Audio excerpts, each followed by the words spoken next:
夫君，慢点，疼！残垣断壁的房屋内，一道娇嫩的女声传出。刘峰突然间一个机灵，只见眼前竟然是一位楚楚动人的女人，眼角还残留着泪花。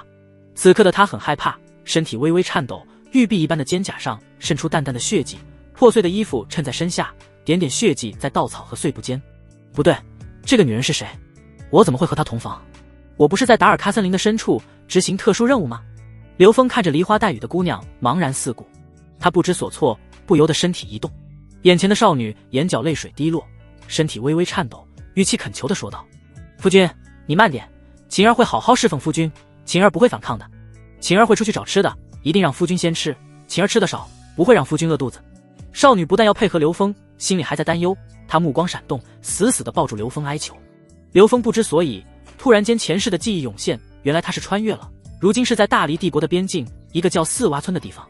这具身体原本的主人是一个不折不扣的混混，地痞无赖，嗜酒如命。当下的大黎王朝内忧外患，外部狼烟四起，外族势力入侵，边境上民不聊生，山河破碎，危如累卵。内部朝局不稳，贪官污吏横行，横征暴敛，盗匪四起。在这般情况下，大黎王朝已经到了岌岌可危的地步，饥荒、天灾导致千里无炊烟，十里无人行的可怕境地。京城大内之中，新皇登基之后，为了稳定局势，不得不放任自流，结党营私成为常态，各级官员巧立名目，苛捐杂税数不胜数。四洼村所在地为幽州，这里自然资源丰富，山高林密，河流纵横，人民生活相对平稳，所以幽州成为了朝廷一次又一次加重赋税和征集士卒的大后方。如今的幽州刺史又是老皇帝临死前为新皇帝准备的后手，所以是妥妥的皇帝心腹。他制定残酷的律法，导致民怨沸腾，民不聊生。按照幽州的税赋标准，每户所产粮食的80%要上交，余下的才能作为口粮，不够了只能打猎捕鱼。更为可怕的是，只要年满14岁男子必须要入军伍，不去者则会殃及家人，女子充军为妓，男子发配做苦役。如此一来，需要大量的青壮年男子，所以女子年满13岁必须要嫁人，一旦发现没有嫁人，轻者全家增加赋税3年，重则全家流放。刘丰之所以逃离了征兵的魔咒，是因为他全家饿死，只余下他一个孤家寡人。身前的女子来历颇为不简单，本身是县上老中医的女儿，由于迟迟未能嫁人，面对官府的步步紧逼，这才无奈地嫁给了刘峰这个地痞无赖。更为奇葩的是，这便宜媳妇还是一对姐妹花。刘峰本应该成为人生赢家，可他嗜酒如命，没几个月的功夫就将这2位小姐带来的嫁妆全部消耗殆尽。这几天以来，家里已经断粮，这种乱世之下，本来出身不错的穆婉晴和穆婉清嫁入这破败之家后，不但没有享受到半点温情不说，每日还要遭受折磨，不是鞭子就是针扎，导致穆婉晴姐妹2个遍体鳞伤。好不容易等到刘峰想要同房了，却粗鲁不堪，疼得他眼泪止不住的流。刘峰回忆了一遍，心下怅然，这个地痞流氓这么对待娇滴滴的美人，确实过分了。刘峰穿起衣服，目光四下一扫，才发现真的是家徒四壁。在这种情况下，2个女人能够不离不弃，难能可贵。今天这个是妹妹，姐姐一大早就出去挖野菜了，这时候了还没有回来，他的心里有了危机感。刘峰思索了一下，当前最先要解决的就是肚子，因为肚子已经咕咕在叫。根据刘峰得到的记忆，如今的北蛮已经打到了幽州边境，幽州境内各种探子谍者不在少数，也可以看出来，当前的大黎帝国已经危如累卵，形势不容乐观。刘峰刚刚穿越，最主要的就是解决温饱的问题，吃饱饭才有自保的力气。当前的情况下，若是北蛮大军突然间攻破了幽州，他这种小山村在铁蹄之下荡然无存。他自己即便是单兵作战能力再强，也不可能是骑兵冲锋的对手。若是有银子，以他自己的能力，在这乱世之中闯出来一番天地不在话下。所以他很快就有了决断，第一是生存，第二还是生存。好在他经历过魔鬼般的训练，上山打猎，下海捕鱼，样样拿手。你在家等晴儿回来，我出去找吃的。刘峰将衣服给晴儿给披上，笑眯眯地说，这可吓坏了穆婉晴。他记得前几日镇上的酒肆来人，当时要拿他抵债，夫君答应得非常爽快。难道这是让他饱餐一顿再卖掉他？夫君，晴儿错了，晴儿不喊疼，夫君再来，千万不要把晴儿卖到怡红院啊。晴儿这就去找父亲，让父亲送来2米，夫君做什么晴儿都配合，夫君想要随时都可以。夫君，晴儿知错了。刘峰一愣，莫不是这小妮子是被这具身体的原主人折磨怕了？刘峰轻轻将她扶起来安抚，别怕，以后我会疼你和晴儿的。看着眼前这么一个水灵灵的美女，扮演着身体散发阵阵体香，刘峰不好意思地别过头去。这小家伙是真的美，没有粉黛点缀，身披粗布烂衣，却是身段妖娆自带媚气，生得凹凸有致，肌肤白嫩，似乎能滴出水来。夫君，我们再来一次，晴儿一定好好配合。夫君，千万别将晴儿送出去。刘峰无奈，这小妮子真是人间尤物啊！这时候说话的模样越发的魅惑，摄人心魄。刘峰在原始森林之中执行任务1年多，看着眼前梨花带雨的美人，尤其是刚刚还在进行中，心里一阵纠结，这简直是要他的命啊！不过转念一想，眼前的可是他明媒正娶的老婆，做什么不都正常吗？看看算什么，做什么都是他说了算。不行，改天一定要多教点知识，现代化的才有意思。这副躯体的原主人也真是窝囊，过门都2个多月了，穆婉清姐妹2个还是黄花大闺女，今天不知道抽什么风，不过还没进去就被他截胡了。夫君，你没事吧？晴儿不可置信，这是那个粗暴的刘峰，按照往日的性子，根本不可能对他这么温柔。难道说是想安抚好我的情绪，然后买了我？晴儿惊魂未定，要是姐姐在就好了。晴儿心里害怕极了。夫君，求求你放过妹妹，我这就去做野菜羹。穆婉清提着破篮子进门，就发现妹妹哭得梨花带雨。刘峰头大，这古代的女人3从4德，做的是真好啊。穆婉清刚要起身去做饭，可刚刚激动之下，脊背上被荆棘划破的地方就血流不止，疼得她微微咬牙，泪珠在眼眶里打转转。可即使委屈万千，也只能怪这吃人的世道，唯有挺住才能活下去。你们2个，哎，我都说了，好好在家待着，做点野菜羹吃饱了等我，我出去给你们弄点野味回来，今晚好好给你们2个露一手。刘峰也不和2人废话了，他的肚子早就咕咕叫了，指望这点野菜可不行，必须要吃肉。姐妹2个对视一眼，不可置信，依旧低头挺着。我说了，在家做野菜羹，吃饱了等我回家。刘峰直接命令的口吻。姐妹2个吓得一个机灵，她们不敢违背。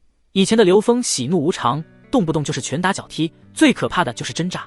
穆婉晴肩胛上的伤口就是刘峰用针扎的结果。刘峰雇佣兵出身，做事雷厉风行，说完之后没有过多解释。这2姐妹现在以为他还是以前的刘峰，那么就交给时间去证明。要是这2姐妹还是这般漂亮又如何，好看又能如何？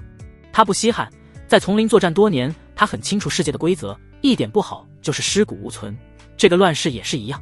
何况只要他自己发展起来，不会缺女人，在如今的大黎王朝，做不缺的就是女人。刘峰看着2个女人，没再多说，找出来一把锈迹斑斑的小刀，提着袋子出去了。看着离开的刘峰，2姐妹身体一软，不由自主地哭起来。夫君提着袋子出去了，这是真的要把我们卖了？妹妹，我们姐妹2个不能做出辱没家门的事情，既然嫁给了他，就算是死也要受着。可若是别人想要占有我们的身子，那就是死也不能让他得逞。姐姐穆婉清目光坚定，实在不行，她们姐妹就上吊自杀。刘峰按照获得的记忆走出村子，不远处就是小河。不过当前这样的饥荒之年，下河捕鱼是最容易获得食物的方式。河里的鱼早就没多少了，但是上山打猎的人不多，这是因为打猎需要的工具太多，何况遇见了大型猛兽就会沦为食物，所以猎物丰富。何况鱼肉的蛋白质太过于单一，它的特种兵体质必须要大块的肉才能满足需要。如今这副身体瘦骨嶙峋，要想恢复到曾经的样子，就需要大量的肉类。如今正是秋季，猎物最为肥嫩的时候。刘峰各项技能精通，眼下缺少的是趁手的工具。要是给他一张硬弓，山上的猎物还不是手到擒来。弄弓箭的事情只能等以后，眼下最主要的是先把肚子混饱。爬上山坡之后，刘峰就像是发现了宝藏。眼前草丛里觅食的山鸡，灰白色的大兔子看见了好几只，不过徒手抓住山鸡野兔是不可能的，唯有设置陷阱。刘峰设置陷阱的方式多样，利用藤蔓和树枝，很快就布置了好几个陷阱。就在这时候，远处传来哼哼唧唧的声音。刘峰转眼一看，原来是一只果子狸。果子狸以各种野果子为食物，肉质鲜美，而且这只果子狸没有发现刘峰，还在自顾自地寻找食物。刘峰慢悠悠地转身，然后一个箭步躲在了大树身后。刘峰上山的时候为自己准备了一把木头长矛，这时候刚好用上。果子狸还在一脸享受地吃着掉在地上的野果子，不过在他鼻子对着空气嗅了嗅，开始警惕起来。刘峰不敢这时候行动，万一惊吓到手的肉就飞了。他心里默默祈祷，一定要往前，一定要往前。果子狸在美味的野果面前还是妥协了，循着野果越发的靠近刘峰。来得好！刘峰握紧长矛，使出来全身的力气，朝着果子狸投掷出去，伴随着破空声，朝着果子狸的要害而去。果子狸反应极快，掉头就跑。不过刘峰在投掷出长矛的时候就已经做出了预判，不久便听见了惨叫，长矛刺穿了果子狸的身体。看着挣扎的果子狸，刘峰速度极快，冲去上给了果子狸一刀。没挣扎几分钟，这只肥美的果子狸就彻底断气。刘峰扛起来果子狸，急速下山。这只果子狸的重量不轻，不过他顾不得分解，血腥味的出现会引来更为凶猛的野兽。以他现在的状况，一只强壮的野猪就可以要了他的命。一边奔跑，刘峰已经在盘算着如何最大化的利用它的价值了。果子狸的肉质鲜美，是很多达官显贵的最爱，若是将它的肉卖出去，定然能换来不少的银钱。果子狸的皮子柔韧性极强，可以制作绳子和弓弦。到了村外的小路上，刘峰才放缓了脚步。小河边几个村妇正在洗衣服，这些村妇大多数男人被征兵，在家里都是找别的男人谋生存，说起话来丝毫不害羞，竟然在比谁家的姘头时间更久。刘峰听得无语，这是刘峰？没错，就是他，没本事不说，就知道打骂家里2个心腹。是啊，可惜了那对姐妹花水灵灵的脸蛋了，嫁给了这么一个酒鬼。你们看，他背着什么？那是果子狸，前几年俺家男人在家的时候打到过，可香了。看着肥美的果子狸在他们的眼前晃来晃去，几个妇人眼睛都看直了，不由得咽口水。没办法，这是人的本能，他们太久没见过荤腥了。几个村妇对视一眼，急忙拦住了刘峰。刘峰，这果子狸看着真肥，你在哪儿搞来的？刘峰，都是一个村的，分我们一点好不好？峰哥，你看我这么年轻，啥都懂，可比你家里2个心腹会疼人，分我点，做什么都行。刘峰，分姐姐点，你晚上到我屋里来。几个村妇七嘴八舌地说着，目的就是为了那一口肉，出卖色相也在所不惜。何况他们中有人就是靠着出卖色相活下去。让开！刘峰可不会惯着这些村妇，丝毫没给他们好脸色。一句让开不怒自威，想吃肉找你们自己男人去，山上不缺，你们不是有的是办法吗？我可对你们没兴趣。刘峰目光扫过几人，几个村妇被刘峰3言2语镇住了，再也不敢多说，不过在背后还是议论纷纷。这小子好大的胆子，敢对我们姐妹大呼小叫的，不就是打到了一个果子狸吗？有什么了不起的？对了，小芳，你那个相好的不是很厉害吗？没错，让他去。小芳，姐妹们能不能吃上肉，可就靠你了。小芳嬉笑道：哎呀，三姐，你可是每天晚上都有肉吃啊？怎么了？难道你那个相好的肉太小了？你没吃舒服？几个村妇相互打趣，低俗至极。刘峰回到家里，2个媳妇正在眼巴巴地看着眼前的野菜羹咽口水。我不是让你们吃饱了等我吗？刘峰面露不悦。夫君，你都没吃呢。穆婉清说话的时候，泪水在眼眶里打转，生怕刘峰又打他们。刘峰无语，要是21世纪的女人能这样，估计地球都不转了。你们看这是什么？刘峰指着门口的果子狸，姐妹俩被这一幕惊呆了，那可是顶级野味啊！这什么情况？刘峰是准备让他们饱餐一顿再卖出去。穆婉清的脑子飞速旋转，自从到了这个家，她就没吃过一顿饱饭。她和姐姐在村子里，一群如狼似虎的女人手里好不容易抢出来一点野菜，做碗羹汤都要等刘峰吃饱了，他们才敢吃剩下的残羹。穆婉清也是一脸懵，记得有一次她实在饿得不行，只能找点野果子充饥，谁知道吃坏了肚子，差点死在家里。即便是那样，也少不了刘峰的毒打。有肉了，穆婉清都已经记不清楚自己多久没见过肉沫子了。可是吃饱了被卖出去怎么办？好了，你们收拾一下，我把果子狸洗包干净了，割点肉你们吃。这只果子狸不大，但是全吃了也可惜，我留一些到镇上去卖掉，有了银子就可以置办更多的打猎工具。姐妹俩对视一眼，明白了，夫君不是要卖他们。这一刻，他们彻底的泪目了。刘峰看着衣不蔽体的2姐妹，心里感慨，这副躯体的原主人是真的不懂怜香惜玉啊，就连嫁衣都被典当出去换酒了，如今穿得破烂，勉强挡住了身体的主要部位。要努力啊，弄点银子给这2女人弄身衣服穿才行。这么火辣的女人，还是自己的女人，让别的男人看了可不行。快，将大瓷碗拿来。此刻的刘峰清楚，这2女人心里还不相信他，不过他也知道，等他将一切做好，养活他们的时候，他们自然就明白了。穆婉晴愣愣地站着，双手不自觉地捏着衣角碎布。拿来啊！刘峰催道。那个，夫君，家里没瓷碗了。没有。夫君，这个上次夫君生气了，打姐姐的时候不小心推到了晴儿，打碎了瓷碗。不，夫君，是晴儿没站稳，这才打碎了瓷碗。穆婉晴急忙解释。刘峰有些尴尬，都是自己这副躯体的原主人造的孽啊。刘峰四下寻找了一番，家里除了3个黑漆漆的木碗之外，当真是一个能用的瓷碗都没有。先凑合用吧。刘峰熟练地喂果子狸剥皮，内脏则是放在了黑漆漆的木碗之中。果子狸以野果子为食物，内脏也是不可多得的好东西。前后不到1刻钟，刘峰就处理好了果子狸，手法相当熟练。穆婉清姐妹2个在边上看着，也不知道帮什么忙，可又不敢离开。夫君，青儿想帮忙。夫君，晴儿也可以帮忙。夫君，别卖我们可以干活的。夫君，我们听话。2姐妹着急得快哭了，你一言我一语，生怕让刘峰觉得他们没用。哎，别哭了。刘峰苦闷。经过刘峰的吓唬，姐妹2个才安静下来，不过却依旧在抽泣，身体摇摇晃晃的，胸前起伏不断。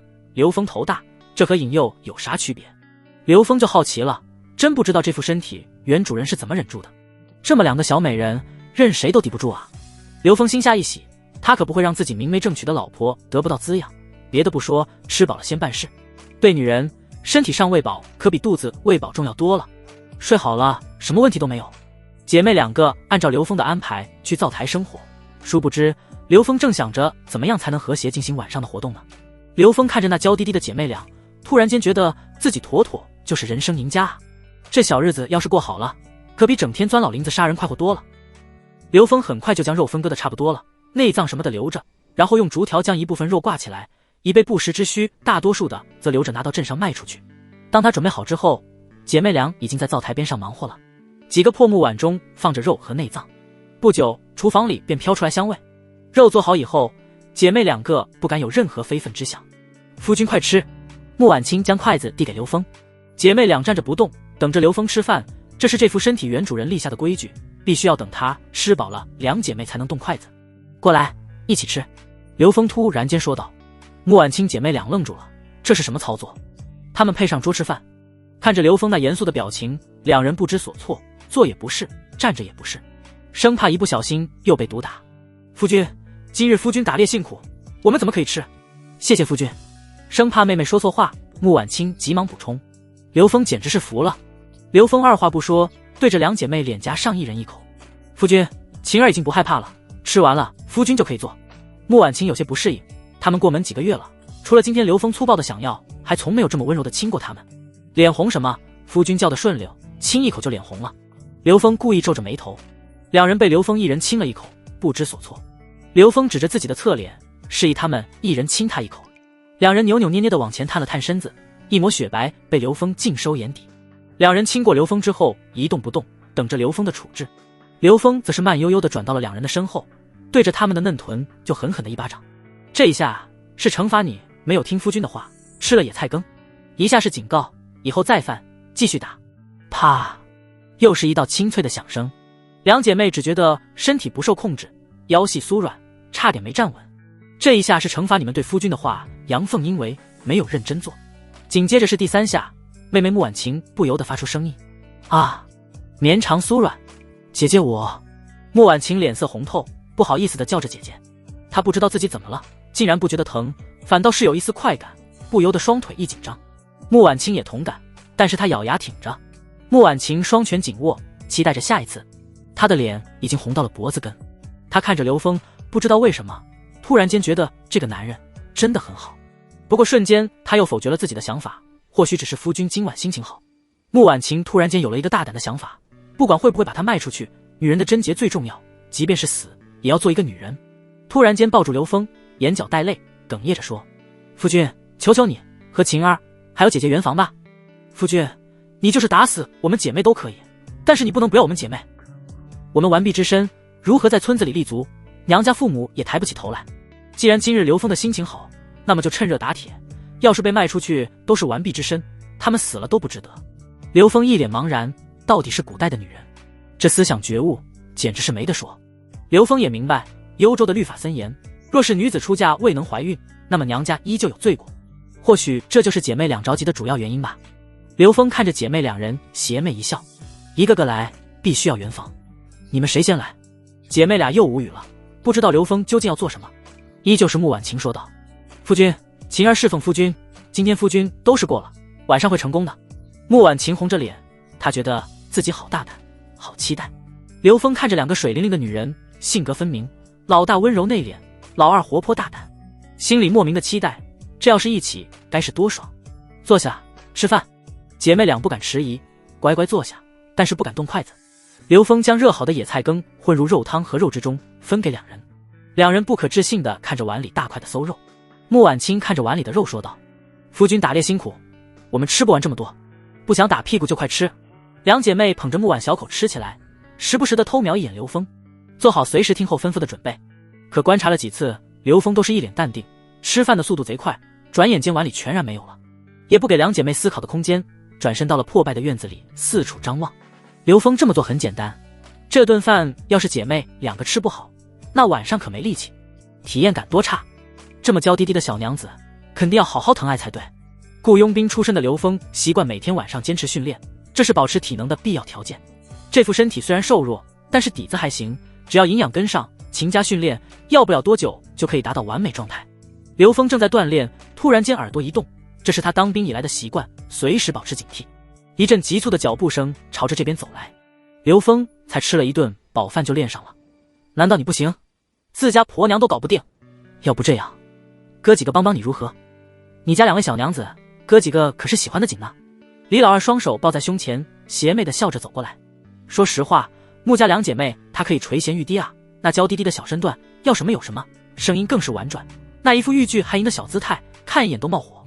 刘峰攥着拳头转过身来，目光中杀气四溢。有本事再说一遍。这人就是小芳的相好，四洼村的土霸王。这副躯体原主人之所以落得这副田地，也是李老二的功劳，是李老二带着刘峰吃喝嫖赌。刘峰还想着安稳一些再去报仇，没想到自己找上门来了。刘峰，别在这儿给我装，我都知道了。你交出来，兄弟几个开个荤。我是说前面那句。刘峰果断地打断了李老二，声音似乎来自地狱。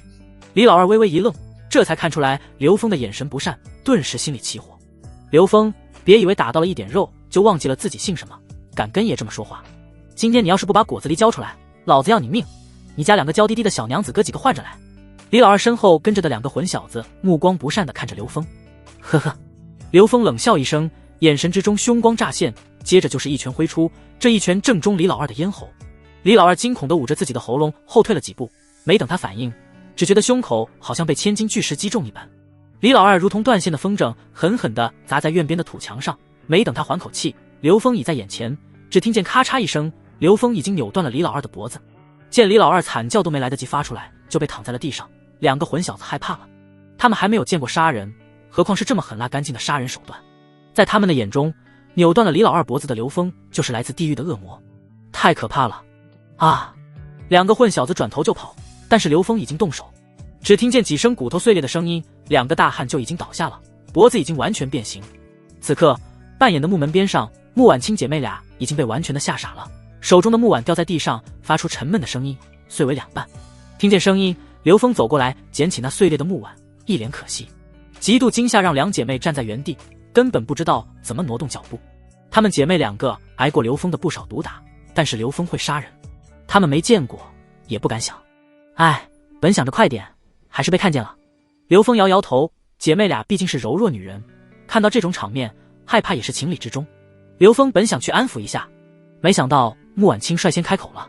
青儿听得很清楚，夫君是为了保护我和妹妹才这么做。青儿不怕。穆婉清摇摇头。穆婉清跟着摇头。晴儿也不怕。两姐妹努力让自己保持镇静，但是却语气颤颤巍巍。刘峰笑笑，很满意，这两个小娘子比他想象中的懂事啊。说起来，穆家两姐妹也不简单，算不上大家闺秀，但是其父穆林峰是个医生，曾经还有机会进入太医院的存在，所以在他的教导下，两姐妹从小就是识文断字。所以啊，无论从那个方面去看，这姐妹两个都不是四洼村这些大字不识的村妇可比的。你们两个害怕什么啊？乖点，夫君最爱你们了。刘峰的声音温暖，姐妹两个原本起伏不定的心情才稍微有些缓解。这下可好了，刘峰双手一起行动，两个温香软玉一般的美人就到了怀里。温暖的气息，宽阔的胸膛，刚才那种惊恐，这一刻全部化为暖心。夫君，晴儿心里还是很害怕。穆婉清两只眼睛里都是担忧。这有什么可担忧的？赶紧的去洗洗，今晚吃鸡。姐妹两俏脸一红。接下来刘峰出去将尸体处理了。回家以后，推开破破烂烂的木门，刘峰一把撤掉了自己破烂不堪的衣服，奔向了踏上了美人。这时候完完全全的释放本性，刘峰一直记得一句话，将白天交给生活，夜晚交给灵魂。这时候就是他们灵与肉的交流。穆婉晴还没开发过，这时候胆子极大，要第一个和刘峰切磋武艺，本来也没有多少的经验。这也不奇怪，一个黄花大闺女，这再正常不过了，只能笨拙地回应着刘峰。这一夜真的很好，两个美人都吃得饱饱的，可能是这一夜太过于买力了。第二天一大早了，姐妹俩都还是熟睡的状态。刘峰看着他们的脸色，不由得一笑，有这么两个媳妇，夫复何求啊？以后要做的是什么？先让两个媳妇吃饱穿暖啊。不过刘峰昨晚还是保留了，毕竟才开始开发，要是一次性就上全力，这两个小丫头的身板还不得躺着休息很久很久。刘峰悉悉索索地收拾自己起床，但是没想到却惊扰了姐妹两个。姐妹两个躺在刘峰的怀里，一种喜悦和害怕的心情交织着。刘峰起床收拾好以后准备出门，这时候穆婉清拉住了刘峰的胳膊。夫君，我和妹妹已经是你的人了，你只要不丢人，我们姐妹俩，我们随时可以伺候夫君同房。这姐妹俩啊，刘峰最喜欢的还是她们的性格，完全的不一样。老大温婉贤淑，但是老二热情奔放。就昨晚，那才是第一次啊，穆婉晴竟然能够承受刘峰一次又一次的冲击，这也就罢了，这小妮子还兴奋的不得了，天生就是魅惑体质。多亏了刘峰是特种兵出身，要不然啊，这受不住这样被一次又一次的压榨。饶是这样，他今天都觉得脚步有些虚浮，多亏留手了，要是全力冲击，估计自己都起不来了。刘峰心里盘算，接下来她们姐妹开始收拾屋里，收拾东西的时候都还能想到昨晚的事情，似乎昨晚那噼里啪啦的声响还在耳边回荡，真的是既刺激又舒服。刘峰得到了一个猎物，接下来就是去换银子了。手中的小刀还是原主人的，早就锈迹斑斑。刘峰打磨了好久才看见了刀的原本颜色，不过这小刀用的铁质量极差，就算是打磨的再锋利也很容易打卷。不过有啥办法啊，这是他唯一的防身工具了。刘峰准备出门了，这一次他的目标是去镇子上，虽然去县城能卖出去高价，但是路程太远了。镇子上虽然差一点，但是也能换回来不少的好东西。这个季节的猎物膘肥体壮，是绝佳的山珍，没有牛车啊，这要是有个牛车，能省下不少的路程呢。刘峰心里盘算，这次的猎物出手以后，先给自己安排一把实用的弓箭，下一次有猎物就想办法去温黄县，温黄县肯定比镇上卖出更多的银子。到了镇上，刘峰在酒楼之中将猎物出售，接下来刘峰就在街上转悠，寻找自己需要的东西。通过出售猎物和自己买东西，对货币也有了认识。虽然处于乱世，钱币并没有统一的标准，但是银子依旧是硬通货。比如说他现在得到了2800文，就等于2两8钱银子，这在民不聊生的乱世已经是一笔巨款了。刘峰计算着当前的刚需，需要弓箭，但是这点钱必然不够，那就退而求其次，斧头、弯刀，当然若是能找一家手艺不错的铁匠铺，弄点箭头，还有家里的常用物品更好。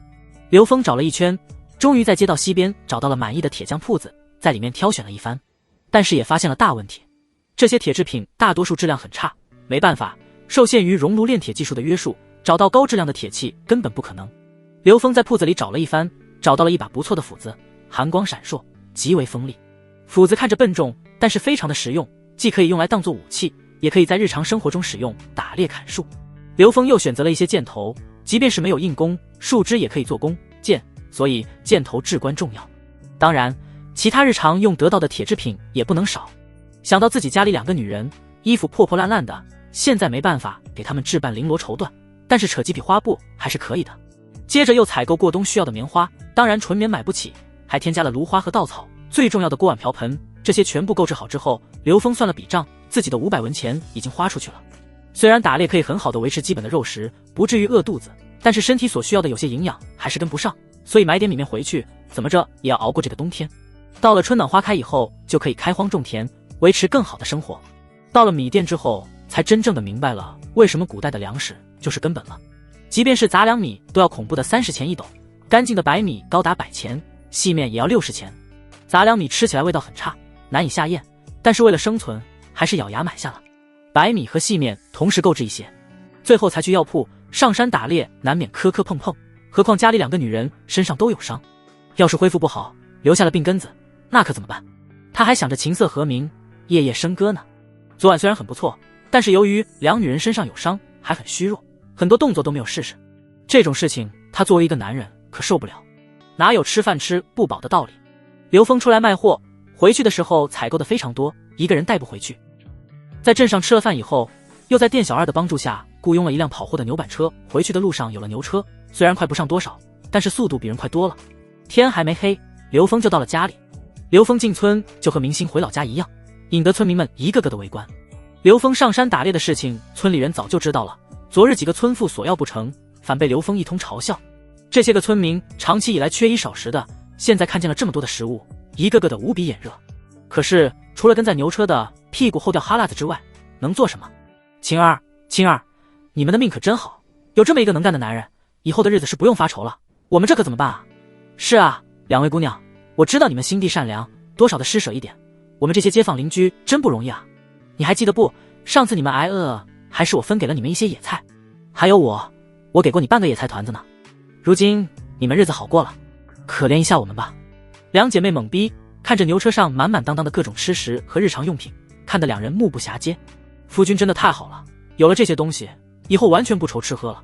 不过那些讨要的村妇并没有离开，还在围着收拾东西的姐妹俩打转转，各种讨要。刘峰可不管这些人之前有没有帮过姐妹俩，现在当家的不是这副身体的原主人了，是他。刘峰走到人群里，看着众人慢慢悠悠地说道：想要粮食也简单，让你们家里的男人出去上山去，不管是山上的啥东西我都要，放在我院子里我就给粮食。还有这个家是我做主，不用围着两个女孩子转悠。别以为我不知道你们那点小心思，你个半个野菜团子，给我们晴儿之后说的啥话我可都记得清楚。你们这些人啊，以后最好是老实点，要是再让我听见那些淫秽不堪的言语，小心我拔掉你们的舌头。这些围观的村民被刘峰三言两语赶跑了，他们谁也不会想到那个不学无术的刘峰竟然这般的霸气。之后刘峰也帮着两个媳妇卸货，对两人说道：这些花布你们弄着做衣服穿，剩下的做成被子，到了冬天没棉被可没办法过日子。穆婉清和穆婉晴摸着布料，心里嘀咕，这么好的布料，即便是镇上的富裕人家一年也舍不得做一套衣服穿，他们两个做衣服会不会有些浪费？夫君，我们不了，没事的，我和姐姐给夫君做衣服，我们在家又不出门，没什么的。虽然两女人都被刘峰云雨了开发了，但是他们的心里还是怕怕的，生怕是要将自己打扮得漂亮了再卖出去，毕竟人靠衣装，打扮漂亮了更能买个好价钱，所以还是穿着粗布破衣，吃着野菜羹汤更让他们安心。刘峰摸了摸晴儿的手，冰冷异常，身体都有些哆嗦，不冷，骗鬼呢？你们那点小小心思我还不知道？随即质问道：这就是你们的为妻之道，这就不听话了？两女人瞬间低下头来，不过心里却是暖暖的，这是夫君在心疼他们。还有啊，一会儿吃完饭就去床上躺着去，记得要脱光。回屋去，这些东西我来收拾。姐妹俩心里无比的忐忑，难道说夫君真的转性子了？他们怎么也不敢相信。如今的大黎王朝民不聊生，吃完饱饭难如登天。不说幽州律法森严，即便是没有律法，女人在夫家挨打挨骂，甚至是失去价值了迈入青楼也是常态。如今他们有粮食有肉，更可以添置冬衣，这已经超越了不少人，还有什么可奢求的？更加坚定了伺候好夫君的心。姐妹俩当然没有闲着，刘峰在卸货收拾东西，姐妹俩开始生火做饭。快要吃饭的时候，穆婉清突然间提起来：夫君，今天小芳姐姐过来了，还特别贴心给我们姐妹收拾了碗筷。是啊，夫君，她真的很好，给我们帮忙不说，还让我们去休息，她给我们刷锅洗碗呢。刘峰听得迷糊，小芳，这年头会有这么好心的人？你们说的是哪个小芳？刘峰放下手中的物品，急忙询问。这年头防人之心不可无，谁会这么好心？看着刘峰那可怕的眼神，姐妹俩吓得哆嗦。前一秒两姐妹前一秒还沉迷在郎情惬意的甜蜜之中，下一秒刘峰就眼神突变，吓得两姐妹颤颤巍巍不敢说话。刘峰仔细地端详着碗里的饭菜，今天到镇上，他为了以防万一，专门的花费银子置办了小小的一个银针，就是为了防止有人下毒。在这样的乱世中，吃上一口饭都难如登天，谁会好心来帮你洗锅刷碗？你家又不是富豪，事出反常必有妖。果然，经过刘峰的测试，银针变黑。今天做的饭菜有毒，他不会怀疑自己家里的两个女人，他们两个要是想下毒，不会等到今天。老丈人就是老中医，这点下毒的手段耳濡目染，姐妹俩必然会。刘峰瞬间火起，很明显，下毒的只能是今天献殷勤的小芳，这是要对他们一家子下死手。竟然这般的蛇蝎心肠，好啊，那就别怪自己心狠手辣了。你们两个被人下毒了都不知道。刘峰的语气严厉，银针是毒，他们姐妹两见得多得去了，已经很清楚了，百口莫辩。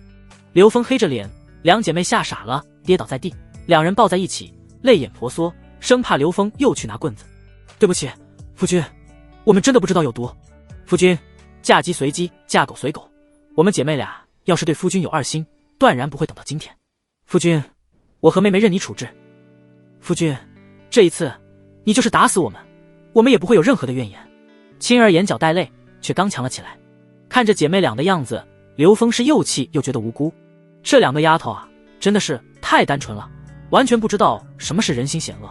这还多亏是被他发现了，要是没被他发现，那接下来可就是村人里拿走家里的全部东西，他们的尸体被草草的扔在山沟沟了。你们俩啊，谁说要打你们了？现在去找个罐子，把这些饭菜全部装在一起。你们犯下这么大的错误，什么后果，你们自己清楚。刘峰黑着脸说话。姐妹俩已经预料到了自己的结局，也不反抗，默默地按照刘峰的要求去做。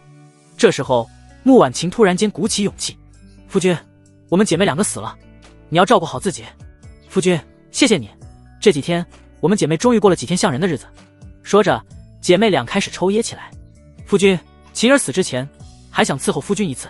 这小丫头也是直接，话音刚落下就开始宽衣解带。本来穿的就单薄，再加上破破烂烂的，没怎么脱，唯美的风景便在刘峰的眼前忽隐忽现。刘峰咧嘴一笑：“晴儿，你收拾东西，一滴都不能少，全部装进去。”接着抱着穆婉晴就到了床榻上。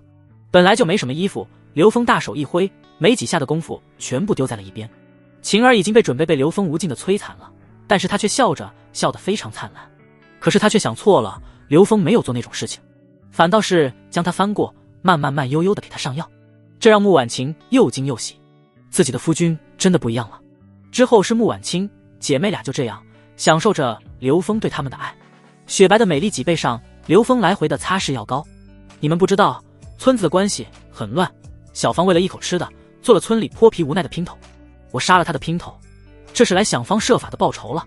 听着刘峰这样说，他们心安了。原来夫君知道事情的来龙去脉，夫君不但没有怪罪，还给他们上药。这样的夫君哪里找去？姐妹俩心里对刘峰的依赖又多了几分。穆婉晴热情大方，对着刘峰就狠狠地吻了上去。此刻的两姐妹只有一个念头，一切都是刘峰的，她们愿意为刘峰做任何的事情。2个时辰后，她们才疲惫歇下。天色已经到了下午时分，很快就又是一个黑夜。姐妹俩起来以后，不知道刘峰要把这些有毒的饭菜怎么处理，不过还是按照刘峰的要求，将新的锅碗瓢盆拿出来，重新做了晚饭。吃过饭以后，刘峰找出来一个绳子拴在罐子上，你们2个乖乖的在家等我，我这就去找小芳算算账，顺便也让村子里的人都知道和我过不去是什么下场。刘峰说话时，后面语气越来越重，甚至是表露出浓浓的杀意。刘峰一路走到了村东头的小芳家门口，院子里正在收拾家务的小芳看着来人一愣，随即无与伦比的害怕占据了他的内心。当天晚上李老二去找刘峰的时候，他为了能多吃一口肉，偷偷的尾随着，可是他却看到了这辈子最为恐怖的事情。刘峰就像是地狱里的恶鬼一样，仅仅下几下的功夫，3个大活人就变成了尸体。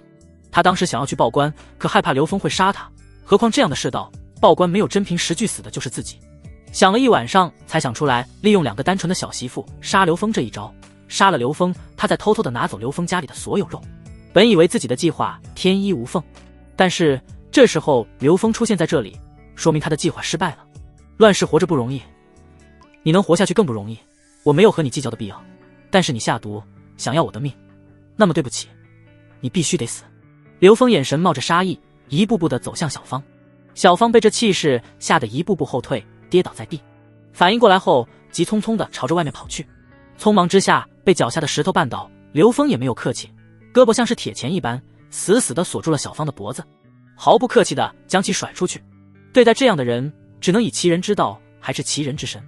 刘峰的道理简单，抓起来就是几个大嘴巴子。几巴掌之后，小芳的脸上胀痛无比，嘴角鲜血直流，头发散乱，形象像极了刑场上的女人。小芳想要求饶，但是刘峰可没给她这个机会，对着那本来就已经肿胀的脸蛋又是一巴掌，任她痛苦的哀嚎。小芳自己也没有想到刘峰会这么残暴，她在看到刘峰的时候就已经做足了准备，但是没想到刘峰是真的来要她的命。刘峰呵呵一笑，这是你给我准备的，要是我吃下去，这时候已经变成尸体了。本来我是想带着青儿他们2个来看看你这个毒妇临死之前的挣扎，后来想想还是算了。就你这个样子，要是被他们看到了，晚上做噩梦，岂不是影响我干事情呢？我想你伺候了那个泼皮很久了。男人最讨厌的就是女人拒绝了。来，喝吧，白米你应该很久没有吃过了。临死之前能够吃一次白米，这也是你的造化。既然老天爷让你吃一次饱饭再死，那也好嘛，现在你就可以吃了。对了，这可不单单是白米饭啊，这里面还有你家的佐料呢。能想到这样的下毒方法，你不错，很聪明。刘峰一边自言自语，一边抓着小芳的嘴巴，一口口的将那些有毒的饭菜给小芳灌下去。小芳这时候的眼神已经变得空洞无比，她就听见刘峰一直在说话，但是究竟说了什么，她一句也没有听明白。看着已经人事不省、气若游丝的小芳，刘峰放开了她，可能是回光返照。刘峰放开她以后，居然张嘴骂骂咧咧的：“你这个恶魔，你不会有好下场的，总有一天你会死得比我更惨。”刘峰呵呵一笑：“我死得惨不惨和你没有关系，我只知道你现在马上就要死了。”一脚将其踢得翻过去。小芳的眼神空洞地盯着天空，嘴角已经有鲜血溢出来。到了这时候，她的生命已经到了尽头。刘峰看不出来她是否有悔意，这些也已经和他没有任何的关系了。回家以后，刘峰准备制作弓箭，看着已经晾得微微卷曲的果子狸皮毛，拿在火上去除了外面的毛，然后再将其放在了水中，之后开始慢慢地剪成细条，之后又将细条3根为一组，全部搓捻在一起。果子狸的皮虽然足够多，但是韧性还是差一些，所以刘峰准备先制作一把力量适中的弓，等以后有了合适的动物筋膜，再制作更强的弓，或者制作一把杀伤力更大的弩。有了趁手的工具，到时候打猎就会容易很多，像什么老虎、狮子，手到擒来。最实用的还是鹿，这家伙肉质鲜美，而且金是制作各种工具最理想的材料。当前已经秋凉，打猎是积累原始资本最好的方法，必须要加班加点。弓弦的制作比较花费时间，当它做好以后，天色已经很晚。今天穆家姐妹受到了惊吓，女子本性柔弱，多休息是应该的，她也没有打扰。刘峰本来准备和两姐妹说说话，但是院子外却传来了咚咚的声音。刘峰抄起斧头到了门外，一看傻眼了。院子外面的坡地上，3个骨瘦如柴的男子正一人扛着一根木头站在外面等着。这是什么情况？还真有人去。刘峰急忙打开破败的院门，颇为惊讶地朝着3个男子走去。你们这是来换粮食？领头的田老八走到刘峰的面前，将木头放下，露出憨憨的笑容。俺家那口子说了，刘兄弟愿意换粮食，俺就来试试。你怎么知道我需要木头？田老八尴尬地摸着后脑勺。刘兄弟，你现在发达了，肯定要修房子吗？这都是上好的沙木，修房子的上等材料。还有2名男子都是村里的，一个叫做王三，一个是洋拐子，都是老实巴交的农民。行，晴儿、青儿，取几碗杂粮米过来。刘峰对着屋里的2个女人吆喝一声。这3个男子都是憨憨的，之前在村子里就是很老实那种人，只知道想方设法的养家糊口，没有任何的花花肠子。这样的人一般都忠诚，所以刘峰也没有吝啬，一人给了2碗米，更是放话：有木头尽管给我扛过来。田老八憨憨一笑：我只有1碗就够了，用不了这么多。若是别人恨不得多给点，但是这位憨憨的大个子却这般质朴，更加让刘峰觉得是一个可塑之才，这要是培养好了，绝对是无比忠诚的手下。刘峰笑道：这是你应得的，不用客气，拿着。之后刘峰又问道：你们经常上山，可有在山上发现好一些的砧木？有的话给我带几根回来，我照样给你。刘兄弟，我给你带几根回来就行了，用不着粮食的，俺们有1口就够了。田老八生性耿直，其他2个人也是连连点头。这就是朴实的老实人，这种人最可靠，不用有什么负担，你们尽管去做，以后粮食就这标准给，只要你们好好的给我干，别的不说，保证让你们不会饿肚子。3个老实巴交的农民一时语塞，这份天大的富贵他们不敢接住，最后还是刘峰好言相劝，软硬兼施，才将3个人打发走了。当初刘峰见村里的妇人七嘴八舌，这才定下了用其他物品换粮食的事情，没想到还真有人这么做。不过刘峰看到这样的木头，就知道自己这是血赚。木材在城里的价格非常的昂贵，何况是这些上好的木料。不过这样的饥荒乱世，肚子填不饱，扛到村子里还能勉强，但是扛到县城里卖钱，简直是痴人说梦，累死在半道上是必然。所以这3个大汉为刘峰砍树换粮食是最好的选择。至于最后多给的1点和其他承诺，完全就是用来收买人心的做法。毕竟以后很多事情他一个人做不了。不过转念一想，自己这是在异世界贯彻伟人的思想啊。先富带动后富，领着全村人过上好日子，到时候奔小康了，估计幽州刺史都要来跟着他学习经验。这么一想，突然间思路就清楚了，这也是生财之道啊！为什么要专注于打猎呢？果然是当前的贫穷限制了他的想象力啊！刘峰将3根木头放置好，看着自家的院子规划起来。说是院子，不过就是个茅草屋罢了。这副躯体的原主人太懒，就这茅草屋也没有修修补补，到处破烂不堪。眼看着就是冬天了，凭着这自己一身的火气和身上这破衣烂袄，充其量也就是一个不被冻死的结果。刘峰准备按照上一世的记忆来修建自己的房子，当前也就不想什么3室1厅了，修3间土木结构的房子，冬暖夏凉不说，客厅、卧室和厨房还都能带着。到时候卧室修上一个超级大的老土炕，要多温暖有多温暖。说起来容易，但是3间土木结构的房子也不容易，土墙夯筑更费时间，要不就选择用土砖堆砌24的墙面，粗略一算也要1万多块砖，工程量浩大。所以为了这1万多块砖，刘峰能够借助的就是全村人的力量。说到底还是需要钱。刘峰只觉得头大，这是一笔不小的开支，他去哪儿弄呢？只能在院子里思考接下来的事情。傍晚时分，田老八气喘吁吁的来了，手里拿着几根镇木刘兄弟，你看这几根能用不？田老八气喘吁吁的说道。哪儿不能用啊？刘峰仅仅是瞅一眼就知道，这玩意正合他的心意。小碗口粗细，微带弧度，长度适中，不错不错。你等着。刘峰取来杂米，更是割下来一小块肉递给了田老八。田老八走后，刘峰迫不及待地开始收拾起来。这可是好材料啊，在前世的市场上，一把镇木的原生硬弓在收藏家手中至少是几百万。刘峰很快就用斧子做出来弓坯。镇木的好处就是有足够的韧性和回弹力量。接下来便是考虑烘干的事情了，点上杂草，开始烘干。镇木本身水分不多，烘干容易。之后用留下的动物脂肪熬制了浆糊，将自家媳妇用来做衣服的麻线一层一层的粘在弓坯上。其实鹿筋最好，但是当前没有，只能用麻线代替，可以减少施加压力后弓断裂的风险。穆家2姐妹看着忙碌的刘峰，觉得不可思议。看着如此认真的夫君，2个女人开始在屋子里忙碌起来。眼下虽然简陋，但是也要收拾干净。姐姐，我真不敢想，夫君为什么变化这么大？是啊，要是时光倒回去，我死都不信这人是我们的夫君。穆婉清看着一本正经在忙碌的刘峰，他想得很周到，这个冬天的吃食基本上够用了，缺的就是房子。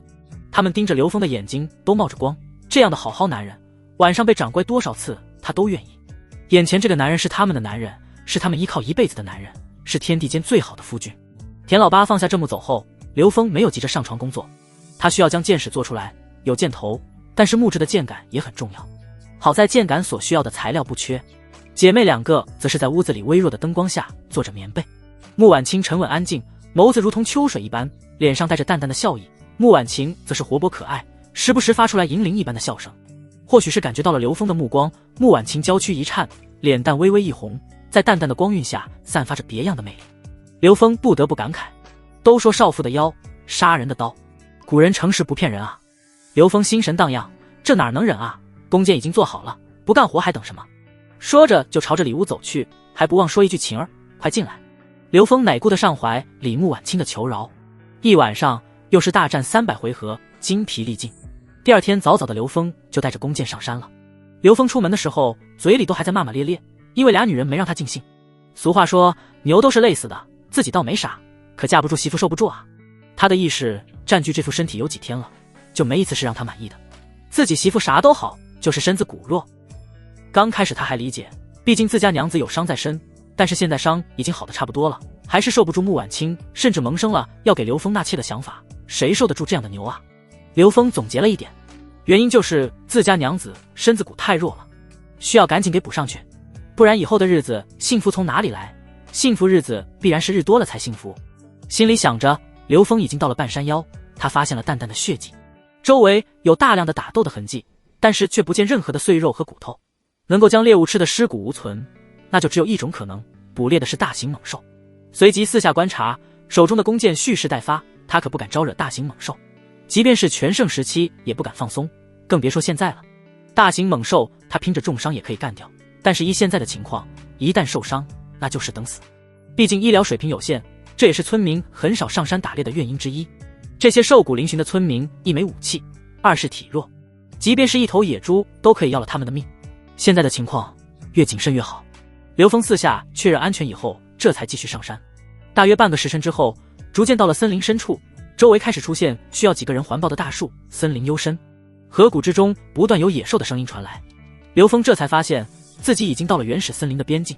刘峰很清楚，往往机遇和危险并存，想要猎取大型的猎物就要冒险，更何况现在是早晨，正是各种大型猛兽捕猎的关键时期，机不可失。刘峰一路沿着密林爬上了山梁，刘峰站在高处俯瞰着四周，不一会儿的时间就发现了自己最想要的猎物——野猪。刘峰别提有多高兴了，顺着野猪走过的路径追踪过去。他心里很兴奋，野猪不但值钱，皮毛还是上等的材料。最主要的是，野猪这种猎物一般都是群居。这意味着什么？群居啊，成功的效率不知道提高了多少，这可比大海捞针似的寻找其他猎物强多了。刘峰追赶了一会儿，很快便再次看见了野猪的影子。此刻距离野猪仅仅只有10多米，这些野猪毛色鲜亮，膘肥体壮，简直是移动的蛋白质。刘峰慢慢地挪动着身体，给自己最为舒服的射箭姿态。嗖！刘峰出手果断，丝毫没有迟疑。随着破空声响起来，刘峰的箭头没入野猪的体内，又从另外一边出去。看着箭矢穿透野猪的身体，刘峰心里松了一口气。他也不着急，慢慢悠悠地跟着。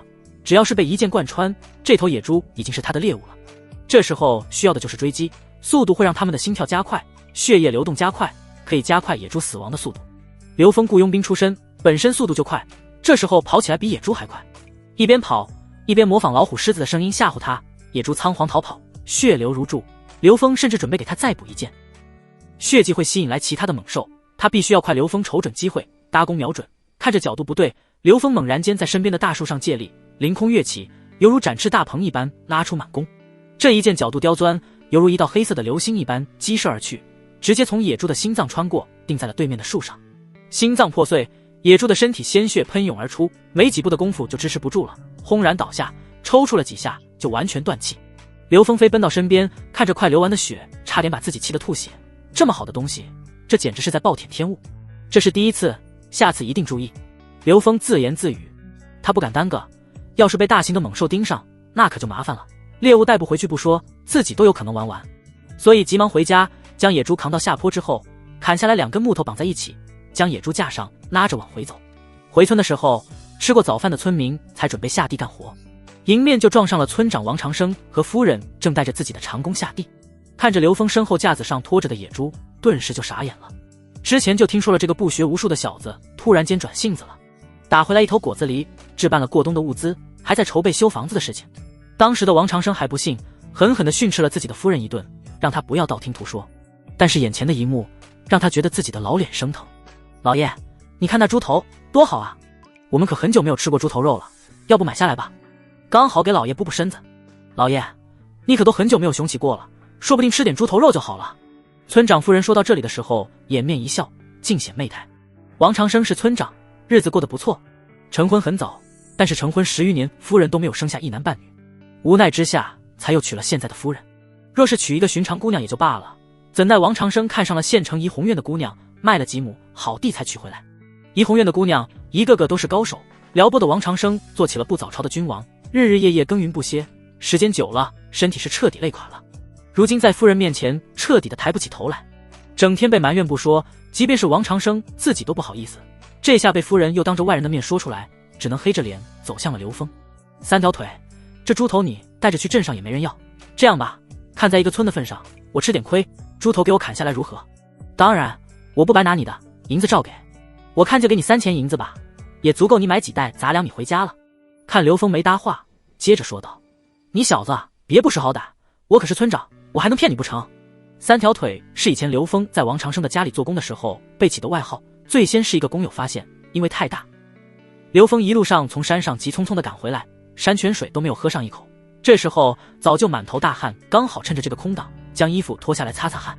可是听见王长生这般的忽悠他，刘峰不由得笑笑。王村长娇生惯养，家里良田100亩，应该什么肉都吃过吧？王长生摸着小胡子得意道：那是自然，不知道王村长吃过天鹅吗？刘峰又问。王长生迟疑，如今这兵荒马乱的，哪儿来的天鹅给他吃？看着王长生的样子，刘峰说道：没吃过，你在这儿做什么吗？让开！刘峰直接越过王长生离开了。什么村长，不过是富裕一些，还时常配合县衙做一些丧尽天良的事情，像什么强制性婚配、抓壮丁之类的事情没少干。刘峰娶媳妇都是王长生的牵线搭桥，但是他可不认为当初王长生是好心，还想着3钱银子就得到猪头，简直是痴人做梦。王长生被刘峰整得一时间没有回过神来，丝毫没有注意到夫人正对着刘峰结实的背影泛着涟漪。老娘怎么就没发现刘峰的身体这么结实？王长生早就不行了，要不找刘峰帮忙。回去了和王长生商议一下，他不正好想要个儿子吗？不管是谁的重，最后姓王不就得了？刘峰那宽阔的脊背和结实的腱子肉已经让王夫人深深的着迷，不管王长生怎么想法，他心里已经下定了主意。刘峰很快就回家了，2个娇滴滴的美人看着刘峰拖回来一头野猪，非常的惊讶，急忙上去帮忙。虽然力气小，但是很认真，这就是刘峰要的。要是自己这2个媳妇只能坐床上那些事情，那么他可不是好色之徒，留着也就没有必要了。这时候看到刘峰回来，能够主动帮忙，刘峰心里很满意。刘峰将野猪放下以后，交代了一声就出去了。他要去寻找一些药材，最好是山上的野生黄金什么的，大补的东西，拿到城里绝对值钱。他在拉着野猪回来的路上，好像是看到了，一来一回1个多时辰，回来的路上正好撞见了王长生的媳妇蹲在地头指挥着长弓。他没有理会，摇摇头继续回家。王长生的夫人是一红院出来的，在村子也不检点。刘峰这么着急的去找草药，那是有大计划。前几天刘峰去镇上的时候，买了一些瓶瓶罐罐和酒回来，因为他发现这个年代的酒几乎没有什么度数，喝起来还有一股浓浓的酸味，味道极差。他的想法是将黄金捣碎和这些酒加起来，然后用瓶瓶罐罐做一个简易的蒸馏装置，将酒重新蒸馏，做成烈酒出售。说干就干，搭建设备。第一次出酒以后，刘峰尝了一口，有劲儿。刘峰惊呼，本来平常的酒被他这么一番操作，度数不知道翻了多少倍。最主要的是加入了黄金，这可是男人最需要的大补药，拿到县城去还不成为那些富贵人家的最爱。赚钱的路子又多了一条，接下来的事情就是分割野猪了。野猪身上都是宝，猪皮还有内脏，这些他留下，各处的筋膜也留下，又将一条野猪腿挂起来备用，余下的则是拿到县城去买。这么大的一头野猪，镇上那些酒楼客栈也不可能一口吞下，去县城是最好的选择。这时候2个娇滴滴的小媳妇正在忙着烤野猪肉。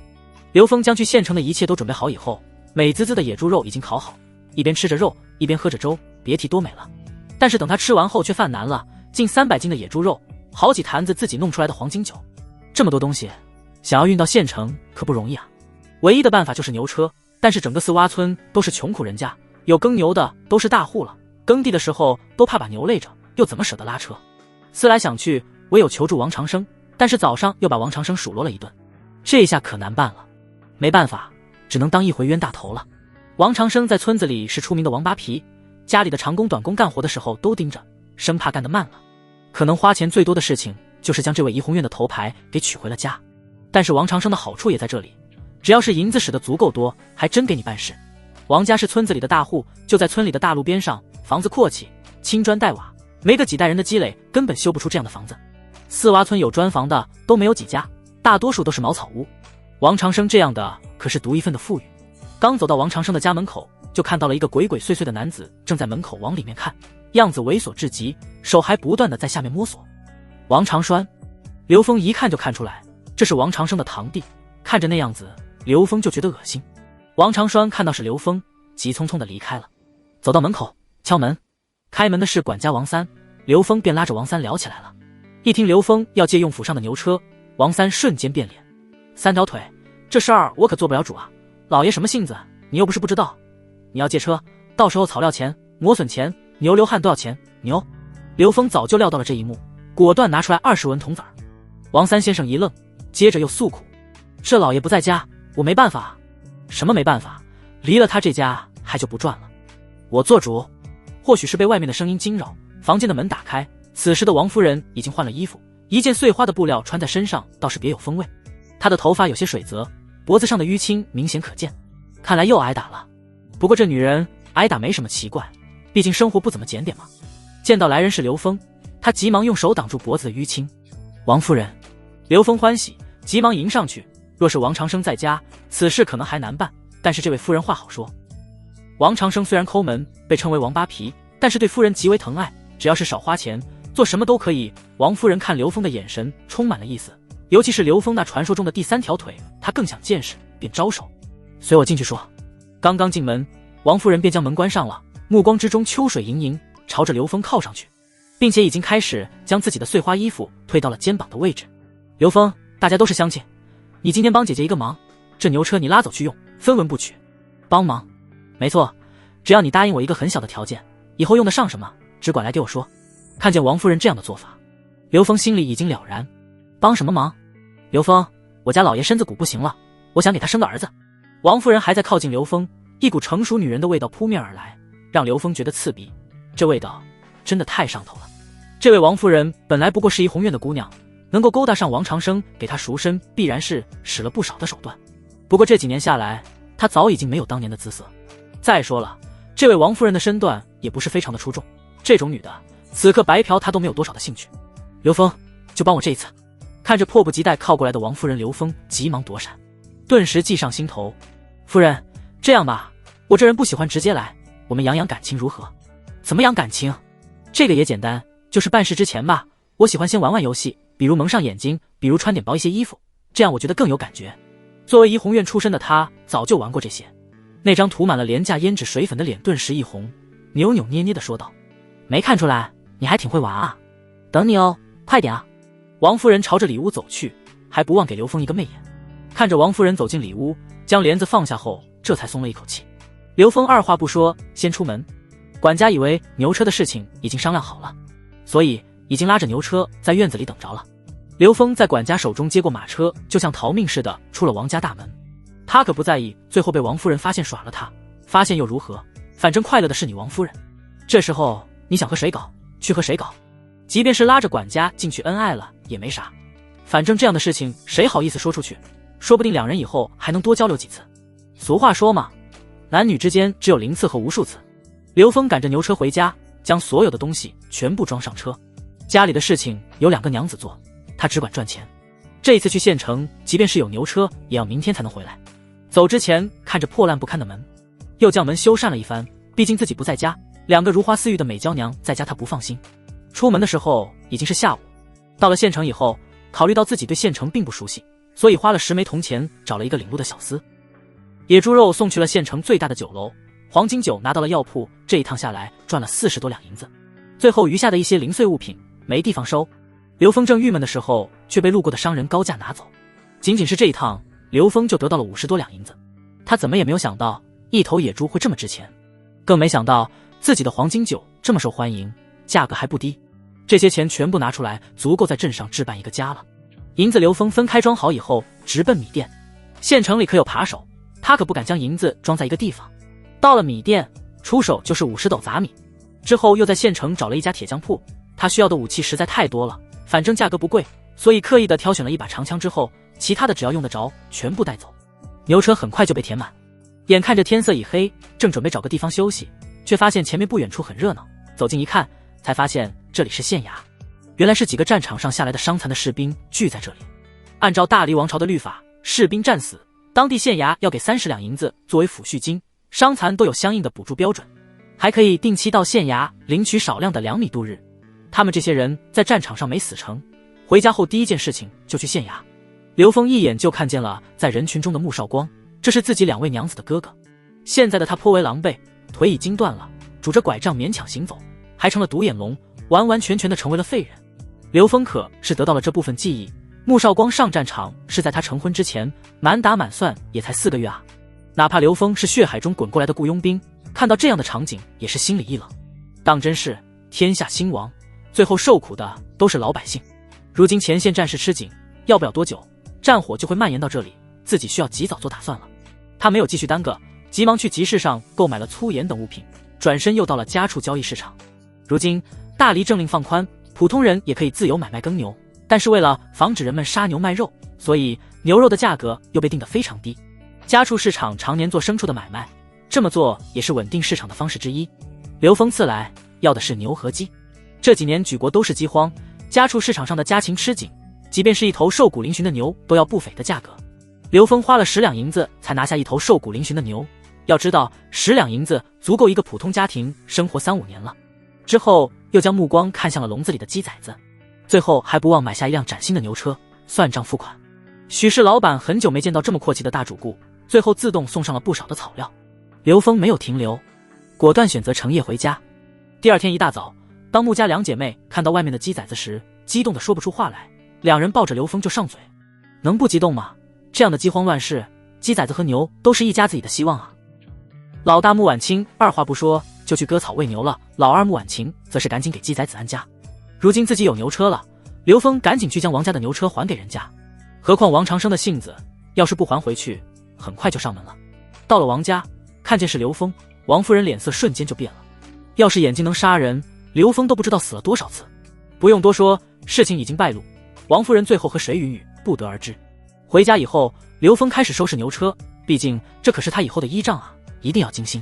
等到做完一切，刘峰拉着两个媳妇坐下来，三人一起休息。刘峰突然间有一个决定，自从这姐妹两个嫁过来，还没有回门呢。再加上昨天又看到穆少光的惨样，是时候带着姐妹两个去看看老丈人了。穆家姐妹有两个哥哥，大哥穆少良就在县衙里谋生，一个普普通通的衙役，二哥就是刚刚在战场上回来的穆少光。他知道这姐妹两个自小和家里的哥哥们亲近，这时候不知道怎么给他们说清楚穆少光的情况，只能挠挠头。这样吧，家里的事情忙得差不多了，我带你们回娘家一趟吧。嫁过来很久了，是该回去一趟了。穆婉晴很聪明，很快就反应过来了，眼泪在眼眶里打转。她是家里最小的妹妹，从小就是最受宠的那个，当初也是因为不想让家里遭难，这才嫁给了刘峰这个酒鬼。嫁过来的日子里，姐妹两个最担心的就是自己的二哥，不知道他在战场上究竟如何，有没有受伤。夫君，真的吗？你和我们一起回去，也让父亲看看，如今的你是多么的能干。姐妹两个别提多高兴了。至于穆少光如今的情况，刘峰还是忍住了，没有说出来。虽然迟早都会知道，但是能瞒住一时是一时，万一姐妹两个受不了打击，可怎么办？又忙碌了几天家里的事情，刘峰将这个破家终于收拾得有些样子了。这几天的喂养，牛的毛色也顺了，便套上牛车，带着姐妹俩去往县城。刘峰也没有吝啬，只要是家里有的东西都带上了一些，自己制作酒也带上了一大坛子，最后还交给穆婉清几两银子。回去一趟不容易，怎么也不能让姐妹俩在娘家丢人。银子少，但这是我的心意，你给二老。穆婉清看着刘峰眼睛上布满的血丝，感受着自己身上崭新的衣服带来的温暖，穆婉清攥着钱袋的手微微颤抖。走到半道上，穆婉清突然说道：夫君，我现在就要，现在就要。刘峰一脸的黑线，是啊，夫君，现在就要。穆婉清附和，他是真的没想到，这姐妹俩为了他是不分白天黑夜了，已经明白了和相公相处最主要的一点，那就是随时给相公开绿灯。刘峰四下一看，还真是啊，这样的山野间行人罕见，山清水秀的，正是办事的好时候。姐妹俩和刘峰在草丛里温存爱恋2个时辰之后，这才继续上了牛车。一路上三人有说有笑，终于在天黑前到了县城。他们没有在城里闲逛，直奔穆家。老丈人穆林峰是县城里出了名的老中医，前几年身子骨硬朗的时候非常受人尊重，争下一份家业。后来身子骨不行了，将药铺盘出去之后，就在家里清闲度日。没有了收入来源，再加上两姐妹迟迟没有嫁出去，被官府加征了重税，一点家底子早就没了。不但被迫出售家里的良田，更是将原本4进堂的青石院落卖了，这才到了如今县城边缘的土坯房小院居住。老两口的生活并不富裕。刘峰将牛车停在大门的边上，虽然家道中落，即便是住在土坯房院落，门口也立着拴马桩，大门口被打扫得干干净净，一尘不染。来开门的是姐妹俩的母亲，虽然年过50，但是看上去并不是很老。看见门外的姐妹，眼泪止不住的掉。自古以来，女子出嫁都要回门。刘峰虽然带着媳妇回来的迟了，但终究是回来了。娘！看见美妇人的时候，两姐妹再也抑制不住，跪在地上痛哭。大哥穆少良在衙门里当差，这个时候不在家。二哥穆少光因为战场上落下的残疾，废人一个，躺在院子里的竹椅上晒着太阳。而在穆少光的身边，一个双鬓斑白、全神贯注上药的老者，就是他的老丈人。这是一家人团聚的时刻，刘峰并没有打扰，自顾自地溜达着。院子里充斥着药草的香气，架子上是正在晾晒的草药，除此之外再没有多余的东西。老丈人很清楚刘峰是个什么样的人，为了不让姐妹俩受苦，赔下了不少的东西，这也是保护自己女儿的方式。最后的家底做了嫁妆，所以他们现在的生活极度困难。贤婿啊，走，屋里坐。他娘，上茶。等穆林峰为穆少光换药之后，一向看不上刘峰的他也不得不上来搭话，基本的礼不能丢。这二人虽然是翁婿关系，但是见面就完婚当日一次，还是匆匆一面。要不是看在自己女儿的面子上，这样的混混无赖他才懒得搭理。岳父、岳母，你们先忙着，我知道家里也困难，这次带着晴儿和晴儿过来，顺便给你们带了一些东西。刘峰不卑不亢，对着老丈人微微一笑，便独自一人出门去搬车上的东西。当穆林峰看着不断的垒在自己院子的吃食和酒肉，一向高傲的老丈人觉得惊恐。先前只顾着给穆少光上药，根本没有注意自己女儿和女婿的面色神态。他很清楚刘峰的德行，看到了这么多的东西放在这儿，心提到了嗓子眼上。他最担心的就是退婚，看来还是没有躲得过去。眼前这些东西明显就是在退还嫁妆。要知道他落魄，但曾经毕竟辉煌过，如今出门街上人看见他都要喊一声林大夫，要是被退婚，那他这张老脸可往哪儿搁？街坊邻居会说三道四不说，最主要的是被休妻的女人很难再嫁出去，何况这样兵荒马乱的时候，到时候他林家必然躲不过被流放的命运。贤婿，这是做什么？你要是缺什么，我老头子尽量帮你嘛。你只要和我家两个丫头好好过日子，什么衣食住行，老头子我能帮忙的肯定要帮你是不？刘峰一脸错愕，自己过来给老丈人一些孝敬，老丈人怎么感觉我要退货似的？两姐妹只顾着和自己的母亲和二哥聊天，都把刘峰交代的事情忘记了。爹娘，这些银子是夫君孝敬您二老的。爹，这几日夫君日日劳苦，在山上打猎赚钱，眼看着过冬了，银子给爹娘添置几件冬衣。这些吃食都是夫君走的时候特意带来的，夫君说了，光有银子不行，过冬怎么着也要吃好些。刘峰笑嘻嘻地看着姐妹俩，姐妹俩能说会道，处处都在维护她这个丈夫的形象，将刘峰夸得天花乱坠。这不是退婚，太好了，太好了！不对啊，孝敬我们。老丈人一脸的不可置信，看着刘峰，又仔细地打量着自家的女儿。两姐妹气色不错，穿着也是焕然一新，悬着的心这才放下。但是穆林峰还是不敢收，主要是自己拉不下来这个脸，怎么说也行医济世一辈子，让女婿接济传出去，岂不是让人笑话？这怎么行？你们虽然没有孩子，但是一家三口人，银子和吃食迟早用得上。爹，穆婉清假装生气，冷哼一声。穆婉晴又指着老二说道：“你看看二哥，你怎么可以这样？谁不知道你那点小心思啊？脸面重要，还是过得好些重要。而且夫君本事大了去了，家里米都囤得够吃一年了。而且夫君还买回来牛车。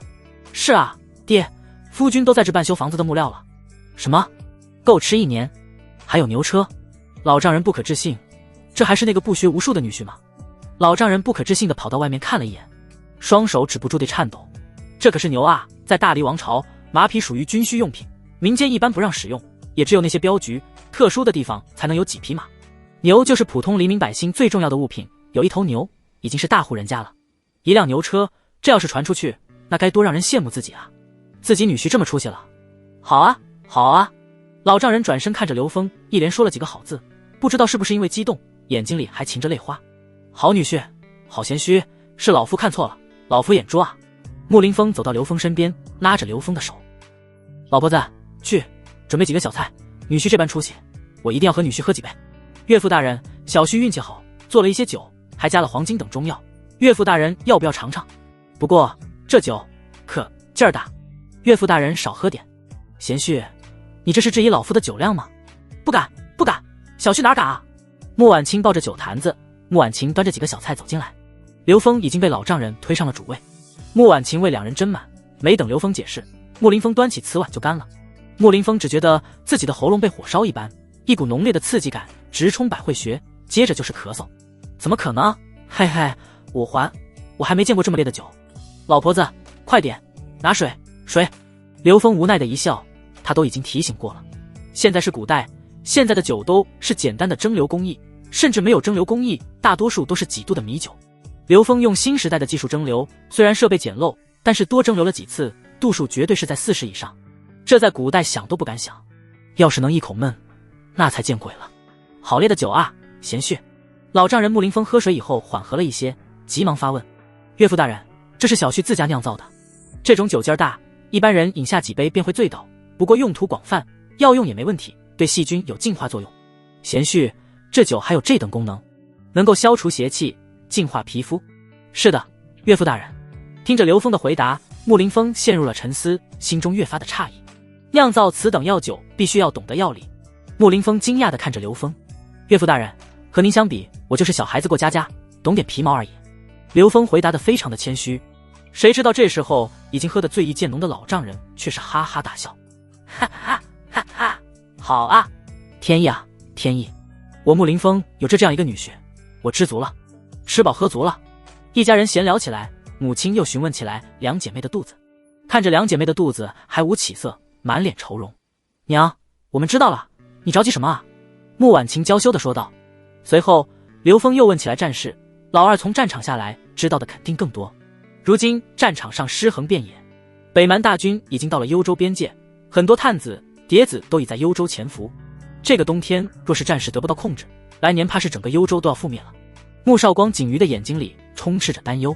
刘峰听见他这么说，不由得担忧起来。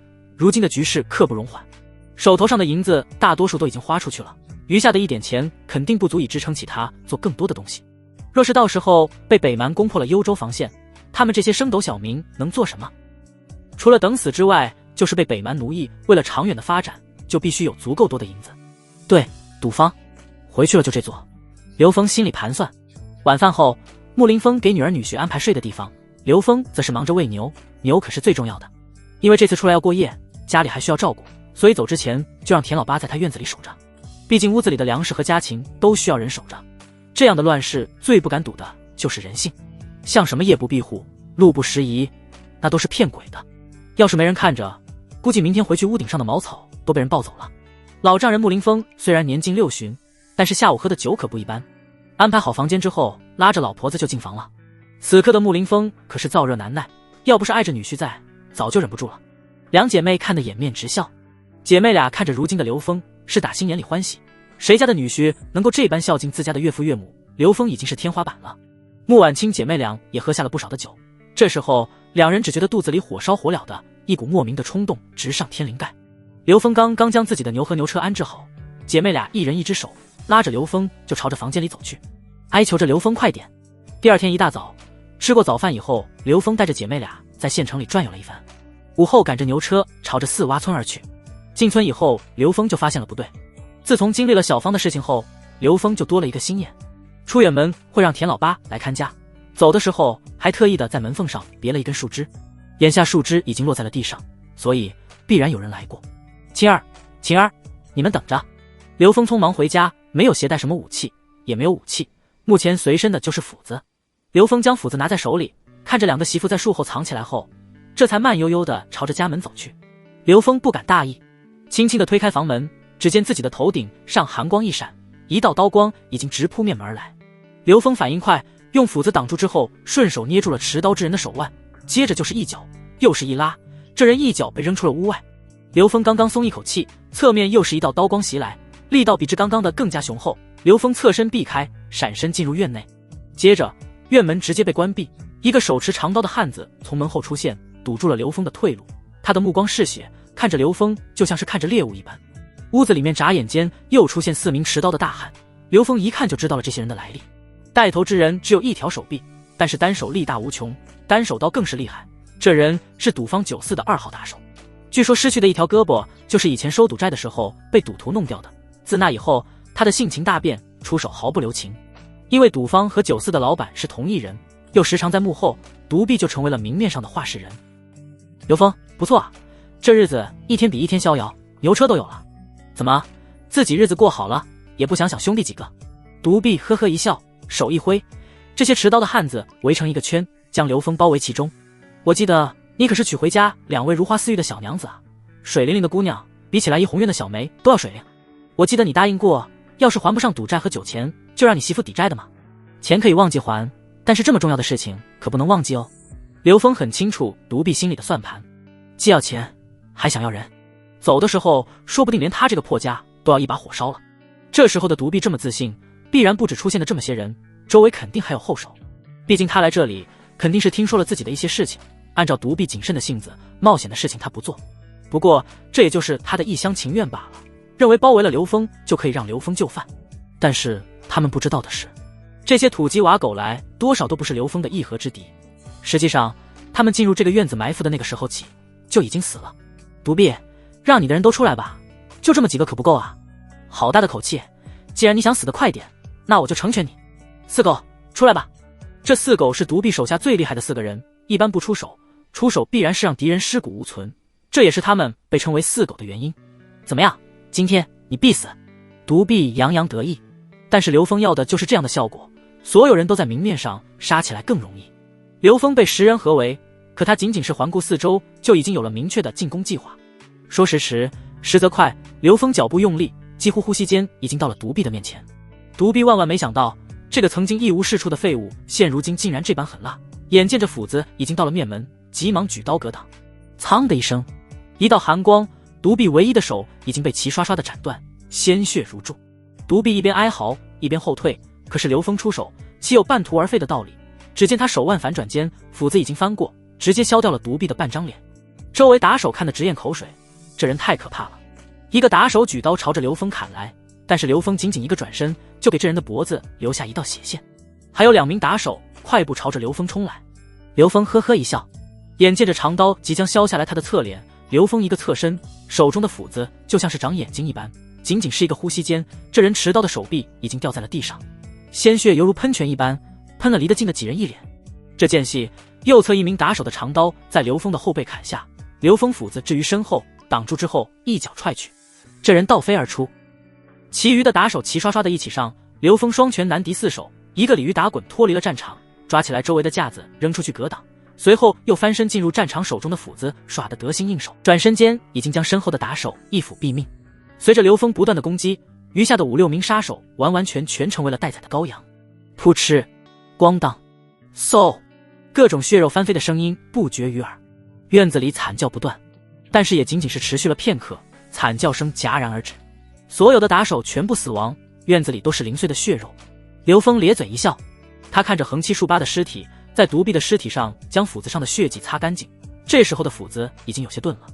我说呢，原来如此，我说怎么砍人不锋利呢？忙完了该好好打磨打磨，冶炼技术跟不上，这玩意实在是不经用。等以后条件成熟了，一定要建造几个高炉炼钢设备，实现金刚的自由。刘峰将靠在门板上的独臂推开，这才开门朝着躲起来的2个媳妇招手。2个媳妇有些害怕，他们看得真切，刚刚还在为丈夫担忧，但是没想到10个人杀手在刘峰的手下仅仅是片刻功夫就已经全部倒下，而且都是死无全尸。虽然已经见识过了刘峰的杀伐果断，但是如此近距离的看见依旧心惊。这些人可不是李老二那样村子里的懒汉，也不说小芳那样的村妇，这些都是镇上赌坊9、4的打手，一个个武艺高强，心狠手辣，但是眼前的男人却快就解决他们。这个身手敏捷，杀伐果断，出手毫不留情，而且精明能干，这么厉害的男人，真是那个曾经整天烂醉如泥的刘峰吗？穆家姐妹俩面面相觑，小脑袋想不通。自从刘峰突然间变化以来，发生了太多的事情，她们姐妹2只当是刘峰良心发现，从没有仔细的想过，直到亲眼看见了刘峰一人轻松杀掉10余个打手之后，她们突然间意识到，眼前的这个男人真的很可怕。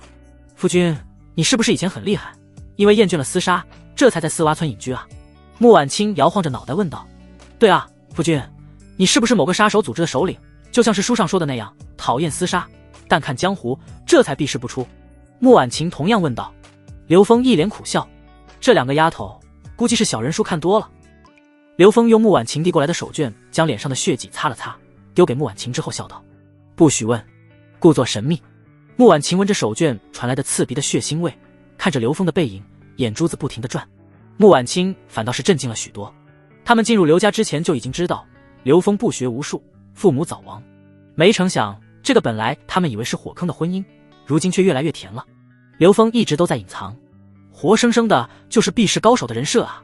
没错，一定是夫君觉得自己可怜，这才不再隐藏，为了给他和姐姐更好的生活，这才展露了原本的实力。要不然穆婉晴实在是无法解释刘峰的变化。刘峰可顾不上姐妹俩脑子里这些花花肠子，眼前这些尸体还要处理，他将尸体暂时性的找了个地方堆起来，至于处理还是等晚上。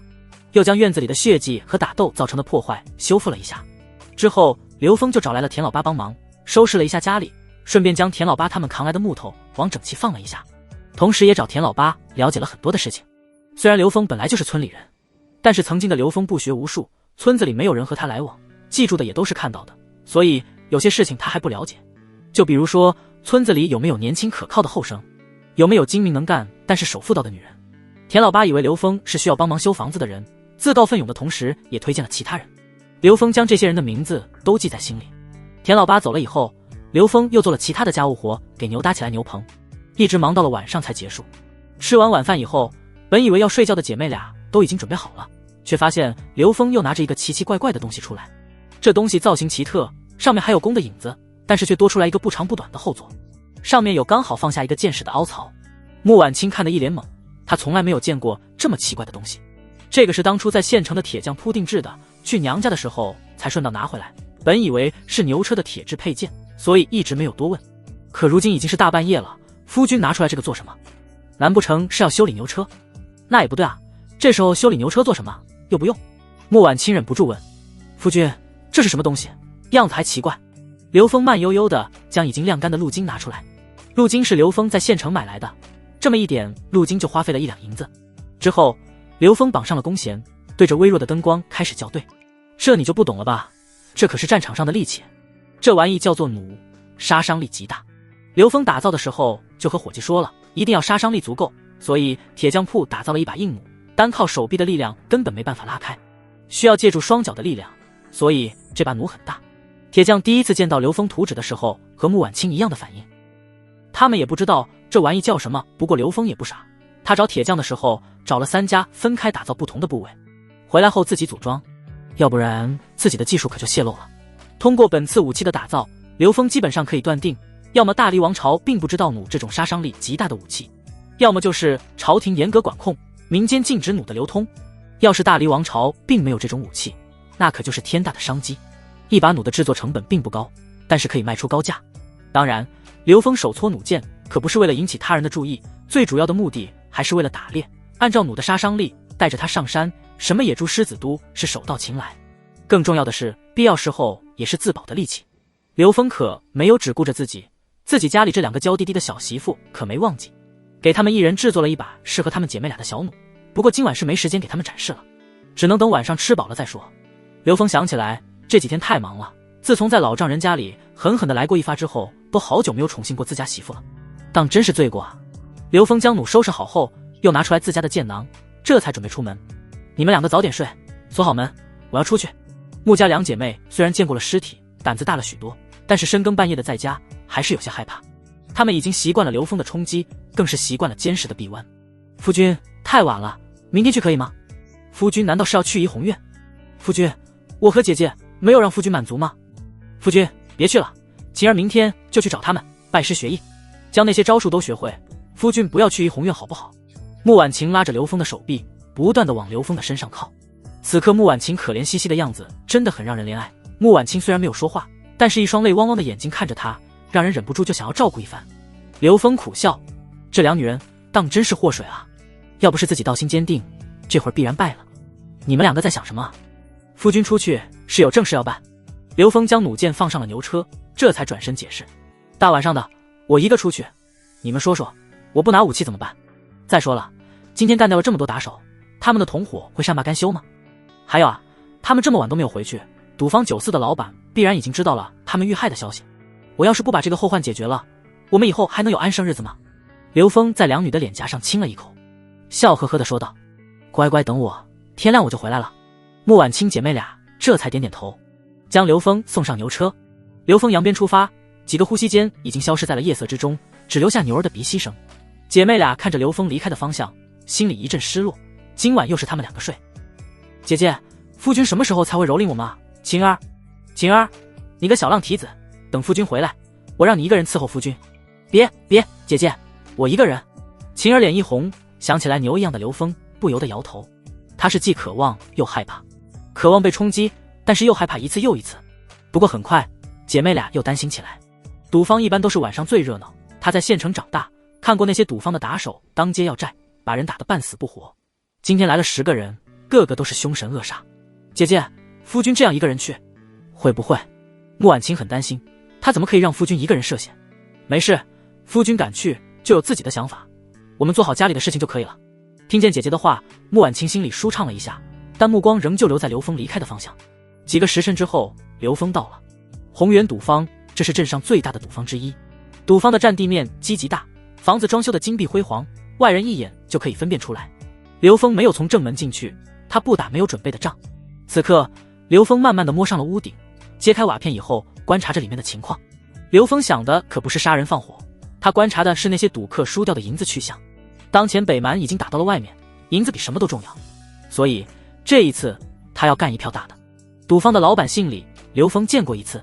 埋伏起来后，之所以迟迟没有动手，也是在等老板出现。赌坊内打手在30人左右，这些都是赌方花钱养着的人，管吃管住不说，定期还要拉到怡红院去消费一次，这也是打手们能够卖命的原因。刘峰这么做也不是土匪做法，赌方坑害了不知道多少人，他是在为民除害，劫富济贫。刘峰一直等着，到了后半夜的时候，李老板出现了，顶着一个圆溜溜的肚子，在几个护卫的簇拥下走来。赌方的打手老大是9根指头的杨老三，打手们称呼为三爷。看着李老板出现，急忙凑上去在其耳边窃窃私语。刘峰猜测必然是汇报独臂他们没回来的事情。没用的东西，老爷我养他们是吃干饭的，搞不定一个刘峰。李老板呵斥的声音很大，刘峰没猜错。刘峰邪恶一笑，手中的重弩已经上箭，箭矢瞄准的正是李老板和水桶一样的脖子。作为雇佣兵出身，刘峰知道最合适的出手时机。瞄准之后，他并没有着急。虽然他不惧怕眼下的这些打手，但是打手头子三爷从战场上死人堆里滚出来的，武力值不弱。当然他不惧，但还是谨慎为好。唰，随着破空声响起，箭矢离弦，如同一道漆黑的毒蛇一般在夜空中吐信。眨眼的时间，李老板的脖子已经被箭矢洞穿。救我！李老板的脖子上鲜血如注，他用手捂着脖子想要呼喊，却怎么也喊不出来。他的双眼开始放大，身体不由自主地向后倒下。在他倒下去的瞬间，他看到屋顶上一个黑影，有刺客。三爷已经躲在了桌子底下，他到底是练家子，只是瞟了一眼便已经清楚李老板已经死了。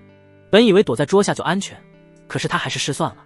没等过几秒钟，一道箭矢飞来，力道非常大，直接穿透了躲避的桌子，插入了他的肩膀。什么人？暗箭伤人。可是瞬间他就反应过来，据他所知，大黎还没有能够穿透桌子的箭，难道是北蛮？可很快又否定了。三爷慢慢地挪动着自己的身体，箭矢穿透了肩膀半指深度，强忍着疼痛将箭矢拔出来。此刻的三爷已经失去了信心，这样的情况下，即便是在明面上他也没有胜算。反正东家已经死了，自己走了也不算违背江湖道义。想到这里，三爷看着窗户想要逃脱，可他刚刚准备逃走，屋顶上就传来响动，这让刚刚打定主意的三爷后背发凉，整个人不敢动弹。三爷怕了，感觉有来自地狱的恶鬼盯着自己，发自内心对死亡的恐惧让他不敢动一下。三爷缓缓地摸着腰间，此时不反击必将步李老板的后尘。三爷猛然间回头，手中的刀向上斩出，可是三爷终究慢了，他转身的瞬间，月光中一道寒光已经到了眼前，扑哧一声，手臂应声而落。没等他反应，只觉得脖子上被什么划过，鲜血不受控制地流出。三爷清楚自己已经无力回天，在身体倒下去的瞬间，他看清楚了杀自己的人，因为他用的正是赌方派出去的打手使用的长刀。果然啊，最后死在了这个男人的手中。赌坊中本来热闹非常，大量的赌客在赌桌上使劲地吆喝，可看见这突如其来的一幕，所有人傻眼了。但是仅仅过了一会儿，有人率先反应过来，接着是所有人，他们开始疯狂地抢夺赌桌上的银子，甚至为此大打出手。现场十分的混乱，以至于没人注意到那个黑色的身影正在暗中注视着所有人。嗖，刘峰犹如离弦之箭，进来之后就在人群之中穿梭而过，每一次在打手身边经过，都能带走一条生命。动作没有拖泥带水，似乎是跳舞一般，优美的动作下是滴血的长刀。不多时，打手已经被刘峰撂倒了10多个。原本拖着李老板的尸体撤离的赌坊第3大高手也发现了刘峰，转头对着余下的打手说道：抓住他，死活不论。其余的打手也回过味来了，一个个的举着长刀，在一众逃离的赌客中寻找黑衣人的踪迹。刘峰速度快，一跃而起，避开了一个赌桌，接着将一个只顾着往怀里塞银子的赌客抓在手里。都这个时候了，抓人有用吗？他看着刘峰，冷笑。他将老板的尸体放好，慢悠悠地从自己的腰间拿出来2个纸虎，这就是他的武器。看着小巧，但是打上去就会让人骨骼断裂。兄弟们，杀上去，谁能干掉他，100两银子。重赏之下有勇夫，100两银子值得用命去拼杀。抓人，你觉得我用得着吗？刘峰冷笑。当前赌客已经走得差不多了，这时候还忙着抢夺银子的都是亡命徒，死了也是活该。眼见打手们一个个的冲来，刘峰将手中的人丢出去，同时一个转身，将一张木质的赌桌抬起，砸向一众打手。而他自己则是以迅雷不及掩耳之势奔向了大头。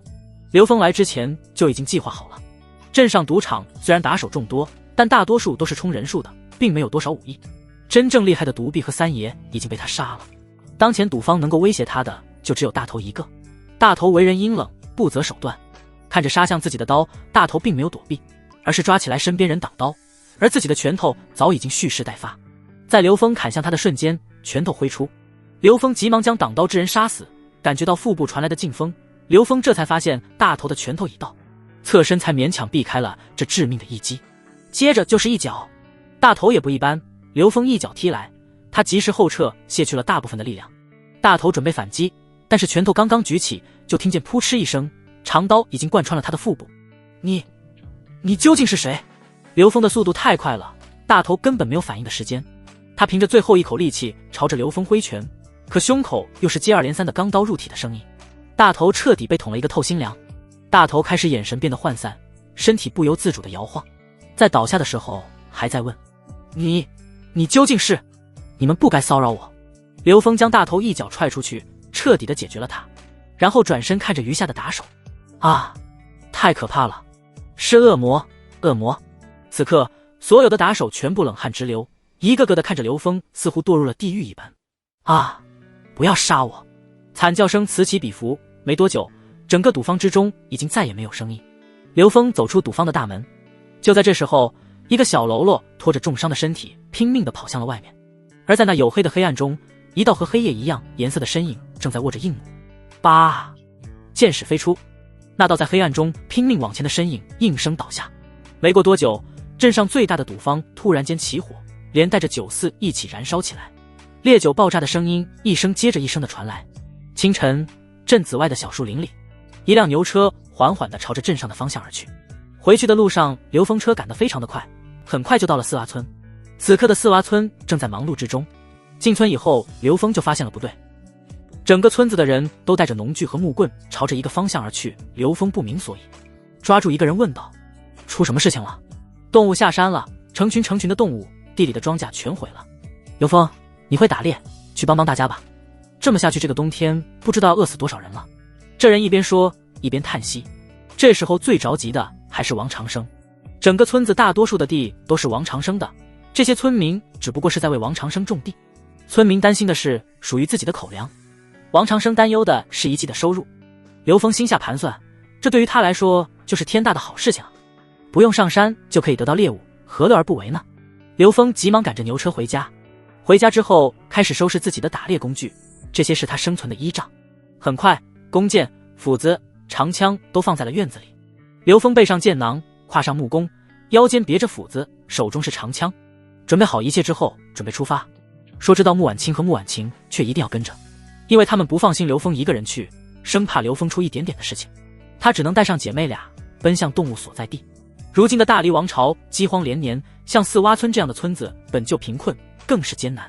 好一点的地就是河边的几十亩地，基本上都在村长王长生的手中。动物毁掉的也就是这部分土地，所以这就等于是再给刘峰送钱啊。没钱，这个忙他可没办法帮。到了地方，远远的就可以看在站在田埂上的村民有20-30人的样子。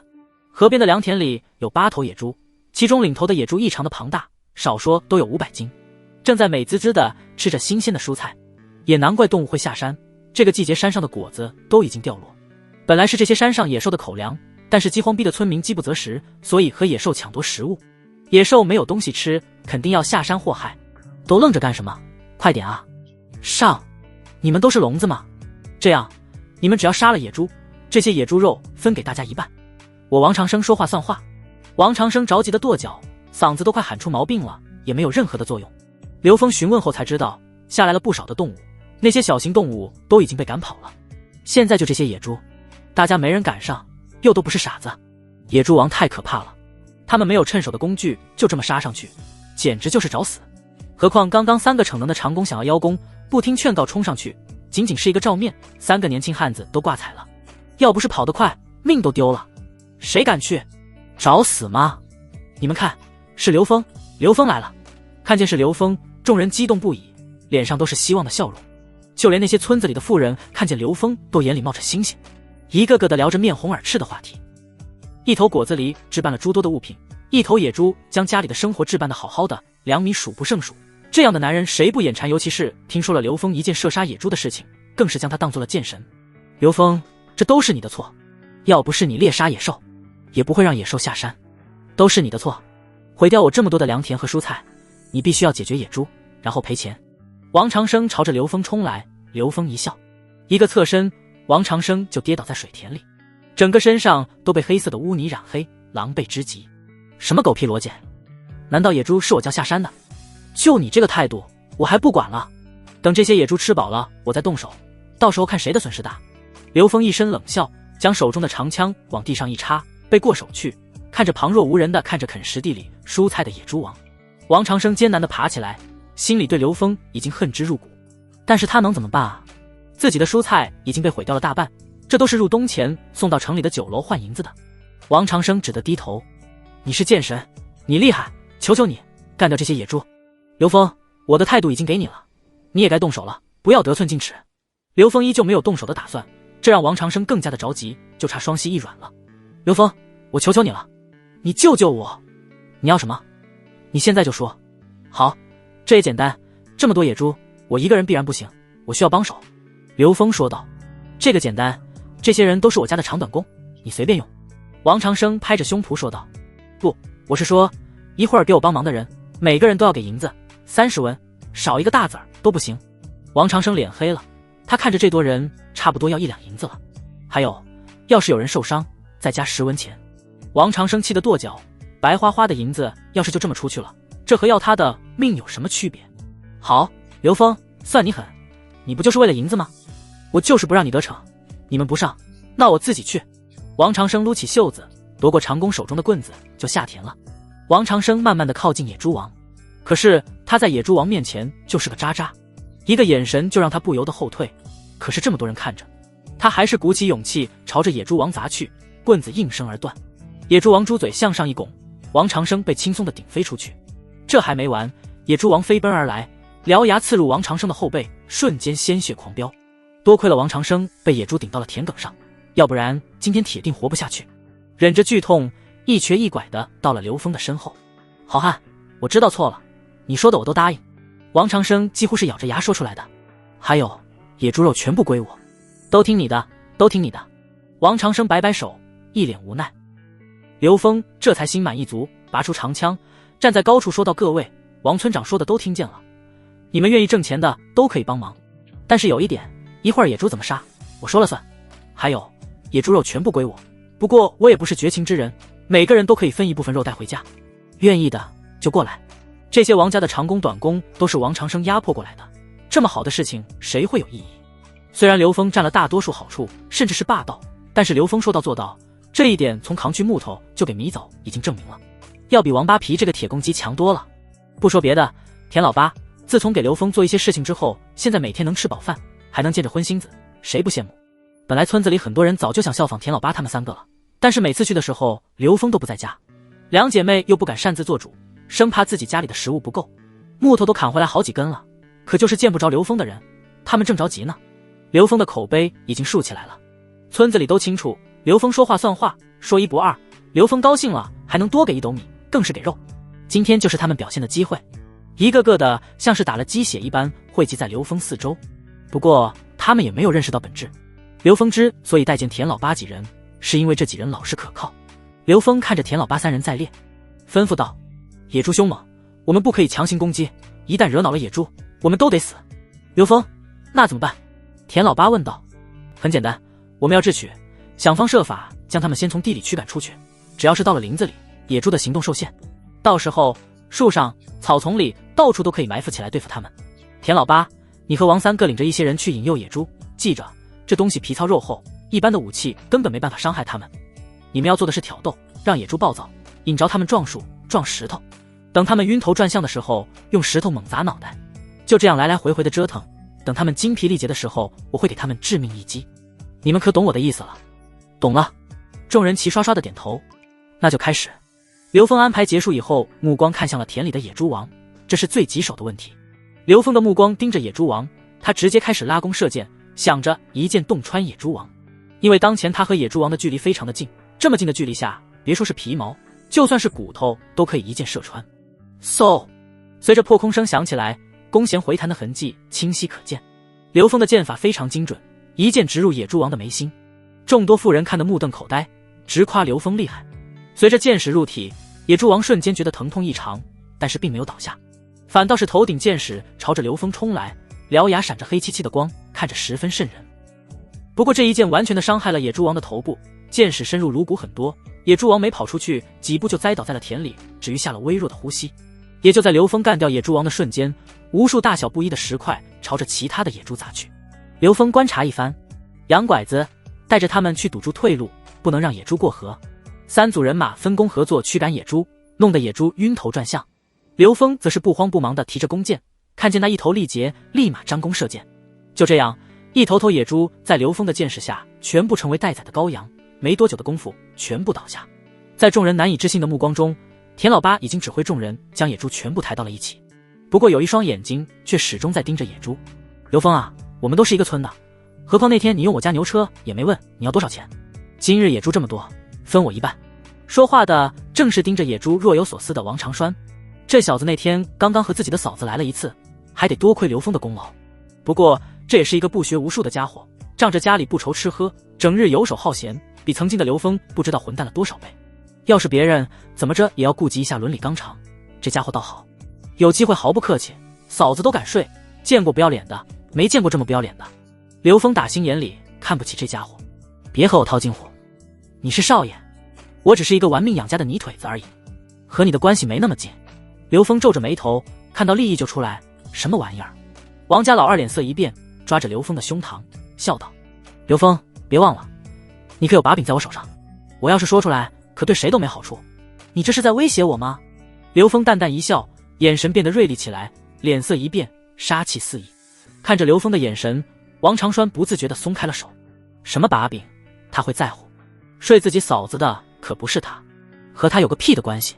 这小子没一点脑子，还想着抖搂出来这么一档子事情。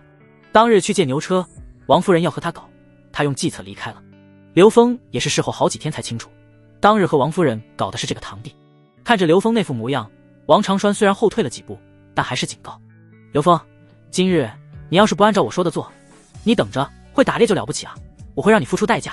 你能杀猎物也就只是猎物，老子一个活生生的人，你能把我咋的？也不知道是谁给王长栓的胆子，竟然鬼使神差地举起手朝着刘峰的脸打去。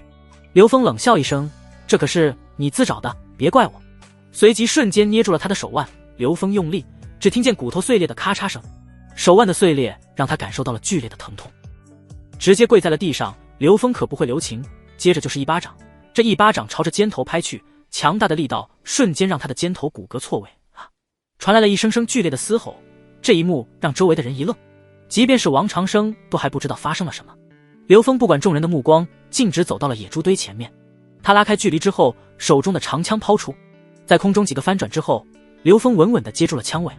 刘峰一个转身，辗转腾挪间，长枪舞得霍霍生风。刘峰一记狮子摆尾，长枪脱手，顺势左脚一踢，长枪嗖地飞出，锐利的枪头就像是装上导航一般，不偏不倚地插在王长栓的双腿之间，距离要害部位仅仅毫厘之间。王长栓被吓傻了，直接一声惨叫，晕死了过去。和我讲条件，你算个什么东西？刘峰走上去，看着晕死过去的王长栓，在脸上拍了几巴掌之后，这才前去分割猪肉。刘峰目的简单，也不是看中了王长生给的那点银子，最主要的就是借此人多的机会给自己树立威信，同时兑现承诺，建立村民对他的信任。其次才是这些野猪肉的价值。现在还不到弄死这个家伙的时候，也没有必要和王长生结仇。要不然，看着刘峰慢悠悠的去分肉，只留下一脸懵逼的王长生不明所以。刘大哥，你做得对，这小子坏得很，收拾了他村里的女人都要少遭殃。是啊，刘大哥，你太厉害了，尤其是你刚刚那一手剑法，真的是出神入化。刘大哥，你能教我吗？果然，刘峰此举受到了大量村民的拥护，毕竟都知道王长栓的德行。刘峰则是开始分割野猪肉。这一次，田老八、王三、杨拐子，你们三个出力最大，每人拿一条猪腿，多给10斤猪肉，其他人每人5斤肉，内脏2斤，都在这里等着，一个个递来。刘峰心里有笔账，这里有8头野猪，加起来有2000多斤的肉，这么多肉他一个人没办法处理，还有大量的内脏无法处理。与其浪费，还不如分给村民。刘峰这个时候绝不会吝啬，这是他收买村里人的方式，同时也是他帮助村里人的方式。我没有听错吧？是啊，给肉不说，还有内脏。这些原本以为只能拿20钱的汉子们一个个的欢呼雀跃。内脏就不说了，但是5斤肉是什么？拿出去那就是50钱银子，即便是丰收的年份都没有这个待遇。在这样的世道下，能有5斤肉，这怕是镇上的那些小商小贩都不敢这么奢侈吧。看上去是很多，但是刘峰清楚啊，这些帮忙的长工短工就是加起来人也不多，1头野猪就够分了，多数的好处还在他这里。主要是这些人都王被长生压迫的多了，这才反应这么激烈。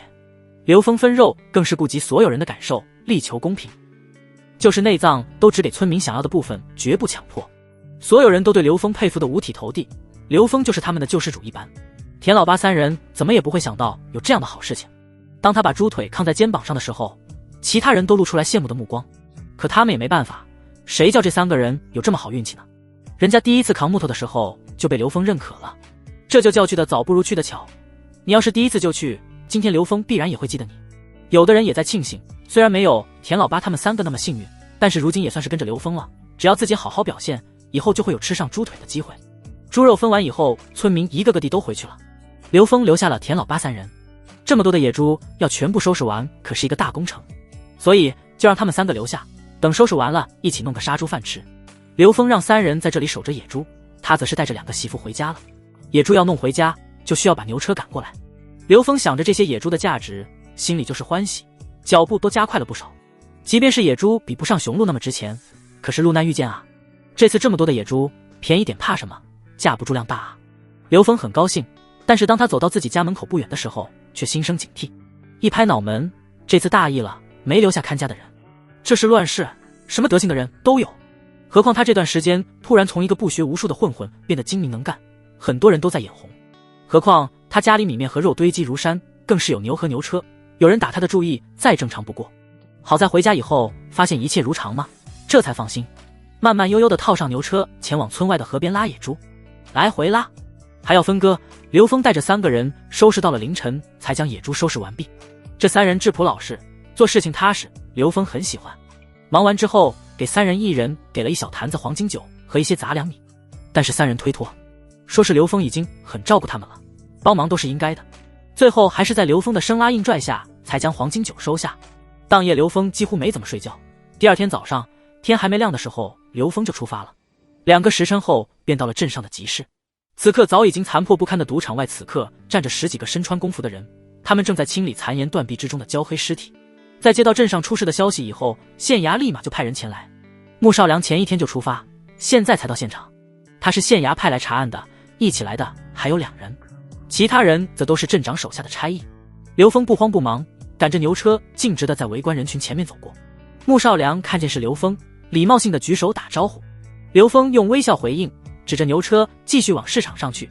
穆少良现在很羡慕刘峰，这小子带着那么多的好东西去了一趟家里，爹娘对他赞不绝口。这时候又看见刘峰满满的一车肉，心里更加的羡慕了，也不知道这小子走了什么狗屎运，怎么打猎这么容易，这么下去还得了啊？这一个冬天的时间岂不就成为富家翁了？下来一定要请教一下，等我休息的时候也去山上试试，好歹补贴家用。穆少良在心里盘算着。刘峰这次带的肉太多了，镇上就这么大的购买力，所以销售的比较缓慢，直到午后才完全的卖完，这还是在他多次降价的情况下，所以这一车的野猪肉最终才卖了107两银子。回去的时候是空车，刘峰思前想后，趁着现在有钱多囤积一些粮食，所以又购置了各种米面粮油，把整个牛车装得满满的，这才回家。这个时代的食用油以麻油为主，要么就是动物脂肪。这几次打猎以后，刘峰已经储备了好几坛子的动物脂肪，所以油其实不缺，但是他还是买了2壶，以备不时之需。不过说起来银子，刘峰这短时间内打猎和其他方式储备已经有不少了，尤其是赌坊一趟，不但得到了大量的银票和散碎银子，还有少量的金子，这些才是他的最重要的储备。回去的路上，刘峰走得很快，没多久就到家了。看着站在门口翘首以盼的2个媳妇，刘峰心里暖暖的。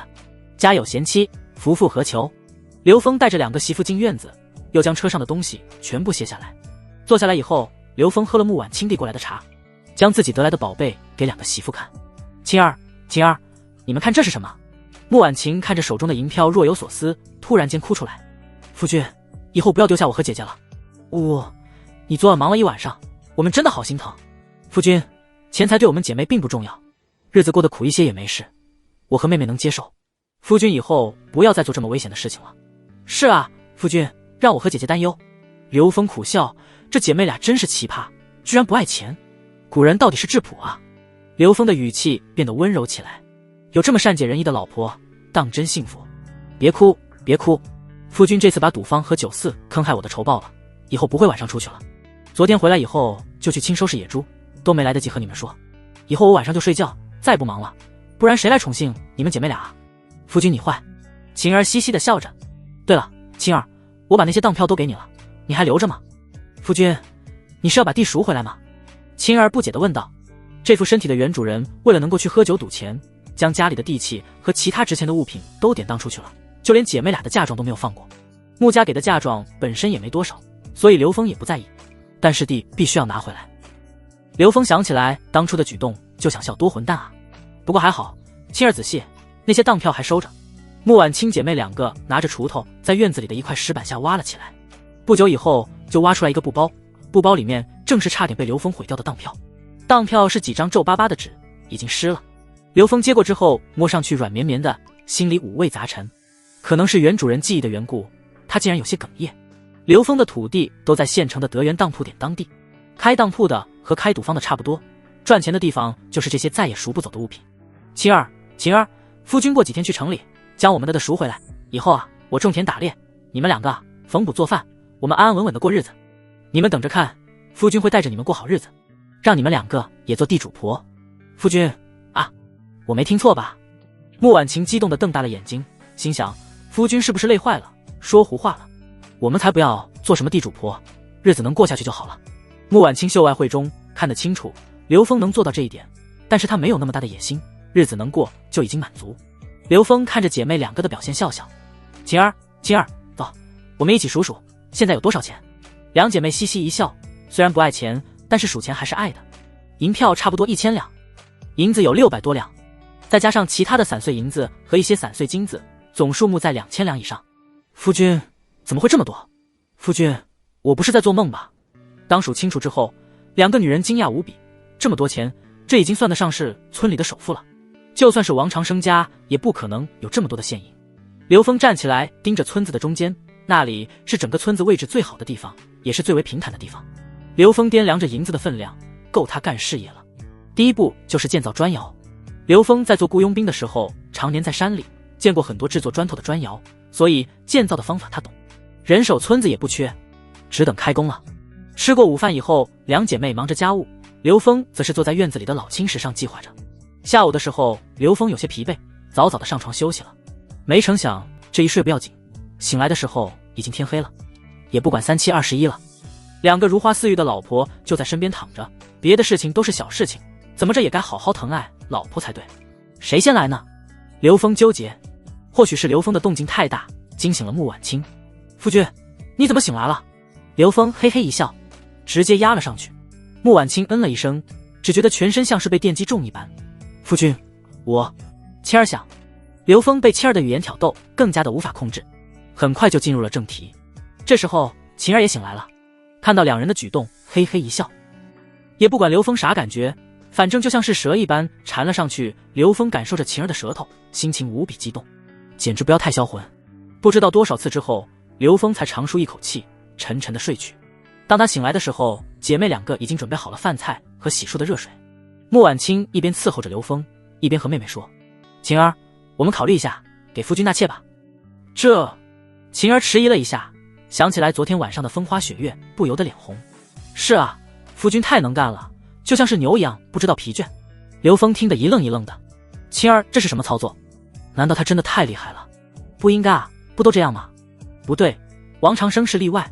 刘峰心里自嘲。穆婉清在刘峰的身边说道：夫君，我想好了，这样下去真的不行。你们两个想什么呢？夫君有你们就够了。夫君，青儿不是这个意思，我们姐妹俩独享夫君自是好事情，但是夫君以后家业会越来越大，没有子嗣怎么行？听见这么说，晴儿立马明白了姐姐的意思，并不是单单因为晚上事情，更重要是夫君的子嗣。晴儿失落地摸了摸自己的肚子。夫君，姐姐说的很对，我们已经圆房好久了，但是肚子一直没动静，这样下去可不行。这都是我和姐姐的错。幽州律法森严，若是夫君一直没有子嗣，不但家产会被没收，更会让夫君充军。夫君，妹妹说的对，你是屋里的天，你要是被抓走了，那我们也就没法活了。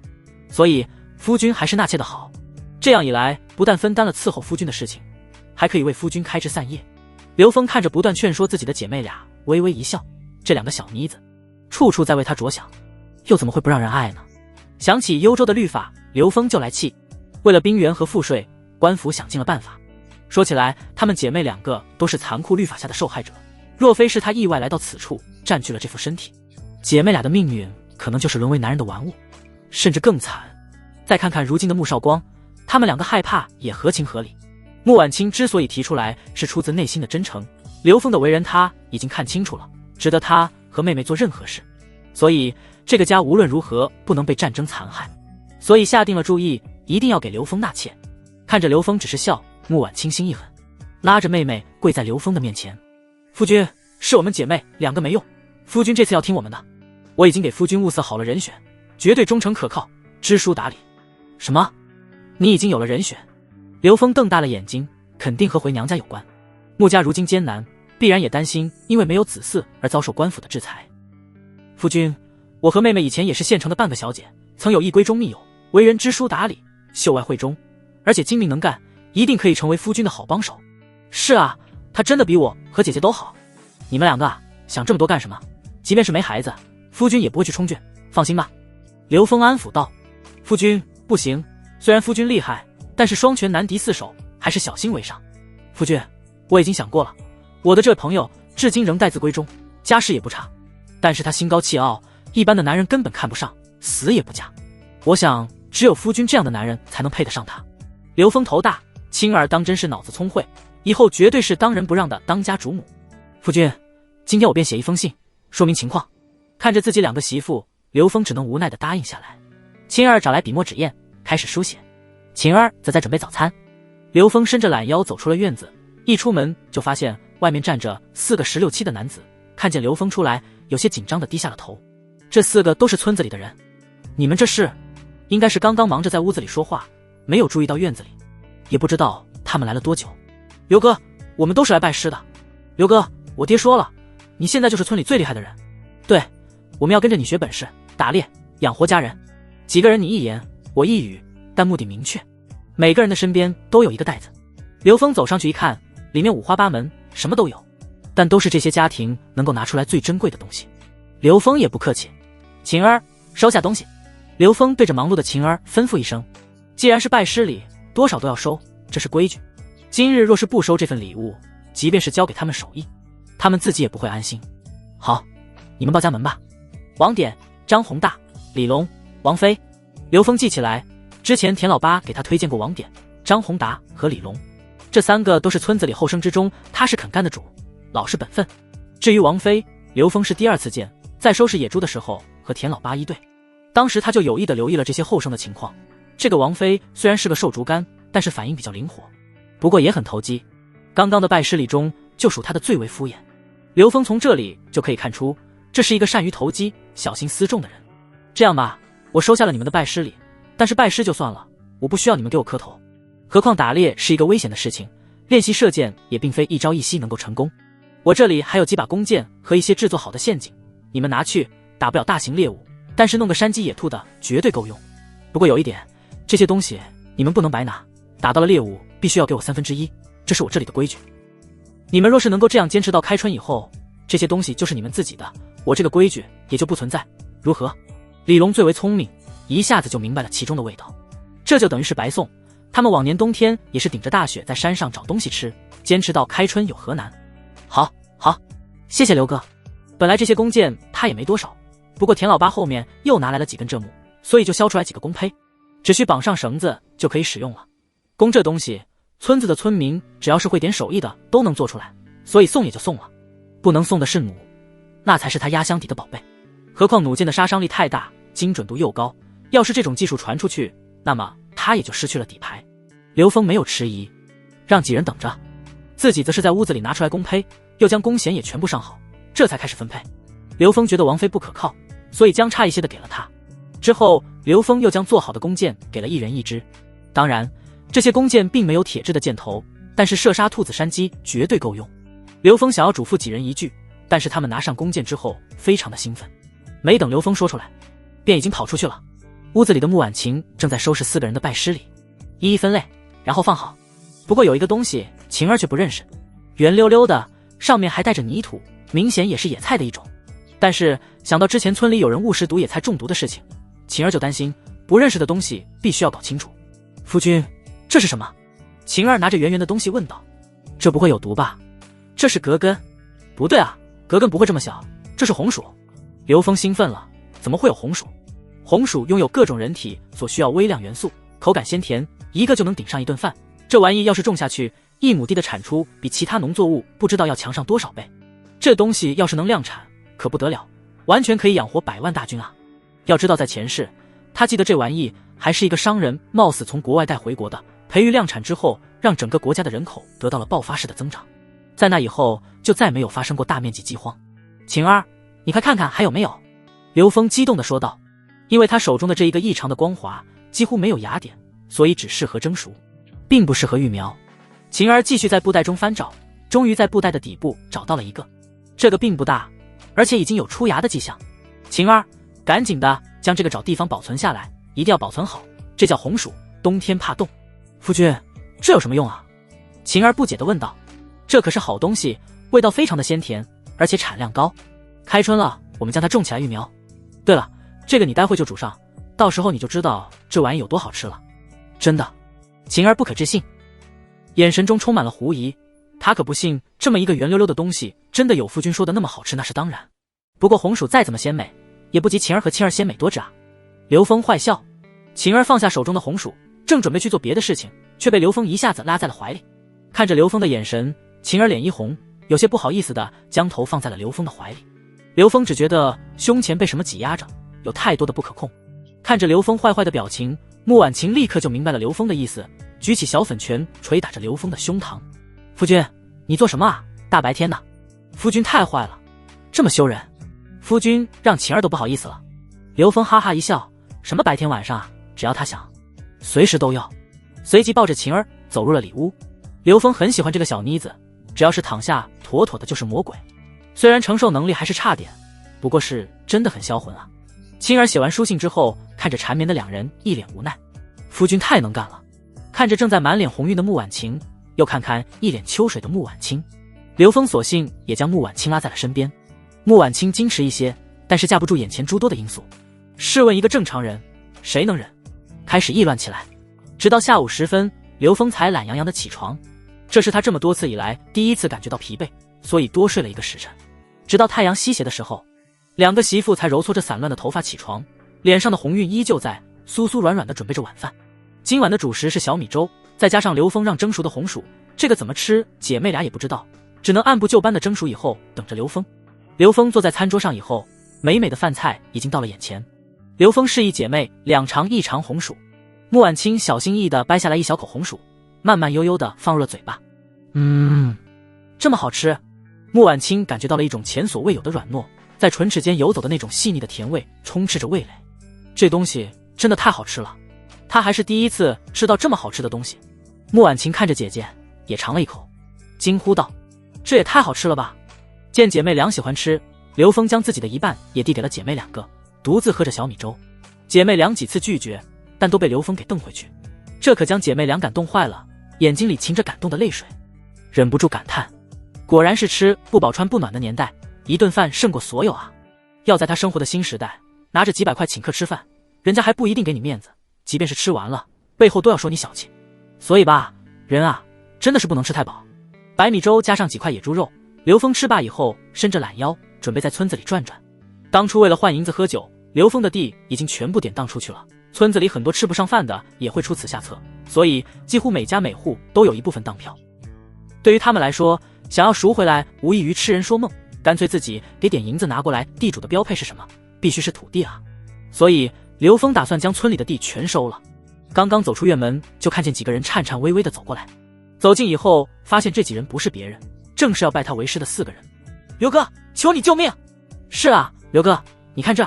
看见刘峰，几人就像是抓住了救命稻草一般。要说这几个人也是怪倒霉的，这是怎么伤的？刘峰明显的不悦，要是听到多叮嘱几句，也不会弄成这样。4个人多多少少身上都有伤，最为严重的是被搀扶的这个脸上已经血肉模糊，胸前露出来翻飞的血肉，已经到了生命垂危的地步。只一眼就可以知道，必然是上山以后招惹了大型猛兽。大型猛兽即便是他自己都不敢轻易的招惹，这4个不知死活的家伙，真是让人操碎了心。刘峰知道自己给他们4个的功是什么质量，就是果子狸这样的小猎物都不可能一剑毙命，更别说更大的猎物了。这和找死有什么区别？没脑子！刘哥，我们遇到了一种可怕的动物。是啊，刘哥，就像人一样，能站起来。站起来以后就像是一座山，太可怕了。我们的弓箭完全不起作用，那爪子太锋利了。几人争先恐后地说着猛兽的恐怖。这么说，你们不认识伤你们的猛兽？是的，但是真的很可怕。刘峰暗暗分析，通过他们刚才的说法，站起来和小山一样，能够站起来的猛兽只有一种，那就是熊瞎子。你们应该是碰到了熊瞎子，难怪这么狼狈。熊瞎子皮糙肉厚，即便是猎枪也要正中心脏才有可能一击毙命，别说他们手中的弓箭了，木质的箭怎么可能给熊瞎子造成伤害？你们几个不成器的，给你们说了，别急着进山，别急着进山。为什么不听？谁带的头？是王妃。王刘峰松一口气，这小子本来就是毛毛躁躁的那种人，何况这小子家里就他一个人，死了也没什么打紧。这样的饥荒年，人命贱如草，谁会在乎？刘哥，王妃这伤，你们也不用扶着了，他已经生机断绝，找个地方埋起来就行了。至于你们3个，伤的都不重，这几文钱拿着，到隔壁村找郎中敷上草药，多吃点东西，要不了几天就能恢复。刘哥，王妃，这毕竟是一条命。王典还想让刘峰仔细看一下，都说了没救了，那就是没救了。记住，以后不可胡来。要是打猎这么容易，你爹为什么不去？削一根木头做弓箭的事情谁都会，为什么村子里没人去打猎，都要捕鱼？你们3个就是猪脑子！刘峰对着3人不断呵斥。刘峰骂完之后，将一袋钱扔给了几人，60文左右的样子。3人欣喜若狂，这么多钱，他们长这么大都没有见过啊！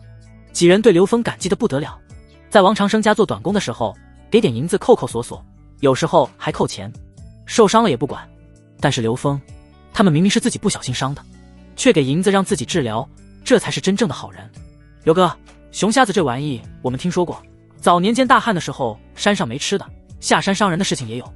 这只熊瞎子已经到了山脚，就在林子的边缘，要是进村子可就麻烦了，真的太大了，王妃一巴掌就被拍飞了，多亏了我们跑得快。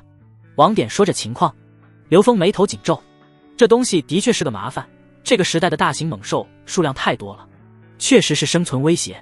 但是大型猛兽一般都在深山活动，怎么会突然间出现在村子外的林园地带呢？有没有一种可能，他在找冬眠的地方，无意中闯入了此地？这个你们就别管了，好好去养伤。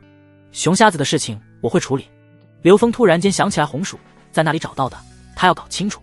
对了，你们的拜师礼中有一样圆溜溜的东西，谁拿来的？张宏达站出来，是王妃，这个家伙没良心。当时我们都说了，拜师不能胡来，他不听，非要拿着不知名的东西来。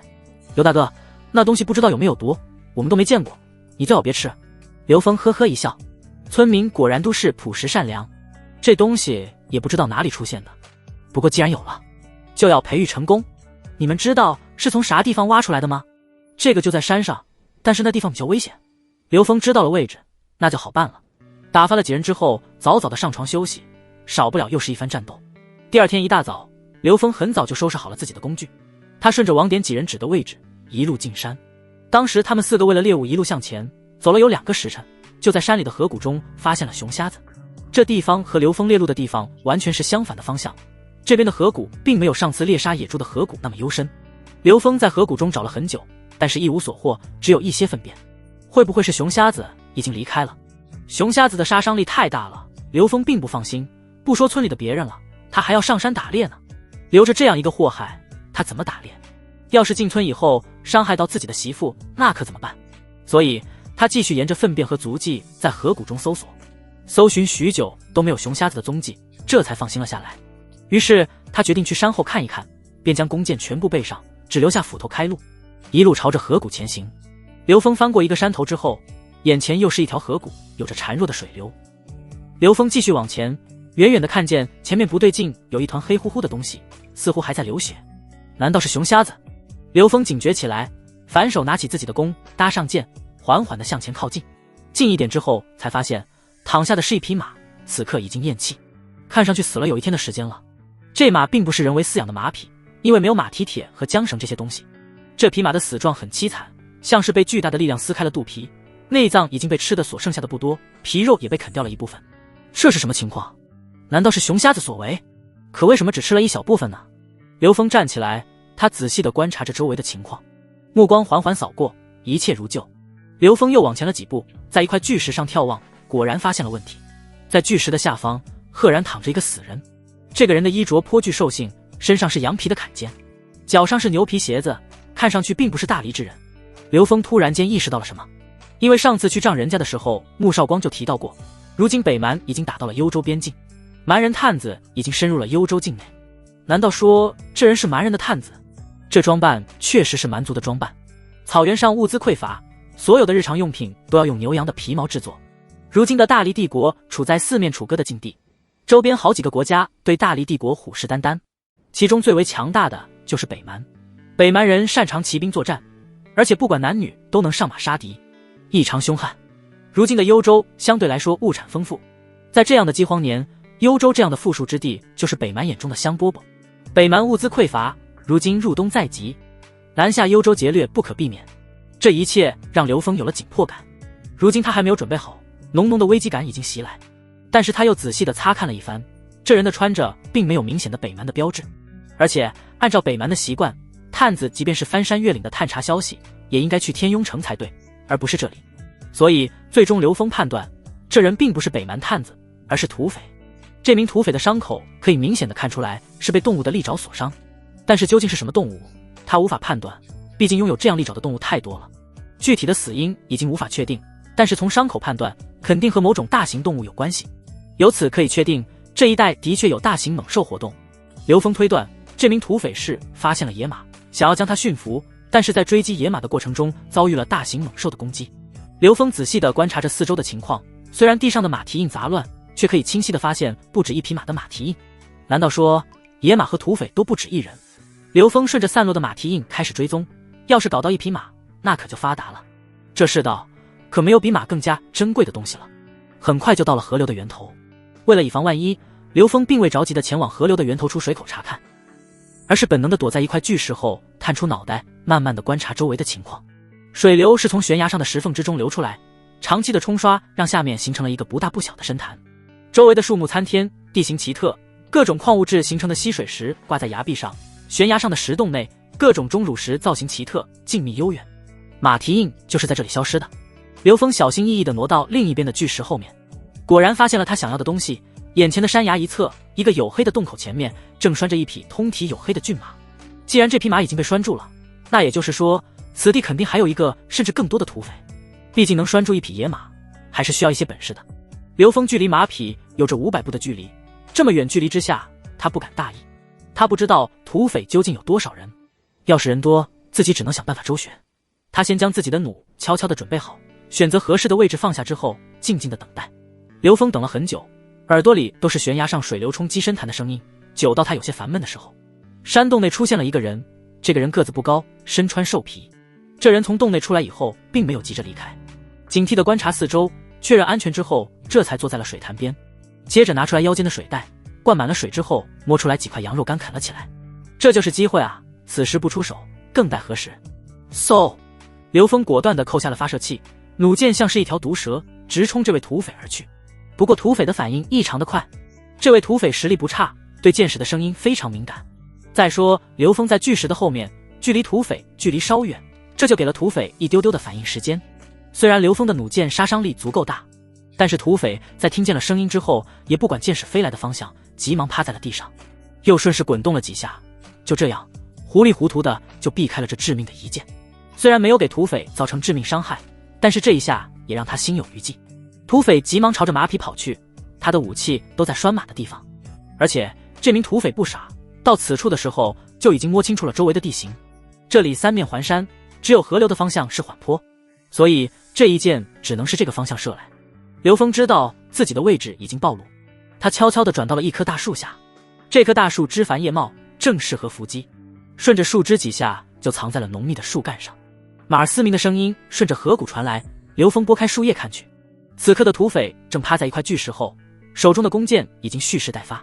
刘峰没想到这位土匪还是个弓箭手，而且他的躲避非常有策略，几乎将自己大半的身体都掩藏在了巨石后，正好避开了刘峰射击的方向。但是他却忽略了一点，这里植被太茂密了，就算是判断出箭矢的方向又能如何？这时候的刘峰已经在高处的树枝上，他的举动看得一清二楚。土匪既然被他碰上了，万没有放过的道理。土匪烧杀抢掠，无恶不作，谁不恨他们？何况官府早有告示，举报或者活捉土匪的都会有赏金。此刻的土匪在他眼中就是一笔财富，何况交给官府可以得到情报，让更多的黎民百姓少受残害。别怪我，你本就该死。刘峰的声音响起来的同时，他已经一手抓住树枝，一手持着重弩顺着树枝荡了下来。听见声音的土匪刚刚抬头，就看见一道凶神恶煞的影子朝着他扑来。没等他反应，刘峰已到身前，借助下滑的惯性，刘峰一脚踹在了土匪的脖子上。巨大的力道踢得北蛮人直接从巨石后面滚出来，连带着马匹都受到了惊吓。土匪被这一脚踹得眼冒火星，还想要反击，再一次试图跑到马匹跟前。刘峰最看重的可就是这匹马，怎么可能让土匪破坏？唰！刘峰长枪在手，几个转身就将奔跑的土匪打断。这名土匪的武力值不弱，能独自拿下一匹马的人更是机敏。面对生死危机，土匪在遭受刘峰式大力沉的一脚后，从巨石后滚出来的时候，还能顺势拔出来长刀，可见其反应速度。眼看着长枪嗖嗖的戳来，土匪一个翻滚避开了致命一枪，又挥刀挡住了一枪，趁着刘峰再次出枪的间隙，拔腿就跑，目标赫然是岸边的马匹。跑得掉吗你？刘峰也发现这个土匪有些能耐，要让他跑了可就麻烦了。既然长枪失去了优势，顺势将腰间的斧子取下来，用力飞了出去。土匪听见身后嗖嗖传来的劲风，下意识地爬了下去。可是这一次，刘峰早就预判了土匪的预判，他从一开始就没想过要土匪的性命，不然刚刚在树上的时候那么好的机会，仅仅是一箭就能解决的事情，他为什么花费这么大的气力？土匪还没有完全爬到地上，就听见咣当的声音，旋转而去的斧柄刚好打在土匪的脑袋上，土匪没有任何的挣扎，直接昏死。刘峰嘿嘿一笑，这不就手到擒来吗？他将这人绑得结结实实，然后这才把马牵过来。这匹马通体黝黑，骨架高大，这可是好品种啊。在这副身体的原主人记忆中得知，这种马匹是北蛮马，比起大黎的马要强得多，一般都是在北蛮放牧的时候走丢的，最后自己到了深山之中成为野马。不过这匹马似乎不认识刘峰，看见刘峰之后就止不住的嘶鸣，甚至是反抗。刘峰可不会惯着一匹马，稳稳地抓住了绳子之后用力一拉，这匹高傲的马就被刘峰拉得低下头来。这还没完，刘峰接着用力，马儿承受不住刘峰的力量，直接被拉到滚在地上。当他站起来的时候，正好和刘峰锐利的目光对上。马儿或许是意识到了眼前之人不好惹，这才安静了下来，温顺了许多。不错，通灵，你只要乖乖听话，吃香的喝辣的，说不定还给你找个母马配种。可你要是不听话，那我只好把你的武器割了。黑马看着刘峰手中比划着的斧头，好像听懂了一般，眼神瞬间变得温顺。刘峰这才坐下来休息，在土匪身上找出来几块羊肉干，吃饱了之后准备回去。他将昏死的土匪绑在马背上，手里握着缰绳，沿着来时的路慢悠悠地回家。回家的路上，按照网点指的位置，果然找到了一片红薯，将红薯一并放在了马背上。马儿被累得气喘吁吁，但愣是没敢反抗。没办法，想起来斧子就害怕，要是惹得刘峰不高兴，可就真的变母马了。一路下山，本就山路崎岖，马儿驮着人，再加上众多红薯，走得不快。半道上，土匪就醒了：“放开我！混蛋，放开我！你和我说说，你们是哪个山头的？怎么发现的野马？你老老实实的说，把我哄高兴了，说不定我会放了你。做梦，那就没法商量了。”刘峰直接一拳上去，土匪和死猪一样沉沉睡去。一个多时辰之后，刘峰才从林子里钻出来。山脚下的河边，王长生正领着10多个长工忙着收拾自己的地。被野猪祸害了一次之后，王长生的地坑坑洼洼，很多的田垄都被毁了，需要修缮。整整几10亩的蔬菜都是他入冬要卖钱的，如今保留下来的不足一半，那些被野猪啃得半拉子的还能抢救一些，有些被连根拔起的，王长生让长工挑出来比较完整的继续栽下去。10多个长工分为3组，做着不同的农活。你们看，那不是刘大哥吗？对，就是他。他怎么会有马？太厉害了，有一匹马，这在我们村可是头一遭啊！羡慕有什么用？有能耐也搞一匹马回来。干活的长工议论纷纷。就在这时候，一个长工发现了问题。你们看，马背上的是什么？看穿着不像是本地人。什么啊？你看那造型，这是土匪的穿着。什么？他活捉了一个土匪，这可是大功劳啊！刘峰实在是太厉害了。人和人怎么就区别这么大？刘峰怎么就可以发家致富呢？几个长工议论纷纷，有的人脸上洋溢着羡慕的神色，有的和刘峰一比垂头丧气。你们几个说什么呢？还不快点干活，工钱还想不想要了？想要饿肚子吗？听到自己家里的长工一个个的议论，王长生立马就不乐意了，立刻指着长工训斥。不过王长生心里的吃惊不比这些长工少，一匹马的价值就不用多说了，再加上俘虏一个土匪，这要是到了县衙，赏金不会少于10两银子。有句话长工说的没错，怎么什么好处都会被这小子遇上？王长生的心里很气愤，前几天自己的良田和蔬菜遭遇野猪，愣是被刘峰打压的颜面扫地，最后还搭上了1两银子，背上的伤口到现在都疼得只能趴着睡觉。刘峰凭什么就能得到好处？再说现在的村子里，原本那些吃不饱穿不暖的泥腿子都是在他王长生的手下讨生活，哪一个不是毕恭毕敬？现在倒好，有事没事就去给刘峰帮忙，更是跑去给刘峰砍树，这让他一个村长怎么忍？他王家自祖上一直以来是这里的大户人家，这几代人以来更是成为村里的首富。刘峰异军突起，这才几天的时间，难道就想将他王家几代人的积累压下去？想都别想！最可恨的是自己老婆还想和刘峰做那种事情。想到这里，王长生就生气，自己莫名其妙的就被戴了绿帽子。还有，他竟然发现自己的堂弟竟然是个偷窥狂，一直在偷偷的看。为了以防万一自己的堂弟和媳妇发生什么，王长生每日出宫前都将王长栓带着。王长生顶着头上的一片青青草原，可有什么办法？家丑不可外扬，怪只怪自己媳妇是一个需求旺盛的人。再说了，都是刘峰借牛车闹出来的，要不是刘峰的忽悠，自家媳妇又怎么会那么的急不可耐，最后和别人搞上了？想起来这种种的事情，王长生就恨不得掐死刘峰。看着刘峰牵着马过来，王长生再也忍不住了，撸起袖子就朝着刘峰走去，径直地拦住了刘峰的去路。刘峰，你就是我们4洼村的祸害！刘峰一拉绳子，看见上来就对他爆粗口的王长生不明所以，这是什么操作？随即笑问道：王村长，这是有什么高见？我怎么就成为村子里的祸害了？刘峰，你爹娘为你惨死，现在村子里又是饥荒不断，缺衣少吃，村民贫苦，这难道不是你这个祸害造成的吗？你继续说。刘峰淡然一笑，等着王长生的表演。打猎残害生灵，致使野兽下山，伤人不说，更是损毁了这么多的良田。你不给年轻人树立好的榜样，致使王妃惨死。还有，你丧尽天良，让我王家蒙羞，这一切难道都不是你的错吗？难道你还不是祸害吗？王长生越说越激动，指着刘峰的鼻子骂：你说说你做了这么多丧尽天良的事情，刘峰，你简直是不是人？你就是一个畜生！看着唾沫星子乱飞的王长生，刘峰摊摊手：和我无关，和你无关。刘峰，我已经决定了，现在就以村长的身份将你赶出4洼村，永远不准回来。从现在开始，你不再是4洼村的村民，快给我滚回去，收拾东西，然后滚出4洼村。刘峰听得好笑：我不是村民。王村长，你这是要让位吗？什么？你果然想要得到村长的位置？你等着，你等着，我要去告你！王长生快被气死了，什么人啊这是？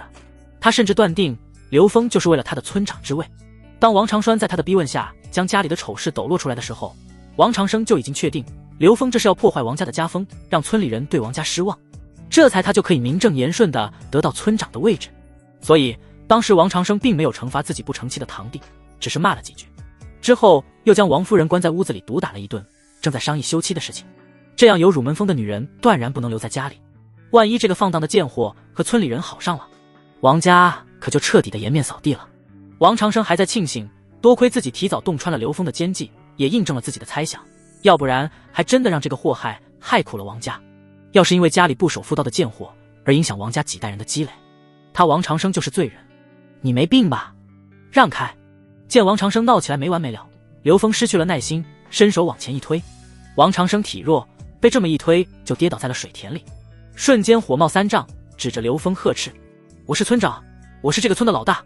想当初你快饿死的时候，是我王长生给了你活命的机会，你就是这么报答我的，你这个忘恩负义的畜生！”刘峰已经忍了很久，在身后摸索一番，明晃晃的寒光短斧已在手中。看着刘峰那充满杀机的眼神，王长生吓得双腿哆嗦，被那寒冰一般的眼神瞪着，他觉得自己的全身都被冰封了一般。呆住了几秒，王长生立马惨叫着飞奔出去，一路上连滚带爬，嘴里还在喊着杀人了，救命啊！这时候的刘峰已经明白了，这王家兄弟俩必须要解决，不然还会想办法给他找事情，他还要隔三差五的去一趟县城。要是王家两兄弟趁他不在的时候使阴招可怎么办？家里可还有2个如花似玉的美娇娘，不行，一定要和田老八他们招呼一声，自己不在的时候保护好2个娘子。王家兄弟2个留着就是祸害，必须要想办法除掉。不过也不能操之过急，当前的情况下，王长生还是村长，怎么说也是官府的人，若是没有合适的契机，杀了就是违反朝廷的律法。但是王长栓就不一样了，王长栓性子暴躁，不学无术，若是敢做下什么威胁他的事情，刘峰会毫不犹豫地杀了他。刘峰不屑地一笑，带着马朝家里走去。王长栓被刘峰一顿暴打，伤还没有痊愈，一条胳膊缠着绷带，看着被刘峰吓得跌跌撞撞的大哥，他急忙过去扶起来，用一副怨毒的眼神看着刘峰。哥，刘峰欺人太甚，如今搞得我王家鸡犬不宁，这个仇必须要报。怎么报仇？你也不看看自己，被刘峰打成这样，拿什么报仇？要报仇必须要找机会，借助县衙的力量。王长生恶狠狠地说道。哥，你想啊，他马背上的可是土匪啊，官府的悬赏说得清楚，活捉一人赏银10两，他必然会带着土匪入城领赏，只要他离开，我们不就有机会了吗？只要是控制住了他家里的女人，我就不信刘峰不会乖乖就范。他家2个女人可都是极品，到时候我们一人一个，等刘峰的回来的时候，他的女人已经被我们侮辱泄愤，再将姐妹2绑在外面的大树上，放火将那个破烂不堪的茅草屋烧个精光。刘峰太厉害，这样要挟他只会害了我们自己。王长生虽然赞同王长栓的做法，但是用女人要挟刘峰，到时候王家必然遭殃。哥，这还不简单吗？等我们搞完姐妹俩之后，将她们丢在大火中，和茅草屋一起化为灰烬，到时候痕迹都没有。他要是怀疑，我们就提前和家里的长工说好，有了长工的作证，刘峰无论如何都不会怀疑到我们头上。王长生呵呵一笑，老二，这个办法好，就这么干。刘峰想让我们王家丢人，那我们就让他无家可归。刘峰还兴冲冲地走在回家的路上，丝毫不知道王长生兄弟2个的肮脏想法。到家后，穆婉清在收拾院子的杂物，穆婉清正在煮野菜粥，帮忙的是村里的黄三娘、黄三婶子。刘峰将马在门口拴好，笑着和黄三娘打招呼。黄三娘本来不是四洼村的人，前些年逃难到了此处，就在山脚下安家。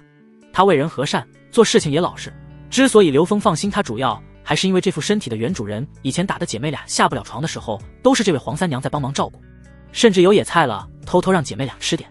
要不是黄三娘的照顾，估计穆婉清拉肚子的时候就已经死了。黄三娘子家里就老2口，日子过得凄苦，本来在四洼村安家之后，嫁给了村里的老实人，刚开始的时候日子过得很好，一共生下来3个孩子。不过在幽州的兵役制度下，2个儿子全部被官府征召，至今下落不明。唯一的女儿嫁到了别的村子，却因为难产而死。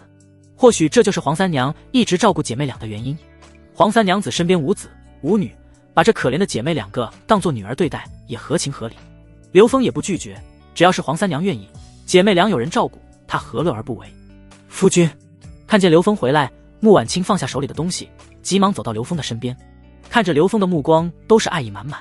穆婉清放下勺子走过来，一副欲言又止的样子。什么事情？说。刘峰看着这姐妹俩，笑呵呵地说道。夫君，三婶子说黄三叔前几天上山砍柴，不小心摔断了腿，三婶子这几天一直在家里照顾，也没有去挖野菜，已经断炊2天了。夫君，青儿想能不能给三婶子几斗杂粮米，就当是报答三婶子以前照顾我和妹妹的恩情。夫君，这样也行，我们把王典他们拿来的野菜送出去。夫君。穆家姐妹俩睁着亮晶晶的大眼睛看着刘峰，其实也心虚，毕竟家里的东西都是夫君吃苦挣来的。刘峰微微一笑，要是在以前，估计打死他都不敢和自己提出这样的要求。如今姐妹俩之所以敢这么大胆的提要求，是因为她们的心里已经非常的相信自己。想到这里，刘峰自然高兴。你们2个傻丫头，屁大点事儿，你们自己做主就行了。啊，我们做主。夫君，我们真的能做主。当然可以了，你们是我娘子。谢谢，谢谢夫君。这太难以置信了，姐妹俩心里充满了感动。穆婉晴高兴地走到了黄三婶子身边。三婶子在穆婉晴的这儿知道了刘峰的善意，急忙上来道谢，一眼就看到了门口马背上的土匪，立时大叫一声：有土匪，快跑！三婶子急忙后退，还不忘拉着穆家姐妹。刘峰急忙喊住：怕什么啊，这是我上山打猎的时候遇见的，就给抓回来了。三婶子捂着胸口问道：你抓一个土匪回来干啥？怪吓人的。也难怪三婶子不知道，告示就贴在王长生家的围墙上，不过他不识字。刘峰耐心地解释：县衙有告示，活捉一个土匪奖励10两银子。那这马怎么办？你是准备留下？这可不行，夫君私自养马，这可是掉脑袋的事情。青儿，不用怕，这是我在山里驯服的野马，野马也不行吗？刘峰呵呵一笑。黄三婶子看着刘峰，若有所思。养马毕竟是杀头的罪过，这样吧，你要不把马先藏在我家里，我们家就我们老两口，即便是官府知道了，也不会在你这里找到证据，到时候自然没办法定罪。这万一害了叔叔和婶子可咋办？放心吧，我们两个一穷二白的，不会有事。你听我的没错。刘峰明白这是三婶子拿出来的态度，他如今知道了刘峰俘获了土匪，还得到一匹马，还受着自己的恩惠，没点表示可不行。马匹放在他家，这样一来就绑在了一起，也是在向刘峰说明他们绝不会告密。聪明的穆婉清很快就察觉出来三婶子的用意。刘峰呵呵一笑，这个黄三娘很聪明，这一招很高明，让自己立于不败之地。刘峰仅仅是脑子转动，就已经明白了这位黄三婶子的意思，不过他也没有计较，毕竟他把穆家姐妹确实当作亲闺女对待，安抚了几句，马还是自己养着安心，即便是被官府知道了又能如何？何况回村的时候王长生兄弟和几个长工也看到了，他才不在乎。何况马太贵重了，对以后的发展太重要了。他虽然有牛车，但是牛车的速度太慢了，万一遇见了紧急情况，只有这样的快马能带着他们快速逃走。刘峰将马儿养在了后院，后院靠近山体，一般人根本没办法发现。眼看着今天的时间已经是下午，去县城肯定是来不及了。将土匪绑在了一边，又找了个地方将红薯藏起来，这才和两个媳妇一起吃晚饭。晚饭主食是煮熟的野猪肉，喝着野菜粥。刘峰边吃饭边看着自己的两个媳妇，眼睛里冒光，尤其是穆婉晴那小嘴吃肉的样子，要是能够那样该多好啊。还有穆婉清的胸口，吃饭的时候一起一伏，刘峰甚至忍不住现在就去。姐妹俩感受到刘峰火辣辣的目光，脸蛋红透，端着的小碗不由自主的低头，此碗都被快淹没在了胸前的雪白中。刘峰哈哈大笑：夫君你好坏，晴儿还不快吃饭？穆婉清急忙将穆婉晴叫住，生怕妹妹多说一句，现在就抱着他们进去。刘峰很快就吃饱了，看着慢吞吞吃饭的姐妹俩说道：别着急，吃得饱饱的，不然晚上哪来的力气？夫君，现在天色尚早，请夫君忍耐一时。穆婉清俏皮地说道。确实，这几个晚上刘峰都忙着做其他的事情，他也有点想要。说出这话之后，穆婉清简直不敢想象，他怎么会说出这样的话。刘峰在穆婉清的俏脸上一弹，笑道：青儿，那你是要第一个还是第二个啊？夫君你好坏，谁第一个都一样，还不是要受你的虐待？刘峰哈哈大笑道：我家青儿是越来越可爱了，赶紧收拾碗筷，完了之后你们烧一锅热水。穆婉晴不解地问：夫君要热水做什么？刘峰故作神秘的一笑：要热水做什么？这个一会儿你们就知道了，夫君今晚可是要给你们教新姿势呢。刘峰也很郁闷，这都和姐妹俩大战过不知道多少次了，他可还从来没有感受过遇人吹箫是啥滋味。不行，今晚一定要洗白白，让姐妹俩换着吹箫，再多教他们几个新动作。想到这里，刘峰美滋滋的去收拾东西了。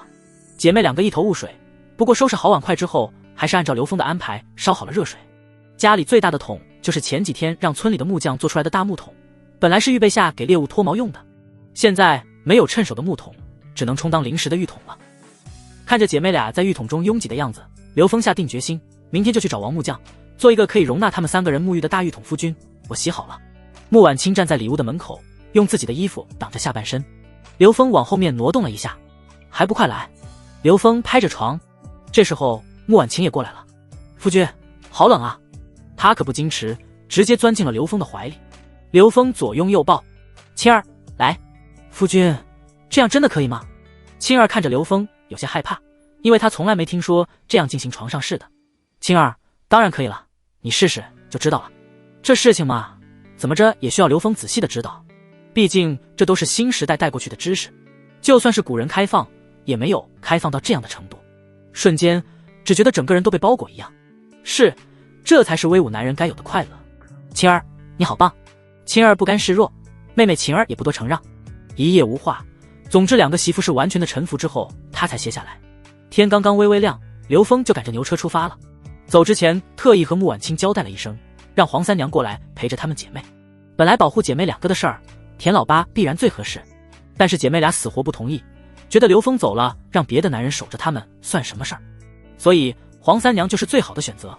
刘峰出门之后，用最快的速度赶往县城。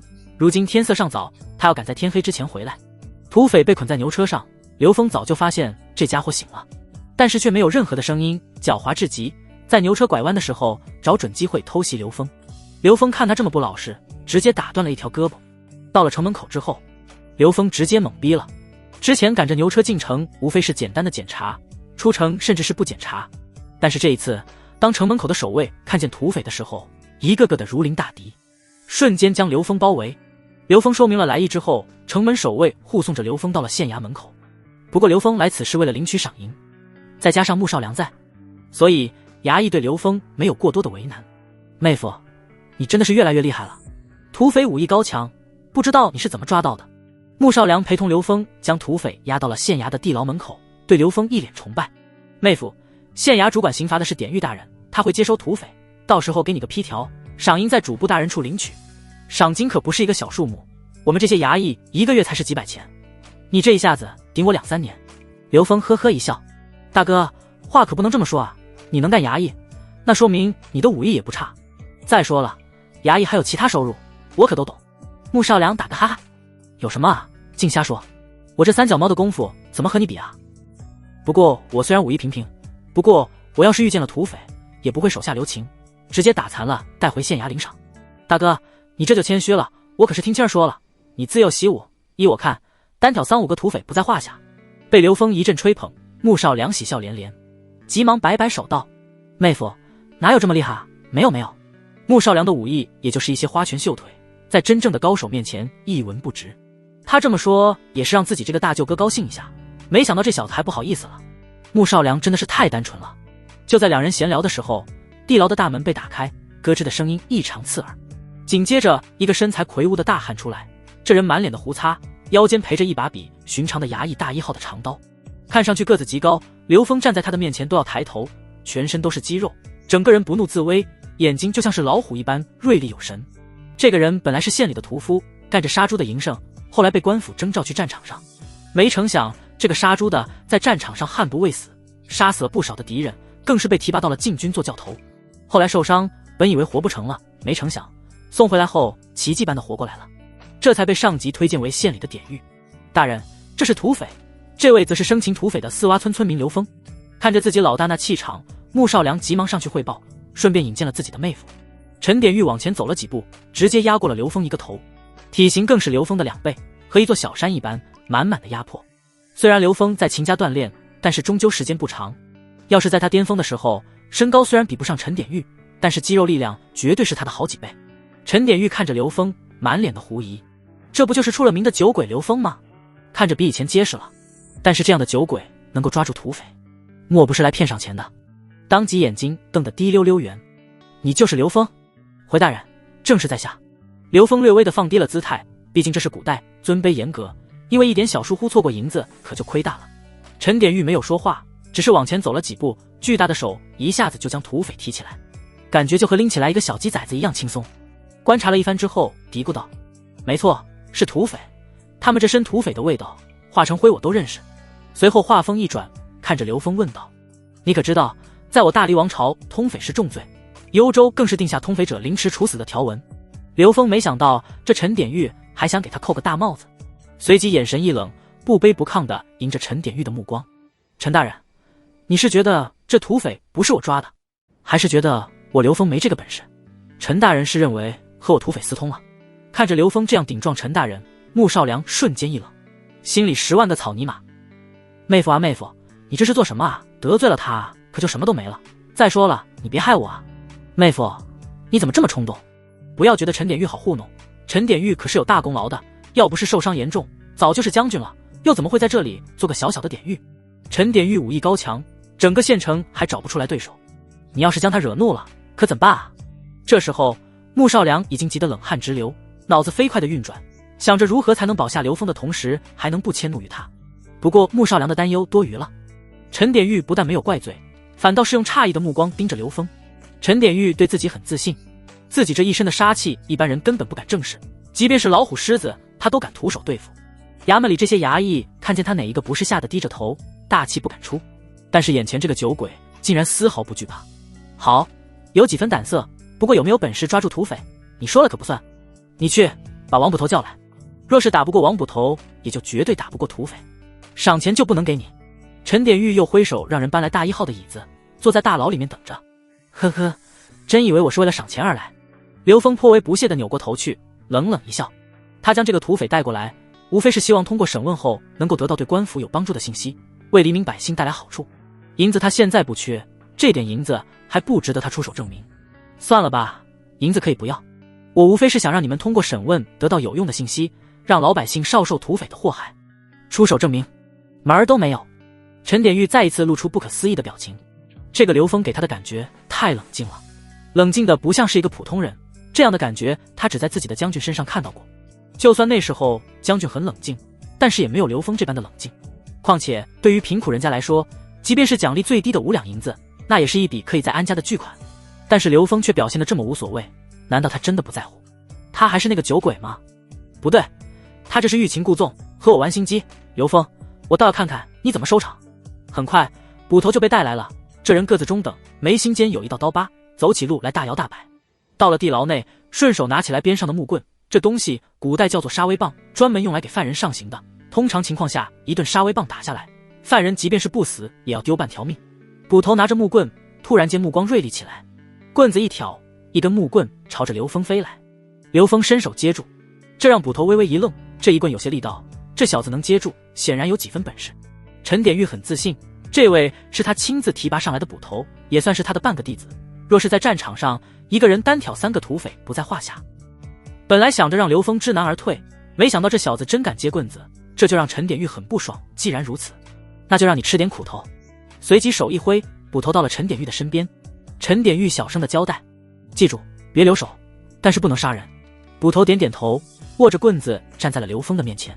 棍子直立，一头朝上，一头朝下，分不清头和尾。虽然看似不动，但是已经蓄势待发。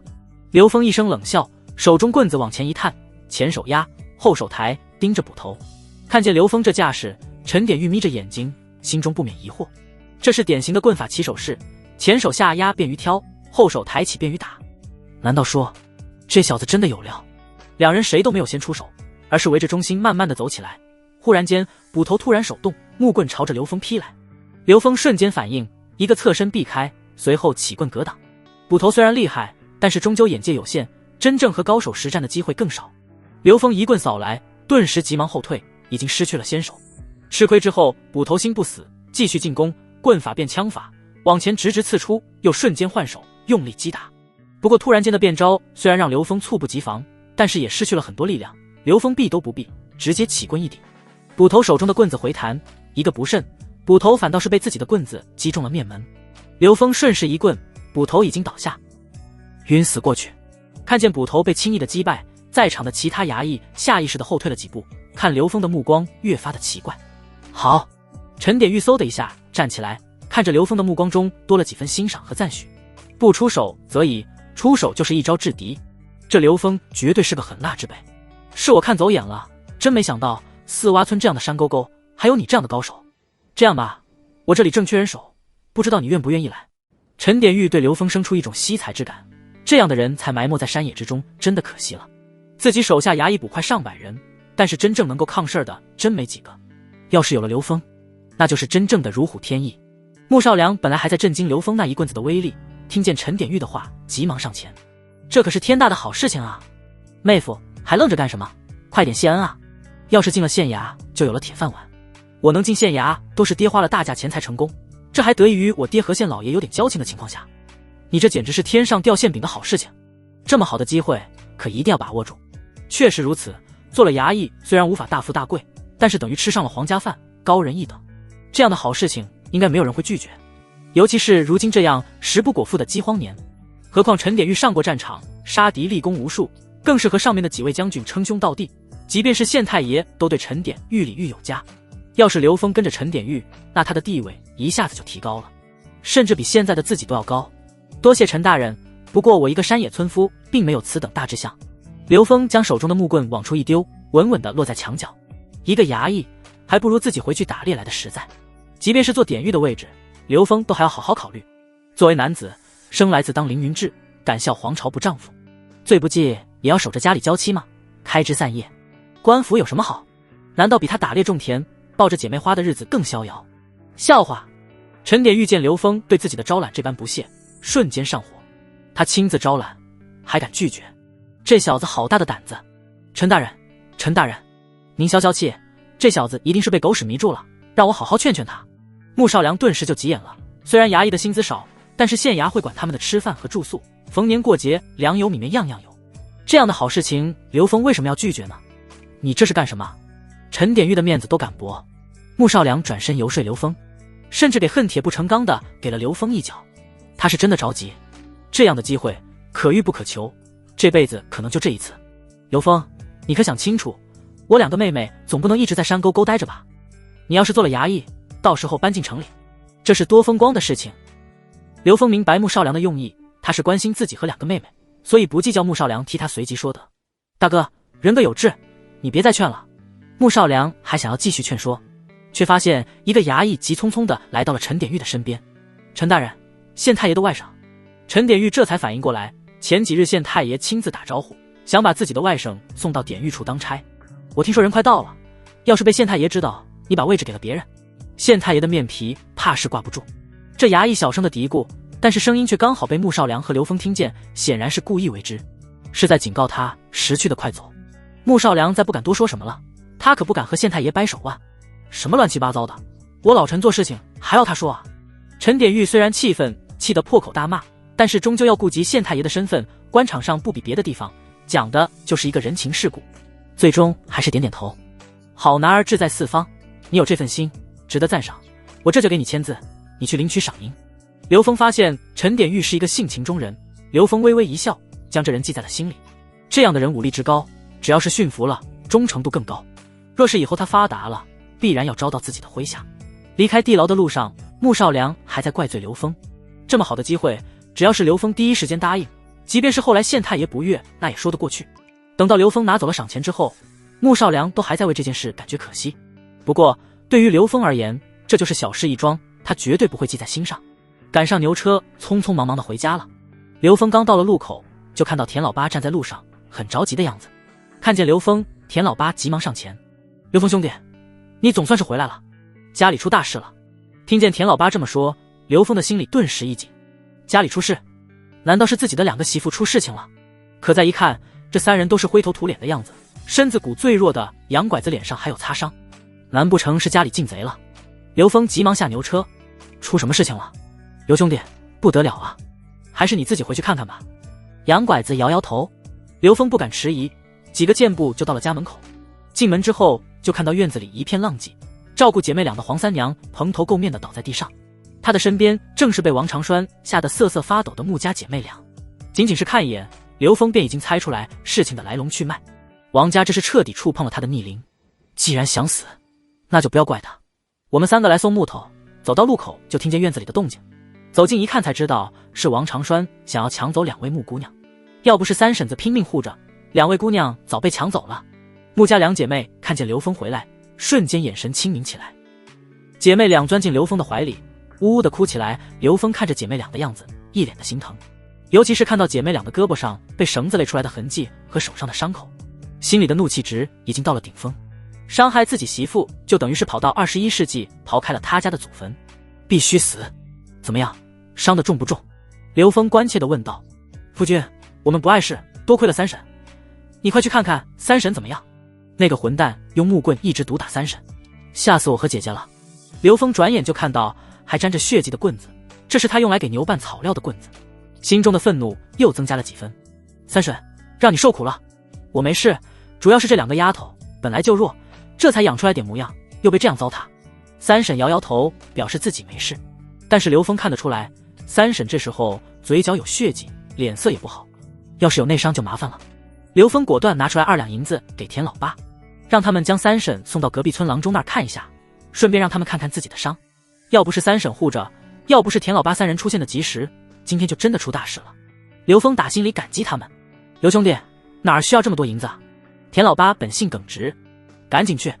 刘峰不给他多余说话的时间，接着将地上的木棍捡起来，满脸杀气地看着王长栓，一步步地朝着他走去。王长栓已经被田老八3人毒打一顿，绑起来了，嘴里塞着一块破布。看见是刘峰，王长栓吓得在地上打滚，就像是蚯蚓一般寻找藏身的地方。我放过！嘴巴被堵着，王长栓拼命的求饶，也说不出来一句完整的话，脸色写满了恐惧，身下的一滩水证明了他内心的恐惧。晴儿，进屋，接下来你们还是别看了，伤害我的女人就等于是刨我家祖坟，这样的人不可饶恕。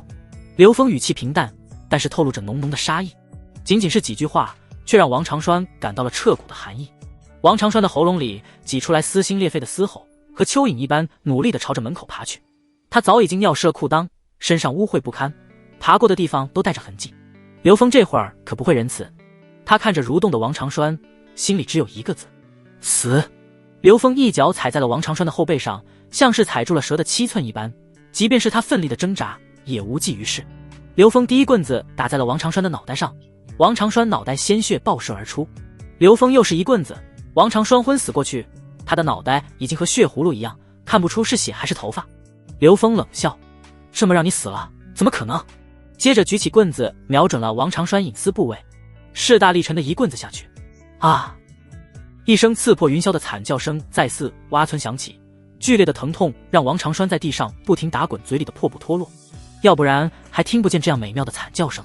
刘峰抬头看了一眼湛蓝的天空，低头的瞬间又是对着王长栓的脑袋是大力沉的一棍，这一棍打碎了王长栓的脑袋，瞬间血肉横飞。这都是你自找的，动我的女人，这就是下场。王长栓还没有咽气，但是已经半个眼窝塌陷，凄惨无比。是这只手绑的吗？那就不用留着了。刘峰腰间的斧子取下来，直接将王长栓的左手砍下来。本来已经意识模糊的王长栓再次发出惨叫，整个村子都似乎只有王长栓的惨叫声。不对，一只手怎么可能绑上绳子呢？这只手也参与了，对不对？没有，求求你了，我再也不敢了，我已经是废人了，求求你放过我。对了，这手就不要吧。咔嚓，王长栓的右手已经被扔在了一边。我猜这双眼睛一定看过我家媳妇吧？那就一起别要了。对，还有这2条腿，还走过我家的院子，这么脏的脚一并砍了吧。又是咔咔2道刺耳的声音。啊！惨叫声不断，不知道持续了多久，惨叫声才慢慢的停下来。1个时辰以后，村里的小河边多了一具支离破碎的尸体。尸体没有双腿，双腿被丢在一边，眼睛处是2个恐怖的窟窿，没有双手，双手都被剁下来挂在歪脖子树的树杈上。这具4肢全无的尸体被立在歪脖子树下，像是在跪着忏悔，样子极其可怕，可怕到了不敢直视。没胆子的人看上一眼，恐怕都要被噩梦缠绕。王家，王长生得到消息的第一时间就带着家里的长工飞奔而去。当他看到自己的2弟被折磨成这副人不人鬼不鬼的样子后，眼前一黑，晕死了过去。几个长工傻眼了，这么恐怖的手段，究竟是谁用这么恐怖的手段虐杀了王长栓？几人想逃，晕死的王长生又不能不管，只能各种土方法器上阵。直到王长生的人中被掐出血印的时候，王长生才慢悠悠地醒来。他看着弟弟的尸体，眼泪直流。刘峰，我王长生和你势不两立。刘峰处理好尸体后回家，院子里一片狼藉，他收拾一番后才回屋，看着坐在床边上的姐妹俩。姐妹俩并不较弱，尤其是穆婉清早已经波澜不惊，晴儿也在刘峰一次次的杀伐下有了免疫。2人已经从王长栓的事情中缓过神来。晴儿拉着妹妹道：走吧，我们去做饭，夫君还要吃饭。刘峰嘿嘿一笑：今天不做饭，我给你们带回来了烧鸡。刘峰从身后拿出来2个油纸包裹的圆鼓鼓的东西。姐妹俩眼前一亮，她们还是在娘家的时候吃过烧鸡，好几年没吃过烧鸡了。夫君，你怎么知道青儿喜欢吃烧鸡？你们是我老婆，我怎么会不知道呢？快吃吧，吃饱了我们好睡觉。晴儿脸一红，不好意思地看着姐姐。青儿岔开话题：夫君，我去熬粥，我们喝粥吃烧鸡。吃完饭后，三人坐在一起聊天。夫君，你会不会觉得我和妹妹是你的拖油瓶？我们两个太弱了，夫君对我们这么好，我们却总是拖累夫君。穆婉清有些失落地低着头，穆婉晴也是一副失落的样子。看见姐妹俩的样子，刘峰轻笑，摸着两人的脑袋，将两人揽入自己的臂弯。你们两个啊，想什么呢？你们是我的媳妇，谁要是伤害你们，就是我刘峰的仇人。再说了，我和王长霜往日无怨，近日无仇，他敢这么对你们，是他罪有应得，你们不用往心里去。何况今天也是做给全村人看的，让他们都知道，以后我要是不在家，谁敢伤害你们，必死无疑。这么温暖又霸气的话，在姐妹俩的耳朵里听见，就是最好的爱情宣言，不由得心砰砰乱跳。刘峰给了他们前所未有的安全感，姐妹俩情不自禁地往刘峰的怀里又近了几分。刘峰只觉得整个胸膛都被挤压，传来前所未有的覆盖感。秋秋谈谈，让他不能自持。夫君，要是我们生孩子了，会不会和夫君一样厉害？穆婉晴突然间问道。儿子会怎样，我哪知道，还不是生下来才知道。刘峰哈哈一笑，将姐妹俩抱得又紧了一些。我们啊，要是有孩子，一定和你们两个一样漂亮，还和我一样英俊伟岸，到时候我就教他练武功，你们就教他们读书识字。夫君，不要啊，天都没黑啊！夫君，你慢点。姐妹俩脸蛋通红，嘴巴上虽然拒绝，但是身体很诚实，人已经完完全全的瘫软在床上，任由刘峰操作。我们现在就生孩子，想要吗？夫君，我想。夫君。没等穆婉清说完，刘峰的嘴巴已经堵住了他。面对刘峰的霸道，姐妹俩从没有反抗，也不会反抗，反倒是觉得无比快乐，每一次都是从最初的娇羞到最后肆无忌惮的喊叫。姐妹俩无比的享受刘峰给他们的快乐。穆婉清甚至在想，这世界上只有刘峰一个可以给他们这样的感觉，任何人都不行。有这样的夫君真好。一个时辰的颠鸾倒凤，满屋子都是白花花的春光。歇下来之后，穆婉清问道：夫君，王长栓死了，要是王长生报官怎么办？报官？别担心，谁能证明是我杀的王长栓？但是王长栓对你们行凶，打伤三婶，可是人证物证据在，只要是他报官，到时候他自己都要被扣上纵容弟弟行凶的罪名，最后他这个村长都做不成。王长生机灵着呢，他不会报官。刘峰自信满满，更何况如今的刘峰可不是当初的酒鬼了，要钱有钱，要粮有粮，他可不怕王长生。而且杀王长栓可不是因为冲动，这本身就是一种警告，同时也是布局。接下来刘峰要做的就是将村子里那些当铺的地契收过来，一步步的让四洼村变成他刘峰的四洼村。王长生虽然是村长，但是只要他在，四洼村的日子就过不好。这颗毒瘤要是一直在，那么他以后行事必然会受到极大的限制，尤其是靠着王长生吃饭的那些村民，很容易受到王长生的威胁，对他不利。到时要是捣乱，那么他很多计划都会受到限制。入夜，三人沉沉睡去。第二天早上，刘峰起床的时候，姐妹两个已经做好了早餐，依旧是肉粥，这是他们家如今早餐的标配，生活水平已经是村子里数一数二的了。吃完早餐，刘峰在院子里锻炼，锻炼是保持自己战斗力的基本操作，刘峰几乎每天如此。他做的都是自己做雇佣兵的时候高强度锻炼方式，一般人200个俯卧撑都做不下来，刘峰是400个起步。刚刚做完400个俯卧撑，就看到路口处有3个人，不是别人，正是王典、张宏达和李龙。他们3人依旧是毛毛躁躁的样子，背着刘峰送的弓箭，灰头土脸的，看样子又受伤了，因为李龙走路的时候一瘸一拐的。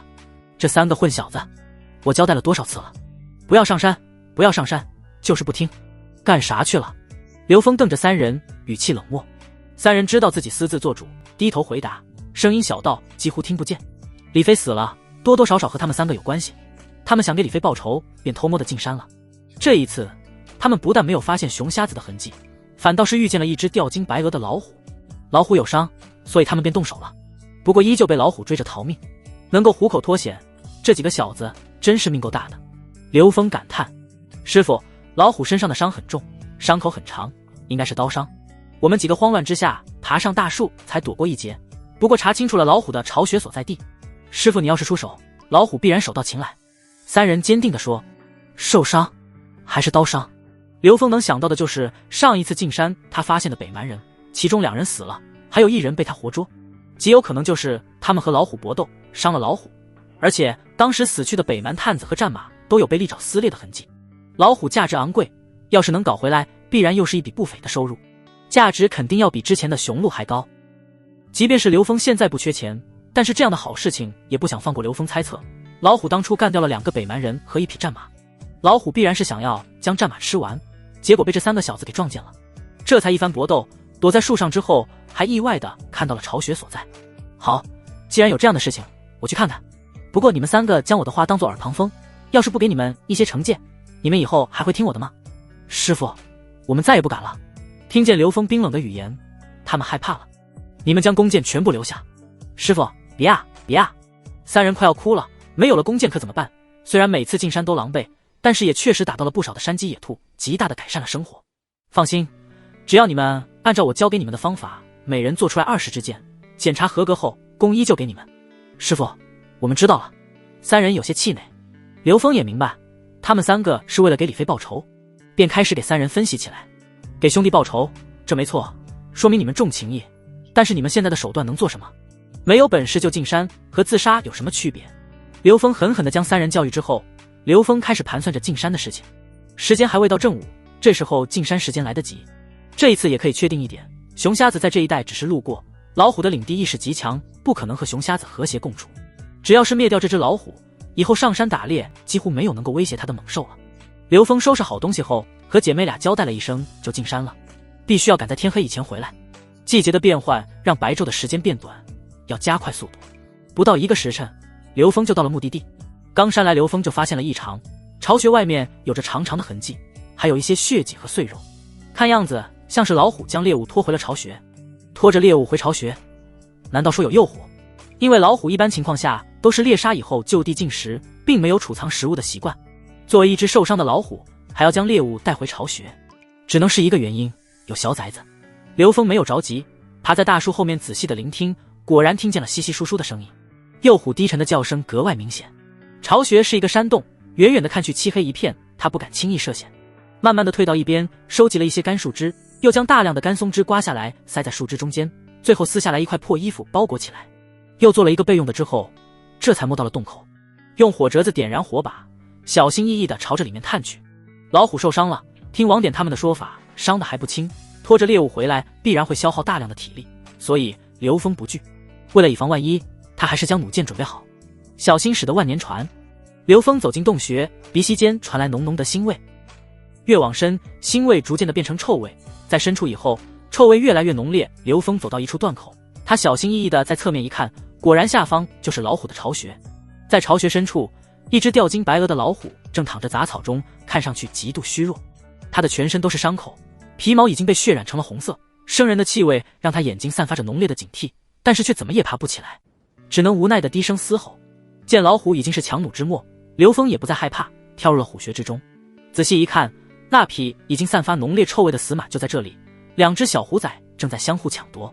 这2只幼虎还很小，以他的判断，最多也就3个月，刚刚能够独立进食，撕咬起来很费力。刘峰看着这2个虎崽，突然间有了一个想法，若是能够养下，那岂不是以后看家护院的能手？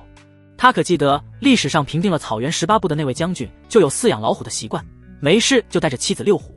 要是真的养好了，以后北蛮来犯，只需要骑着老虎战在战场上嘶吼一声，就能吓得敌方战马乱撞。要多拉风就有多拉风。没想到自己还要饲养老虎的一天，刘峰想想就觉得美。吼！老虎看到刘峰目标是自己的孩子，发出剧烈的怒吼。本来已经奄奄一息的他，不知道从哪里得来的力量，挣扎着站起来。老虎全身都在滴血，但是眼睛依旧瞪着刘峰。刘峰立刻转身，拿起弩箭对着老虎的眉心。不过他伤得太重了，站起来不过几秒钟就摇摇晃晃地倒下了。原来只是信念坚持啊！刘峰看着再次倒下的老虎，将手中的弩箭又放了下来，目光死死地盯着老虎。你也算是对四洼村有恩，若非你杀了2个北蛮探子，我也不会有俘虏，更不会有马匹，所以我不杀你。不过你终究难逃一死，2个虎崽子在这危机四伏的山里也活不过了多久。不过他们2个是你的后代，我也不忍心看着他们就这么死了，不如你将2个孩子托付给我，我必然不会让他们受到伤害。等他们长大了，我会让他们发挥自己该有的作用。你若是觉得我这个提议可以，那便嘶吼一声；你若是不同意，我也没有办法。刘峰这么做无非就是求一个心安而已。他也没想到这只母虎颇为通人性，挣扎着嘶吼了一声，接着目光放在了死去的战马身上。刘峰本以为母虎是想要做个饱死鬼，没成想他又用爪子奋力地指向了自己的孩子。刘峰明白了，母虎担忧的是自己的孩子，他担心自己的孩子会饿肚子。这一下反倒是提醒了刘峰，老虎是凶猛的野兽，即便是他将这两个小崽子养大，不会攻击他，但是会不会攻击别人呢？若是他们长大了，巨量的食物从啥地方来？靠自己打猎，岂不是把自己累死了？若是给他们买猎物，那得多少钱？刘峰一算账，可是吓了一跳，他哪弄这么多的钱去？看着母虎，刘峰若有所思。若是将母虎放在这里不管，要不了多久也会成为一滩水，最终消失得无影无踪。这样，既然我要照顾你的孩子，便和你再商量一下。两个孩子越来越大，食量也会不断的增加，我就是一个普通人，必然无法满足他们。我想我还是要把你的尸体卖出去，这样也可以得到一笔银子照顾他们。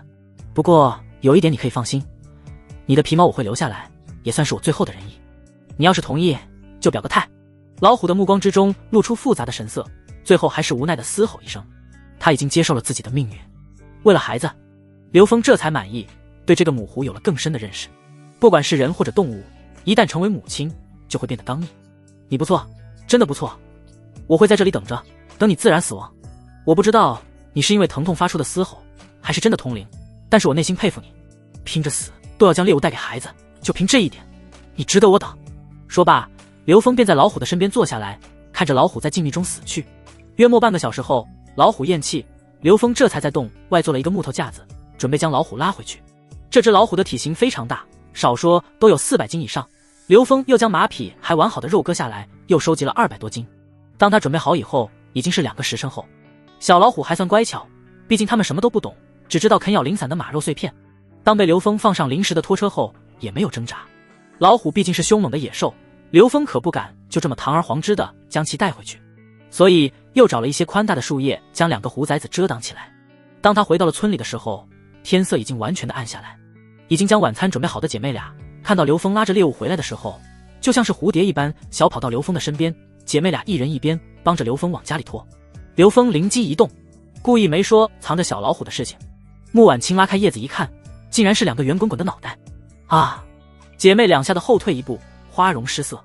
看见刘峰在那里坏笑，姐妹俩又气又满满的幸福感。夫君真的是越来越厉害，以前是打点猎物，什么野猪啊、鹿等等的，现在倒好，老虎都弄到家里了，还有2个活着的小老虎。夫君，你怎么可以这样？差点吓死我了。穆婉清娇俏地骂了他，一边拍打着身上的尘土，打量着2只小老虎的眼神里带着一丝丝的害怕，但是又很好奇。姐姐，它们好可爱啊。可爱，吃人的时候就不可爱了。穆婉清对回去，这丫头胆子越来越大了。或许是因为路上摇摇晃晃颠簸的原因，2只小老虎这会儿有点猛，瞪着黑溜溜的小眼睛看着穆家姐妹俩。夫君，这2个怎么办？也卖钱？刘峰笑而不语。夫君，你不会是想养着吧？穆婉晴弱弱地说着，手指指向了2只小老虎。刘峰的院子并不大，牛车这么重要的东西都在外面放着。先前1匹马藏在了后院，现在又多出来2只老虎，藏都没地方藏了。先养着吧，他们还小，让在屋子里转悠就行。要是不听话，你们2个就狠狠打。夫君，不会吧？这可是老虎，让我们揍他们。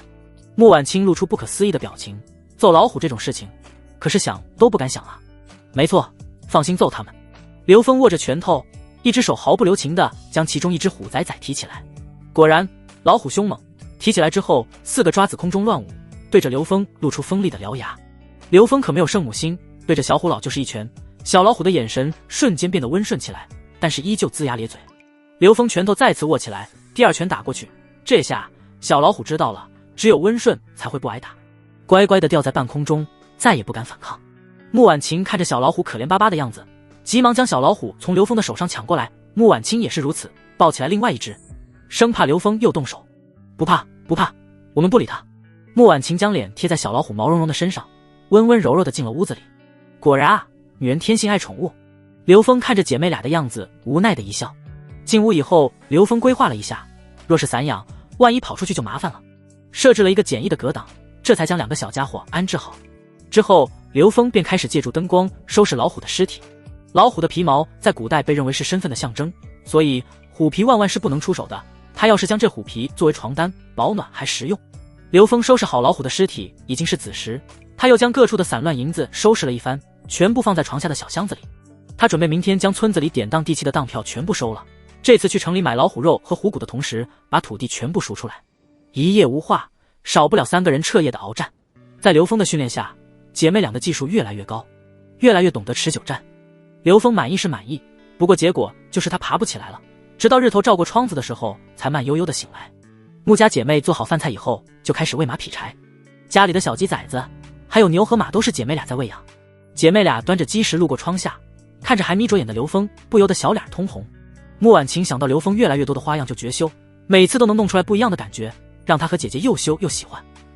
穆婉晴觉得自己都疯了，太刺激了，要是闲下来没事做，脑子里不自觉的就想起来那些羞羞的画面，总让她浮想联翩，害怕又期待。她都问过姐姐是不是也一样的感觉，但都被穆婉清一个白眼瞪回去。刘峰起床以后，看到2个小崽子在地上玩耍，明显的已经被喂过马肉了。2只小崽子看见刘峰的时候，滴溜溜的就跑到了姐妹俩的身边，被抱起来以后特别的温柔，一点也不害怕姐妹俩，特别亲密，感觉已经把姐妹俩当做妈妈了。刘峰走过去摸了一下，2个小家伙顿时安静了，再也不敢龇牙咧嘴了，表现得相当温顺。刘峰割了一些马肉丢给小家伙，看着他们一口口的吃。穆婉清突然间提议道：“夫君，我们给他们起个名字好不好？”刘峰表示赞同。2只小虎崽崽样子大小都差不多，唯一不同的地方就是身上的虎毛，一只带着白色的条纹，一只则是没有。刘峰昨天已经查过了，这2只小家伙刚好1公1母，说道：“这样，白色花纹的这只是母的，就叫它白白；至于这个公的性子急躁，叫火火就行了。”刘峰吃过饭以后，就开始了自己的事情。他出门去挨家挨户的收取当票。大黎王朝开国已经200多年，这么多年下来，整个四洼村的土地一直是在往外流出的状态。以前还好点，尤其是近几年以来，各种天灾再加上各种战乱，土地已经被典当的七七八八。如今的四洼村土地最多的就是王长生，手中有河边的几十亩水田，旱地更是多得不得了。其余的则都在典当行放着，虽然都有当票，但是这么多年也没见一个村民将土地赎回来，主要还是没银子。刘峰从家里出发，沿着小路上去，很快就走访了10余家。这些家当初都是1两银子1亩地的价格将土地典当出去了，如今刘峰还是这样的价格将他们的当票收过来。有的人家是一次性典当，但是有的人却分为好几次，所以仅仅是10余家就已经拿到了30多张当票。不过刘峰也发现，这些土地大多贫瘠，都是后山的坡地，所以只是数量，真正产出不会有多少。大黎王朝还不是21世纪，没办法进行现代化的灌溉，所以很大程度上都是靠天吃饭，所以山地坡地的利用效率非常低。刘峰一边走一边规划着，若是要真正的发展起来，农业最需要的就是水源，那么就要充分的利用起来村里的小河。走到河边之后，刘峰看着眼前这片格格不入的土地，他在思考如何的拿下这片土地。这片10余亩的土地属于村里的一个孤寡老人，一直荒芜，但是土地肥沃，杂草都生长得格外茂盛，可见这片地是多么的富饶。不过要把这片的弄过来可不容易，王长生不知道软磨硬泡了多少次，一直未能成功。王长生的心里可是一直在惦记，要是老人死了，作为村长的王长生就能够顺理成章地将土地拿过去。老人已经80多岁的高龄，所以刘峰要抓紧时间，不能让王长生钻空子。刘峰仔细地回忆着这副躯体原主人的记忆，但是有关老人的记忆却少得可怜，只有模糊地记得老人家的大概位置就在村子后面很远的一个小山头，院子里都是各种花，还有一些山上采回来的药材。每天最爱做的事情就是躲在院子里喝茶，也没见他怎么种地，但是却一直吃喝不愁。最主要的原因就是这位老人有自己的手艺，堪舆风水，村子里大大小小的事情都会请老人家看个日子，或者选个方位，甚至是温黄县都有人提着礼物前来拜会。村子里有传言说这位老人家是来自某个风水世家，因为厌倦了江湖风波，这才再次避世。可能王长生一直没有对老人下手，也有这方面的顾虑。刘峰素索性现在就去，成不成试过了才知道。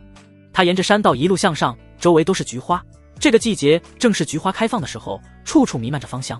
走到门口，远远的就可以看见老人正在院子里悠闲的喝茶，嘴里还哼唱着什么。刘峰刚准备进去，就听见老夫这辈子选择隐居四洼村，算是做的最正确的选择，你说对吗？刘峰一脸懵，难道是在问他？接着老人又说道，当年老夫就说过，幽州不凡，定有搅动风云之人出现，如今看来果不其然。你今年应该是24吧？刘峰这才缓缓地走上去，关于自己的年龄这件事情他自己都不清楚，不过记忆中大致就是这个样子。老先生，您这是未卜先知啊，不愧是地仙。不说别的，您怎么知道外面有人啊？刘峰看着这个一身素衣布衫、神态坦然的老人，若有所思。他以前一直不相信有什么地仙之流能够未卜先知，这一次算是真正的见识了。还说什么幽州不凡，莫名其妙的，难不成算出来幽州以后要发生大事情？你就是刘峰？组建村子里打猎致富的就是你？老头子继续发问。刘峰点了点头。老夫今日早起，王家寡妇前来送饭，当时说起你，老夫闲来无事便算了一卦，料到你今日必来。既然你来了，多余的话不说，东西你拿去就是。刘峰惊愕，这老先生莫非真是神仙？不过老夫也不能白给你，等老夫死后，你将老夫埋在屋后的土坡上，记住，西北方向。老人指着门口的小盒子说，盒子极其精致，看上去价值不菲。刘峰打开以后，赫然开到了房契和地契，还有一个奇怪的锦囊，里面有东西。刘峰不知道是什么，刚准备打开，却被老头子制止。这东西是老夫年轻的时候偶然所得，具体是什么，老夫也不知道。但我知道，这个锦囊内装着可以救命的东西，不到生死关头，万不得已，千万不要打开。刘峰在历史上听过的风水大师不在少数，像什么袁天罡、李淳风，一个个的神乎其技。既然先生重托，晚辈自当遵从。敢问先生，墓碑可留名？不就是一块石头吗？留什么名啊？不用。刘峰将锦囊小心翼翼收起来，若是有用自然是好，没用也不能辜负老先生白白送出地契的恩情。先生，今日得您大恩，小子定当每日为先生送来吃食，以养先生晚年。没什么可帮忙的，你回去吧，老夫该睡一觉了。老头子摆摆手，喝完杯中的茶，便朝着卧房走去。给刘峰的感觉是，这是一个奇怪的老头，让人捉摸不透。莫名其妙的将这些东西白送不说，还整得神神秘秘。刘峰对着老人的背影深深鞠躬，这才缓缓地退出院门。这时候他没有多想，只觉得东西到手就行。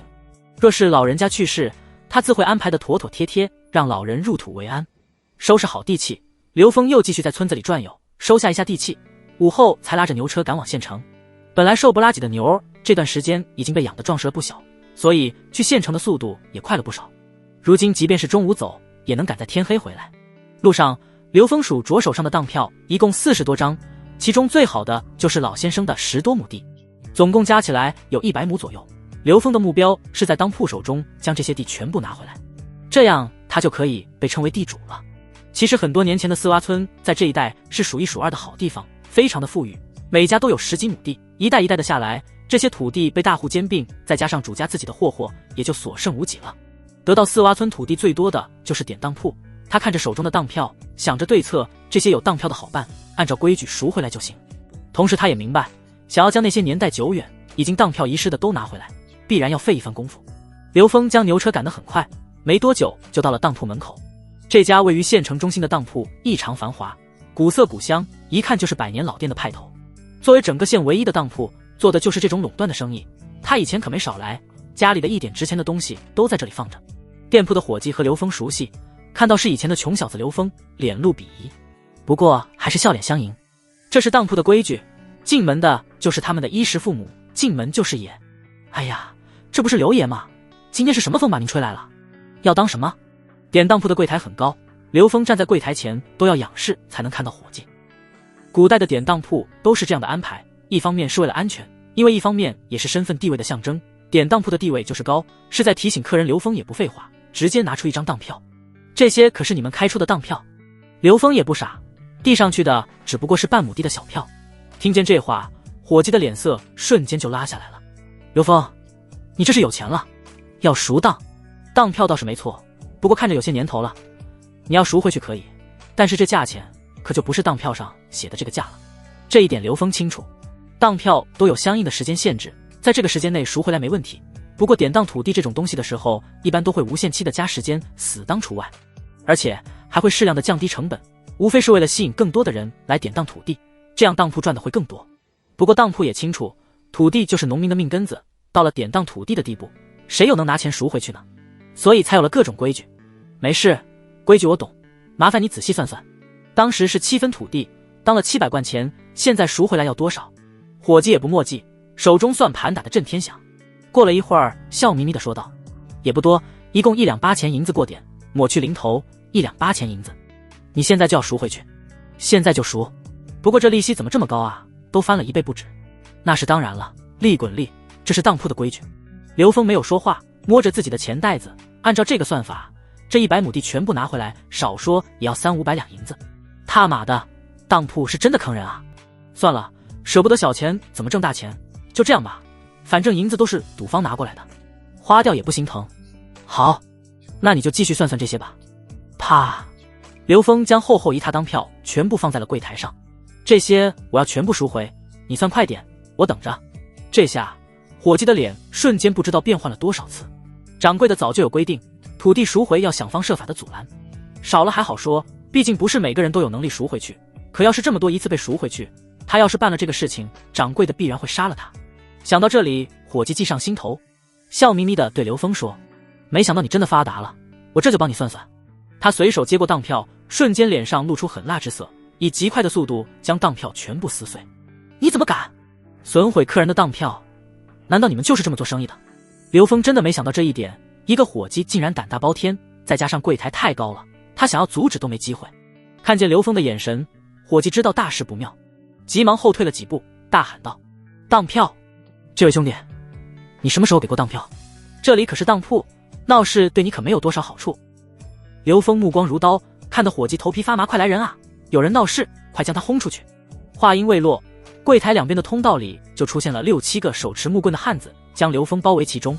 刘峰冷笑一声，微微后退，他看着柜台内居高临下、满脸得意的伙计，冷声道：“最后说一次，你算清楚，我付银子，拿地契，对我们都好。”伙计扑哧笑出声，看刘峰的目光充满了不屑。刘峰，你不就是一个穷小子吗？在我这里放狠话，你也不撒泡尿照照自己，就凭你，真是笑话。你可知我们当票的东家是谁？我估计你听见他的名号就已经被吓得屁股尿流了。今天不给你吃点苦头，还真把自己当人物了。兄弟们，打！霎时间，长棍如铁，都对着刘峰招呼。刘峰冷哼一声，朝后腰一mú，斧子出现，他侧身避开眼前的棍子，斧子朝后挡住后面的棍子。旋转后，强大的力量迸发，一斧下去，一人的手臂已经掉在地上。刘峰趁机拿过这人手中的棍子，转身起跳翻转，几下功夫就将5-6个汉子挑飞出去。当铺发生了这么大的动静，自然引来了不少人的围观。刘峰走出当铺门口，手中棍子一插，在台阶上站定，指着当铺说道：“各位乡亲父老，这家当铺是真的黑心啊！我今日拿着当票前来赎当，没成想他们不但敷衍，更是将当票撕了，最后竟然要杀我！这样的黑心当铺，乡亲们，你们可要擦亮眼睛啊！简直是草菅人命啊！当铺就是杀人凶手。大家谁都有困难的时候，典当自己土地也是无奈之举，谁都想努力过上好日子，可是结果呢？我们困难的时候，没办法的时候做出的无奈之举，到最后就成为这些奸商的盘中餐。乡亲们，你们若是遇上了，你们能甘心吗？”刘峰不怕，也不担心什么。这家当铺虽然在县城里是唯一，但是也就是一家当铺而已，背后没有多少通天的势力，顶多也是县城的某个富户在背后撑腰。若是把他惹急了，不介意让这家当铺步赌方的后尘。当前将这些围观群众内心的愤怒激发出来，若是这些人一拥而上，就算是烧了当铺又能如何？有句话说得非常好，法不责众。刘峰不担心。没错，我们不甘心。我的3亩地本来说好的赎回来，结果呢？我的家传檀木盒，那是祖父临死前留给我的，说好了3个月就赎回，可仅仅是半个月就被专卖出去，这算什么道理？我娘病重，临死留给我一对镯子，2个孩子饿极了，我才典当，说好的半年赎回，却卖给了王老爷的3夫人。一时间群情激愤。刘峰算是看出来了，这家当铺坑害的可不是1-2个人。乡亲们，以后我们还要受他们的压迫吗？乡亲们，我们有手有脚，我们为什么不夺回来属于自己的东西？大家还在等什么？现在进去打破那个高高在上的木柜台，拿回属于我们的东西。刘峰首当其冲，棍子立在地上，借助棍子的弹力一飞冲天，双脚踢碎柜台的栅栏。那名伙计怎么也没想到最后会是这样的结果，此刻已经吓得瑟瑟发抖，扭头就跑。可是刘峰啥速度，岂能让他溜走？一下扯住这位伙计，逼问出地契的位置，这才结果了他的性命。这么多人，可就这伙计一个知道他的来历，结果了他，这件事情就会无疾而终。眼看着刘峰已经在柜台的后面，众多的群众胆子更大了，甚至冲上去被那些打手大打出书，有的打手已经被揍得鼻青脸肿。刘峰看着这些人一脸无奈，不知道往里面冲，看着柜台上的散碎银子，毫不犹豫地全部扔出去。这下总能把他们引进来吧。看见银子之后，围观群众一个个的挤破脑袋，朝着柜台里面涌进来。刘峰要的只有地气，别的就算了，银子即便是放在柜台上的也是少数。这些人帮了他的大忙，就当是劳务费了。他达到目的之后，快速的朝着后院走去。掌柜的听见了前面的喧闹，急匆匆的跑来。发生了什么事儿？老三你个白痴！刘峰出去之后左转，刚好和掌柜的错开，但是骂骂咧咧的声音却听得很清楚。掌柜的命运没好到哪里去，刚刚出去便被撞到，这么多只脚的踩踏下，结局不用多言。这里的状况很快就被报关，县衙的衙役蜂拥而至，由之前刘峰见过的王捕头带队。不过众人看到衙役的时候，就已经四散而逃，留下的只有被抢劫一空的柜台和一片狼藉的当铺。官差抓住门前的人群询问情况，但是这些人都是刚刚拿到好处的人，一个个的都是一问三不知。至于当铺中的那些人，不是死了就是残废，同样问不出什么。捕头看到这种情况，也只能无奈的摇摇头，封闭当铺之后慢慢查证。刘峰藏在一个茶馆中，一边喝茶一边看着当铺的情况。一切尘埃落定之后，才赶着牛车去往药铺。虎皮刘峰是留下了，可是虎骨这些东西都是药铺的畅销产品，价格不菲。当刘峰将虎骨拿出来的时候，药铺掌柜的仅仅是看一眼就知道绝对保真，眼红不已。不过虎骨这些东西太珍贵了，仅靠着他们一家药铺根本拿不下这么多的虎骨，只高价收下了一条虎骨，其余的部分推荐刘峰前往繁华的大城市售卖。刘峰根据这副身体原主人的记忆，对周边城市有所了解。四洼村是温黄县之下，而温黄县之上就是天雍城，再上去就是幽州刺史府所在地幽州城。但是要去天雍城路途遥远，而且是幽州的边境，若是孤身前往，这一路上不知道会发生什么现在的世道，盗匪横行，要是再遇上战争，就彻底完犊子了。这种情况下，要想顺利，只能找镖局。镖局是古代护送贵重物品的不二人选，镖局内的镖师都是绝顶高手，是最好的选择。刘峰考虑的周到，送给了药铺掌柜一点点的虎金，成功拿到了推荐信。又问清楚了镖局的位置，这才高兴的离开。温黄县不大，镖局也只有一家，位于城南，口碑极好，从没有出过损镖的事情。得意镖局和天雍城有生意往来，一路上的土匪盗贼和他们熟悉，有顺利过路的方法，所以不会有意外。到了城南得意镖局附近，刘峰老远的就看到了大大的镖字，大旗后面是牌面极大的大门，门口停放着马车，看上去极为气派。院子里还有弟子习武的声音，马匹的嘶鸣时不时的传来，听得刘峰好生羡慕。他要是能有这样一支马队，那可就真正的发达了。守在门口的4位弟子见有人来，顿时眼冒金光。如今这世道有个生意太难了。这位爷，您是脱镖还是取镖？脱镖。刘峰淡淡的回应。敢问这位爷，您脱的是什么镖？我的镖很特殊，要和你们老大谈。这位爷，您放心，有什么宝贝让我们兄弟开开眼，若是值钱，必然需要镖头出面。刘峰一想也是这么一个道理，将自己的虎骨拿了出来。这是虎骨？没错，是虎骨。这位爷，这玩意可值钱啊。几个守门的弟子眼冒金光。这位爷，虎骨值钱，只怕是要到天雍城才能卖出好价钱。我也是这个打算，不过自己走不开，只能委托贵镖局代劳了。这位爷，这老虎可是您猎杀的？运气好而已。刘峰点点头说道，他总不能说老虎是自己抢来的或者偷来的，那样只会麻烦更多。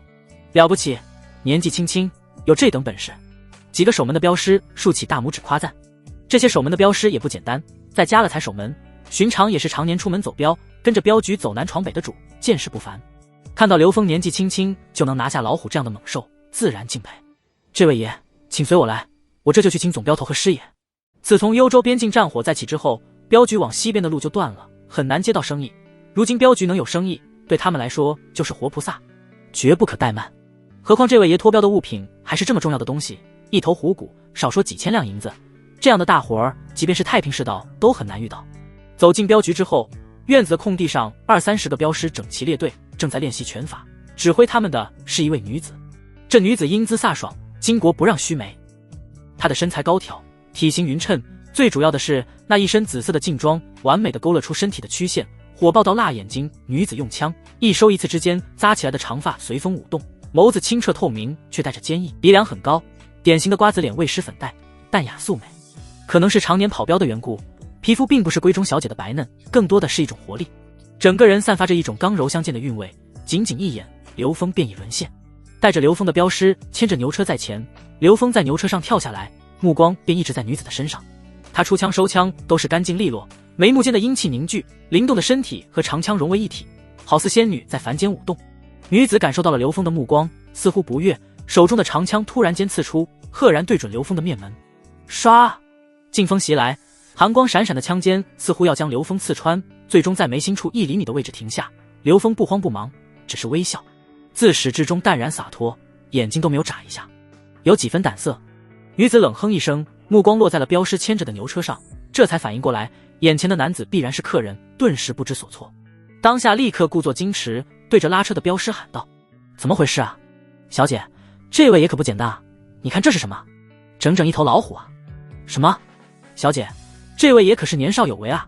就这些东西卖出去，少说3000两银子。”这位镖师知道自己大小姐的脾气火爆不说，更是争强好胜，急忙说出这趟镖的价值。年少有为，女子明显不敢置信，快步上来，长枪一挑，牛车上盖着的布被掀起来，果然是虎的骨架。这真的是你打的？用什么弓？追了多久？在啥地方？一连串的问题一股脑的抛出，加上那俏皮又认真的模样，刘峰知道这丫头压根就不信这虎是自己打的。我来脱镖，不是来回答你的问题。再说了，这和你镖局做生意有关系吗？这女人想知道的太多了，刘峰只想换银子，不想给自己找麻烦，所以直接拒绝，跟着拉车的镖师继续往前。你给我站住！我说有关系就有关系，万一你这虎躯来路不正怎么办？我们镖局可不做这种生意。刘峰头大，女人都是胸大无脑，他知道，可胸这么大，一点脑子都没有的还是第一次见，真不知道是不是脑子里的肉全部长胸口了。刘峰双手环抱胸前，很明显不高兴。拉车的镖师急忙上来打圆场，将自家大小姐扯到一边窃窃私语，可这女人还是不依不饶。婶儿，你要想清楚，这是老虎，老虎懂吗？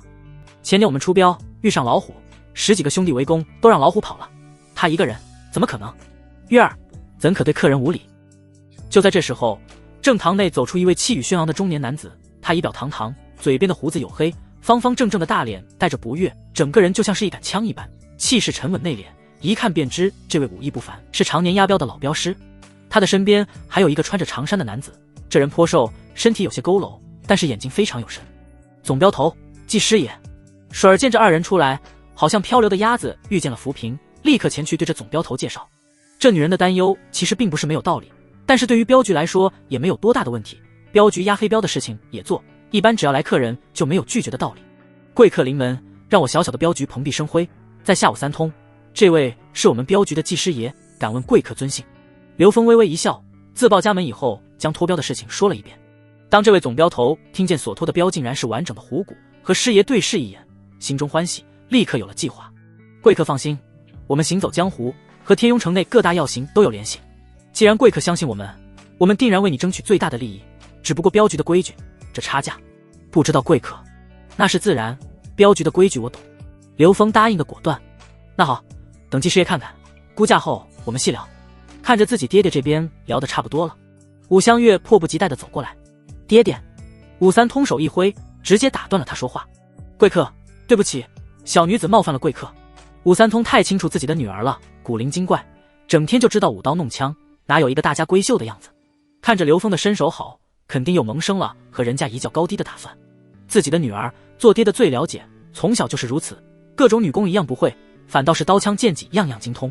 这丫头练武勤奋，虽然年龄小，但是武艺不弱，尤其是腰间的鞭子，断木裂石不在话下。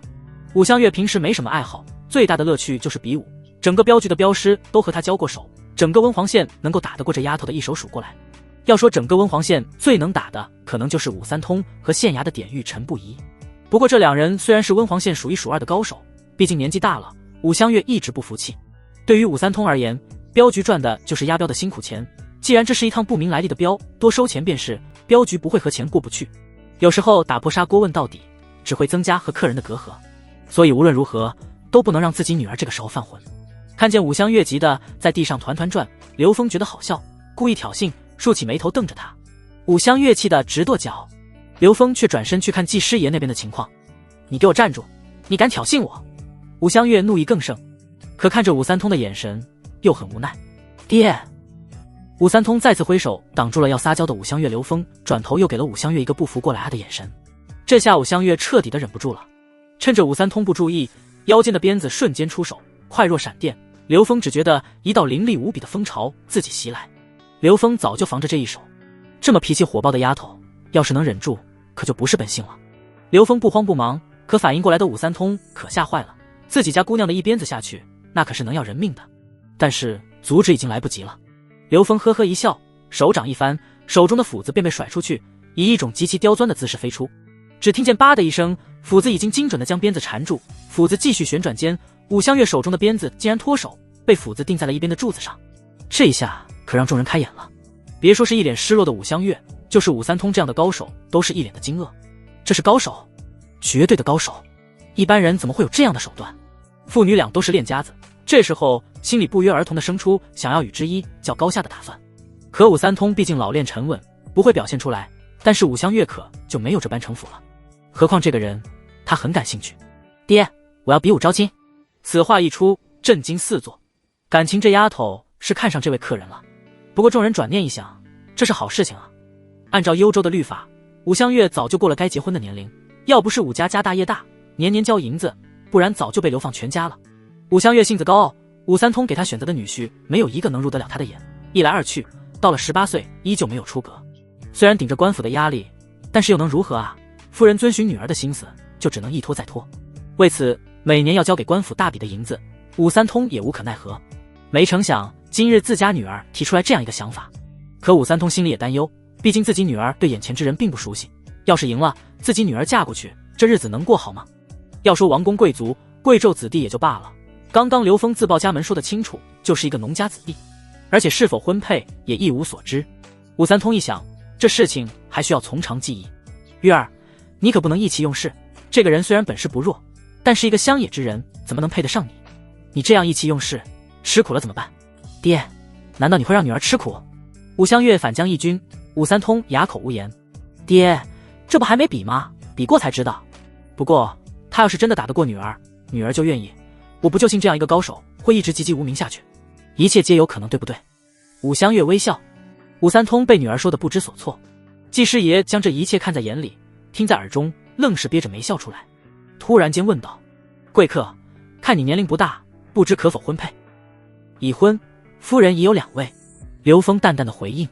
月儿，听见没？嫁过去都是3房了。武三通着急了，可不能让女儿入坑。怎么说，武家在温黄县也是有头有脸的家族，他武三通更是镖局总镖头，自己的女儿给人做3房，那要是传出去，他这张老脸可就没地儿放了。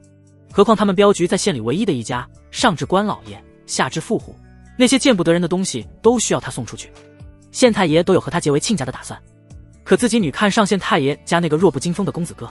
要说今天刘峰真的胜了你，自己的女儿做了人家的3房，他武三通可就丢人丢到姥姥家了。3房怎么了？女儿不怕？何况女人嘛，还在乎是第几房啊？爹，你还害怕女儿生不下子啊？武香月说的一板一眼，这话让刘峰都忍不住竖起来大拇指。这小姑娘不简单，脑子灵活，不在乎世俗，嘴巴也厉害。不错不错，刘峰对这丫头有了浓厚的兴趣，何止是喜欢啊，简直是喜欢的不得了。月儿，你是要气死爹吗？你，都是你娘把你惯坏了。武三通气得牙痒痒。哼，女儿就是要比，我这就去拿家里的宝弓去，只要他能拉开，女儿就和他比一场。爹，这下满意不？我记得你可是说过，要是有人能拉开宝弓，你就嫁女儿的。武香月说完转头就走，走几步后还不忘看着刘峰。那个谁，你可要争气点啊，不要让本小姐失望哦。失望？不过下一句差点气得武三通这位总镖头吐血。我答应娶你了吗？自作多情。这句话一出，让武香月不知所措。怎么？我不好看吗？你看看我的胸不大吗？屁股不圆吗？武香月说话的同时还故意将身体挺了挺。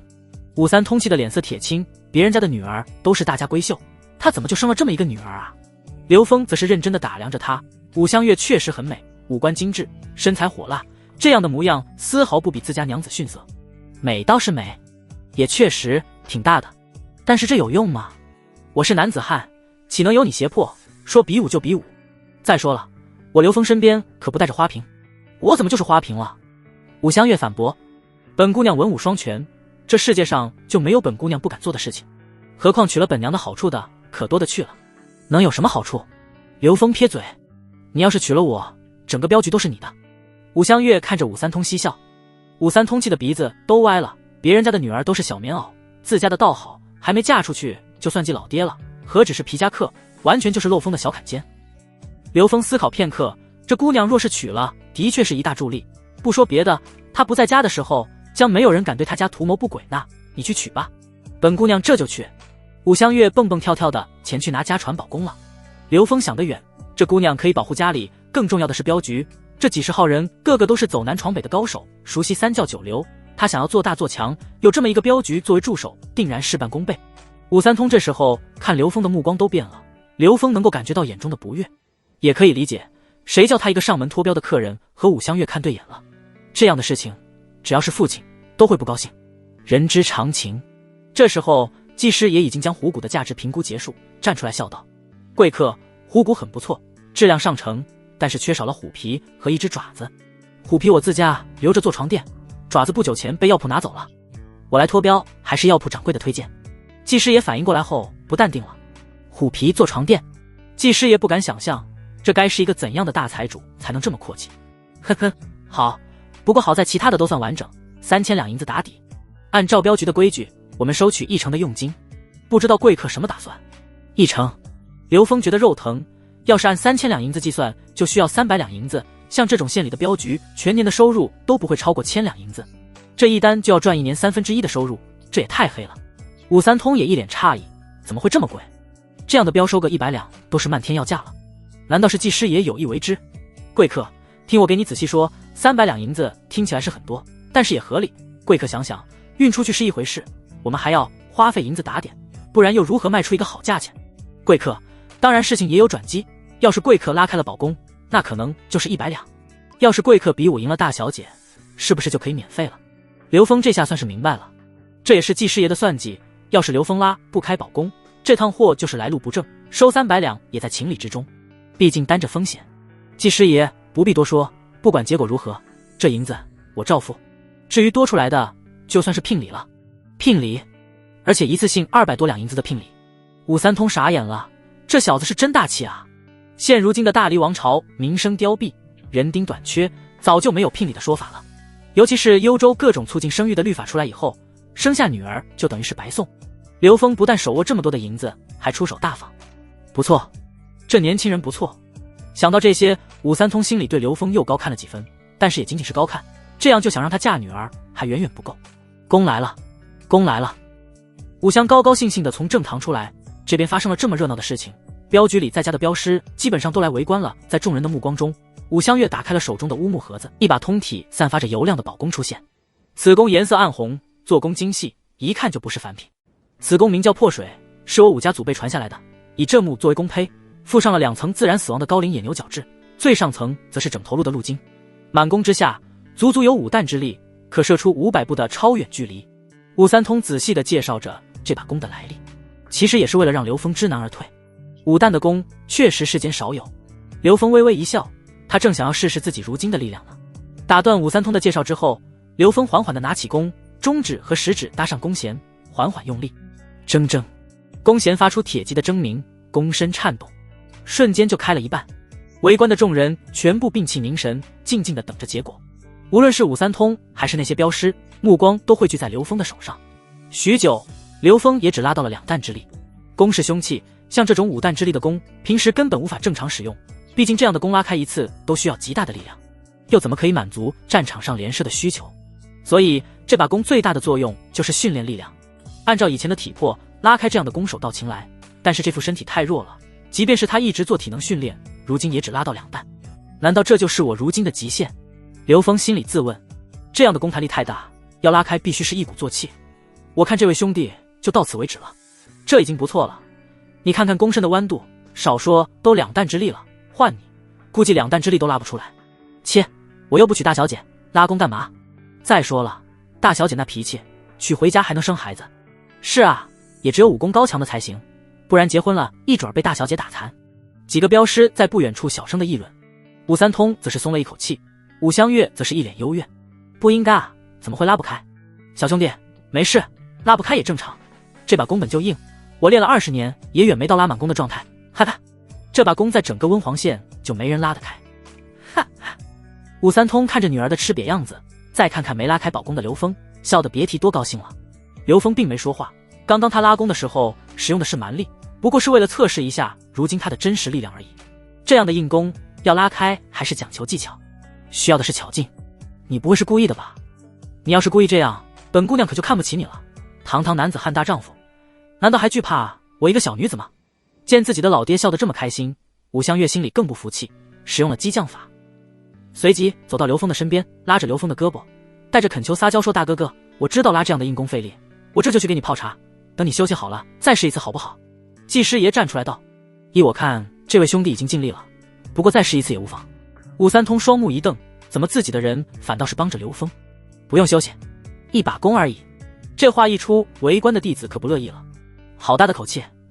你要是能拉开，我答应为你做一件事情。就是，有本事你倒是拉啊！刘峰呵呵一笑，深吸一口气，双手猛然间用力。这一次，全身的力量完全汇聚，犹如猛兽一般倾泻而出。只听见弓身发出吱呀的声响，弓弦震动间，硬弓便被拉满。刚刚还高兴的武三通瞬间傻眼了，笑容僵住。刘峰坚毅的眸子，强大的力量，还有那拉满弓的气魄，让他看到了一个活力四射的少年。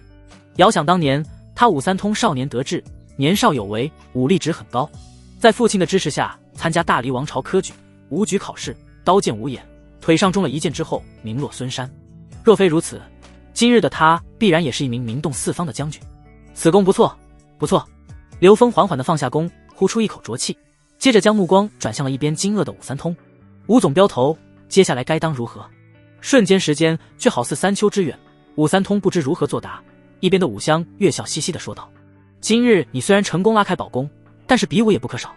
等到雪漫山川、温泉河的水全部结冰的时候，我会在天雍城摆下比武招亲的擂台，你记住了吗？”刘峰一脸狐疑，他以为现在就比，很快就能抱得美人归了，没成想还要等。你可不能违约，一定要来。武香月将弓放入河中，将盒子夹在腰间。武香月满心欢喜，就像是刚刚开放的鸢尾花，带着满满的蓝朝着正堂走去。季师爷拍拍刘峰的肩膀，似笑非笑，拉着刘峰去签押本次脱标的契约。订契约的时候，季师爷便计划好了这一次的押标规格，价值3000多两银子的物品不敢怠慢，何况收了刘峰1成的佣金，更要办理的体体面面。安排了12名镖局的高手，5辆马车，但是货却不在马车之中，以此掩人耳目。总镖头武三通带队，季师爷先行一步洽谈收货事宜。武香月本想去，可被武三通禁足在温黄县守家。武香月虽然不愿，但是也没办法。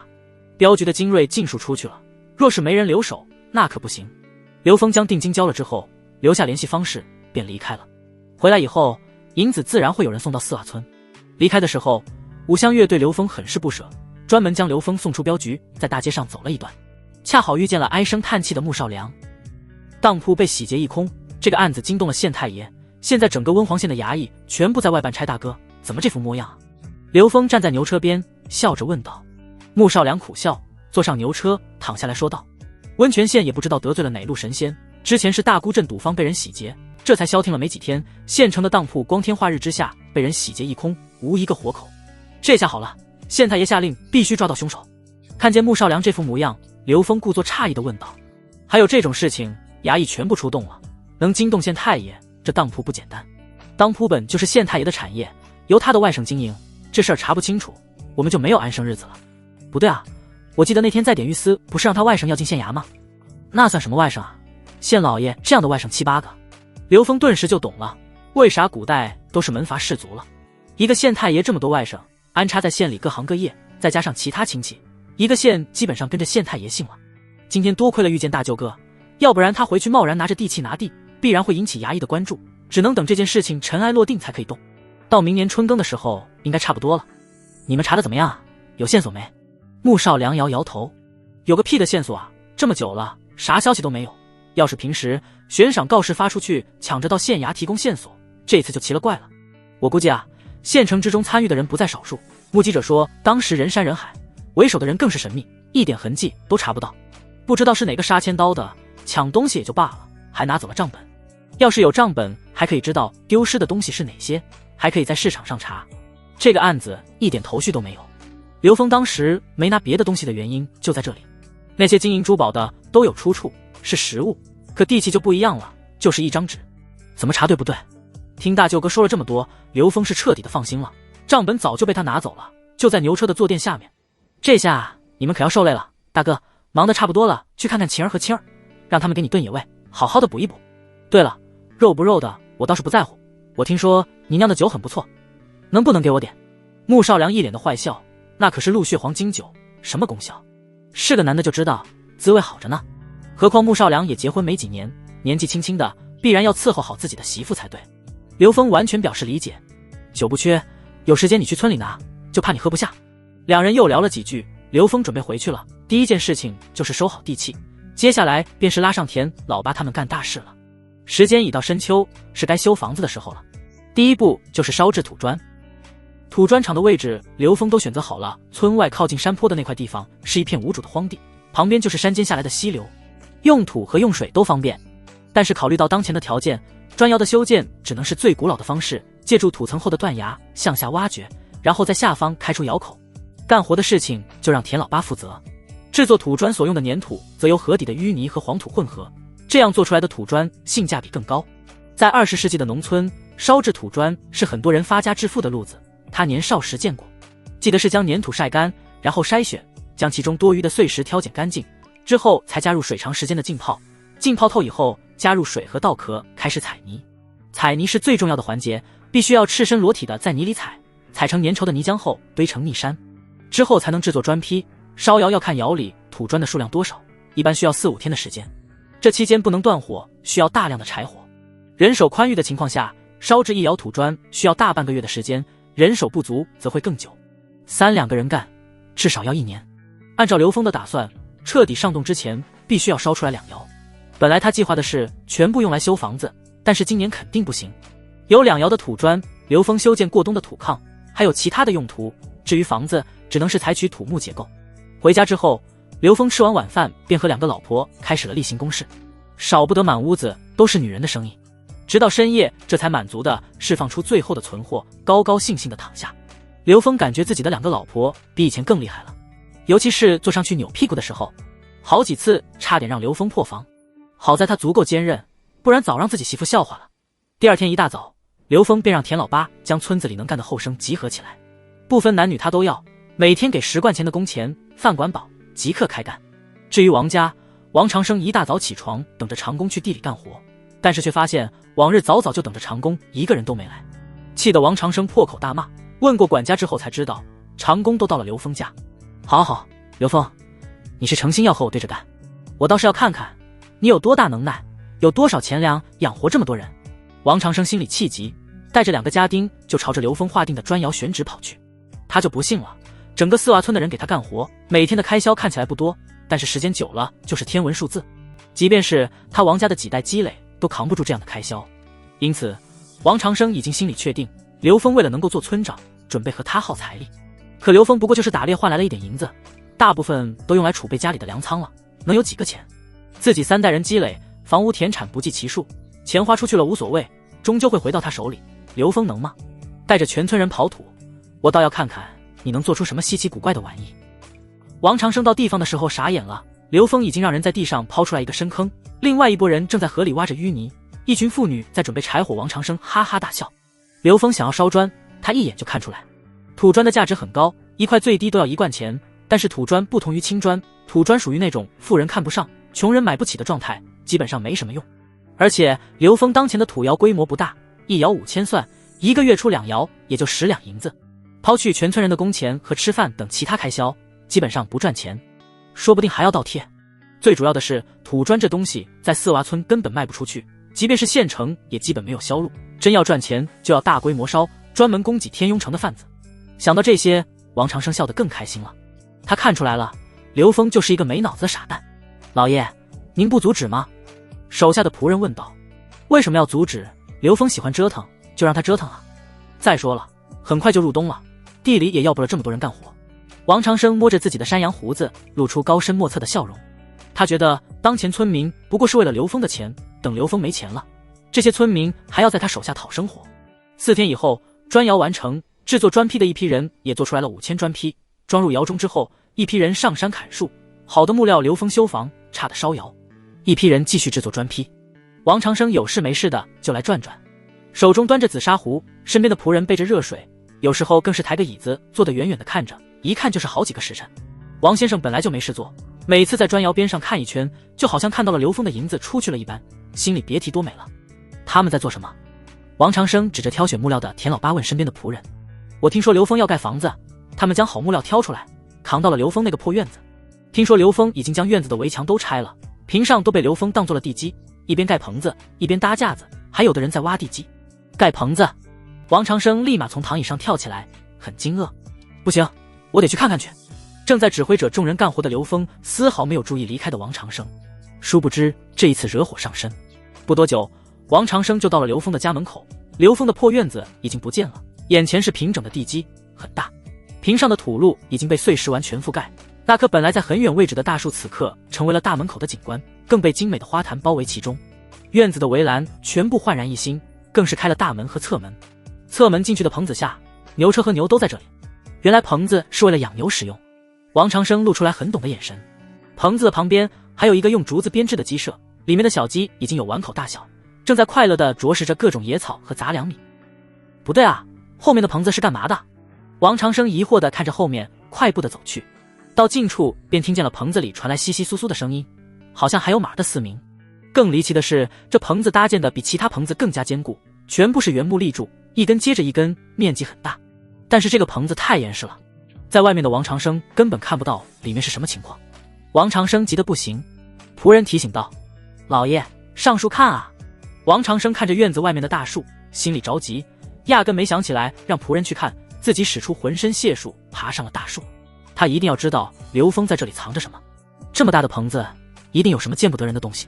上树之后，王长生顾不得腰疼，急忙探头朝着棚子里望去，一道通体黝黑的身影在棚子里晃荡。这是马！王长生害怕了。当日刘峰拉着马和蛮子回来，他以为刘峰已经将马一起交给官府了。我的妈呀！刘峰真的是咯吱吧！哎呦！恐惧之下，王长生没注意踩断了脚下的树枝，从树上滚下来，在地上滚了好几圈才停下来。在院子里准备给牛添草料的穆婉清听见了动静，立刻问：谁在外面？听见里面的声音，王长生顾不得狼狈，急忙带着仆人抄小道离开，一边跑一边捂着自己的屁股，疼得他龇牙咧嘴。好你个刘峰，这一次我看你怎么解释。私藏军马，灭九族的大罪，你等着，这一次我要你永世不得翻身，明日我就到县衙举报你，等着吧。等你人头落地的时候，我王长生第一个哈哈大笑。和我斗，你还嫩点。刘峰依旧在窑上忙碌，丝毫不知自己即将面临的危机，看着窑火点燃，心里有一种指点江山的快感。在窑口盯着火几个时辰，额头上都是汗珠，正准备休息一番，却看到远远的出现几个人影。走近以后，才从衣着看出来，这些人正是镖局的人。骑马而来的武香月英姿飒爽，技师爷在一顶半大的轿子中，镖局的旗子在风中咧咧作响，威风凛凛。刘峰知道好事来了，急忙披上衣服，朝着路上走去，很快就和迎面而来的队伍碰上。相公，我来了。武香月骑在马上，看着刘峰的眼睛中冒着浓浓的爱意，小脸蛋红扑扑的，小心脏蹦蹦乱跳。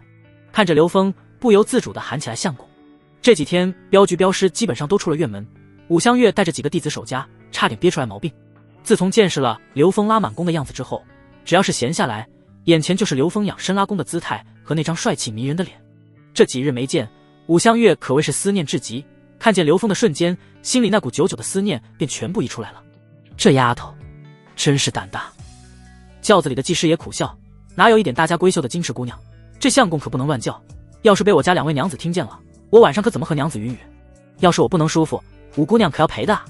听见刘峰这么说，武香月低着头，脸蛋更红了，就像是刚刚成熟的苹果一般。武香月扭着手中的马鞭，心里痒痒的，欲言又止。刘峰本就是玩笑话，生怕这姑娘继续，急忙打断：姑娘打住，八字还没一撇呢，就叫相公，要是再发生关系，那还得了，这可是在古代，不是21世纪那般开放。对，我这就去找你的两位娘子，我和他们解释。武香月到底是江湖儿女，虽然害羞脸红，但还是策马扬鞭，对上刘峰的眼神丝毫不慌，笑嘻嘻地说道：贵客，你托我们镖局做的事情已经全部办妥。技师爷生怕自家这位大小姐又胡闹，急忙下轿跑来过拱手道。随和技师爷手一挥，一位镖师拖着一个盒子走来。总算是没有负贵客的信任，这一次总共得了3350两银子。按照契约，这里是3050两银子，请贵客查收。不愧是走南闯北的镖局啊，这事情办得圆满。刘峰心里赞许，确实不错。要是别人，说不定多买出来的300两银子就被私吞了。接过盒子，刘峰便看见是一沓银票，还是50两的碎银。贵客，你这是兴奋了？礼数都没了，难道就让我们在路上待着吗？贵府上茶水都没一口。武香月下马，笑着看刘峰，他正担心季师爷送完银子就回去。这下好了，刘峰的小娇妻他是非看不可了。季师爷说笑了，这边请。刘峰也不扭捏，毕竟武香月他确实喜欢，何况自己的2位小娇妻早就谋划着给他纳妾的事情了，见见武香月也没什么不可。反正以后都要在一个屋檐下生活。刘峰领着几人往前走，没多久就到家了。虽然刘峰的院子看起来简陋，也没有竣工，但是碎石铺就得小路在周边的树木掩映下别具一格，倒有几分山野隐士的风采。晴儿，青儿，客人来了，快点上茶。推开院门之后，刘峰对着里面喊一声。在收拾院子的穆婉清猛然间回头，看到了外面长长的队伍，有些惊讶。穆婉清从屋里出来以后，惊讶的说不出话来。这几日以来，这么多人要吃要喝，都是他们姐妹在负责，而且院子还没有收拾完毕，难免杂乱不堪。再说，这可是刘峰第一次有正式客人上门，看着乱七八糟的院子，他这个女主人有些慌乱。静静神后说：“晴儿，走，赶紧给客人拿凳子。”几条长长的木凳被拿出来，接着2人便回屋沏茶倒水。一切都做完之后，这才站在刘峰的左右。看见进院的季师爷和武香月以及其他镖师，穆婉清姐妹俩急忙鞠躬，这一幕逗得武香月咯咯直笑。这是县里的镖局，这位是季师爷，这位是武姑娘。老虎的骨架就是他们带到天雍城才卖出去，今日送银子过来，这才有机会来喝茶。刘峰耐心的解释。本来就有些紧张的姐妹俩听见是镖局的人，更加紧张了。穆婉清自小在城里生活，大名鼎鼎的镖局自然知道，更是听说了不少武香月的事情。巾帼不让须眉的奇女子，原来是武姑娘和季师爷。青儿有礼了。这下姐妹俩反应过来了，急忙侧身行礼。姐姐不要客气，我就说嘛，究竟是怎么样的女子能拴住他的心？今日一见，果然是小家碧玉，生得倾国倾城。别说是刘大哥，就是我这样的女子看了都要迷眼。武香月拉着姐妹俩的手，笑着和2人坐下来交谈。姐妹俩对视一眼，夫君对他们念念不忘。这是夫君对另外的一个女子说的。姐妹俩脸蛋红透，夫君怕想的是晚上怎么快活吧。刘峰也不管3个女人，让他们自己聊天，3个女人一台戏，反正以后都是姐妹。季师爷，请喝茶。刘峰笑呵呵的和季师爷打招呼，指了指桌上的茶水。看院子的样子，你是在整修房屋，可眼看着就要入冬了，时间怕是来不及。季师爷上下打量着院子，居住的还是茅草屋，新建的房屋只有了框架，看样子是准备修土木结构的房子，地基基本上平整完成，就差夯土了。时间确实紧张，不过按照眼下的进度，在下雪之前应该能完工。要不是担心冬天的风，也不会这么着急，毕竟这是山里，冬天日子不好过，没点遮风挡雨的地方，还不得冻死。刘峰笑哈哈地说道：“哈哈，刘峰兄弟说笑了，以你的能力，别说是修土木结构的房子了，就是县城里起一座宅院，也完全做得到。对了，我镖局之中尚有空房，若是刘峰兄弟不嫌弃，可带着2位爱妻去镖局，吃的喝的就不说了，最起码一个冬天的炭火管够。如此一来，2位夫人也可过个暖冬。”季师爷对刘峰的印象非常好，自从看到刘峰拉满弓，就一直明里暗里的帮腔说话。多谢季师爷美意，不过我发明了一种新式的土炕，这东西下面添柴，非常暖和，比起炭火可要好多了。刘峰故作神秘。哦，还有这样的好物件。季师爷来了兴趣，正准备细细的追问，就听见了穆婉清的惊呼声。太好了，夫君竟然真的同意了。季师爷和刘峰顺着声音望去，穆家姐妹俩一左一右挽着武香月，还在说着悄悄话。女人真是个奇怪的动物，这才短短的时间，没想到3人已经熟悉异常。堪称古代版的闺蜜武香月看见季师爷和刘峰那奇怪的目光，给2人一个白眼，拉着穆家姐妹去后院聊天了。她可不想女人家的私事被2个臭男人听见，不去后院还好，去了吓一跳。武香月看着被拴在马槽上的黝黑骏马，本就上武德武香月顿时就有了想法，愣是将穆婉清第一个弄上了马背，接着是穆婉晴。姐妹俩本就天资聪慧，再加上马儿一直是她们姐妹俩在喂养，早就有了感情，分分钟时间竟然就学会了骑马。刘峰和季师爷又聊了很多，半个时辰后，季师爷才拉着依依不舍的武香月离开。你们，他都说了。刘峰看着走路有些拐的姐妹俩，一边收拾茶碗，问道：没想到夫君选择了武姑娘，夫君，人家比我们大，还要叫我们姐姐，我们都不好意思了。穆婉晴往刘峰的身上一靠，撒娇的说道。看得出来，虽然相处的时间短，但是3个女人相处很融洽。穆婉清识大体，已经在谋划着准备多少礼金和礼物，什么衣服被子，还有新房的布置都在计划之列。刘峰平时给姐妹俩的钱，他们基本上没用，这下准备全部拿出来，计划着买一些胭脂水粉作为他们的心意。看到姐妹俩这么善解人意，刘峰的心里异常温暖，恨不得立刻马上就和他们在床上云雨。穆婉清目的明确，若是事情定下来，必须要大操大办，由她们姐妹做主，也是弥补她们当初冷冷清清进门的遗憾。不过刘峰早就有打算，当初穆家姐妹进门太简单了，刘峰准备借此机会给她们补办婚礼。晴儿，你们放心，我有你们这么好的老婆，我会好好疼爱你们的。我的媳妇我自己疼爱，夫君不疼你们，谁疼你们啊？对吧？现在才开始，以后你们要住上大房子，吃上好吃的。刘峰在姐妹俩面前很认真地说。夫君，你这是什么话啊？穆婉晴刚刚抬头，便被刘峰狠狠地稳住。她不知道刘峰要干什么，只能回应。自己正不知所措的时候，刘峰又转头吻向了穆婉清。夫君，大白天的干什么啊？羞不羞？感受到刘峰的手已经在身上游走，穆婉清本就发软的身体更加的摇晃，竟没有半分的力气反抗。穆婉晴感受到刘峰的手在腰间，瞬间嗯出一声，靠得更近。夫君，不行，夫君，晚上好不好？不要。啊，夫君。穆婉清想到院门大开，干活的人随时会来，就不由得害羞。这种别样的刺激感让他无法自拔，欲拒还迎，全身上下都好像被电击一般，酥酥麻麻，完全不可自拔。夫君，每次都是这样，说来就来，一点准备的时间都没有。而且这里还是茶桌，这都是什么？穆婉清只觉得头晕目眩，还能这么操作吗？刘峰可不管，自己的媳妇自己爱，哪管是什么地方。姐妹俩表现很好，那场景刘峰自己都不忍直视，有这么可爱的媳妇，打着灯笼都找不到。有妻如此，夫复何求啊？这四洼村就是他刘峰的安乐园。刘峰看着2个媳妇，就一个想法，做地主生孩子。1个时辰以后，刘峰才满意的去干活，将衣服给2个娇滴滴的媳妇披在身上。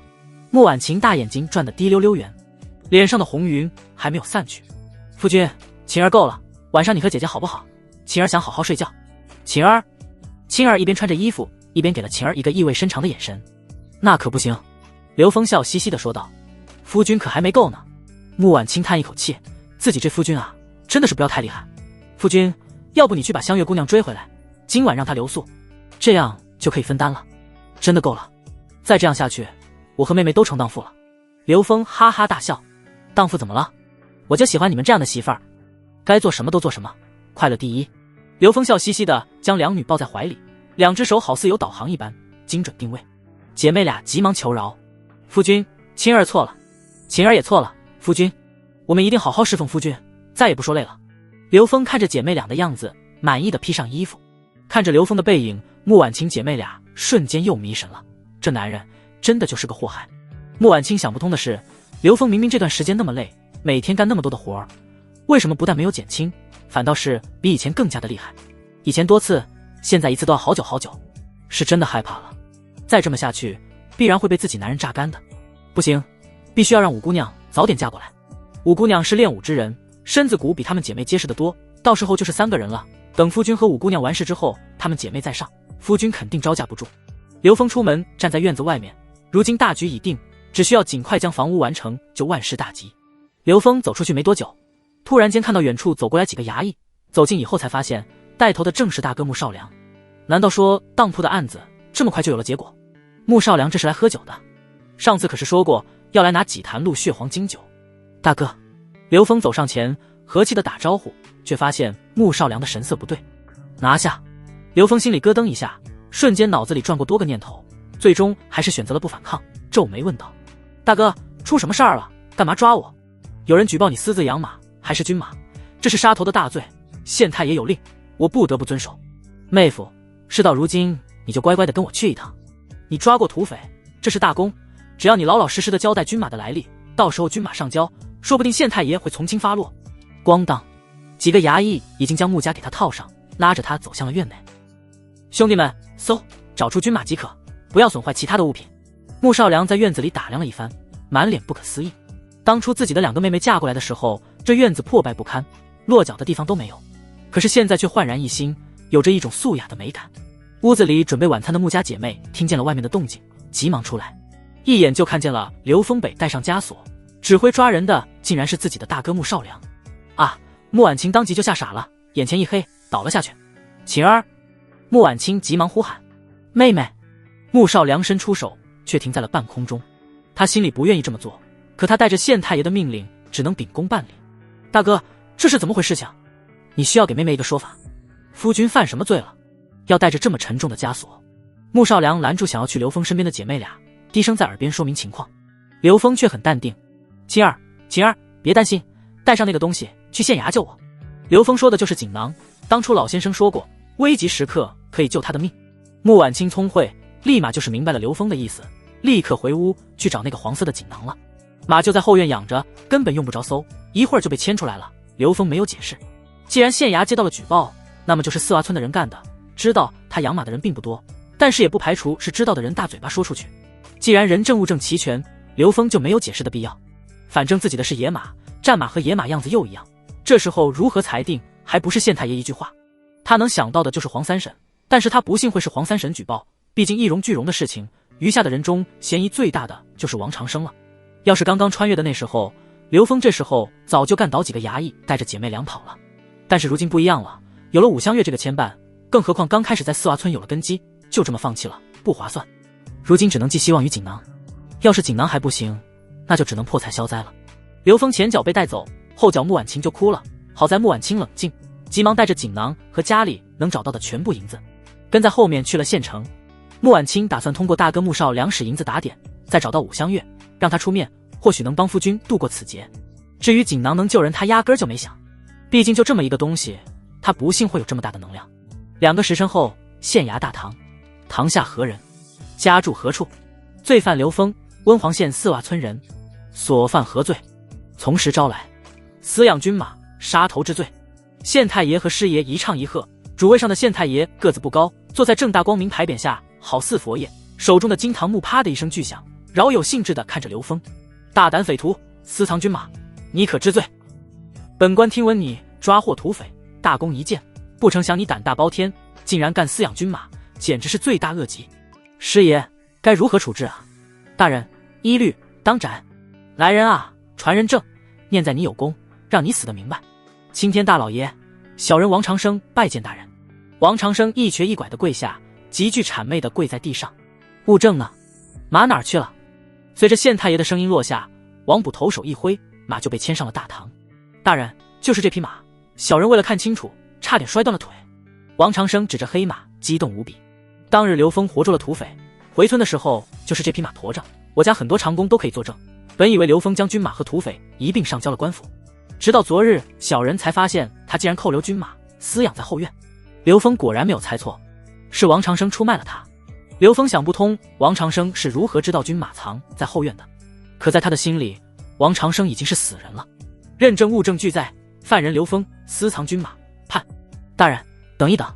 王长生顿时打断：“还有什么事情吗？”县太爷眉头微皱：“不是你小子给本官银子，让尽快弄死刘峰的吗？怎么到了关键的时候掉链子？本官只要判决，文书画押，不就完事了？”“大人，刘峰武艺非凡，我知道，能拿下土匪，肯定有点本事。这和本案有什么关系吗？”县太爷一脸懵：“大人，小人听闻当铺被洗劫一空，而主导之人就是武艺高强之辈，不但杀了很多人，还盗走了大量的钱财。大人想想，刘峰以前不过是一个酒鬼赌徒，食不果腹，怎么会短短时间内发家致富？如今不但起砖窑，更是修缮房屋，大肆挥霍。小人只是觉得事有蹊跷，具体如何，还请大人明察。”县太爷顿时明白了，眼前一亮，本以为是个穷小子，没想到很有钱，还是突然间发家，钱财来路不明，这不正好吗？刚好对得上啊。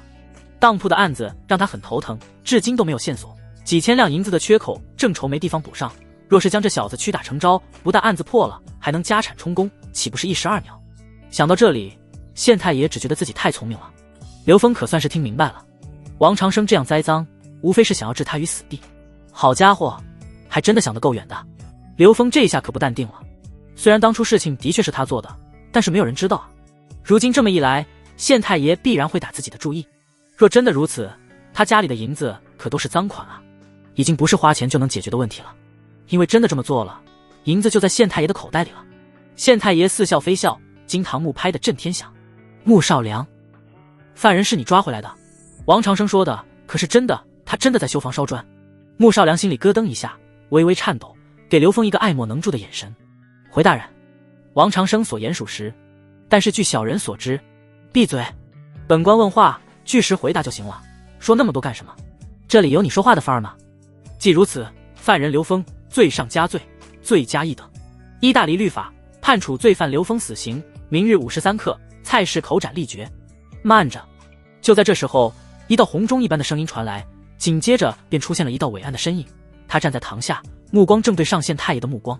陈典狱，你来此做什么？犯人一会儿就给你送去了。大人，奉劝你一句，杀了此人，你也会死。陈典狱，虽说缉拿罪犯是你的职责，但是在这大堂上，本官审案，轮不到你插嘴。县太爷吹胡子瞪眼，不过考虑到陈典狱的来历，还是强压住怒火。你说说，为什么杀不得？陈典狱拿出一个黄色的锦囊，放在了县太爷的桌案上。你看清楚了？县太爷目光一扫，本来以为不过是一个不起眼的小物件，可看清楚后，目光陡然一变，由最开始的不屑变得紧张起来。金丝云绣，这是？没错，上等的云绣加入金丝，这是大黎王朝皇室独有的象征。这种云丝珍贵无比，非皇室嫡亲而不得使用。陈典狱曾经在将军的身上见过，那是圣旨。听见陈典狱的解释，县太爷只觉得晴天霹雳。大人，你可要想清楚，前脚他的脑袋落地，后脚就是你的。县太爷浑身一震，看着刘峰的眼神一脸不可思议。他不明白，为什么一个四洼村的普通村民会有这样的东西？难道他和某位皇室贵族有关系？县太爷心里有所怀疑，他尽量让自己保持冷静嘛，手中摸着金丝云绣，想要看清楚里面的东西。陈典狱却急速用手捏住锦囊，不让县太爷打开。老爷，你怎么这么糊涂？这里面的东西要是看了，酒足将不保啊！什么？县太爷吓得双手哆嗦，眼神之中满是慌乱，食指微微颤抖。这么大的来头！堂下的王长生虽然不解，但是从县太爷惧怕的眼神中已经看出来不一般。这时候他害怕了，急忙跪得贴贴实实，额头上全是汗珠，一句话都不敢说。老先生说锦囊是偶然间所得，他不就是一个算命先生吗？难不成还给皇族算过命？刘峰这时候满脸黑线，不明所以，转头看着一脸担忧的穆家姐妹。看到陈典狱出现以后，镇住了场面，穆婉清终于松了一口气。他跟着押送的队伍后面，赶着牛车，用最快的速度到了县城，第一时间就找到了镖局的武香月。武香月二话不说，带着他们找到了陈典狱。陈典狱看到锦囊的瞬间，同样震惊不已，这才有了现在大堂上的事情。陈大人，你看这事情，本官该如何决断？这时候，县太爷对陈典狱的态度都变了，从典狱变成了大人。他是在不知道怎么处置了，只能让陈典狱给他一点意见。毕竟处理不好，可就人头不保啊。他不过是一个小县的县令而已，最大也就见过刺史大人，以上的官员根本不熟，更不可能见过圣上。陈典狱转身盯着那匹骏马，说道：“大人，这匹马养的是真好啊，是不是？这本来是北蛮马匹，相比于中原土生土长的马匹要矮一些，但是这种马的各种性能都要比中原的本地马优秀。这匹马在山中的时候就膘肥体壮，被刘峰带回来以后，姐妹俩不但草料不断，更是按照刘峰的吩咐，每天给一些杂粮米，早已经被养得毛色顺畅，神采奕奕，确实是匹好马。之前县太爷关注点不在马上，这时候一看还真是不凡。刘峰养马技术非凡，如今正是大黎王朝内忧外患的关键时刻，马匹短缺、马匹性能差的问题不断困扰着朝廷。不知道大人可有收到刺史府让各地豢养军马的传令？当然，本官早就收到了刺史府的命令。县太爷说完这话，突然间就明白了。本官明白了。四洼村村民刘峰在吗？大人，小人在此。刘峰长舒一口气，他这个难关算是过去了，急忙回应：本官经过深思熟虑，本案与你无关。念你养马技术高，本官按照刺史府命令，命令你在四洼村建造马场，为朝廷养殖战马，不得有误。如今县衙马场还有骏马300多匹，一并交给你，按照刺史府命令，每月给你30两银子的草料钱。另外，若能成功繁殖一匹战马，赏银10两；养出一匹能上战场的军马，赏银30两，以此类推。不会吧，还真的让自己养马？这可是肥差啊！手握一个马场，在古代可就是妥妥的大地主了。刘峰心里狂喜，养殖军马可是一个好差事，各种赏银和草料补贴都可以让他赚得盆满钵满了。要知道，孙猴子养马可是敢大闹天宫，他养马以后的事情可就说不准了。这样的破天富贵，必须要接住了。草民刘丰多谢青天大老爷的信任，看着刘丰已经安全，陈典狱手一挥，几个衙役急忙上前将刘丰的枷锁打开。陈典狱上前露出大白牙，扑哧一笑，接着将锦囊放在了刘丰的手中。陈大人，这里面的物件真的这么重要？呵呵，你小子别问我，我不知道，我没有胆子看，看这玩意是要掉脑袋的。陈典狱拉着刘丰退到一边，有些事情他知道一些，但是也只是皮毛。何况有的事情不能说。如今地上止于下跪着的王长生在瑟瑟发抖。县太爷看着这家伙气不打一处来。王长生，你好大的胆子，竟然诬告同乡，你可知罪？身为一村之长，不知道举荐人才，反倒是做出这种妒贤嫉能的诬陷勾当。本官若是今日饶了你，传出去还以为本官是昏官呢。来人，将王长生押下去，杖责100，以儆效尤。另外，如今刘丰在四洼村修建马场，村长一职就由刘丰替代。王长生听见不但要杖责100，更是要剥夺他的村长之位，顿时傻眼了。自己本来是花钱消除刘丰这个隐患，怎么到最后自己反倒是什么都没了？大人，饶命啊！大人，小人冤枉啊！王长生真的急了，跪在堂下磕头如捣蒜，额头烂了，流血流泪，依旧在求饶。可是堂上那枚轻飘飘的木板子啪的一声落在地上的时候，王长生的命运已经注定。他被2个衙役从两边拖着出去，在院子里的长木凳上开始行刑。本来就有伤的王长生哪里受得住这样的折磨，几棍子下去，王长生就已经鬼哭狼嚎，皮开肉绽，惨叫着昏死过去。这样下去，王长生回去的时候就只有半条命了。刘丰则是到了县衙的马匹养殖点，只见整齐的马厩里300多匹战马整齐排列。军马本是朝廷的军马司在养殖，但是如今战火到了幽州边境，大黎王朝为了保住这最后的赋税重地和兵源重地，皇帝下令全国军马集中幽州。幽州汇聚了众多的战马，其中一部分已经上了战场，余下的一些要么气色差，要么在战场上受伤了，这才分配到各县养殖。一旦战马养好，就要全部奔赴战场。刘丰看得清楚，这些战马都是骨瘦如柴，吃的草料也很一般，显然那些补贴的草料钱都被县太爷私吞了。看着这些军马营养不良的样子，陈典狱也非常心疼。如此军马上了战场，如何与北蛮的大军抗衡？陈大人，这些马就是看着瘦弱，但是底子还在，只要用心，要不了多久就可以驰骋疆场了。刘丰，据我所知，如今陛下已让大黎第一女将军带领枫林军前往幽州边境，有枫林军坐镇，幽州高枕无忧。枫林军？没错，枫林军和南宫将军都是陛下所赐名。南宫将军，刘丰更加纳闷了，一个女的，还是大黎王朝第一女将军，莫不是枫林渡口初相见，一遇杨过误终生？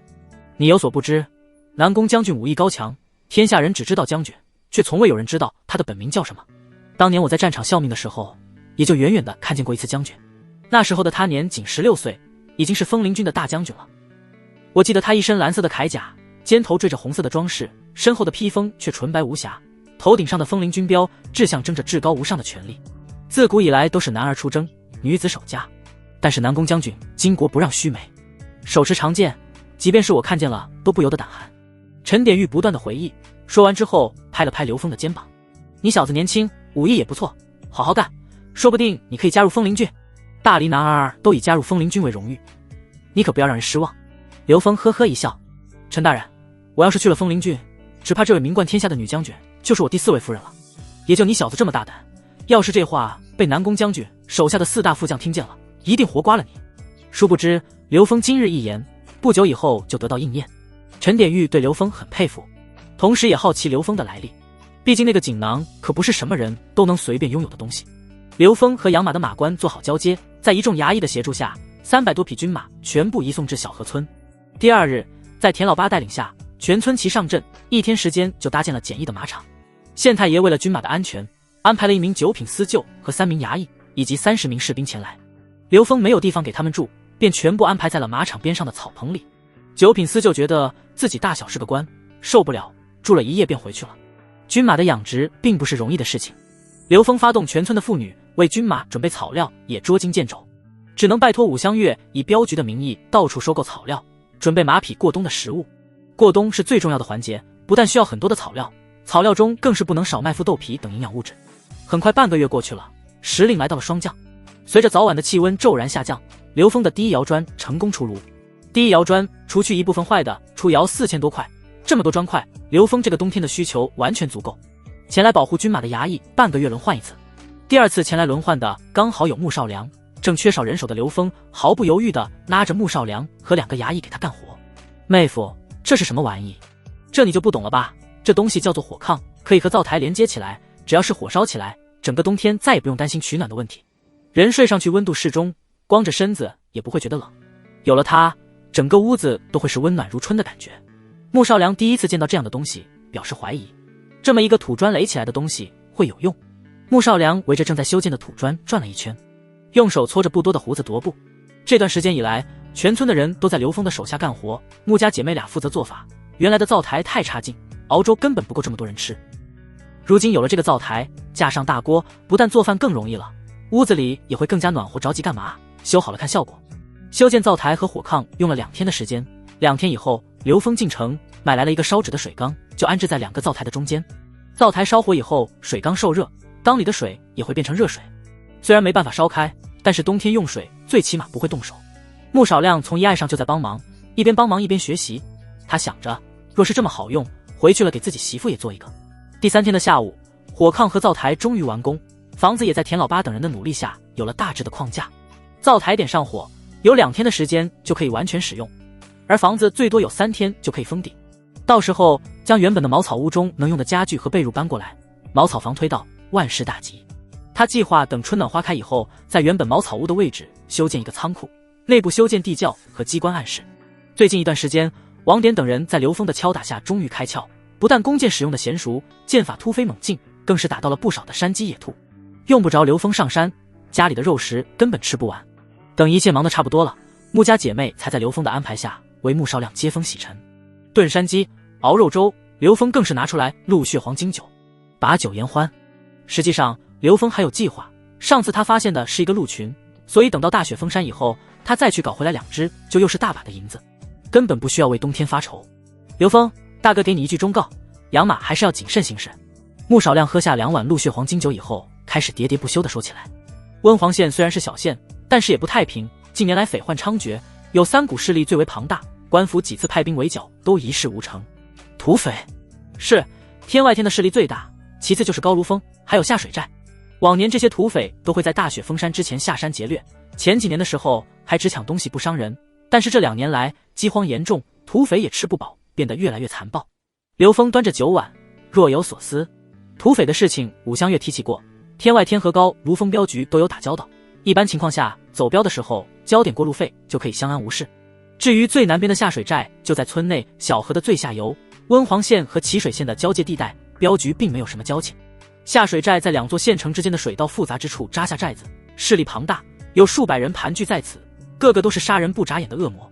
冬季也是下水寨日子最难过的时候，要是河水没上冻的时候还好说，捕鱼加上收点水到过路费，日子能过。可要是河面上冻之后，过路费没了，捕鱼果腹的可能性也就没有。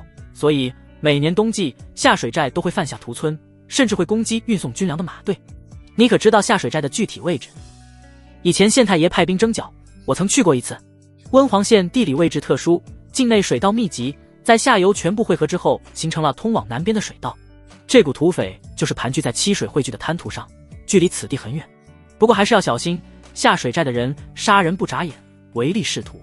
若是让他们知道了四洼村有这么大一个马场，他们必然不会放过。大黎王朝缺少马匹，在黑市上一匹马的价格是100多两，要是上等马价值更无法估量。300多战马，还有一匹北蛮战马，这么大的利益，不心动的确是假的。何况马场的看守只有50人，对于人多、战斗经验丰富的下水寨来说，就是送到嘴边的肥肉。下水寨若是铁了心要拿下马场，他们绝技挡不住。毕竟只要这么多战马到手，全寨的人吃喝一辈子足够了。多谢大哥提醒，刘峰真心感谢。若非是穆少良提醒，这些事情他还真的只是听说。同时刘峰也在思考着组建一支自己的打猎队伍。县衙派来的那些士兵都是刚刚征召的年轻人，根本没有上过战场，握刀的姿势都不对，根本没有什么战斗力。要是真有土匪来犯，指望这些士兵万万不行，指望他们估计要不了1个回合就会全军覆没。所以要想高枕无忧，还是要靠自己。组建一个擅长山地作战的打猎队伍就是最明智的选择。平时可以打猎赚取银子，紧要关头就是他的私人卫队。晚上刘峰和2个媳妇自然少不了一番大战。屋子里弥漫着暧昧的气息，似乎屋顶上的茅草都在为刘峰加油打气。如今的穆婉清比之刚开始不知道成熟了多少倍，不用刘峰多言，各种招式能让你眼花缭乱，欲仙欲死。穆婉清依旧是小鸟依人，做起来妩媚动人，眼睛似乎都带着魅力。一天的忙碌之后，能够被2个媳妇这般侍奉，这就是刘峰最为幸福的时候。当在自己媳妇身上肆意挥洒汗水的时候，就是刘峰最为放松的时候，也是他奋斗的动力。他满足之后，搂着2人进入梦乡，有了计划就要付诸行动。第2日，刘峰找来了王典、张宏达、李龙3个记名弟子，首先测试了他们的拉弓水平，检查了剑法，接着便要求3人从现在开始大量的制造剑士，而刘峰则是准备大面积的制作弓胚。田老八早就为刘峰准备了足够多的蔗木。2天以后，刘峰打造了6把全新的弓，全部都是100步以上的硬弓。接着便开始选人，这才是最主要的一步。无论如何要让自己选中的人忠诚。最终在全村的俄青年中选出来了6人，加上之前的3位弟子，一共9人，3个人为一支队伍，3位弟子任队长。刘峰的训练方式粗暴简单，那就是让3位弟子带着他们进山打猎，在实战中训练本领。为什么是3个人一队呢？因为在某一场伟大的战争中，3-3制发挥了重要的作用，相互协同作战，战力了惊人。救人刚刚离开，田老八就气喘吁吁的前来：“峰哥，现在麻烦了，我今天盘点后发现草料支持不住了。”草料？刘峰纳闷，怎么会？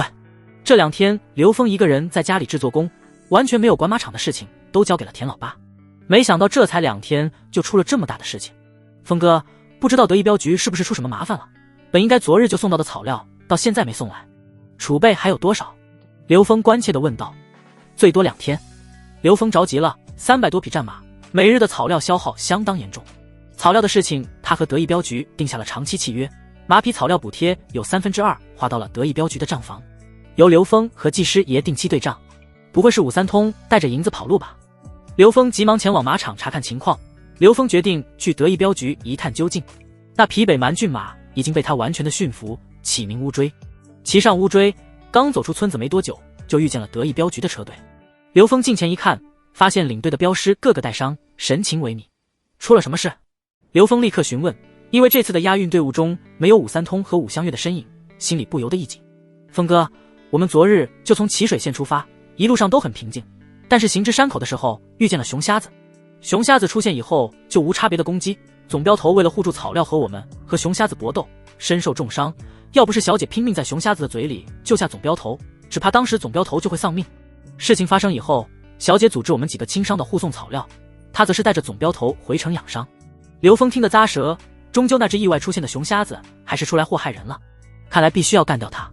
峰哥，总镖头说这件事情是我们镖局没做好，但是以镖局目前的情况，没办法再继续出镖了。技师爷安排已经入账的银子悉数退还，镖局的损失我们镖局自己承担。什么乱七八糟的？刘峰看着镖师递上来的银票器，不打一出来。你们先去将草料卸下。田老八，通知2位夫人给镖师兄弟们熬肉粥。草料卸完之后，刘峰看着喝粥的镖师，很无奈。武三通真是的，就是拉不下来面子。出事了解决就行。兄弟们，吃完了我随你们进城看看。刘峰担忧的是3个当家的都受伤，要是自己最在意的武香月也受伤，那可怎么办？刘峰很喜欢武香月，尤其是武香月那种江湖儿女的侠气，性格单纯，看上她就是看上，丝毫没有矫揉造作。这样的女子去哪里寻？刘峰在镖师喝粥的间隙，准备好了自己的长枪和弓箭，不久便随着几人前往县城。刚进镖局，刘峰就感觉到气氛不对，靠近正堂之后，可以闻见浓浓的药味，寒风刺骨。镖局没有受伤的弟子在廊下支起来10几个砂锅，全部都在熬药。镖局走镖靠的就是诚信，武三通比谁都清楚，若是不能按时给马场送去草料的后果，不但马匹受损，刘峰更是难辞其咎。武三通觉得这种情形下还拿着刘峰的钱，那就是不仁义不道德。刘峰也是重情重义之人，武三通和镖局的兄弟们都是为了他才受此重伤，这么多人受伤，医疗费都是不小的开销，刘峰又怎么会将钱收回去？刘峰来的时候考虑到镖局的现状，直接让送草料的镖师带上了一整扇的野猪肉，专门为受伤的兄弟们补身体。刚到大堂，刘峰就发现了武三通躺在木板上，他伤得太重，昨日回城之后就被放在这里，根本没办法转移到床上养伤。武三通的身边是早已经哭红了双眼的武香月，一直喊着要杀了熊瞎子给自己的父亲报仇。要不是季师爷一直拦着，武香月早就出去拼命了。武香月今天早上就带着几个镖师去寻熊瞎子，找到了，但是无功而返。看见武香月没事，刘峰终于松了一口气。季叔叔，你不要拦着我，我一定要去杀了他，为父亲和兄弟们报仇。我要带着家传宝弓去，我一定要杀了他。小姐，以你的力量根本拉不开那把弓。如今镖局动荡，你要是再出点事情，镖局怎么办？你让你爹怎么办？我拉不开，有能拉得开的人，我去找他。他要是害怕，那就是我武香月瞎眼。此刻的武香月已经完全的失去了理智，季师爷的良言一句都听不进去。就算是刘峰愿意，你想过没有，熊瞎子的力量有多大？众多镖师加上你爹都没有干掉他，刘峰一个人能做到吗？如今你爹生死难测，难道你还要拉上刘峰垫背吗？这句话好似一盆凉水一般，浇水醒了武香月。武香月无助的低头痛哭，毫无办法。总镖头还好吗？就在这时候，刘峰的声音响起来，武香月顿时身子一怔，眼睛朝着院内望去。果然是他，真的是他。那一道伟岸的身影正在朝他走来，眼中带着焦急的神色。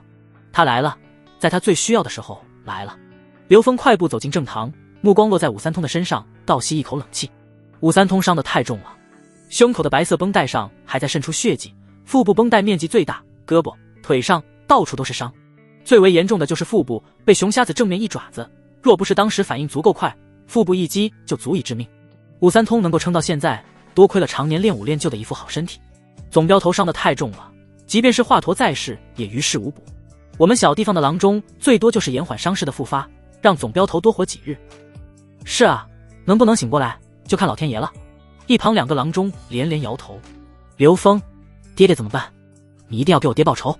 听了几个郎中的说法，刚刚还因为刘峰的出现而欢喜的武香月又泪眼朦胧，看着刘峰，泪水一滴一滴的沿着脸颊落下。刘峰看着武三通，摸了摸武三通的额头，高烧。刘峰回头呵斥武香月：你爹还没死，哭什么哭？刘峰已经大致看清楚了武三通的伤，基本上都是皮外伤，没有伤到脏腑，也没有大出血。最严重的腹部只要及时消毒，应该问题不大。如今的武三通昏迷不醒，还高烧，不用猜都知道是伤口感染。如今刚刚感染还不严重，最多2-3天的时间，伤口持续恶化，武三通将回天乏术。要是有一支抗生素就好了，可问题是古代这么落后的社会，在哪儿去弄抗生素呢？中药只能先用中药。刘峰看向两个郎中，你们两个将连翘、金银花、蒲公英这些消毒杀菌的药全部给我煮上，每隔半个时辰灌一次。季师爷，镖局有没有大蒜？越多越好，或者青蒿也可以。刘峰第一个想到的就是青霉素，但是青霉素的发酵条件太过苛刻，武三通等不了那么久。其次就是大蒜霉素，大蒜同样是抑制细菌感染的良药。最后就是青蒿素，当年出来以后他就关注过提炼方法，虽然古代的环境限制，提纯不足，但是也能用。虽然中药煎服救不了武三通的命，但是能够延缓细菌感染。金银花、蒲公英还有连翘，还要全部。这是什么方子？年轻人，老夫悬壶济世半辈子，还从没有见过这个搭配药方的。两个郎中对刘峰的药方子提出质疑。季师爷眉头紧锁，看着刘峰。季师爷，信我便好。简单平静的语气却铿锵有力。季师爷看了一眼武香月，牙一咬，快点按照他说的做，其他的你们不用管。季师爷，这个风险，什么风险不风险的，快点，出事情我负责。师爷，师爷，我们兄弟们都放心，镖局不会放弃任何一个兄弟。刘峰安抚众人，这个时候若是只给武三通服药，那么最后人就回来也无济于事，镖局失去了人心。我做什么？武香月弱弱地问刘峰。很简单，准备武器，我们去杀了他。武香月本来以为刘峰觉得他没用，都没给他活才问，结果却是这么暖心的一句话。可是我们两个，你确定？刘峰看着满院子的伤者，没办法，只能他们两个人，为数不多的没受伤的镖师需要照顾其他人，镖局也需要守卫，所以只能他们两个人去，镖局人手无法抽调。好，你有魄力，我武香月也不害怕，大不了和你一起死，地下做夫妻。我这就去拿宝弓。武香月已经下定了决心，就要去拿武器，却被刘峰一把拉住。你长脑子没有？那把弓那么重，拉开需要时间，威力和自己弩箭相差无几，就是一个鸡肋。不用弓，你跟我走就是了。刘峰拉起自己的乌锥，翻身上马，动作无比丝滑，接着伸出左手示意武香月上来。武香月顿时摇头，一匹马靠得太紧了，这怎么可以？从刚刚的悲伤已经转换为害羞。况且这是北蛮马，本来就是比较小，两个人坐一起，那和贴上去有什么区别？就算刘峰已经是他认定的男人，但是如今没有媒妁之言，更没有出嫁，这么亲密的相处，真的好吗？看着武香月的模样，刘峰叹一口气，没好气地说道：“这会儿害羞了？我可记得你胆大得很啊！现在是最要紧的时候，你却这样扭扭捏捏的，想什么样子？你以为我害怕啊？本姑娘可是最不在乎这些世俗的人。”武香月经不起激将法，立刻拉着刘峰的手，脚下用力上了马背，还可以的将刘峰的腰抱着，贴得很近近，感受着刘峰宽阔结实的后背，武香月的心里小鹿乱撞，小心脏都快跳出来了。刘峰见武香月和小狗一样挂在自己的身上，嘴角露出几分得意的笑容，策马狂奔。马儿似乎通人性，故意歪着马屁股，跑起来更是颠簸不已，使得武香月的胸前宝贝不断的撞击刘峰的后背。那种异样的感觉，刘峰很满意，但是武香月却脸蛋红透，急得他只能将刘峰继续抱紧。可那种感觉却更加强烈。刘峰，这匹马时不时有病，他这是要做什么？刘峰感觉到后背不断加速的摩擦感，心里狂喜。乌骓是北蛮马，有野性，何况好久没有和小母马交流了，难免烦躁。你可千万抱紧了，万一跌下来怎么办？武香月虽然还是镖局的少镖头，但是在刘峰的意识里，武香月已经是刘家的人了。尤其是武香月火辣，为人豪爽，有侠气，性格更是开朗。这样的女人上得了厅堂，下得了厨房，娶回家以后，家里就热闹了不说，更能给她帮忙。眼下就到了最后加点油门的事情，刘峰可不会放弃，趁早将武香月弄个透透的，免得到时候开发。想起来自己的媳妇开发了1个多月才完全的熟透，刘峰可不想再干这样的事情，婚前开发好了多好，婚后只管享受。像武香月这样的练武体质，刘峰想想就带劲，这要是开发好了，估计一个顶得上家里的2个，到时候一床睡4人，岂不是夜夜做皇帝？北蛮马很快就出城了，出城以后路上更加颠簸。一路上武香月一直死死地抱着刘峰，剧烈的颠簸之下，刘峰越发火热，心里享受。如果说穆婉清是一朵牡丹花，雍容华贵识大体，穆婉晴就是一朵入口即化的娇媚花，武香月则是紧致无比，弹力惊人的凤仙花。武香月从没有和男人如此近距离的接触，一路上都是红着脸，心脏跳得都快爆表，心里酥酥痒痒，口干舌燥，竟然不由自主的哼一声，让他意乱情迷。我怎么会这样？刘峰，我是不是也被熊瞎子感染了？我的头好晕。虽然17、8的女子思春是常态，但是武香月是谁？那是侠女，一门心思就知道打打杀杀，哪方面完全就是零，只知道他爹娘说过，男女授受不亲，保持距离。何况他自幼习武，和镖局的镖师都是师兄弟，从来都不知道男女之事什么样。在他的认知里，结婚了以后抱在一起就可以生孩子了，还有就是一起睡觉，简简单单的生活，哪里知道这么多的弯弯绕绕？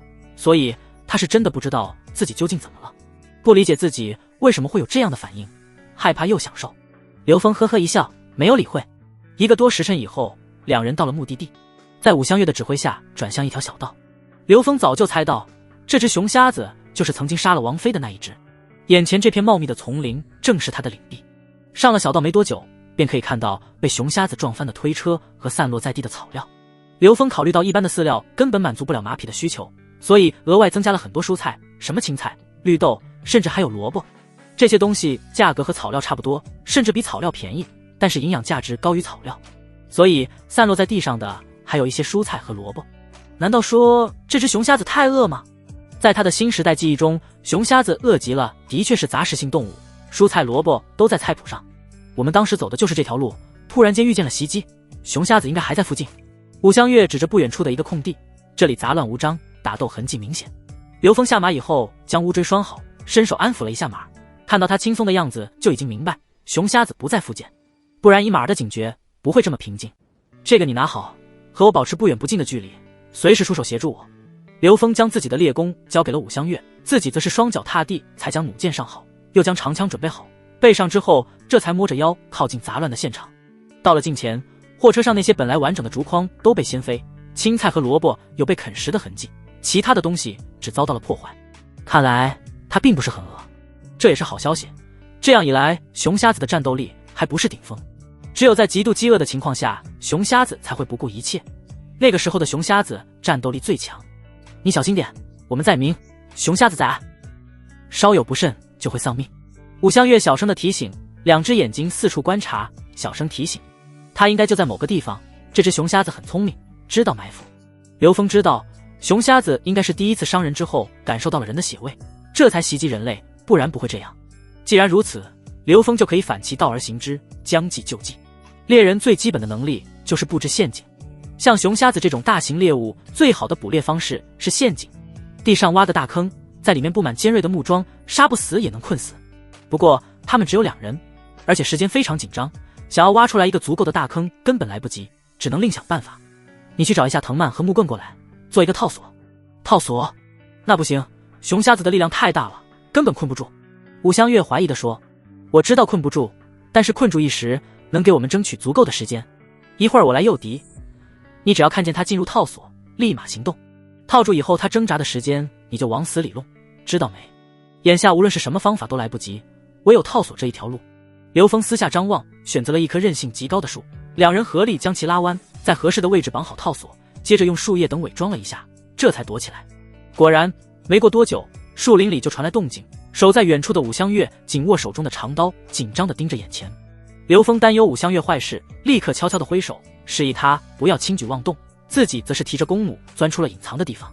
树林里的熊瞎子一下子就嗅到了生人的味道，猛然间出现，站起来和人一样，2只巨大的爪子拍打着地面，发出嘶吼。这只熊瞎子体型很大，全身黑色的皮毛，站起来足足有2米宽3米高。这么大的熊瞎子，现在想想，当初王典几人能活着回村，真的是命大。熊瞎子确定了刘峰的位置之后，前爪在地上用力一抓，伴随着树枝断裂的声音冲来，压迫感十足。刘峰不慌不忙，等到距离差不多的时候，拿起自己的弩箭，瞄准了熊瞎子的脑袋。嗖的一声，箭矢离弦，带着劲风呼啸的声音，直冲熊瞎子的脑袋而去。熊瞎子冲来的速度很快，脑袋摇晃不定，这一箭想要精准的命中可能性不高，但是刘峰还是想给他一个下马威，只有让他受伤才可以激怒他，才更容易引入套索。只听见一声沉闷的声响，这一箭射入了熊瞎子的肩膀，足够的疼痛让熊瞎子嗷嗷直叫，但是受伤并不严重，熊瞎子的皮肉太厚了，厚厚的脂肪挡住了箭矢的大部分伤害，根本伤不到内脏。熊瞎子吃痛，眼神死死地盯着刘峰，调整身形之后急速冲向了刘峰。仇恨已经有了，刘峰迅速朝着陷阱而去。刚刚熊瞎子的咆哮吓得武香月心神不稳，他打了一个哆嗦，下意识的就挥出了手中的长刀。扑哧，沙沙沙沙，雄厚的破空声在耳边传来。刘峰全身的毛孔这一刻全部张开，心中暗道不妙，想要快步避开，但是脚下却被什么绊住，紧接着套索瞬间收缩，强大的拉力将刘峰快速拉起，掉在了半空中。刘峰这一下可没招了，吊起来的瞬间，因为重心不稳，他背上的长枪还有重型弓弩都朝着地上掉。这是生死关头，刘峰不敢迟疑，急忙双脚用力夹住下落的长枪。好，今日就用出那招失传已久的枪法，从天而降。虽然刘峰短暂的被套索限制，但是这个套索是为熊瞎子准备的，口子很大，短时间根本没办法将他套牢。刚刚只不过是不注意，才被挂在脖子上吊起来了而已。上去之后，套索放松了，毕竟藤蔓不是绳子，到了一定的位置无法再收缩。如今除了脖子被挂着，手脚活动自如。眼看着熊瞎子冲到了下面，刘峰瞬间挣脱，熊瞎子跳起来朝着刘峰的胸口拍去。但是熊瞎子怎么也不会想到，一杆明晃晃的长枪等的就是他跳起来的机会。看清楚一切的武香月傻眼了，脑子凌乱。即便是傻子这时候都已经明白了，是因为自己的失误而彻底的送了刘峰的命。他只看见了刘峰被一下子提起来，又掉在了地上，他整个人都愣住了。想到这只熊瞎子让他爹生死不明，如今刘峰又生死未卜，武香月面如死灰，突然间心中升起来一股无名之火，胆子大了起来，举起长刀就冲了出去。我要杀了你！啊！刚冲下去，武香月就听见了一声极其愤怒但是又温柔的声音。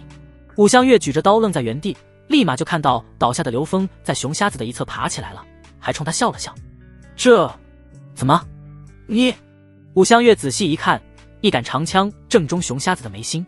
原来刚刚刘峰下落的时候，利用强大的惯性之力，一枪命中，强大的惯性力量直接让长枪插入了熊瞎子的眉心。熊瞎子不仅被杀了，后世的身体还成为了为刘峰减轻跌落时力量的缓冲地，让刘峰毫发无伤。刘峰将长枪拔出来，但是只有木棒，不见枪头。刘峰又在熊瞎子的脑袋上查看，但是只有如注的鲜血，枪头已经彻底不见了。可惜了我3两银子的枪头啊！武香月颤颤巍巍地丢掉了手中的刀，委屈巴巴地看着刘峰，靠近刘峰的脚步越来越快，最终哭出声来，抱住了刘峰。对不起，是我没用，是我差点害死了你。你没事就好，你没事就好。武香月个子高挑，比起刘峰来也就差一个脑袋，如今哭得梨花带雨，刘峰只觉得脖子成为了汪洋大海。刘峰邪魅一笑，这就是机会啊，不干白不干。中指挑起来武香月的下巴，说道：你差点让我丢了命，怎么这也该赔偿一下吧？赔偿？刘峰坏笑道：应该是补偿。补偿？武香月看着刘峰，一脸疑惑，难道是要银子，还是要什么？武香月还在沉思的时候，刘峰突然间对着武香月的红唇吻上去。武香月顿时天旋地转，两只手举在空中，身体微微颤抖，大脑之中空白，不知所措。感受到武香月的紧张，刘峰温柔地抱住了她，拖着她的下巴，吻的力度也轻柔了许多。武香月也不管了，既然是补偿，那就补偿，直接闭上双眼，任由刘峰进攻。亲个嘴儿怎么了？不怕，亲嘴又不会大肚子，就算是大肚子了，本姑娘生下来就是。自家镖局里那几个年轻的镖师可是常去怡红院，每次都是他去叫回来，这样亲嘴的场景他又不是没见过，本姑娘又不是不会。武香月刚刚鼓起来勇气迎合，却见刘峰突然间将她抱得更近，完全的贴在了一起。轰隆，脑子再次被冲击，刚做好的心理准备完全崩塌，武香月真的不知道怎么办了。啊，不，相公，我没有准备好。武香月娇喘一声，猛然间将刘峰推开，双手挡在胸前，似乎刘峰就是饿狼要吃他一般。武香月脸蛋红透，就像是刚刚成熟的苹果，娇艳欲滴。看见刘峰不怀好意的目光，嘴角更是带着意犹未尽的笑意。武香月只感觉自己的脸蛋发烫的能点燃干草。香月，这可不对了，难道都不让夫君保保？什么夫君？我们还不是呢，等试了再说。你要补偿也不是不行，但是你需要听我的，别动，让我自己来。武香月一咬牙，鼓足了勇气，走到刘峰的身边，张嘴啃了上来。是的，哼，野性，不会，但是真的很真实。过了一会儿，一道小的如同发丝的声音响起。够了吗？别的地方只能隔着衣服动一下，你不能乱来。说完之后，主动将刘峰的手拉起来，朝着胸前而去。这次换到刘峰蒙蔽了，这哪是啥都不懂啊，这是妥妥的妖精好不好？天下无双的高手啊！欲擒故纵，绝对的欲擒故纵。好你个小妮子，跟我这么玩，看我如何收拾你！刘峰刚准备出力，武香月又往后一躲，如同受到惊吓的兔子一般，接着便扬起自己红扑扑的小脸蛋，害羞不好意思，但是却大胆地说：够了，以后要碰本姑娘只能等成婚以后。你要是真的想要，要不就回去找两位姐姐，要么就期待比武招亲的日子早点来。还有，比武招亲的时候，你最好赢得干脆一些。你要是输了，我就杀你了，然后我自杀。如今自己的清白都被这个混蛋拿走了，这个混蛋要是输了，他武香月绝对不会让他活着下擂台。刘峰无奈的笑笑，谁说女子不如男？女人要是真正的刚毅起来，压根儿就没有男人什么事儿。武香月虽为江湖儿女，但是这份纯真，这份单纯，值得他刘峰好好对待，绝不辜负。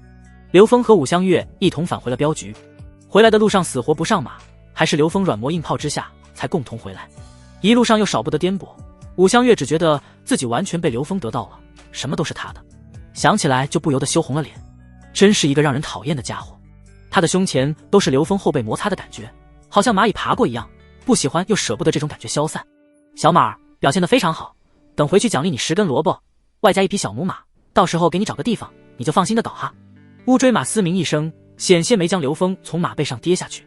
嫌少啊？那就2匹小母马，多了没有？说到做到，回去就有。你可不要得寸进尺啊，我都才2个媳妇，你还想多要？你能行吗你？要是不听话，小母马的毛都没有。听见刘峰这么说，乌骓才安稳下来。北蛮马的特点就是矮小，那300多匹战马虽然看上去瘦弱，但是将两者放在一起，就可以明确的发现北蛮马低一些。也不知道乌骓是咋想的，就他的体格，有母马以后上得去吗？上去了，那也差点距离，能弄得进去吗？刘峰不禁感叹，果然啊，马儿和人一样，都是好色之徒。你就乐吧，那个马儿有你这样的待遇。刘峰拍了一下马屁股，乌骓心领神会。到了镖局以后，武香月安排了几个镖师前去将熊瞎子的尸体拖回镖局，那些散落的草料则是拖回四洼村。刘峰一看天色，今晚想要返回四洼村已经不可能了，索性就在镖局住了下来。技师爷按照刘峰的安排，已经集中了很多新鲜大蒜，中药也每隔1个时辰就喂一次，武三通的伤势基本没有恶化。刘峰则是准备提炼大蒜中的药物价值。武香月带着几个女弟子将购买的大蒜全部洗包干净之后切成碎末，刘峰则是收集起来整个镖局所有的瓶瓶罐罐，制作了简易的蒸馏装置。随着点火加热之后，大蒜里面的汁液一点点的汇聚，取完一小瓶之后，让武香月全部涂抹在了武三通的伤口上。至于提炼出来的，则是由武三通和其他伤势严重的弟子服用。几个郎中一直打镖局守着，他们看着刘峰的做法嗤之以鼻，都觉得要是这玩意能够救命，他们医术就算是白学了。不过有季师爷坐镇，他们也只能心里想想，不敢说出来，只能等着武三通彻底的挂了之后，才准备看刘峰的笑话。很快，熊瞎子尸体便被镖师带了回来。武香月看见那尸体，就好像看见了什么可怕的东西一样，躲得远远的。刘峰则是开始收拾熊瞎子的尸体，没时间搭理武香月。这一夜，武香月成功逃过。次日一大早，刘峰便到了集市上，在木材行挑选了一个上好的蔗木，又去铁匠铺拿到了一个新的枪头，还定制了一部分箭头，这才准备收拾回村，在大黎王朝私藏甲胄等物件等同于谋反。要是私下养兵，更是诛灭九族的大罪。但是如今的刘峰有了马场，有衙门出示的文书，马场需要守卫，所以打造更多的箭矢和枪头自然说得过去。不过刘峰的想法却有不同，一方面武装自己的人马，一方面这些东西由镖局带出去，也可以得到不少的银子。刘峰离开镖局没多久，武三通便醒来了。看着一边忙碌的3位郎中，武三通抱拳感谢：“多谢3位先生操劳，救命之恩没齿难忘。”武香月拦住武三通，随即转身给了3个毫无作用的郎中一个白眼，气愤地说：“爹，他们能有多大的本事，都给你下了活不过3天的定论啊！那是何人救我？郎中又为何在此？难不成温皇献出了一位神医？你快说，如此救命之恩，必须要登门感谢。是刘峰，是他救的你。”季师爷端着茶水走过来附和道：“真没想到刘兄弟医术也这般高超。”武三通刚刚喝下去一口水，听见刘峰的名字，瞬间不淡定了，被水抢得咳嗽不止。谁？没错，就是刘峰。爹，你昏迷的时候是他赶来救你不说，还带着女儿去把熊瞎子杀了。武香月见自己的爹醒来了，比谁都高兴，说起话来眉飞色舞，提起刘峰更是眼冒星星，满脸都是浓浓的爱意。怎么可能？刘峰不但救了我的命，还杀了熊瞎子，我不信。武三通很惊讶，在他看来，即便是刘峰能够拉开宝弓，但是具体的战斗力必然不高，谁能想到他竟然这么厉害？看着武香月和季师爷反复确认就是刘峰以后，武三通恨不得自己压根没醒来。这也太厉害了，一个人就能杀了熊瞎子，若真的上了比武招亲的擂台，谁能打得过？自己这个不成器的女儿更是对刘峰一见倾心，要真是这样，不用想了，刘峰就是他未来的女婿了。想起来这些，武三通心里就不舒服。之前他还看不起刘峰，认为刘峰就是一个农民泥腿子，如今他倒好，以德报怨，救了自己的命。这要是真的让刘峰成为他的女婿，那以后怎么面对人家？季师爷跟着武三通多年，一眼就看出来武三通内心的想法，笑呵呵的上去说道：“总镖头，你可不要小看这小子，如今他可是受命在四洼村开辟马场，为朝廷养殖战马。这小子能文能武，以我看要想飞黄腾达，就在朝夕之间。这样的好女婿，我觉得你应该高兴。而且我看刘峰做人做事颇为老辣，不但将我们退回的银子原封不动的又送了回来，更是愿意和我们继续合作。熊瞎子都已经被他收拾完毕，就等着我们镖局转卖。以他的心性，又怎么会在乎这些小事情呢？”得知了事情的来龙去脉，武三通陷入了沉思，不但没有落井下石，手下银子更是带来各种镖局需要的物资，为镖局众人治伤。想到这些，武三通不禁鼻子一酸。镖局几十号人都是跟着他走南闯北，他也想让镖局的兄弟们都能安稳下来，有一个快乐的家。可这个世道，镖局如今生存太难。眼下刘峰的出现，第一次埋虎，这一次又是熊瞎子，再加上草料的长期运输，整个镖局一下子就被刘峰救活了。这难道不说贵人吗？如今又是救自己的命，又是救镖局众人的命。武三通啊，武三通，你还需要犹豫吗？好。武三通一拍大腿，虽然大腿上的疼痛让他龇牙咧嘴，但是语气坚决。休息1日，明日我们便去四洼村，我武三通登门道谢。实际上比武招亲的事情还另有隐情，要不然武三通今天就可以把武香月色到刘峰的床上去，让他们圆房。武三通也很无奈，刘峰这个女婿他心里认下了，但是有些事情却只能按部就班的去做。回到村子，刘峰远远的就看见自己的2个媳妇坐在院子里，披着外衣睡着。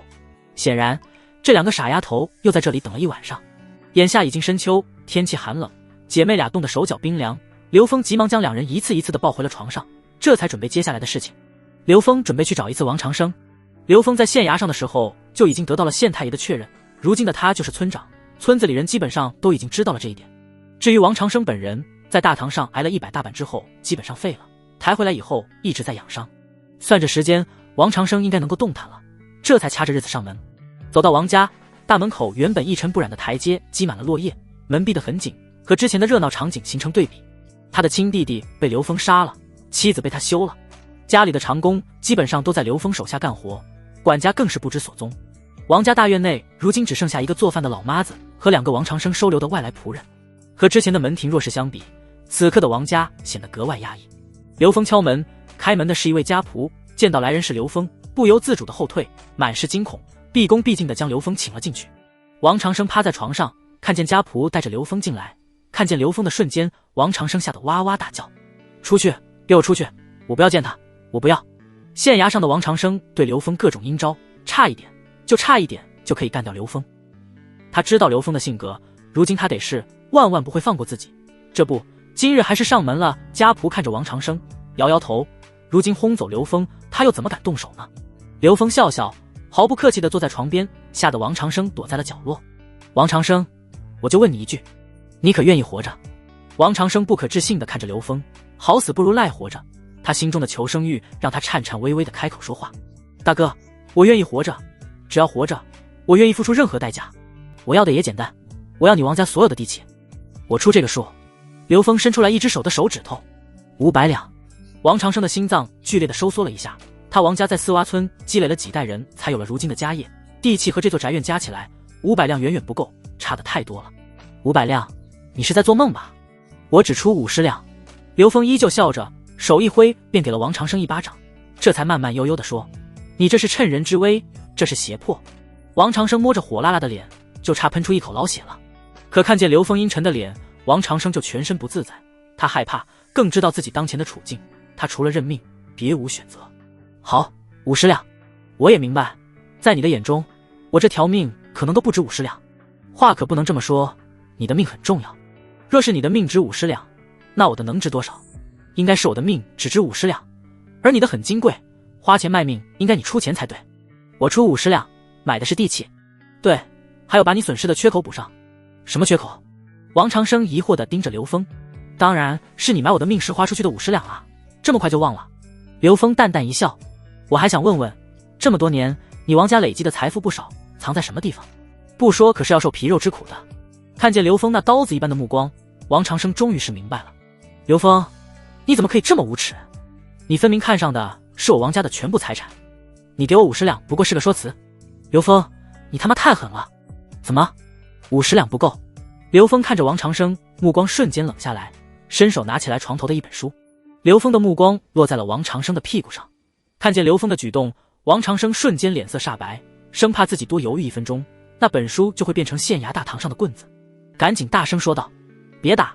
我说还不行吗？不能打啊！没多久的时间，整个王家的金银细软全部被刘峰收入囊中，其中光是房契和地契就有足足的2盒子。刘峰将这些收拾好，又返回了王长生的房间，丢给他一张50两的银票。50两，我说话算话，但是从此刻开始，这里是刘府，我以村长的身份命令你搬出去，考虑到收拾东西，给你3日时间。时间到了，你若是没走，我就将你逐出去。你最好自己走，免得我让人动手。王长生面如死灰，他很生气，他很无奈，可又能如何？只能颤抖着说出来一个好字。此刻他只能安慰自己，自己还活着，活着就有希望，留得青山在，不怕没柴烧。刘峰今日将当初王长生如何对他的加倍还了回去。走出王家的大门，刘峰望着王家那块高高挂起来的牌匾，呵呵一笑，随即跳起来用力一扯，王家的牌匾便被他扯下来，一脚踩成了柴火，还不忘对着里面的老妈子说一句：记得拿厨房去烧火。刘峰可不是善人，王长生能不能活下去就看天意了。50两银子，王长生要离开温黄县，那么必然会和附近的土匪碰上，这50两银子就是给土匪的见面礼。王长生死不死的其实无关紧要，但是唯独有一点，他绝对不能死在村子里，死在村子里，他刘峰的名声就臭了。即便是村民们表面上不说，但是内心必然会鄙视他。所以王长生出去以后，死不死的无所谓。50两银子，土匪必然看上，那么到时候这就是他的借口，这也是王长生最后的价值。要是王长生真的助他完成这个计划，那么他死后刘峰必然感激。王长生自己临死前能为村民做出贡献，黄泉路上他也应该高兴。温黄县的盗匪问题，刘峰已经有了大致的了解，其中最难以剿灭的就是水寨。在众多的河流包围下，很难将他们彻底的剿灭。至于其余2个，一个人数不足80人，一个人数也就100人左右。虽然都是小股土匪，但是80、90人一拥而上，他也独木难支。何况如今他有这么大的家业，所以土匪的问题必须解决。天外天有110人的规模，每次镖局出镖都会路过天外天的地盘，所以他已经拜托武香月和天外天打好招呼。算着时间，天外天的人也该到了才对。刘峰拿着从王长生家拿出来的财宝，朝着家里走去。刚走到外面的大树下，刘峰就感觉到了树上有人，不过他不动声色。等刘峰过后，树上突然间跳下来一个人，明晃晃的钢刀抵在他的后背上。兄弟，这么拿刀对着我的后背，你还是第一个。天外飞天入小村。这小子没有说话，只是爆出来这么一句不成调的事。刘峰已然明白，这位是天外天的人，原来是天外天的兄弟。少和我套近乎。这人冷漠的声音传来。刘峰呵呵一笑，转过身看着他，原来是一个身材矮小的人，虽然已深秋，但是衣衫单薄，袖子破洞，领口更是少了一个扣子，大敞着。既然是天外天的人，就好好说话。刘峰眼神突然间一冷，又问道：敢问兄弟怎么称呼？说话间，刘峰故意将手中的盒子掉在地上，银子散出去不少。将银子收好后，笑呵呵地盯着他。这么多银子？是的，这只是一部分。刘峰很小心，和天外天接触是一步险棋。虽然季师爷说天外天守规矩，拿钱办事，甚至重情义，但是刘峰可不放心，必然是要亲自测试，不然以后出现问题得不偿失。小人是天外天王定六，脚力快一些，这才来和贵客接触。敢问贵客尊姓？王定六一拱手，目光中闪着一份清澈。刘峰，原来是刘大哥。王定六接话的速度贼快，接着将豁口的刀收起来。大当家的吩咐了，以后和刘大哥的事情由我来回传信。不知道刘大哥说的生意值不值当？50两银子打底，多出来的是你们的福气。3日内会经过你们的地盘。贵客有多少人手？最多4人，一个主人，2个奴仆和一位老妈子。刘峰的回答简单明确。在王定六看来，50两银子确实不多，但是这只是开始，值得他们动手了。何况王长生他们天外天早就有所耳闻，据说小气的不得了，到时候必然还有意想不到的收获。这笔买卖怎么看都划算，3、4个人而已，又不会花费他们太多的力气。明白了，我这就去通知大当家的，兄弟是个爽快人。大当家的说了，若是兄弟用得上我们天外天，尽管开口，只要是有钱，我们天外天就是你最坚强的后盾，我们将你供起来都行。王定六说话干脆利索，办事情也光明磊落，这点刘峰很是喜欢。和刘峰打过招呼之后，快速离开，几个箭步就已经消失在了山林之中，好似从没有出现过。在刚刚看见了那么多银子之后，能够很快地保持眼神清澈，没有表现出任何的贪婪，而且确认暗号之后和刘峰保持一定的安全距离，这点值得赞许。乱世出英豪，这样的乱世落草为寇也是迫不得已，沦为草寇还能这般有礼有节，这天外天应该不差，应当有几个不错的英雄好汉。刘峰对天外天很满意，若是日后有机会，定要去一次天外天。若是真的都是这般人物，将整座山寨人马收下，为自己所用，岂不是更好？刘峰回家的时候，2个媳妇已经在院子里翘首以待了。如今的院子比以前大了很多不多，更是常有干活的工人，比以前不知道安全了多少倍。何况刘峰相信，如今的四洼村还没有赶来找他家的麻烦，毕竟王长生一家就是活生生的例子。你们干嘛不多休息会儿？看见穆婉晴一家将热粥端出来，刘峰笑着说道：以后肯定会事情越来越多，你们也不用一直等我，累了就休息。要是身体冻坏了，夫君怎么办？还会影响生孩子的。本来姐妹俩不在意，但是听见冻坏了不能生孩子，立马不高兴了。就这么简单，死死的拿捏。刘峰吃完了饭以后，安排洋拐子继续带着人完成新房的屋顶，又交代穆婉清看着点，一定要将屋顶做完美。之后又让田老八叫了3个能干的村民赶着牛车出门。刘峰近几次打猎的时候已经观察过了，红薯只有那么一片，别的地方都没有。他准备让田老八带着人去挖回来，不但可以吃，还可以种植。当前他得到了几乎整个四洼村的土地，这么多的土地明年都要种。水田用途广泛，但是旱地并没有合适的农作物种植，红薯的耐旱和高产无疑是最好的选择。下午的时间，田老八几人将一片红薯全部弄了回来，整整的3车，堆成了一座小山。红薯怕冻，外面肯定没办法存放，只能让田老八又全部放在了新房的屋子里。青儿，让晴儿一个人烘干土炕就行了，你去给我蒸上红薯，另外再熬一锅红薯粥。安排好之后，刘峰动身前往马场。眼看着入冬，马儿的过冬又成了一个急需要解决的问题。刘峰看着一排排的马厩和毛色逐渐鲜亮的战马，非常满意。虽然这些马如今看上去还是很瘦，但是他相信春天以后就会完全的恢复。自己的座驾乌骓正在2匹母马之间徘徊。刘峰笑道：“怎么样啊？这2个还合你胃口不？”当然，这也是刘峰的一种尝试，毕竟2种马的优势和劣势非常的明显。若是将北蛮战马的持久力和速度与大理本土马的高大相互结合，会不会产生更加完美的战马？不说别的，有了这样的战马，那就等于是坐在家里等着数银子。看到乌骓无动于衷的样子，刘峰笑着拍了拍马屁股：“你可要加油啊！1天10次8次的整，必须让他们2个怀上啊！”为了能够早日达成目的，刘峰选择的这2匹母马都是精挑细选出来的，喂养的食物都不一样，专门在食物中添加了大豆，给乌骓的伙食更是整个马场第一。不但其他马儿有的他都有，每天还多加了1个鸡蛋。当初第一批主动找到刘峰的3个人中，田老八最为机灵，所以马场交给了田老八负责。因为马场还需要和县衙打交道，所以最合适的人就是田老八。王三是猎户和山熟悉，会点木匠活，所以砖厂的事情交给了王三在打理。杨拐子最为老实忠厚，所以家里的房子什么的都交给了他。刘峰计划明年播种以后，全部的红薯田也要让他负责。3个人和刘峰打交道最早，刘峰也清楚他们的为人，所以是眼下刘峰最为信任的3个人。他们之外，就是刘峰收下的3位记名弟子和其他6个列队成员了。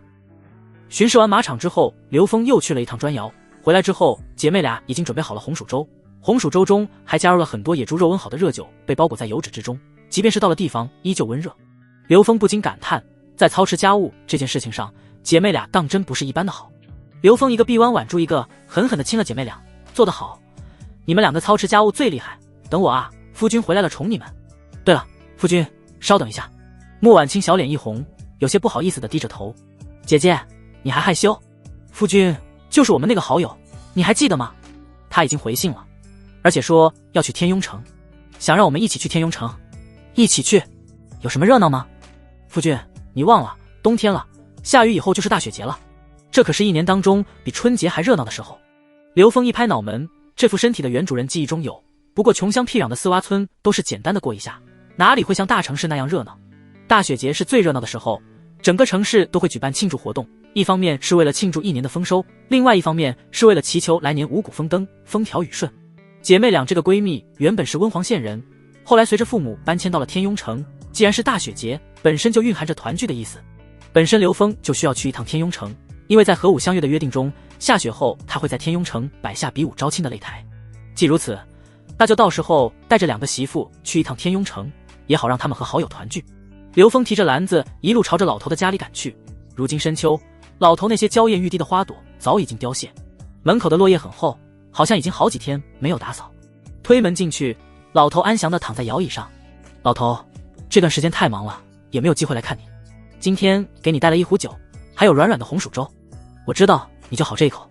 天这么冷了，也不知道去屋子里生个炭火暖着，还坐在这儿，真是个倔老头。老头，刘峰一边说话一边往老头子的身边走去。可到了近前，刘峰就发现了不对劲，桌子上的茶壶依旧，茶杯中却没有水，而老头闭着眼睛，神态安详。刘峰将提着的篮子放在石桌上，加大了声音：老头。但是老头依旧没有反应。刘峰突然间意识到了什么，急忙用自己的手指示了示老头的鼻息。果然，老头子已经安详地离开了这个人世。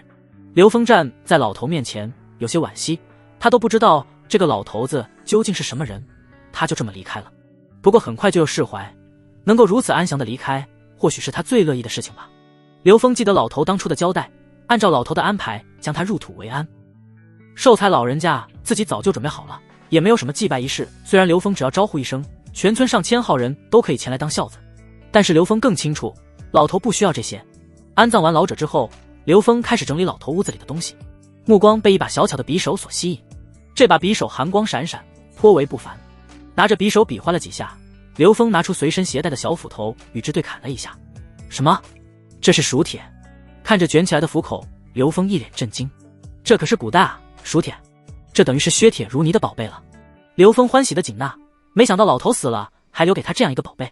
回家以后，刘峰看着匕首陷入了沉思。如今的砖厂已经有了规模，在王三的带领下，持续不断的输出新的砖块。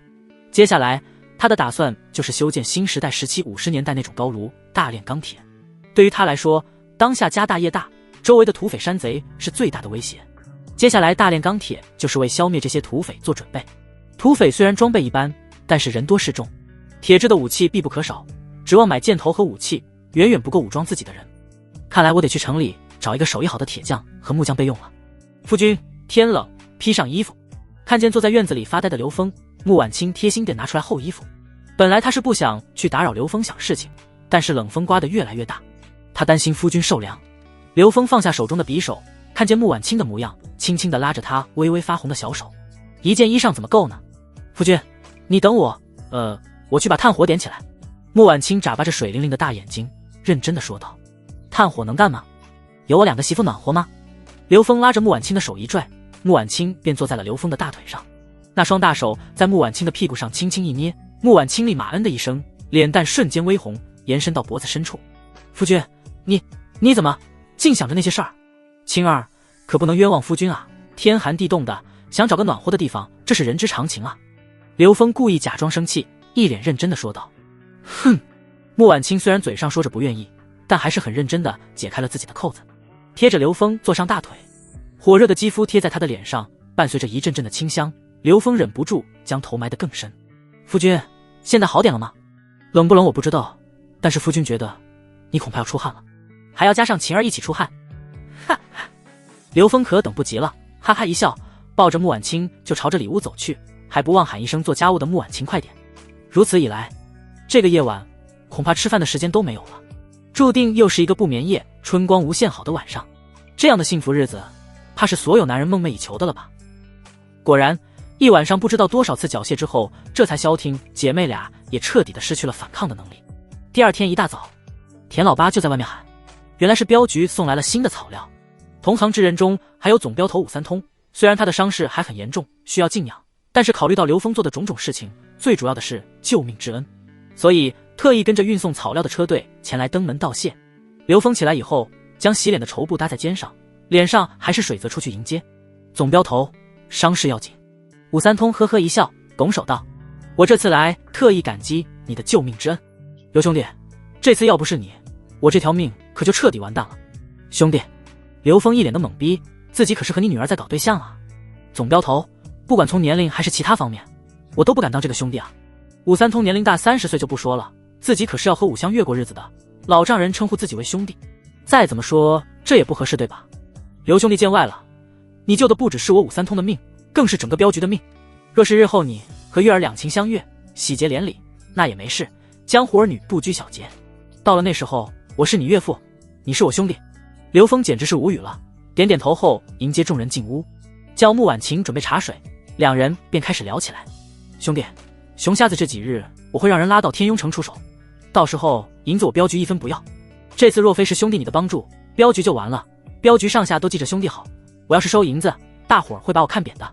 这只熊瞎子也是可恶，伤了镖局不少人，如今熊瞎子被刘峰干掉，一方面是报仇，也为他们走镖扫清了障碍。再说了，刘峰更是送去了景区的吃食，还制作了奇怪的大蒜水救了他们的命。既然是要报恩，刘峰也不客气。技师也已经和我说了，这一次刘兄弟和天外天搭上了线，那么我想兄弟你必然知道我来此还有别的目的。武三通笑呵呵的试探。刘峰重地点头，我知道，如今战乱不断，商路不通，马场这么多张嘴吃下去，必然银子不够用。如今天气已经寒冷，靠当地买来的这些草料根本不够维持，若是要维持马场的日常，必然要选择一条商路，从外地购买更多的草料。北边战乱，就只有南下，而南下水路通衢，畅通无阻，可要将草料运回温黄县，就要经过水匪的地盘。刘峰喝着茶水，分析着当前的情况。他之所以要剿灭匪患，为的就是长期的发展。要走水路，水匪就必然要解决，必须解决。没错。武三通对着刘峰竖起来大拇指，不知道兄弟可有办法？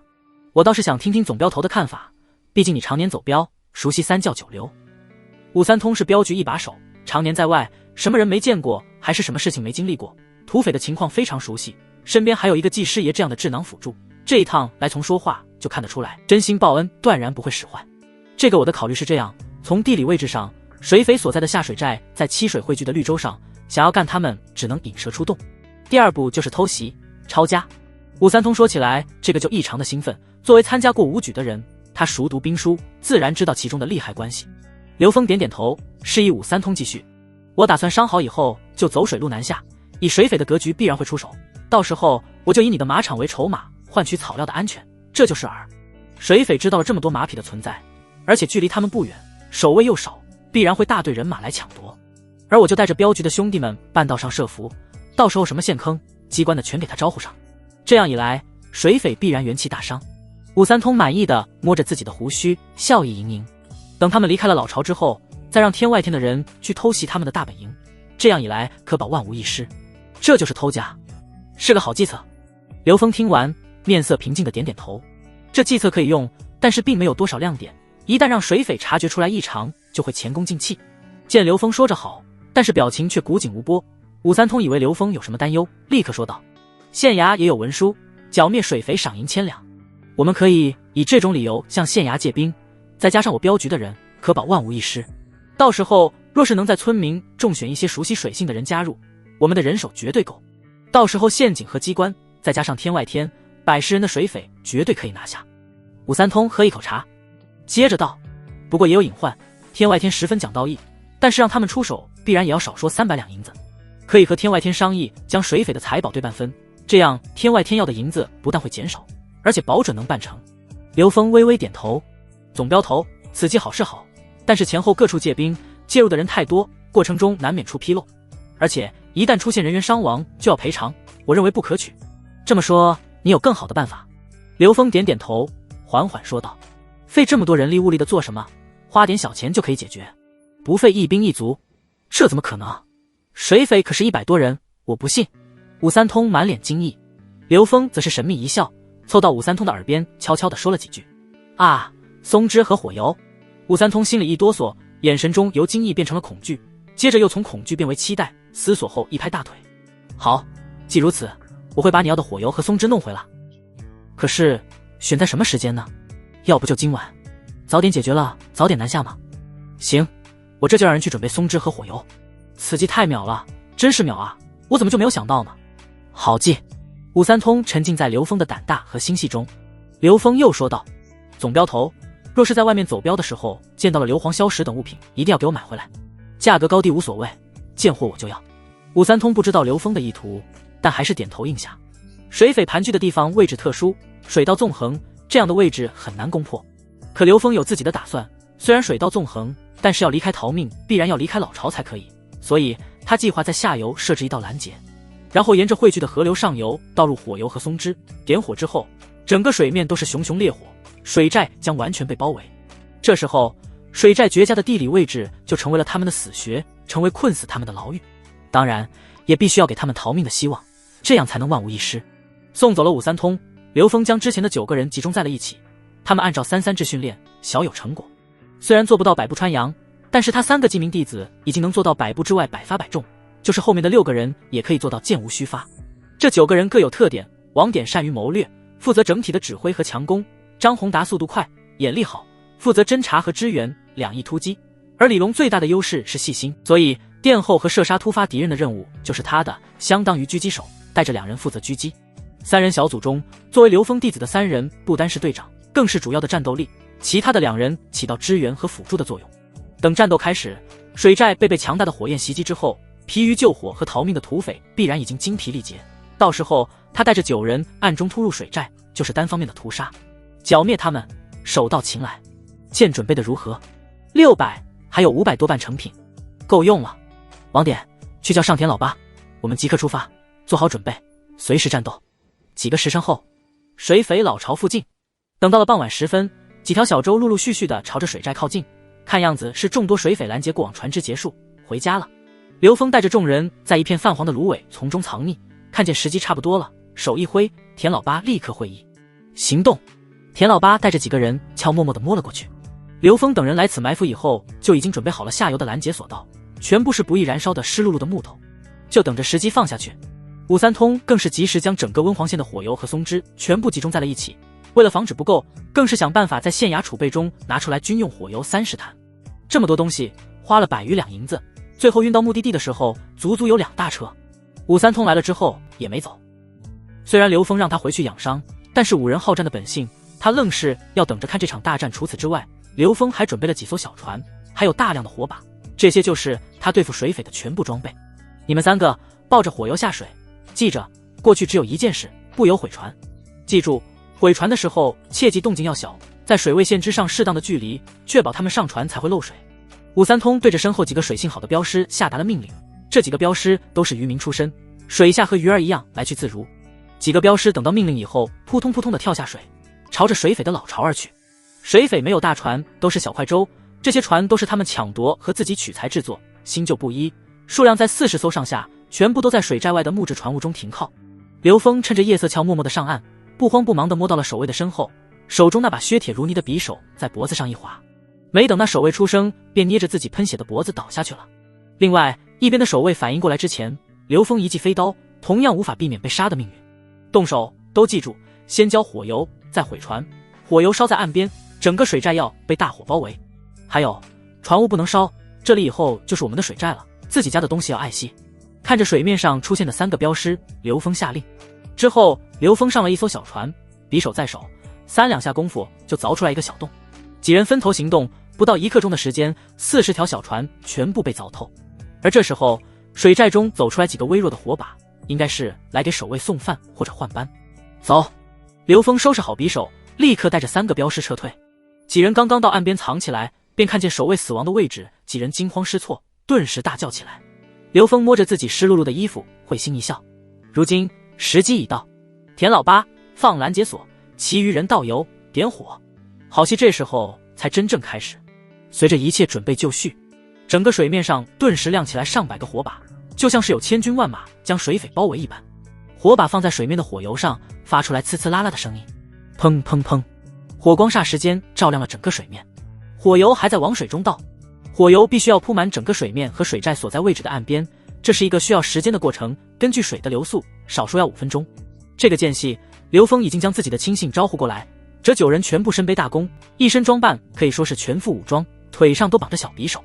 放火箭，这片水域的面积极大，要是常规操作必然达不到效果，可用上了拦截索，所以将整个水面压缩在了60-70米的样子。这样的情况下，他们手中的弓箭可以轻松地让火箭抵达合适的位置。刘峰要的不过是点燃火油，当火油燃起来之后，水寨周围茂密的芦苇也会燃烧。这个季节的芦苇早已经全部干枯，极容易燃烧，只要这些芦苇燃烧起来，水匪更是无路可退。水寨的守卫看见远处密密麻麻的火光，再加上守卫死去的消息已经向上汇报，水寨中此刻也出现火把，而且越来越多，全部朝着船坞中的小船涌去。刘峰呵呵一笑，手中的硬弩扣上一支箭矢，瞄准了奔跑中的一位水匪。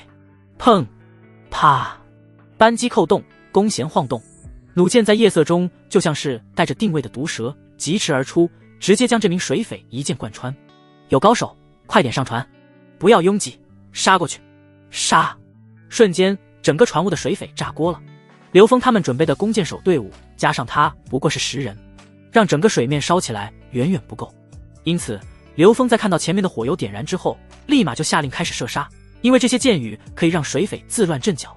阵脚一乱，水匪自然没办法专心灭火，为火油的充分燃烧争取时间。果然，事情朝着刘峰的预想发展。等到火光开始汇聚的时候，有几条小船已经离开了，但是他们以为的逃出升天，却是进入另外一个无底洞。不对，脚下有水，老三，船出问题了，快划回去，回去，快啊！刘峰站在岸边，冷冷地看着一切，慢悠悠地问道：火油覆盖的如何了？算时间差不多了。田老八一直在关注着水面上的情况，让兄弟们下火把，点火。刘峰冷冷一笑，这一次不但王典等人开始继续放火箭，上百个火把更是齐刷刷地朝着水中刺啦刺啦，一团团火光出现，仅仅是瞬间开始蔓延，不多久，整个水面便成为可以融化钢铁的熔炉。原本那些准备逃出去的水匪顿时惨叫连连，他们有的在船上被大火吞没，有的跳入水中，依旧无法避免被大火吞噬的命运。其他人要么一股脑地往岸上跑，要么无助地疯狂呐喊，可无论如何都逃不过死亡的命运。这样的突然袭击让整个水寨的人水匪惊慌失措，岸边的芦苇被点燃，大火冲天，水面上被火油覆盖，火势更大，他们被困在水寨的方寸之间。更可怕的是，在河流对岸的树林里，上百个火把严阵以待。水匪已到绝境，不对，还有生路。有个水匪灵机一动，指着远处的一道水带，这一条水带没火光，更没有人埋伏，立刻撕开嗓子喊。武三通有些不理解，凑在刘峰的身边：“你要是将船坞一并烧了，岂不是省事儿？”刘峰不回答，露出来一个你自己细品的微笑。有句话说得好，困兽最可怕，要是不给他们留下生路，他们必然会绝地反击，爆发出超强的战斗力。别忘了背水一战的故事。我们手中火油已经几乎用完，要是将他们彻底的逼入绝地，他们若是团结一心灭火，也不是没有可能。又或者是他们肯拼死，全部藏在水下求渡出去，那我们这场战就以失败告终了。留下船坞就给了他们生存的希望，有了生路，他们想的只会是逃命，而不是灭火。他们终究是一群乌合之众，惊慌之下能想到的只有逃命。一旦断了退路，攻打只会更难。何况船坞建造不易，以后用得着，烧了多可惜。武三通好像懂了，又好像没懂，因为他压根儿就没听说过什么背水一战的典故啊。现如今河面上一片火海，他们即便是有船都没办法逃走，何况还没船。你看河口的位置。武三通顺着刘峰的指引看向了河口，果然那里没有一滴油过去，更没有火。河水是流动的，火油没办法沉入水中，只能在水面上燃烧。而那个河口一直有水进来，水流很急，即便是有拦截索也没有用，所以那个位置必然是干净的。这就是我给他们留下的退路。不过这地方水流湍急，不管用什么方法，逃出去的必然也是精疲力竭。我们只需要守株待兔，他们没有任何的反抗之力。武三通站起来，继续瞅着远方，又慢慢的在四处查看了一番，这才明白刘峰布置的是一个口袋阵，但是却为3缺1。明白了，生路就是死路，这招厉害，要不然他们真的困兽犹斗还麻烦了。武三通很激动，听完刘峰的解释，加上自己的查看，他感觉真的太厉害了。刘峰这样的人完全就是大将军的苗子。好了，该我们出动了。他们已经往那个方向去了。水面上一艘接着一艘的小船往那个方向去了，但是他们都很清楚，船已经损坏，虽然临时用芦苇和木块塞住了，但是绝不会长久，所以他们只能拼尽全力划船。只要是船只没有被大火吞噬，运气好的可以穿过那道河口，但是出去了又能如何？那边早就被刘峰的弓箭手埋伏，等着他们的只能是箭雨。机灵点的水匪会提前跳船，靠着自己的水性求渡，可是这样长的距离还是逆流而上，到了岸边迎接他们的就是镖师手中的大刀片子。持续了差不多1个时辰，火油基本上全部烧完，这还是加了松脂的好处，单单是火油绝对不会有这么久的燃烧时间。火光熄灭，岸边是横七竖八的尸体。整个水匪的老巢在芦苇引燃之后陷入了火海之中，那些房屋和其他设施无一幸免，全部淹没在了熊熊烈火之中。田老八一直在清点尸体的数量，如今已经回来了。老大，岸上尸体有41人，水面上被拦截所拦住的尸体11人，河口那边被箭射死的30人，镖师砍死的14人。我算了一下，按照之前得到的信息推算，目前水匪活下来的不足20人。好，刘峰看着武三通，总镖头，当下大局已定，但是还要劳烦你盯着点，等天亮我就带人进去清除余孽。放心，这里有我，虽然伤了，但是杀几个水匪还绰绰有余。你还是指挥就行了，别动手。武三通重重的点头，看到一个县衙多年来都没办法解决的水匪问题被刘峰轻易解决，心里对刘峰的佩服又多了几分。这样的人又怎么会是池中之物？次日一大早，刘峰眼见着天色放亮，水寨的房屋也基本上快烧完了，便将提前隐匿在上游的小船全部拖出来。这些船为了防止被烧，刘峰老早就藏得远远的，这时候刚好派上用场。他准备过河去解决最后的余孽。刘峰带着人刚刚上岸，空气中弥漫的焦臭味迎面袭来，整个水寨的空地上都是被烧焦的尸体。刘峰一直走到了水寨的深处，站在被烧得面目全非的水寨正堂，才终于见到了活人。他们几个运气好，再加上当时就在正堂之中，情急之下取水将这间屋子全部浇湿，然后顺着空地挖出来一道防火墙，又灌入大量的水，这才勉强保住了性命。可是大火包围着整个水寨，浓浓的烟雾和稀缺的氧气让他们缺氧，吸入的浓烟让他们四肢无力，再加上高温的炙烤，活下来的人一直手数得过来。在房屋的最里面是一个汉子，他此刻正手握着一把大刀，看上去很虚弱，但是眼睛却死死地瞪着刘峰。咯吱，刘峰身边的王典等人已经搭弓上箭。你们不用这么紧张，你们几个去将整个水寨搜一遍，确保没有一个活口，还有武器、金银财宝，再检查一下是不有地窖之类的地方，总之有用的全部搬上船，回村后人人有赏。是。经过昨晚的事情，他们对自己的师傅有了更深的认识，这时候对刘峰简直是佩服得五体投地。在他们心里，刘峰俨然是一个大将军，这时候对刘峰的命令没有任何的质疑，更不会违背，立刻执行。你好，好大胆子！我水寨100多兄弟，和你有什么仇怨？刘峰微微一笑，拉着凳子在水寨头领的对面坐下。没有，那你为什么要对我100多兄弟赶尽杀绝？我们往日无怨，今日无仇，为什么？可能是太激动了，水寨头领剧烈的咳嗽起来。刘峰呵呵一笑，捡起来一根树枝把玩着。呵呵，你这话不对，你水寨打劫过往船只，杀害无辜的村民，这些人和你有冤有仇吗？不过既然你问了，那我就让你死个明白。很简单，你挡住了我的路，我要是不杀你，我这水道就不安全，我的人也会被你杀。其二，你带着人作恶无数，你这人头可是值300两银子，剿灭你们其他人更是100两银子，这样的买卖，你说我不做行吗？我要杀了你！这位水寨的头领怒吼一声，挣扎着站起来，举着刀朝着刘峰杀来。只是如今的他早已经失去了活动的能力，动作还不如一个小孩子灵活。刘峰只是轻轻的用手一拉，便将他拽到在地。明白了，那么你可以去死了。寒光一闪，匕首在手，这位曾经在水道上叱咤风云的水寨头领便彻底失去了生机。哦，再给你说一句，你这里以后姓刘了。刘峰收起来匕首，慢慢悠悠地说道，仿佛昨晚发生的一切都是这么稀松平常，微不足道。刘峰缓缓地走出茅屋，看了一眼清晨的霞光，东方的一抹光正在缓缓升起。又是一个好天气啊，这世界也不是那么无趣。也好，就让我打猎种田，做个富家翁吧。不多久，水匪便被清除干净。刘峰让王典带着人将残余的尸体全部搬到了一起，浇上火油，全部烧干净。田老八则是带着人开始搬运水寨找到的金银财宝。在众多镖师的帮助下，一共装了7船的物品，在岸上装车后足足15车。运到砖厂的时候已经是午后。刘峰这一夜一直紧绷着神经，等一切尘埃落定，交给田老八负责之后，他就回家休息了。田老八虽然没经验，但是有镖师在，所以刘峰放心。等到午后，刘峰懒洋洋的起床以后，技师爷已经将所有的东西登记造册，分类整理，东西全在这里了。这一下收获颇丰，粮食50余石，银子也有200多两，还有布匹等杂物，兵器有也不少，盔甲也有一部分，但是盔甲损坏严重，所有的东西都在砖窑的仓库放着。这么大一个山寨，就这么点东西，真他妈的穷。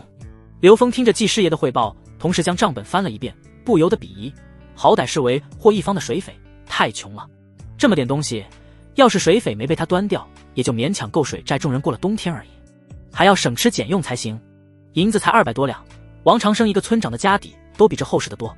水匪虽然猖獗，但毕竟不过是一群匪徒而已，大船都走了大河，到这个地方的不过是一些小船。再说了，这样的乱世饥荒年，能有多少人走水路运货物？而且水寨土匪众多，靠打家劫舍吃个温饱就已经很不错了。刘峰将账本递给了技师爷，这人他喜欢做事情实诚，一丝不苟，天生的管账能手。要是以后做大了，一定要让技师爷给他做账房。如今水匪的问题解决了，就只有高如风和天外天。高如风最富有，没错，不要小看高如风，虽然人手也不多，但是实力不弱。尤其是他的地理位置，位于前往天雍城的陆上交通要道，周围更是有好几个大村庄，可谓是富得流油。而且这高如风武器充足，早年间是前朝的一座军营，城寨攻防一体，前几年官府派军队出马都没有任何收获，如今拿下高如风的赏金已经高达1000两银子，其中大当家的人头就值500两，这么算下来就是1500两，这笔买卖划算。刘峰很吃惊，毕竟水匪占据这么优越的地理位置，都才这么点银子，这二者之间的差距真是太大了。这算什么？单就我们镖局每年上交的过路费都是100余两，再加上其他的各路客商，如今高如风的财产无法估量。技师爷继续说，二人聊得正好，李辉来了。村长，听说你找我。你这段时间干得不错，我也信任你。刘峰慢悠悠地说道，你一直带着人上山割草料，如今入冬了，也不需要割草料，你就带着你手下的村民去水寨吧。水寨中还有一些砖木结构的房子，损失不大，你去拆了，将有用的全部带回来，然后在砖窑旁边修建一个仓库。仓库要求就2点，第一是足够大，第二是足够坚固。我明白了。李辉答应下来，转身就要去办。不用这么着急，眼看着天黑了，你明天再去，这段时间很辛苦，回家好好休息。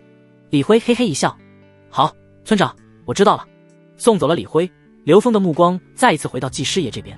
既然高如风这么麻烦，更是在前往天雍城的要道上，为什么天雍城府衙就不管？按照大黎王朝的城防制度，一个县衙有衙役30到120人，城防营则是200人上下。府衙则是不一样，重要的府衙不但有专门的捕快几百人，更是有衙门府兵，城防上还有上千甚至更多的城防营。要是军事重镇，各种军种更是完备，骑兵都有。按照天庸城的军事地位，派出去几百人围住高如风，困也可以困死他们吧。当然寡，只不过吧，这剿匪也是门生意。衙门每次剿匪都会在民间征收赋税和粮食，等到了一定的数目就会出兵，但是每一次都不会彻底的将高如风剿灭，伤到元气之后就会撤兵。如此往复，大家才都有钱赚。如今赶上了灾年，不管是县城还是天庸城，那些个富户都没有多少银子，官府没钱可赚，剿匪的事情也就搁置了。季师爷，照你这么说，我要是干掉了这股土匪，还是和官府作对？刘峰觉得不可思议。若是真的有机会，剿匪自然是好事。季师爷笑呵呵地看着马场的位置，他的意思已经不言而喻了。不过按照当前的情况，也不着急。高如风距离四洼村的距离很远，温黄县周围的养马点也不止刘峰一个，即便是抢，一时半会儿也不会到四洼村这么远的地方来。对他来说就是好消息。两人又聊了一些其他的，便和季师爷一起去了县城。这一趟不费吹灰之力就干掉了下水寨。刘峰比较看重的不是银子，反倒是土匪手中的武器。虽然这些武器都赶不上制式的武器那么好用，但是都是生铁打造，总比自己开炉炼铁要快得多。当前他下一步就是将四洼村的村民武装起来，建立自己的乡村武装，保境安民，需要一个趁手的铁匠和木匠。温黄县的铁匠刘峰已经打过几次交道，人也不错。刘峰这次的目的就是将他纳入自己的麾下。刘峰先去衙门将剿灭水匪的商银拿了，后又和穆少良聊了几句，这才去铁匠铺。宋铁匠手艺很好，还带着2个徒弟，看见是老客户刘峰，急忙放下锤子。刘兄弟，今天怎么有空过来？你要的货太多了，不过已经快了。今晚我带着2个徒弟加夜班，明天一大早就送去镖局。你要是有别的东西，现在就说，一定给你打造好。先不着急，我就随便看看。刘峰呵呵一笑，这是要做什么？刘峰指着地上散落的铁矿石问道。是这样，县衙接到了府衙的命令，打造马蹄铁和箭头，我这里接到了1000个马蹄铁和1万支箭头的任务。银子虽然不多，好在县衙提供铁矿石，不过刘兄弟放心，只要是你要的，我定然在他们前面做。说话间，又一车的铁矿石被送到了铁匠铺。送来的衙役将铁矿石卸下之后，便没有再离开。县太爷给他们的任务就是守着铁矿石，以防铁矿石出现意外。毕竟铁矿石这种稀缺资源少一点就需要去矿上拉，对他们来说太费力。何况如今是战时，就算是太平年间，铁匠能够拿到的铁矿石也是固定的数额。毕竟铁矿石是战略物资，严格管控。民间常用的刀并没有加入多少的精铁，都是废旧的铁器熔炼制作，即便是新做出来的，也只有少量的铁矿石。所以说铁非常的稀缺。但是铁匠有的是办法，他们一旦接到了这种官府的订单，在炼制铁矿石的过程中会故意留下一部分，等到任务完成后，再将留下来的废料重新提炼，就可以得到全新的好铁。手艺好的铁匠每次能抠出来最多30%的余量，利润非常的高。刘峰顿时觉得有些无趣，自己本来的目的是招揽宋铁匠为他所用，但是如今手中有官府的订单，这已经相当于拒绝了他。宋铁匠，实不相瞒，我这里有大量的买卖需要人做，既然你没时间，不知你有没有合适的人推荐？宋铁匠看着刘峰，他可是刚刚说了，有事尽管说，却让他介绍别人。也罢，刘兄弟，人选我倒是有，他不管是技艺还是对铁艺的热爱，都超越我许多。但是，宋铁匠有些犹豫，苦笑道：“只不过这个人脑子时好时坏。”听见宋铁匠这么说，刘峰倒是更感兴趣了。具体是怎样的不正常？这么说吧，那人人当年和我一起进的铁匠铺子做学徒，算是我师兄，原本是在天庸城做铁匠，说来也是缘分。有一次到温黄县找我喝酒，看上了宜春院的一个姑娘，自从以后就麻烦事儿来了，打铁铺子不干了，家也不回了，一年四季就在怡红院待着，一心想着给那姑娘赎身。你若是真的感兴趣，就去怡红院看看，要是看到一个披头散发和乞丐差不多的人，保准就是他。刘峰听完呵呵一笑，这完全就是纯爱战士啊，还爱上了风尘女子。有句话说的是真没错，男人只要是用第3条腿思考的时候，除了女人之外皆是浮云，还真是实情啊。好，既如此，那就去怡红院一趟了。话说这样的地方，刘峰还是第一次来。站在怡红院的门口，刘峰五味杂陈。以前这副身体的原主人都是站在门口流口水，如今他站在这里却是满心厌恶。女人喜欢的东西无非就是钱，他们遇到穷人的时候一门心思看身价，有钱就是爷；遇到了富人的时候非要谈个感情出来。你说这可笑不可笑？在刘峰未来这个世界之前，新时代的女性独立自主，虽没有妓院，可大街上的女人哪个又记得老祖宗的3从4德呢？想想真是讽刺啊！刘峰刚到怡红院的门口，正在感慨吗？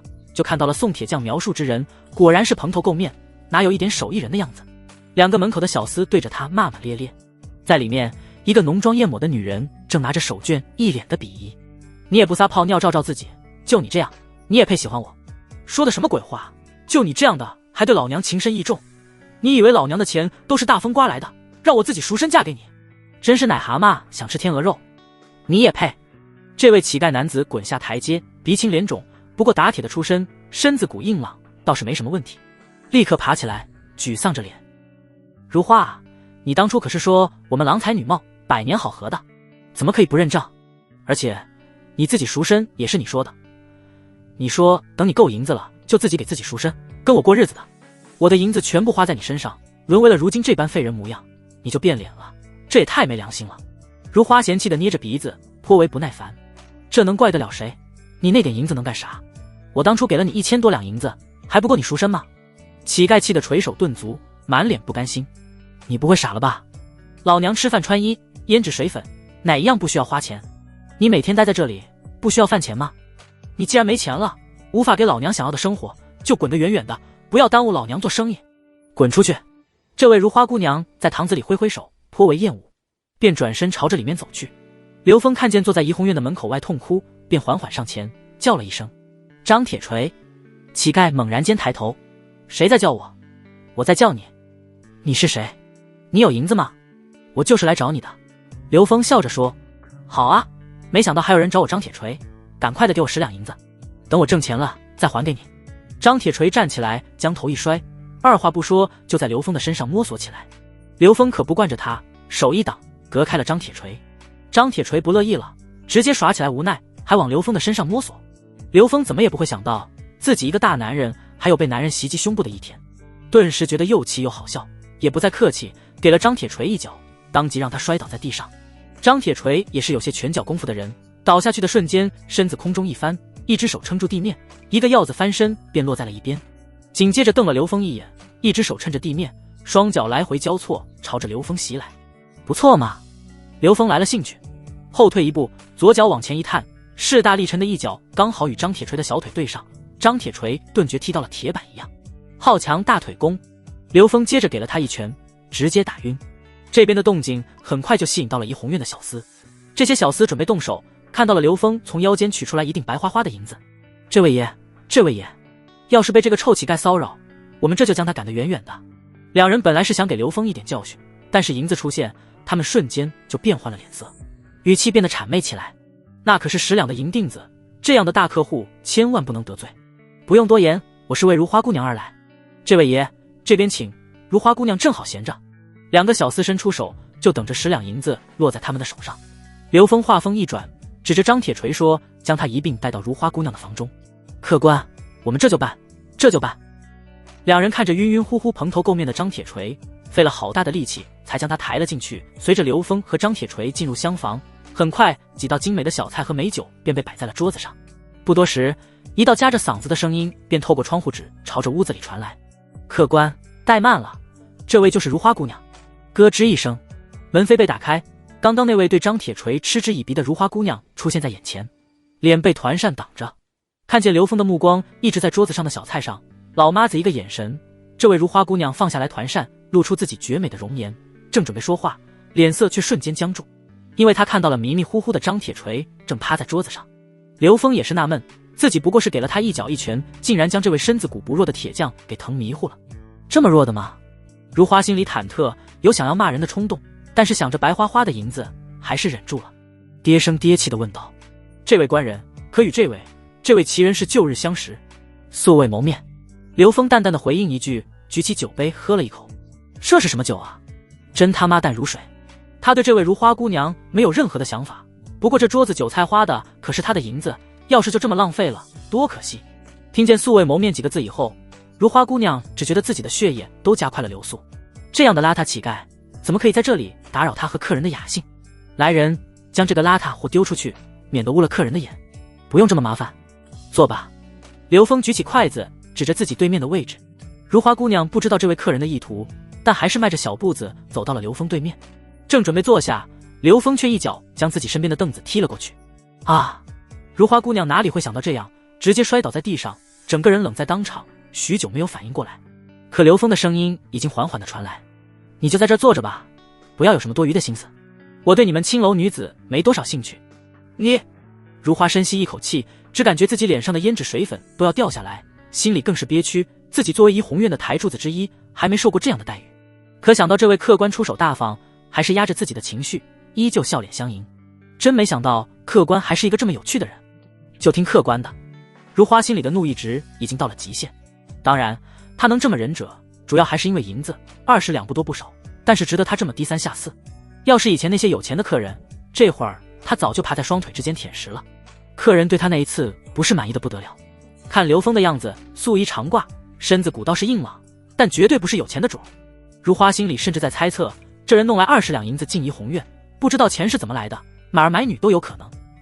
毕竟为了和怡红院的姑娘睡一宿，男人什么事情都做得出来。如花流落风尘多年，这世道他早就看得透彻。看着如花坐稳了，刘峰这边当即拿出一张100两的银票，啪的一声拍在了桌子上。很简单，你跟着他走，这银子给你赎身。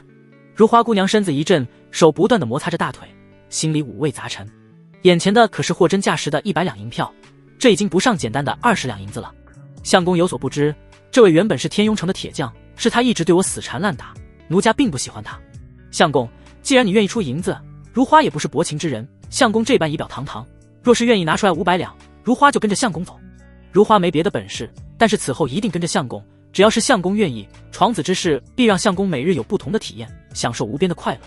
如花脑子飞快转动，先是说自己有情有义，又是狮子大张口，接着便是无边无际的媚态，变脸的速度快到了极致，那样子差点没让刘峰将吃下去的吐出来。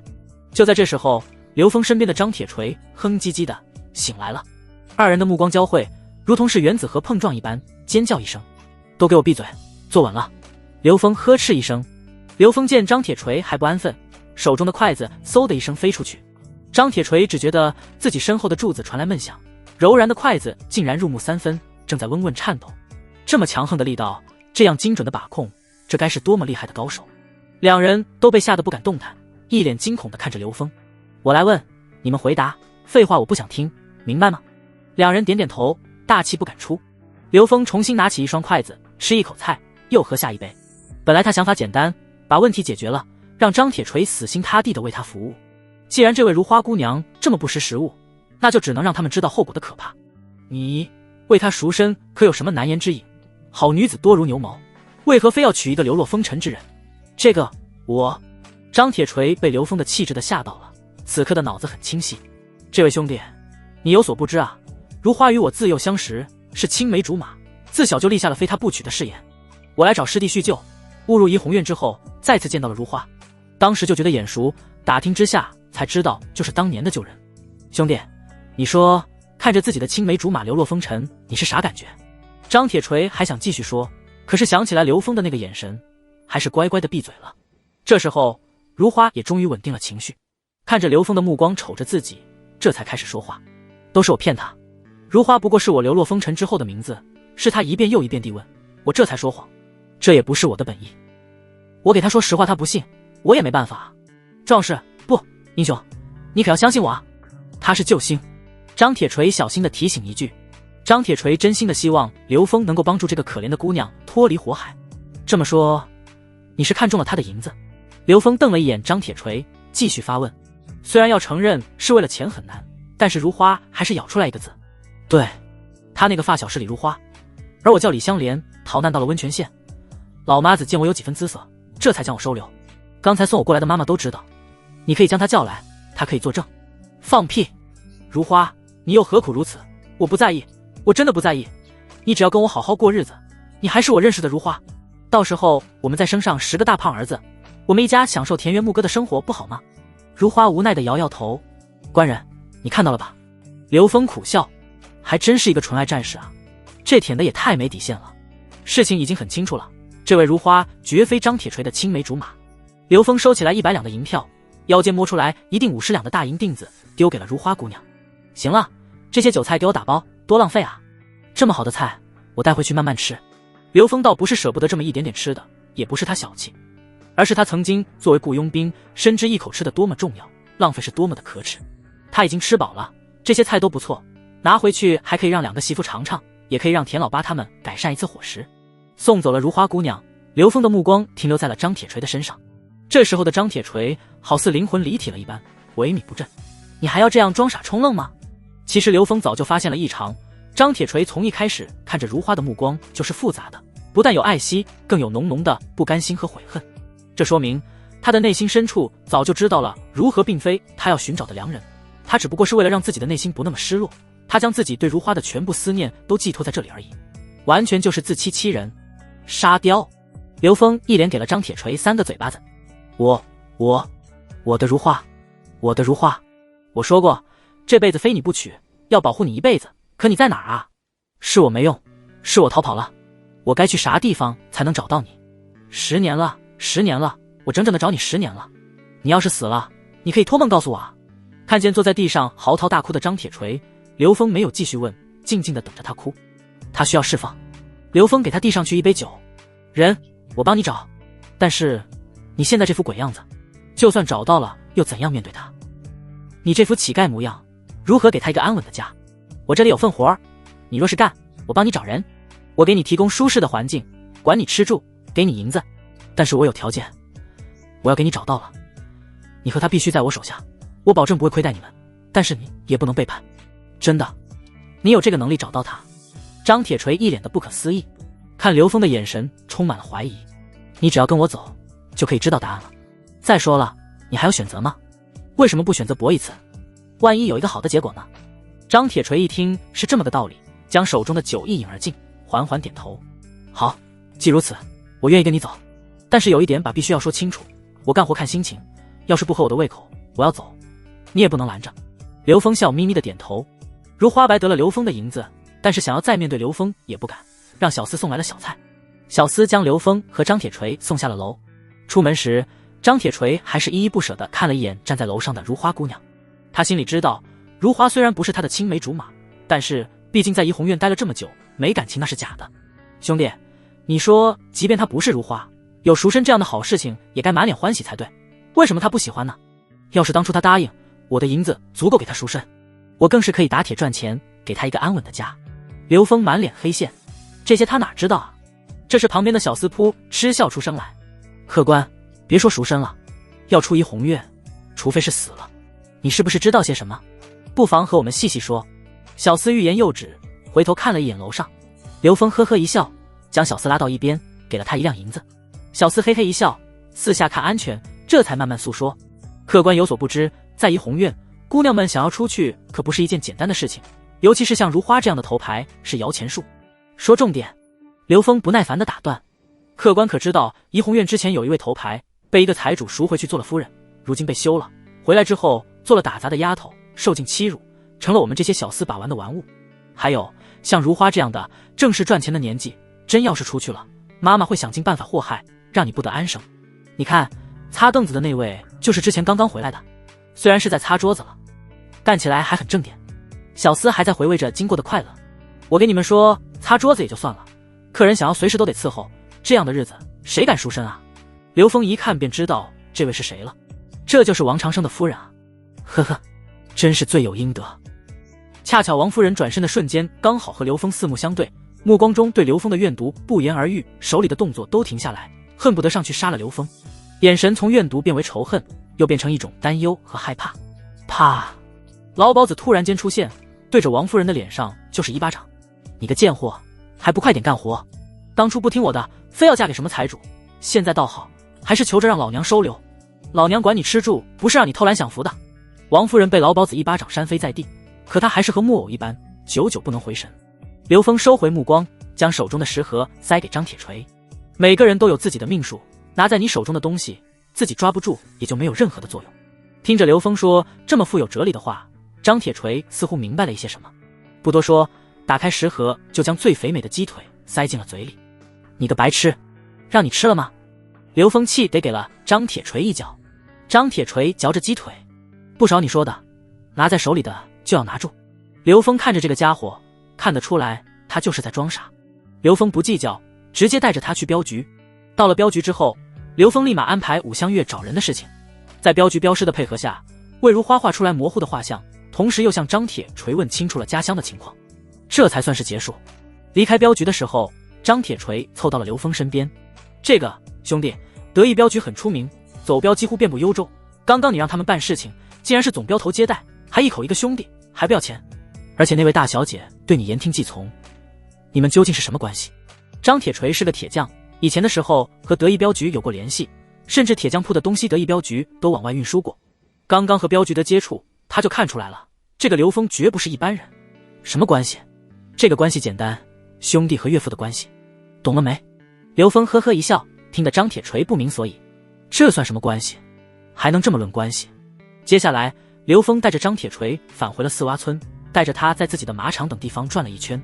张铁锤脸色变了好几次，村民们那种积极上进的样子，还有热火朝天干活的样子，他们对刘峰那种尊敬，所有的一切都在说明刘峰的不一样。你也看完了，至于愿不愿意跟着我干，你自己决定。要是愿意跟着我干，村里找一处房子住下，河边的水田给你5亩，工钱另算。我这里不忙的时候，你帮村民们打造农具，赚些银子，我也不管。如何？我给你开出的条件可还满意？张铁锤不傻，以前他在天庸城做铁匠，收入还算可以，但是房契地契的可没啊。恰恰这2样东西才是人的立足之本呢。有再多的钱，终究是没有家安稳，有家才有根。何况刘峰愿意为他找回来如花，要是有了如花，再有了地契和房契，那该是多美好！你说了算。张铁锤答应的干脆，同时心里对刘峰的感激不言而喻。接着很认真地表示道：“以后但凡是你说的，哪怕是刀伤我也上，我这人说一不二。”刘峰微笑着点头：“好，镖局近几日要去一趟天庸城，你一起去，将你作坊的工具都搬过来。东西齐备了之后，就在砖窑的边上找一块空地，建造你的打铁作坊。最重要的就是熔炉，那边一大批的武器和废铁等着你回炉重造。”张铁锤点点头，将刘峰说的一一记下。交代完，刘峰带着他找到了田老八，挑选房子和打铁作坊的选址都有田老八带着他做。做完这一切，刘峰才返回家里。姐妹俩已经在收拾搬东西，新房子基本上完工，可以正式入住了。自从火炕修好以来，火就从来没有断过，早已经完全烘干。这座他亲手打造的火炕不但温暖，更重要的是足够大。受火炕的影响，整个屋子里的温度比外面至少高出来5度，基本上脱掉外衣也不会觉得寒冷。走过堂屋，推门进去就是卧室。刘峰一眼就看到正在给火炕铺设被褥的穆家姐妹俩，修长的双腿，柔弱无骨的腰肢，再加上胸前跳荡的大白兔，无不散发着别样的感觉。刘峰顿时觉得心里一股无名的火焰升起，火热无比。听到声音，穆婉晴最先回头看着刘峰，用手将掉下来的青丝束在耳后温柔的一笑。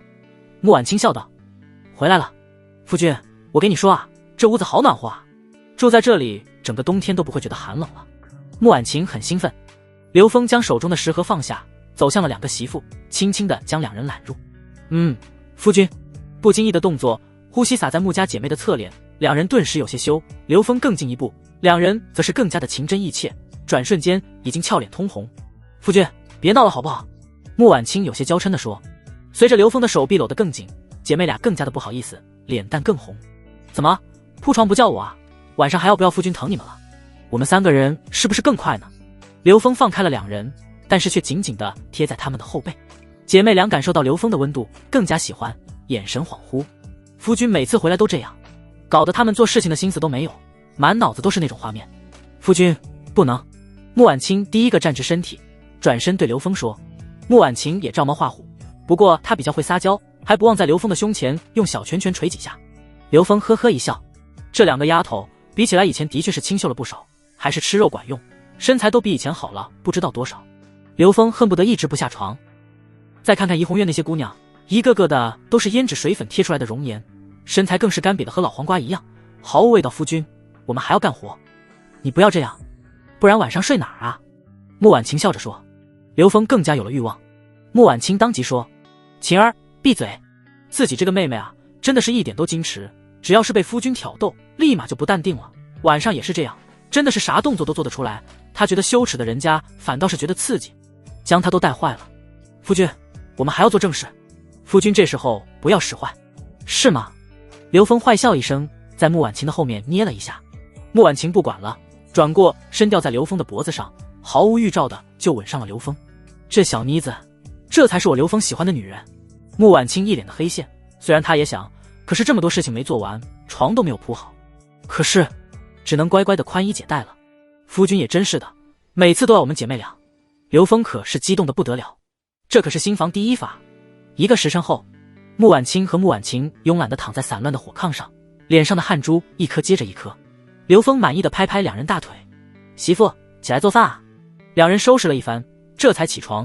夫君也真是让他们累瘫了。起来后，提着刘峰带回来的食盒去了厨房。夫君，这是怡红院的食盒，你去怡红院了？你们这么激动干嘛？我就是去找个人。刘峰笑着说道。穆婉清刚刚刘峰回来的时候，就闻到了胭脂水粉的味道，很浓郁，但是她没有怀疑什么，毕竟夫君只对她们姐妹好，这一点她清楚。何况要不了多久，五姑娘也会嫁过来，到时候就是他们一起侍奉老公。怡红院那些姑娘绝对入不了夫君的眼睛。但是他看着食盒上怡红院3个字，怎么能让他不信？你这是生气了？刘峰看着穆婉清瞪着自己，表情非常的不自然，立刻发问：青儿，这有什么？夫君怎么回去寻花问柳呢？要是夫君真的出去寻花问柳，那也是你们姐妹俩的错，你们没有把夫君伺候好，是不是？再说了，你们2个这么好，夫君犯不着去怡红院那种地方，难道你们还不相信我啊？穆婉晴第一个嘿嘿一笑，接着穆婉清也嘿嘿一笑，搞得刘峰摸不着北。你等着吧，等五姑娘过门了，我们就换着来，让你没一点力气那种，看你怎么跑。想起来武香月，刘峰顿时就乐了。他可记得猎杀熊瞎子那次，这位江湖侠女和小猫一样的表情。更好笑的是，武香月竟然不知道圆房是怎么回事情。刘峰甚至在想，等圆房的时候，那小丫头会怎么想，会不会吓哭。等姐妹俩起床收拾好，时间到了傍晚。今天是自己和王长生约定的3天时间中的最后一天，但是王长生还没有走，难道他真的一点都不慌？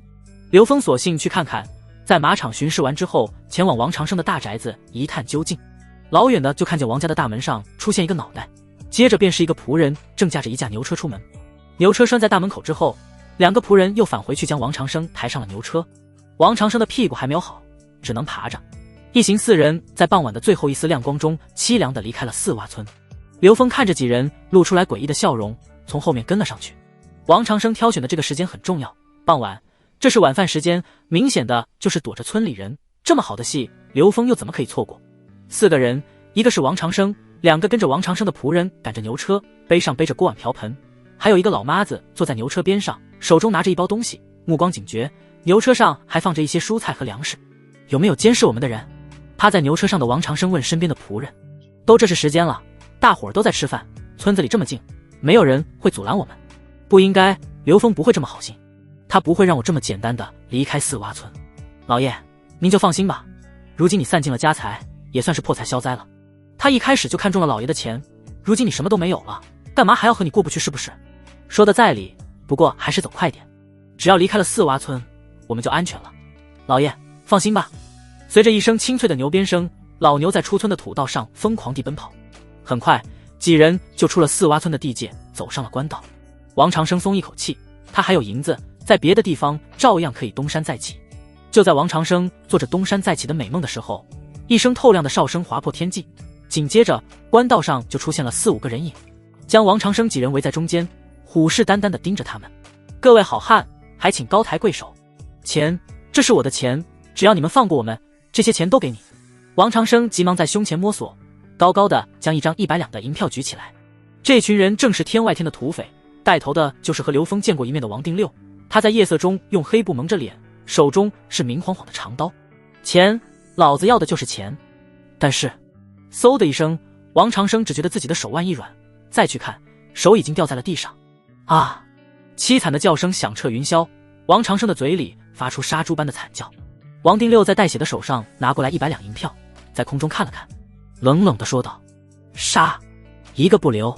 几个土匪一拥而上，2个仆人和老妈子毫无反抗之力，夜空中只有凄厉的惨叫。刘峰看他们杀得差不多了，这才慢悠悠地从草丛中走出来。王定六带来的人看着突然出现的刘峰，刚要举刀冲上去，却听见王定六在后面吼一声：都给我住手！刘哥，你怎么来了？对我还不放心啊？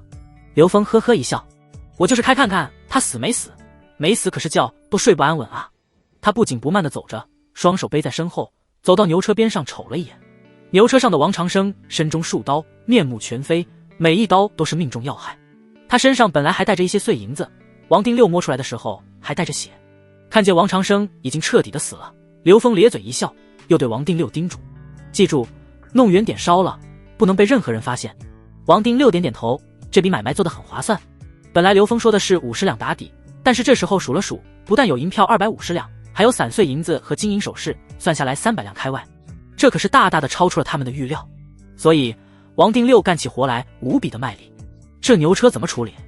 牛车你们带回去，这些粮食也带走。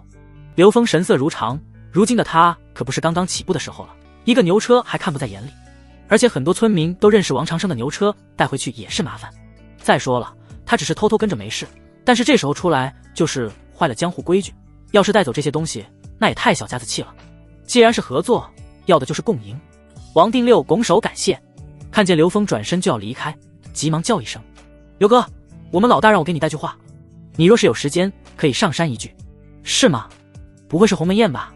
刘峰转身，目光落在王定六身上，本来不过是寻常的目光，但是王定六却感觉后背发凉，让他很不舒服，一时间更没有任何敢于欺瞒刘峰的想法，急忙说道：是我们老大知道了你灭杀水寨的事情，想和你见一面，单纯的想和刘哥交朋友，没有任何想法。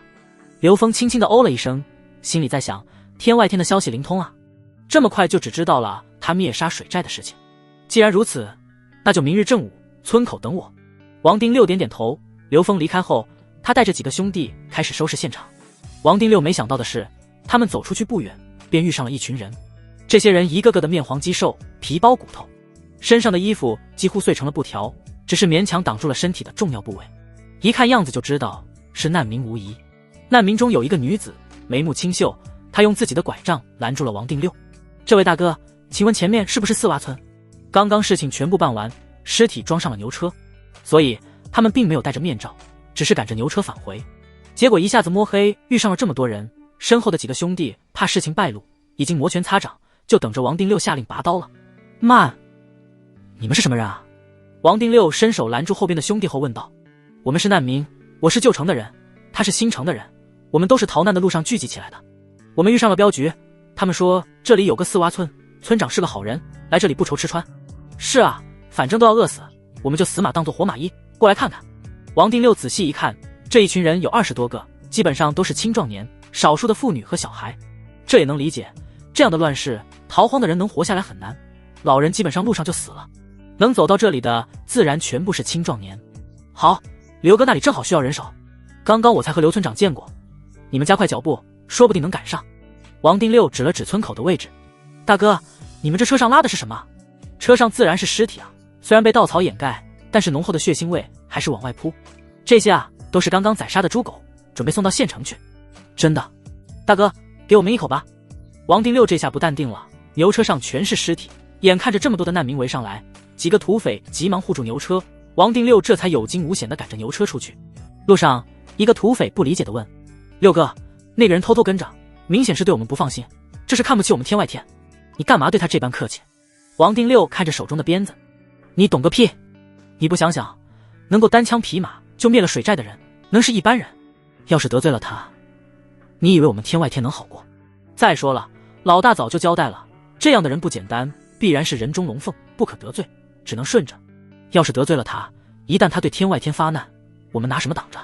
说不定以后还有机会跟着他干大事。难不成你想要一辈子做土匪？刘峰已经走远，不知道这里发生的事情。不可否认的就是，他用雷霆的手段一举灭了水匪之后，给其余的土匪造成了很大的威慑，同时也给他招揽天外天为自己所用增加了底气。只是他自己都没有想到，此举给天外天造成了这么大的震撼。眼看着很快就到村口了，刘峰听见身后有人叫自己，转身一看，居然是20多人的队伍。当小姑娘说明了情况，刘峰二话不说就带着他们到了马场。武三通介绍的，自然要给面子，何况这些流民无家可归，更忠诚可靠。刘峰晚饭都能没吃，本来准备的饭是给刘峰的，但是刘峰也顾不上吃，全部给了灾民。姐妹俩开始大锅熬粥，不说别的，既然投奔他，必然先让大家稀粥喝饱。杂粮米的稀粥虽然不香甜，但是在这些人的嘴里吃出来山珍海味的味道。看得出这20多人已经很久没有吃饭了，不但吃完了刘峰的饭，马场30多人的晚饭都被一扫而空，碟子里的咸菜更是一点没留。刘峰一脸的黑线，这也太可怕了。要不是拿下了王长生的地，几十亩地蔬菜可以做咸菜，更是在水寨拿回来很多杂粮米，不然还真的养不起这么多的饿死鬼。多谢刘村长让我们活命，我是林小溪，这些人的头头。我们从边境一路逃亡，就是想找个地方安家活下去。走到这里的都是有点子的力气的，什么活儿都干得了，只要村长给我们一口饱饭，命就是村长的。刘峰的目光打量着这些流民，确实都是强壮年，其中男子16人，妇女6人，孩子4个，年龄最大的30岁左右，确实都是正有力气的时候。你们这些人都会些什么？刘峰当然欢迎有手艺的，找了一个铁匠，花了70两银子，加上田地房屋近200两。要是这些人中有个木匠什么的，刚好省下来他找木匠的银子。这些人大部分都是庄稼人，要么是牧民，倒是听小柱子说做过木匠，但是手艺如何不得而知。小柱子这人看着憨厚，实际上头脑灵活，心灵手巧，我们一路上多亏了他，不然走不到这里。哦，还真有木匠。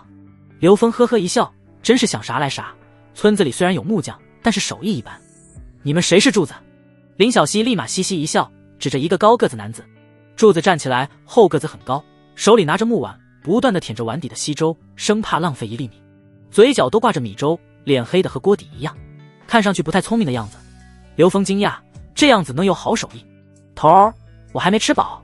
柱子摸着脑袋，傻乎乎地说：“这位是村长，饭就是村长给的。”林小溪急忙将柱子介绍给刘峰，还不忘说刘峰给饭的恩情。村长，粥真香啊，还有吗？对了，咸菜也好吃，多给点可以吗？林小溪急了，恨铁不成钢的给了柱子一脚。平时傻乎乎的就罢了，这么关键的时刻怎么可以掉链子？就知道吃。刘峰呵呵一笑，别着急，大伙儿都有。不过你要是想吃饱饭，就必须有用。这样，我这里有个小玩意，你看看能不能打开。说罢，刘峰便走向了马场的大门。为来防止马场的安全，刘峰专门做了一把木头的大锁。这是在他前世的记忆中学来的，因为有一次他执行任务误入了一个藏族部落，他们做的木头锁坚固异常，更是没办法复制钥匙。穆少良和几个衙役研究了木头锁好久了，愣是没搞清楚原理。刘峰将木头锁子递给了傻大个，你要是能打开这个，饭管饱，以后天天跟着我吃肉。柱子摸着木头锁，嘿嘿一笑，吃饱饭，这能行吗？走了2个月，每次问大姐要吃的都被骂，真的做一个就能有饭吃？你试试，实在打不开也没事。真的，打开了就有饭吃。柱子还是不敢相信，一脸的怀疑。林小溪看着这把大锁，心里已经是10拿9稳了。柱子虽然老实，但是能力绝对有，手艺完全没问题。别的他还担忧，但是这么一个小东西不在话下。柱子看着林小溪的眼神，嗯了一声，便取出来自己腰间的小斧子，在刘峰的注视下，很快就将木锁分解。他开得很专注，在看了内部的结构之后，开始用木质的锁钺开锁。刘峰一直在观察这个小子，他将木头锁插入以后，观察了一番内部的结构，立马就明白了这把木头大锁的原理。看到这里，刘峰已经确定了，这是一个有天赋的木匠。好，可以了，不错。看着刘峰满意的表情，林小溪这才放心。其实林小溪在这样的乱世中能活下来，更成为这么多男人的大姐大，还是有些能力的。他在村外遇见了那几个人的时候，就闻出来那种血腥味不对劲，也看出来那些人是山贼，牛车上绝对是尸体。但是他没有多言，这世道就是如此，死人遍地都是。这位村长能让山贼给他办事情，绝对是个狠角色。在这样的乱世，人不狠，站不稳。他能做这些人的大姐大，还不是在杀了一个试图侵犯他的大汉之后。实力才是硬道理。林小溪一路逃亡，早就明白了其中的利害关系。刚开始，林小溪还在犹豫，但是进村后看到这样的家业，还有村民们安居乐业的状态，他这才放心。从村里人的生活状态可以看不出来，刘峰虽然很辣，但是确实在守护一方净土。如此乱世，能有一个这样的地方安家落户，已经是万中无一。林小溪微微抬眼打量着刘峰的侧脸，这个男人竟让他有些微微心动。林小溪在等刘峰的答案，这么多人跟着他走到了这里，要是不能给他们一个安身立命的地方，他就是罪人。他不能辜负大家的信任，实在不行，为了大伙儿，他献身自己都愿意。刘峰哪里知道这丫头心里想的东西，关注点还在柱子身上。你真的能？虽然刘峰知道柱子没问题，但是还想确认。能。柱子回答得干净利索。刘峰笑笑，好，我给你时间，你按照这个给我做出来，我就在这里等着。村长，这一时半会儿可不行，少说要半天时间，俺可不敢蒙你。好，不错，你是个人才。这本来也是刘峰的试探，他做这个断断续续的用了好几天的时间。要是柱子说这会儿做，他反倒是觉得柱子不老实。刘峰要的木匠可不是村子里做个板凳的那种木匠，他是为了以后考虑，到时候打造弓弩武器，这才是要点。而这种活儿不是一般的木匠能做的，这也是刘峰花大价钱请来张铁锤的原因。刘峰之前和县城的木匠打过交道，在他眼里和村里的木匠没什么两样。眼前的柱子虽然憨厚，但是这样的人心思单纯，让他吃饱了就行，根本不用担心别的，正是刘峰需要的人。明日开始我就给你建造作坊，打造弓箭，只要你好好干活，吃得管饱。刘峰拍了拍柱子的肩膀，他对这个柱子很满意，是个人才。但是林小溪一个女孩子能做到这些人的老大，而且都很听她的话，这让刘峰有些疑虑。他对林小溪还没有足够的信任，所以很多技术他现在不会给柱子图纸。要是这林小溪是个白眼狼，自己的技术泄露将很麻烦。除了柱子还有其他的人才吗？刘峰接着问。特别专业的没有，但是这些男的什么活儿都能做，这几位姐姐都会女工，洗衣做饭都没问题。林小溪再次推荐。如今的刘峰手下聚集的人越来越多，只有青儿和晴儿两个人忙着大伙儿的饭食，经常是忙得目不暇接。虽然很累，但是这么久的时间了，两个丫头从没有抱怨一句，一直都是刘峰的坚强后盾。既然有了这些人，也该是时候让他们歇歇了。好，刘峰点点头。就既如此，明日开始，你们这些妇女便分为3人一组，分别为马场、砖厂建造炉灶，这些人的伙食就交给你们负责，将做饭的事情完全交给了别人。刘峰以后便只在家里吃饭，毕竟防人之心不可无。村长，那么我呢？刘峰没有给林小溪安排任务，安排了这些后立马就走。林小溪有些着急了，追出来小心翼翼地问。看见林小溪不是好吃懒做之人，还知道追出来问，刘峰假装思考起来。这样吧，你带来的人还有不少，明日我挑选一下，一部分做各处的杂活，还有一部分就继续交给你。你能做他们的老大，就有些手段，以后你就带着这部分人守护村子的安全。刘峰这么做也简单，这时候是难民，一个个可怜兮兮的，但是吃饱了会是什么样，无从得知。刘峰要的就是将这些人打乱，让他们在各个不同的地方干活。这么做的好处就是他们和林小溪这个老大的接触变少了，时间久了，林小溪在他们中的影响力会慢慢削弱。还有就是护卫村子本身就是刘峰在考虑的事情，队伍建立以后，再从村子里挑一些人进去，和林小溪的人相互牵制。刘峰想要的村庄护卫队人数不用太多，控制在20人以内。这样一来，刘峰的马场有守卫，村子有守卫，还有网点带着的一部分人，整个护卫将更加稳固。当然这些人中，刘峰真正的亲信还是网点他们9人。细算下来，整个4洼村的可用兵力就到了70-80人的规模，完全足够第2天一大早。刘峰早早起来吃饭，之后就去将林小溪带来的难民做了详细的分配，留给林小溪12人作为村庄护卫队的基础，用木质长矛先武装起来，由林小溪负责训练。若真遇到了事情，这些人也可以抵挡一阵，为他争取时间。不用做饭以后，穆家姐妹以后的日子就会消停起。如今家业一天天变大，刘峰意识到了账目的重要性。季师爷是个最合得的账房先生，但是他有镖局的一摊子事情，让别人管账，刘峰定然放心不下。刘峰将目光放在了穆家姐妹身上。这2个丫头从小就读书识字，况且作为女主人，做账务正合适啊。什么？夫君，你让我和姐姐管账？夫君，这是真的吗？姐妹俩简直是不敢相信自己的耳朵，当即投入工作状态，看账本一丝不苟，生怕漏掉了一个字。晴儿还生疏一些，但是青儿本就高冷一些，看了账本以后很快就进入了状态，算盘更是打得顺溜，几两几钱算得清清楚楚。刘峰彻底放心了。时间很快就到了中午，今天是他约定要去天外天的日子。为了以防意外，不但带着斧子，更是将那把削铁如泥的匕首藏在了身上的隐蔽之处。王丁六按照约定早就在村外的必经之路上等着。刘哥，你也不带个人跟着？王丁六有些佩服刘峰的胆色，虽然他们对刘峰没有恶意，大当家是真心的想和刘峰结识，可是一个人，毕竟要去的地方是土匪山寨，可不是县城的妓院。没事，他们都有事做。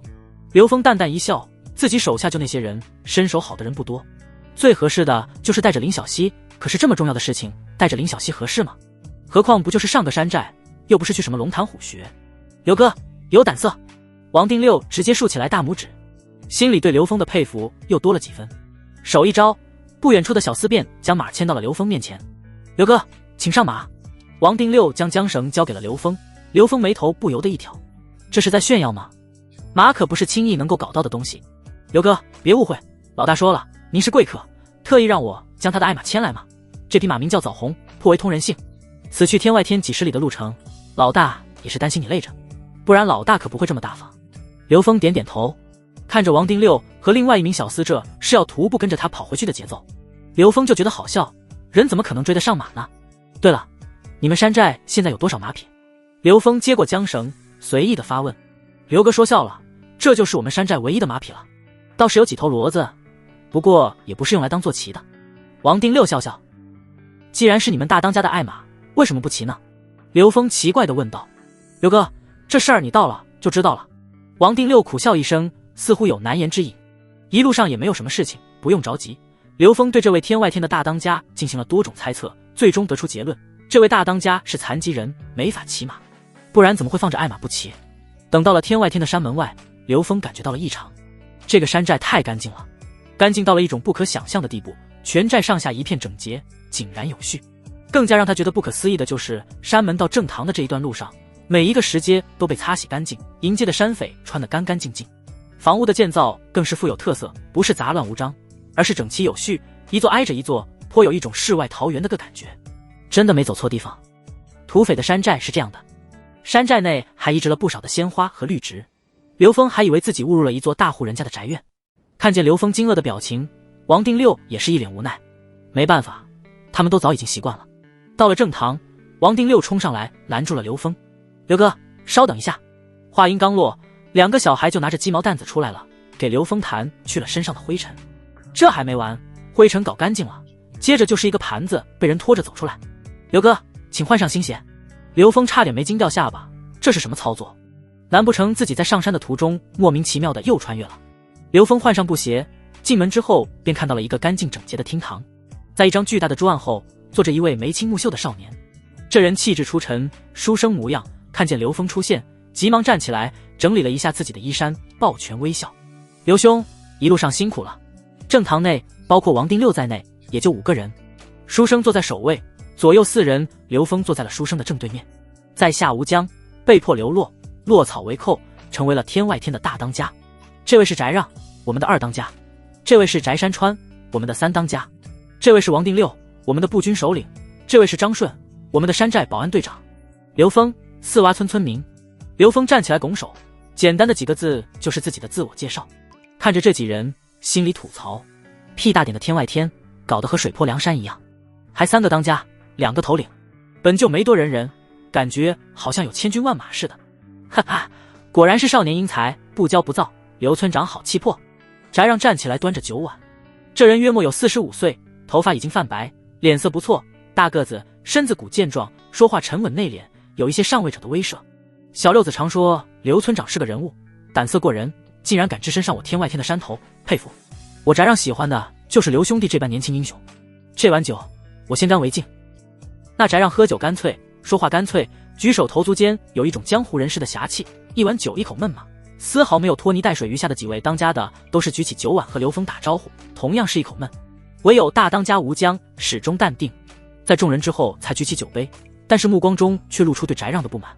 越过主人就开始敬酒，这是什么作风？刘峰看在眼里，但是笑而不语。和吴江干一碗之后，这才缓缓说话。大当家的邀请我一个小村长上山，只怕是不单单为了喝酒吃肉吧。刘峰的直接让吴江吓得够呛，猛烈的咳嗽几声后，赶忙用洁白的手帕捂住嘴巴。刘峰一瞅，更加的确定了，因为这吴江的手绢上竟然绣着花。这吴江要么就是男扮女装，要么就是一个不男不女，毕竟这样的设定他可是看过太多了。不过在刘峰看来，这位说话的声音不像是女性，那么就是一个不男不女的娘炮了。这件事情确实是事出有因，我这里有大事情，想和刘峰兄弟商讨。说便是。刘峰吃了一口菜，端起酒杯。天外天富有，所以准备的酒菜规格非常高，各种山珍海味应有尽有，酒更是不错，虽然比不得他多次蒸馏的烈酒，但是在当下绝对算是佳酿了。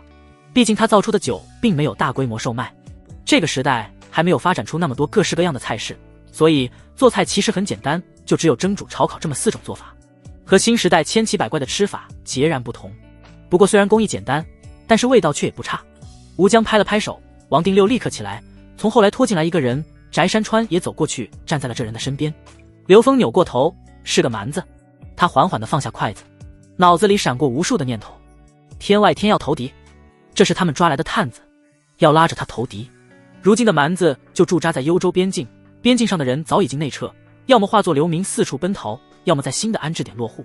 军队已经进驻天雍城，按照蛮子的情况，想要打进来很难。可是这个蛮子看着刘峰的惊讶，刘村长不必担忧，我们的兄弟在巡山的时候发现了2个蛮子，便带回来了，一个没抗住死了，这个就没敢再动刑。翟山川曾经在北蛮做过生意，对他们比较熟悉，所以这次也得到了一些消息。眼看着就是小雪，小雪过后就是大雪，如今有大军驻扎，蛮子打不进来，所以北蛮便派出了大量的斥候和探子，大部分已经在幽州境内，试图以小规模突袭的方式扰乱我军阵脚。他们还有一个任务，就是截断大军的粮草，让我军无粮可食用，不攻自破。刘峰默默地听着。吴江是个白面书生，本质上还是土匪，刘峰可不认为他有这么强的家国情怀。我们得到消息，在我们西侧的山谷中隐藏着一支北蛮精锐小队，以我们天外天目前的实力，不敢轻易对这支北蛮小队下手，但是若刘峰兄弟愿意帮忙，我们合力必然能够拿下这支100余人的精锐。刘峰再次拿起筷子，漫不经心地撕下来一块羊肉。这么说，你们确定了北蛮小队的具体方位？探过了。是的，小六子已经带人摸清楚了，他们储备着大量的粮草，还有战马，我估计都是在附近悄摸摸的劫掠而来。小六子貌似摸到了敌人的仓库，发现了大量的兵器和铠甲，我怀疑这里是敌人建立的基地，后续必然会有更多的小股精锐汇聚。翟让接过话茬说道。这么说，这次北蛮南下是有预谋，准备长期作战。仔细想想，真的是后备发粮，大量的粮草和武器铠甲，这些东西靠人力翻山越岭的带到山里据点，几乎不可能。那就只有这一个解释，北蛮早就有安排。目前看来有这个可能，当时我看了那些武器铠甲，足足可以武装起来一个1000人队。要是真的有这么多人在幽州的粮道上大肆破坏，后果不堪设想。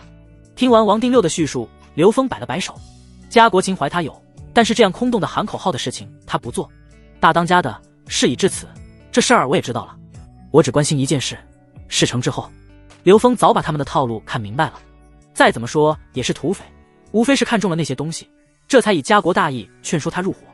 但是刘峰不关心这些，他要守护的就只有4洼村，所以他们说再多，刘峰也不会大手一挥免费出力。王定六脸上露出不悦，其余几位当家也是如此。吴江手一挥，北蛮人被带了下去。翟山川哈哈一笑，缓解了这种紧张的气氛。好，刘兄弟爽快，大当家的，这事儿还得你拿主意。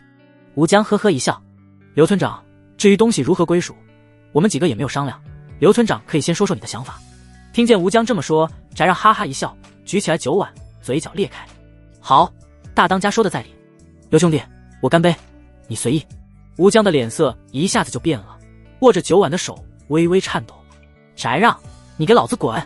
要不是和刘峰的第一次见面，他压根儿不会让翟让出现在这里。哎呀，大当家的！翟让麻溜的变了脸色，嘿嘿一笑，转身就要走，但是走了没几步又转回来，可能是为了恶心吴江，将桌上的烧鸡端走，还不忘拿走酒壶。吴江忍着送走了翟让，这才挤出来一丝丝的笑意。刘峰呵呵一笑，这天外天看起来并不是铁板一块。刘峰缓缓地伸出来3根手指，我觉得7-3分最合适。看见刘峰伸出的手指，吴江还以为刘峰只要3成，脸上的喜悦之色不绝于耳。3成，刘村长，没想到你这般大气，兄弟你大气，我也不能小气，给兄弟你4成。不，大当家都误会了，我的意思是你3，我7。此话一出，几个当家的面面相觑。翟三川干咳2声，挤出来笑意。刘村长，这恐怕称呼都从兄弟变成了村长。不管怎么说，这消息是我天外天的兄弟得到的，具体情况也是我天外天的兄弟冒死摸清楚的，我天外天多拿合情合理。王定六和其他几人纷纷附和。话是这么说，但是没有我参与这件事，你们做不了，所以没必要纠结拿多拿少的问题，而是我不参与，你们拿1成的机会都没有。大当家的可觉得我说的对？刘峰的声音斩钉截铁，虽然温和，但是带着一种不可抗拒的威严，不容置疑。刘峰直接拿捏了他们的7寸，翟三川无话可说。好，事已至此，3-7分。吴江明白刘峰说的对，他们自己根本做不到，直接拍板定案。不答应又能如何？眼看着就要下雪，天外天不缺钱，但是身份限制，购买过冬物资不容易，他要考虑110个兄弟的过冬问题。虽然已经通过各种渠道采购了一批物资，但是杯水车薪，这么多人的吃饭穿衣都是大问题。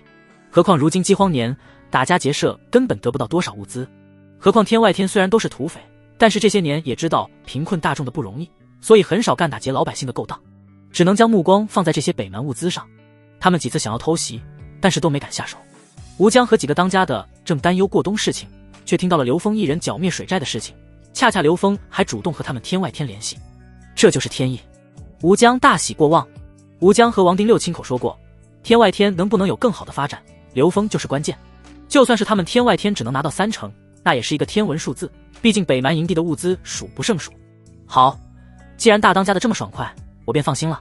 至于具体的东西怎么分，到时候再按照东西分。你们缺的是过冬的物资你们可以多拿些。我刘峰不是无情无义之人，刘峰想要的可不是粮食，粮食可以让镖局到处购买，他要的是那些武器铠甲。何况他储备的粮食足够整个村子的人度过这个冬天。这还多亏了水寨，田老八在整理水寨的时候发现了一个地窖，里面全部都是粮食，武器铠甲才是他最稀缺的物资。事情敲定，刘峰又和几人喝了一会儿，这才起身离开。北蛮人驻地的具体情况由王定六带着刘峰前去查看。在刘峰的谋划中，这件事情越快越好，所以刘峰急忙回家准备。刚到家便看到2道身影，像是快乐的花蝴蝶一样，怀里抱着的是刘峰带回来的小老虎。本来是凶猛的野兽，但是在穆家姐妹的调教下变成了温顺的小狗狗。而且这2个小家伙长得贼快，比刚带回来的时候大了足足1圈。今日院子里还有一个人，香月。听见刘峰的身影，吴香月顿时脸红。他可记得刘峰在杀了熊瞎子之后给他做的事情，现在想起来都羞红了脸。刘峰这次要去搞北蛮的据点，这事儿没准备和武香月说。武香月风风火火的性子，要是知道了必然要跟着。想起来杀熊瞎子的时候，这位大小姐差点坑死他，可不敢让跟着了，万一到时候太紧张或者太激动，又搞出来什么幺蛾子，那可咋办？100多人的北蛮探子可不是熊瞎子。武香月用手扒拉着往他身上爬的小虎崽子，指着桌上的食盒，这是我给2位姐姐带来的点心，天庸城的，可好吃了，你要想吃就吃，不吃就拉倒，我走了。武香月的语气中带着不满，显然是对刘峰今日稍微冷漠的样子不高兴，可心里却是期待。别让我走，别让我走。武香月走出去好远了，刘峰依旧没有挽留的意思，气得武香月跺脚，又转身说，还有一个事情告诉你，大雪节的时候在天庸城比武招亲，参加的还有别人，有几个还是天庸城中贵胄子弟，从小习武，你小心点，可别以为自己会点拳脚功夫，力气大就轻敌。说完这些，武香月就气鼓鼓地离开了。看着武香月一路上和自己铺路的小石子过不去，又是踩又是扔的，刘峰就忍不住想笑。穆婉清一直在整理账目，穆婉晴从旁协助，姐妹俩时不时地看一眼刘峰。虽然刚刚刘峰对武香月有些冷淡，但是这时候却在极力让自己憋住不笑。他看得出这糕点就是给他买来的，非要说是给2个姐姐买的，分明就是对刘峰的态度不满意，还故意要提出比武招亲的事情，很担心自己会输掉比武。和穆家2姐妹比起来，又是一个截然不同的性格。穆婉清睿智，穆婉晴可爱，武香月则是大大咧咧。可看着大大咧咧，但是内心又是极度的脆弱。夫君，香月好不容易来一次，你干嘛气走了人家？夫君，难道出事了？看见刘峰憋着笑意，穆婉清就知道必然有事。还是你聪慧，善解人意，洞察心思。刘峰一连夸了好几句，夸得穆婉清都不好意思了，赶紧撩起来秀发，以此掩盖砰砰乱撞的小鹿。夫君，你说的这是什么话？还不都是夫君教育的好？穆婉晴笑呵呵地说。如今姐妹俩依旧熟悉了账务的所有细节，做起账来轻车熟路。夫君可没有教育你们啊？要不我们现在就去炕上好好教育一番。夫君的鞭子刚好。刘峰邪恶一笑。夫君又想什么呢？穆婉晴娇嗔的一笑，不自觉地扭动着腰肢。好了，晴儿不闹了，天外天那边确实有事情。他们在巡山的时候发现了一个北蛮探子的营地，人数不少，猜测是为了破坏幽州军的后方。而且据消息，他们的营地中有武装上千人的物资和兵器铠甲。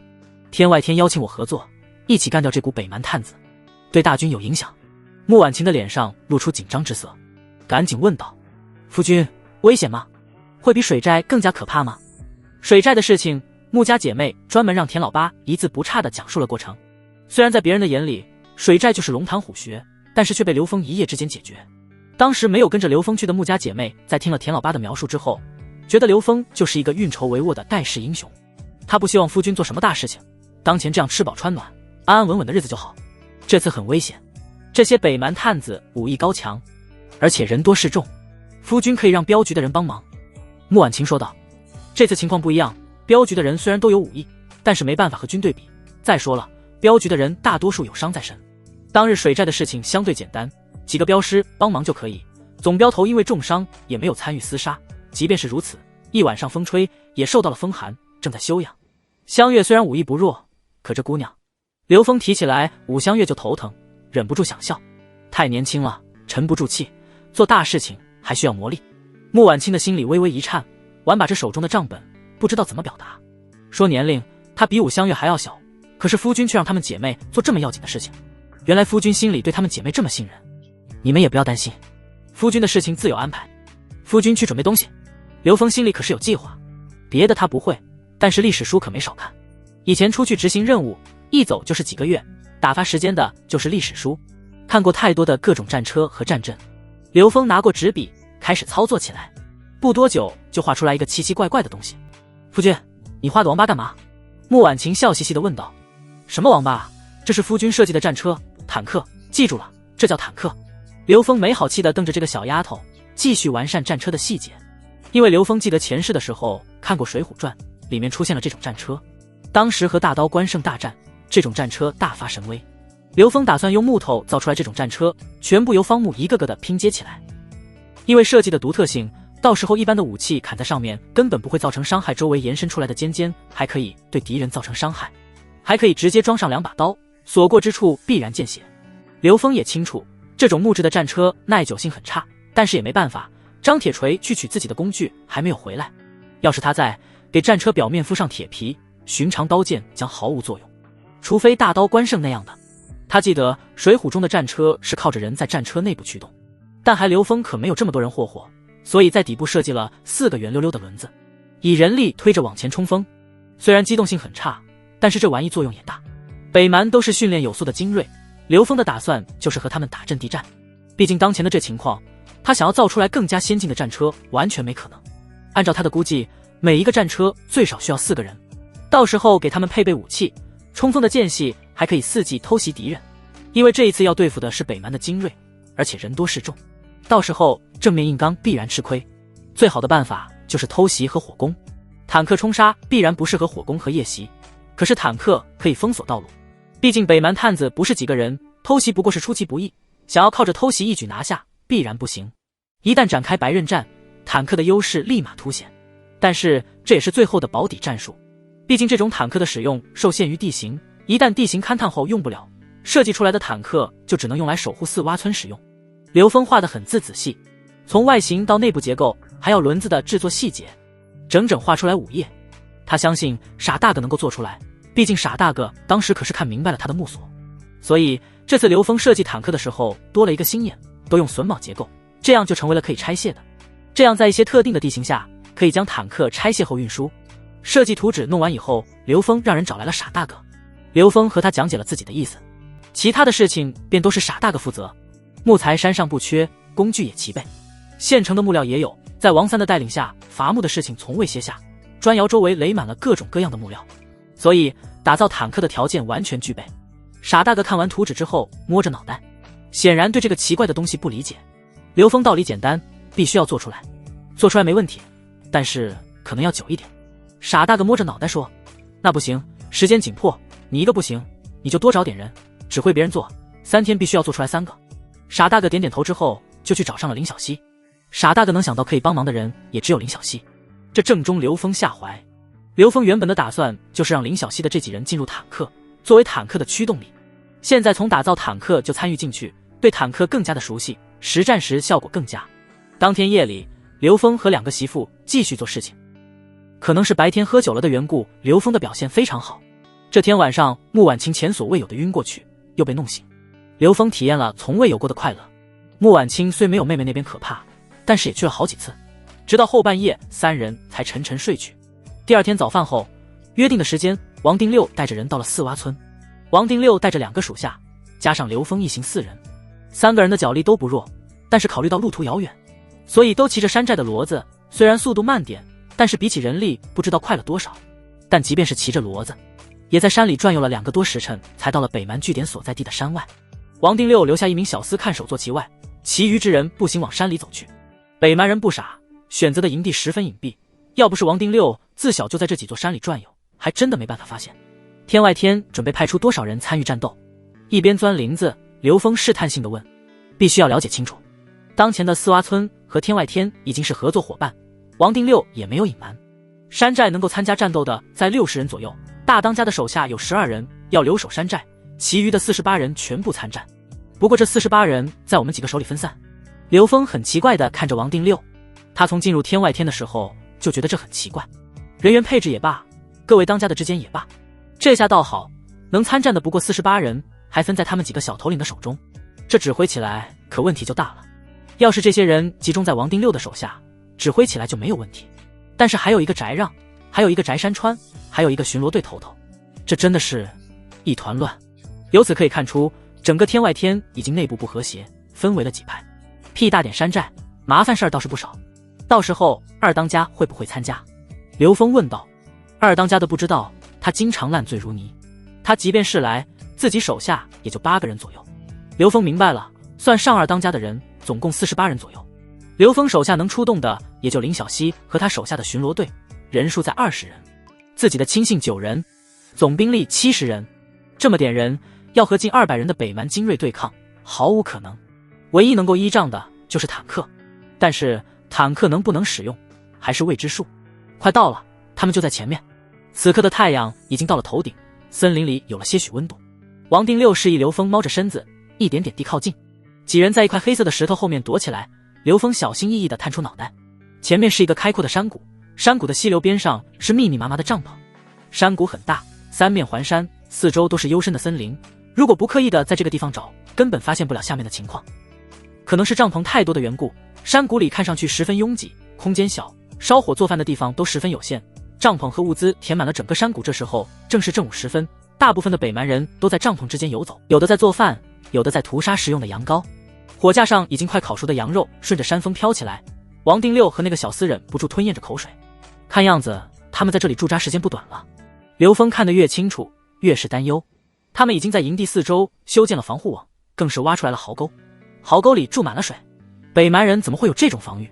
要是刘峰没记错，北蛮人是不会做壕沟这些防御的，他们是游牧民族，一般都是搭起帐篷。北蛮应该是没有这种防御。王定六摇摇头。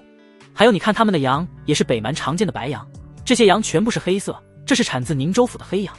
你看他们的物资几乎都是大黎的产物，应该是四处烧杀得到的。王定六说道。刘峰没有回答，继续观察。你看他们的营地布局，山谷只有一个入口，但是却不是营地的入口，营地的入口和山谷的入口刚好相反，进入营地就要在下面的小道绕过去，这如何解释？还有北蛮的优势是骑兵，但是这种设计骑兵根本没办法畅通无阻。王定六被刘峰问得一脸懵，只能尴尬地挠挠头。这个营地自从发现以后，他已经来探查了好几次，从来没有觉得这些是问题，如今被刘峰提出来，他也觉得奇怪。就比如说这个出口的问题，要是留在山谷出口，进出不是更方便吗？刘哥，你觉得是怎么回事？王定六问道。事出反常必有妖，这些人后面有高人，有这道壕沟在，火攻的优势大大减弱，围起来树围子更是让滚木雷石失去了作用。你再看帐篷，看似搭建的杂乱，但是实际上却布局合理，每一顶帐篷的上方都是遮天蔽日的大树，如果不是弓箭娴熟之人，很难用弓箭伤到帐篷里的人。而大的优势在山谷的入口和营地的入口相反，有人攻击可以有足够的反应时间，很厉害。刘峰不由得赞叹。那我们怎么办？王定六有些担忧，他们人少，对方的防御还这么强，看来我们就只有硬碰硬拼杀，再无出路。刘峰摇摇头，这些探子都是北蛮的高手，正面拼杀那就是送人头，何况人数劣势太明显。你们山寨内的火油有多少？有倒是有，但是你准备火攻？王定六指了指周围那些放着物资的棚子，要是火攻，这些物资和牛羊可就成为焦炭了。这有什么？烧了它。你仔细看看这个营地有没有不正常的地方。王定六不明所以，但还是看了看，最后无奈的摇摇头，他真的看不出来什么。你看这些物资看着很多，但是你想想他们的人数，这么多人吃，这些物资能坚持多久？半个月。王定六回答后明白了，恍然大悟，这就是了。这么多人要过冬，那么其余的物资在哪里？刘峰早就算过了，200人的规模，一般都会有专门的补给粮仓，没有粮食，这些人冬天吃什么？刘峰陷入了沉思，看着地面。这个地方的土质相对坚硬，具备挖掘地下设备的条件。要不是藏在地下，那就必然还有一个营地。你记着，这几天带着心腹暗中观察，要是他们外出取粮食，把位置搞清楚了，到时候来个一锅端。要是他们没有外出取粮食，那么多半粮食藏在地下，这样更利于我们。就算是将整个营地烧了，物资也不会损失多少。王定六明白了，刘峰并没有尽快攻打的想法。另外，你回去之后准备几样东西。刘峰在王定六的耳朵边交代。听完刘峰的话，王定六一脸懵逼，接着又竖起来大拇指。这招狠，绝对狠人。和王定六几人分开以后，刘峰直接骑马到了温黄县城。如今他作为马场的主人，有权利骑着马进城。刘峰选购了一批木匠用的工具，查看了地形之后，刘峰有了新的打算。坦克在这样的地方作战，实则鸡肋。他准备做工程器械，当仁不让的就是投石车。投石车的建造原理简单，但是他不想让傻大个这些人参与，毕竟这些人还没有让他完全信任，不想泄露出去太多的技术，所以他要自己做，木料又不缺，只需要田老八带着人扛回来就行。刘峰很清楚，这次面对的对手不是水寨那种乌合之众，面对真正的精锐军队，提前泼火油的做法根本做不到，但是必须要用到火油，没有火油，此战无胜算。投石车自然是最好的选择，做弹力型的不靠谱，也没有足够弹力的牛皮，所以只能做配重式的。按照他的勘察，小型的重力投石车完全足够了，安置在山谷的一侧，200多米的距离，完全可以覆盖整个营地。刘峰又开始写画画，在纸上画出来投石车的图纸。穆家姐妹看了很久也没看懂到底是啥，也没有再多问，默默地为刘峰煮好热茶，帮忙递上各种工具。夫君，你为什么要做这么多奇奇怪怪的东西啊？看见穆婉晴捧着下巴的样子，一丝不苟，眼里满是崇拜的神情，刘峰伸手摸了她的脸蛋。这就是一个木头架子，啥也不算。夫君脑子里装着的东西可多了，以后给你做更厉害的，比如什么洗脸的香皂，还有比如说玻璃，更是有一种灯，比蜡烛不知道要亮多少，但是却不需要蜡烛，还有可以不用马拉着就能自己走的车。夫君还会做一种很厉害的炸弹，你就说夫君厉害不？夫君厉害。听着刘峰说了这么多，穆婉晴睁大了眼睛，她的眼睛中都是崇拜和期待。她觉得只要是夫君做出来的东西都是最好的。夫君有这些，你是不是要入军队？穆婉晴笑嘻嘻地问，不过却让刘峰一愣。刘峰还没有任何要从军的想法，只不过是给穆婉晴说他会做的东西，他没有将这些用于战争的打算，更不会轻易进入军队。他自己造出来的东西自己就要控制好，即便是有朝一日用上战场，那也是被逼无奈。晴儿，我做的东西都是为了自保，不到万不得已不会让他进入战争。刘峰一脸正经的和穆婉晴，让穆婉晴微微一怔。不过晴儿也要记住，一旦有人伤害到我的媳妇，就算是帝国我也对抗。穆婉晴重重的点头，她只会无条件的支持夫君的每一个决定。时间到了2日后，刘峰的投石车完工，体型合适，2个人即可拆开带走。在田老八和王三的协助下，将投石车带到了僻静的地方测试。投石车的射程、远近和配重有很大的干系，3人测试了很久，发现了很多问题，又带回来刘峰继续完善。受限制体型、配重不足，所以物体抛出去之后，无论如何都达不到理想的距离。考虑到本次作战是居高临下的状态，刘峰调整了杠杠的弯曲度，更是让洋拐子打出来一个专门用来配重的石头，加高了投石架，这才勉强达到了他要的状态。造出来用了不过2日的时间，但是测试就花了3天的时间。锁着测试结束，张铁匠随着送草料的标队回来了，时间刚刚赶上了第2窑砖出炉的时间，加上在水寨运回来的其他物资，张铁锤选定地方以后，开始建造打铁作坊。如今天雍城这边大军驻扎，几乎买不到了。下一趟我们准备南下。武三通带着人卸完货后，和刘峰交流起来。目前马场的草料最多支持5天时间，我们南下一趟也需要5天的时间。南下是第一次，没意外就好，一旦有意外，时间只会更迟，所以你要有个准备。放心。刘峰点点头。如今没有了水匪的威胁，水寨的位置将会是刘峰未来的物资中转点，不过当前还没有完成而已。等水寨改造完成之后，刘峰便准备在村民中挑选水性好的，专门在水寨打鱼，建设养鱼基地，以此来满足村子里日益增加的人口。水匪当初在无粮食食用的时候，就是捕鱼。这地方七水汇聚，渔业资源丰富，何况本来就是三不管的地方，它只要是利用的好，就是一个粮仓。等条件成熟，刘峰将水寨彻底建设成避难所和粮仓，到时候即便是北蛮进攻都不怕，毕竟北蛮不识水性，也不会用火攻。对了，你让我找的东西有消息了。说罢，武三通从怀里摸出来一个小罐子，罐子里装着的是白色的粉末。硝石！刘峰大惊，这东西可是制作火药的必备元素，有了火药，以后他的战斗力将会提高一个档次，甚至有可能造出来大炮这种杀伤力巨大的武器。看到确实是刘峰要的东西，武三通松了一口气，这东西他已经打听了许久，但是一直没有消息。这次去天庸城，因为伤势还需要服药调养，走进了一家药铺，这才在伙计的口中得到了消息。这是我在天庸城的一家药铺中找到的，量非常的少。我特意问过了药铺，整个幽州没有能够产出硝石的地方。这次南下，我会在几个产盐区域打听一番，据说这东西在产盐区会有，不过这东西非常贵。武三通说完这句话后，就不好意思的眼神飘着。的确，刘峰仅仅给了武三通300多两的银子，这已经过去了很久了，没钱了也属正常。青儿，给总镖头拿300两银子。总镖头，这东西有多少我要多少，你也不用担心银子的事情，草料少一些可以想别的办法，但是这玩意有就拿回来。没问题，只要是打听到货，我立马就去。武三通看着刘峰盯着罐子的眼神，他还是第一次看到刘峰这么激动，所以只能一脸配合的表情，满口答应。武三通走了之后，刘峰拿出来早就在家里准备好的一些木炭和硫磺，简单的捣碎混合，接着又用废纸做了一个简易的纸筒。三者混合好后，倒入纸筒之中，又搓出来一个引线放进去，之后用泥巴封住了口子，烤干之后，走到了后山的空地上，点燃扔出去。小炮仗飞出去的瞬间，刘峰觉得太他妈刺激了，这样玩炮仗还是他小时候做过的事情，那时候就是这般无忧无虑。等待炮仗炸响的日子是漫长的，刘峰只觉得度日如年，好像过去了几个世纪。砰！一道清脆的爆炸声响起来，刘峰悬着的心这才放下。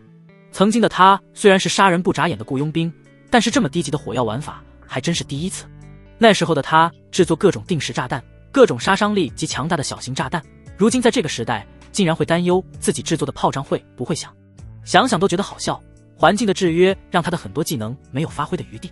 上小学的时候，老师就说过，学好数理化，走遍天下都不怕。历史或许是成功者书写的赞歌，但是物理化学会是每一个普通人改变命运的机会。随着炮仗的炸响，刘峰的心里已经在计算，硝石产量少，极其稀有，想要大规模的制造火药，凭借他当前的钱财必然支持不了多久。据他所知，盐田确实会有半升的硝石矿脉，但是盐田都是朝廷管辖，是朝廷赋税来源的重要支持点，所以想要硝石，最好的办法还是通过朝廷。还有一种办法就是利用含有硝的泥土，采用草木灰烧的办法，还有一个就是马匹的粪便中也能提取出来一部分硝石，但是量非常的稀缺，这么稀缺的量，想要造大炮那是没有可能的。但是造出来几把火绳枪还是完全够用，到时候等张铁锤的熔炉建造出来，一边炼制铁矿石，一边打造武器。当时从水寨搞回来大量的武器，这些武器都要回炉重新制作，有了这么多的铁水，造出来一把火枪足够。傍晚，王丁六骑着骡子前来汇报，刘哥，你真是神人啊！按照你的吩咐，我们一直蹲守，果然是发现了他们的粮草储备地。那个地方极其隐蔽，我们几次路过都没有发现，好在守卫不多，我们已经派人拿下，控制了粮草。王丁六呵呵一笑。刘峰本来悠闲地享用着换班的衙役送来的茶，但是听见王丁六的话，让刘峰一口水直接喷出。什么玩意？拿下了？这叫打草惊蛇啊！真是猪队友！拿下了？谁让你们干的？看见刘峰这么惊讶的表情，王丁六很不理解。这不是你说没有粮草，他们的阵脚就会乱的吗？你没脑子吗？刘峰气得七窍生烟，狠狠地瞪着王丁六，怒骂。看见刘峰如同修罗将士一般的眼神，王丁六被吓得呆若木鸡，这眼神太恐怖了。刘峰下意识地抬手就想要给他一个大逼斗，但是手掌还在停在了半空中。这要是在前世，他带队执行任务，那个家伙要是干坏事，必然要受到严厉的惩罚，被打断一条腿都是轻的。刘哥，你倒是明说啊，我们做错什么了？王丁六也慌了，一脸委屈地问道。这么做就是在打草惊蛇，如今北蛮人肯定已经察觉了，我们就失去了偷袭的先机。这样，用最快的速度赶回山寨，整顿人马，将我需要的东西全部带上。还有，传令拿下粮仓的兄弟们扮作北蛮探子，装作若无其事，准备好一切后隐匿前行。我们在北蛮营地外的山坡的汇合。刘哥，我现在就去。王定六听见这么做已经让北蛮人有所察觉，顿时就觉得闯祸了，立刻转头就走。真是成事不足败事有余的家伙。什么玩意儿？老子正想着让媳妇晚上好好吹一吹呢。这下倒好。穆婉晴听见刘峰生气，急忙拉着姐姐出来安慰刘峰。刘峰也不敢耽搁，自己满身的力气只能改天给老婆了，多攒点存货也好。刘峰套上了一件暖和的外套，给姐妹俩交代了几句家里的事情，当即就喊来了王典他们3个作为自己的心腹。投石车这种机密只能由他们拿着。3人将可拆卸的投石车分开，一人带着一部分。接着便是林小西，让林小西带着护村队的人带上了坦克。最后田老八带着10几匹马，将一些需要的武器架在马背上，这才带着众人浩浩荡荡的出发。虽然每个人都有极大的负重，但是时间紧迫，只能不断的催促大家急行军。不久到了山脚下，上山的路上带着马匹，目标太大，取下来马背上的物资分散在每一个人的手中，田老八则是带着马匹留在山下接应。很快，原定于在营地外汇合的天外天大队人马提前半个时辰赶到。刘峰又将坦克的一些零部件分散在天外天的人手中，这才带着大家艰难的进山。一路上刘峰都在骂王定六没脑子，王定六也知道自己犯错了，跟着刘峰一句话都不敢多说。他已经意识到了问题的严重性，打草惊蛇，北蛮人有了准备，他们付出的代价就会更大。天外天的能战之人几乎全部到了，翟三川这位3当家都在其中。他个子高，力气大，一个人扛着投石车高高的架子，还能走得游刃有余，是不是还和刘峰调笑？刘兄弟，这有什么好生气的？王定六要是和你一样脑子转得快，那还得了，天外天估计就是他说了算了。王定六听见翟山川的话，一个人翻着白眼。刘峰一笑，这一次倒不是说王定六笨，这人为人处事各方面都很好，但是毕竟是个土匪，没有多少军事素养，这样可以理解。在山寨被称为什么步军首领，但是实际上就是土匪窝的小头目。原本翟让这位2当家走在队伍的后方，他快步上前和刘峰说了几句客气话，这才表明来意。刘村长，大当家得走之前交代了，这些人都归你指挥。我这里比较特殊，我这几个兄弟都是山寨的老兄弟，年龄大了，打不动了，和你们一起出击只会拖后腿，我看就给我们一个支援或者留守的任务。哦，意思就是他们归我指挥，你不归我指挥，马上就是人头落地的大战。刘峰可没有心思和他耗。翟让呵呵一笑，刘村长，你看你这就严重了，怎么能不听你的指挥？你要是需要，我们这些老胳膊老腿也可以赴汤蹈火。事已至此，刘峰也不想和他过多的计较，既然如此，就让他们去守着投石车。事实也是如此，这几个人都是40、50岁的老人了，虽然上了年龄，但是自身的综合素质很高，战斗力强悍，战斗技巧丰富。眼下正面战场没有了，他们还真是损失。时间过得很快，一行人走了2个多时辰，终于到达了目的地。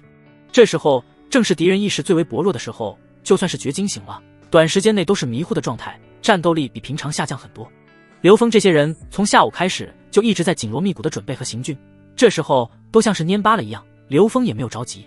这样的状态投入战场战斗力也差，刘峰给了大家回复的时间，然后带着自己的心腹开始组装坦克和投石机。张顺，属下在，带着火油绕到右边准备火攻，看到我这边的坦克战车靠近营地，你和你的人就掩护坦克战车。这就去。张顺这人性子稳重，所以刘峰给了他比较重要的侧翼。张顺应下之后，急忙带着自己的手下开始摸过去。王定六，刘哥，我在。张顺必然是挡不住这么多人，你在张顺后方侧影，一旦发现漏网之鱼，格杀勿论。放心吧，刘哥。林小西，村长，坦克战车组装的如何了？村长放心，半个时辰就可以组装完毕。好，到时候带着你的人和坦克，把山谷的入口完全的堵死，不能有一个蛮子活着出去。林小西领命之后，急忙前去准备。王典、张宏达、李飞，师傅，你们3个剑法出众，待在投石车的周围，负责放箭火攻。一旦发现有人突破围困，朝这边杀来，一律射杀。是。交代完这些之后，刘峰将目光放在了翟山川的身上。刘村长，请说。你带人负责周围的警戒，防止敌人翻过山脊，或者从侧翼偷袭。放心，我们这些兄弟都是老手了，不会出一点问题。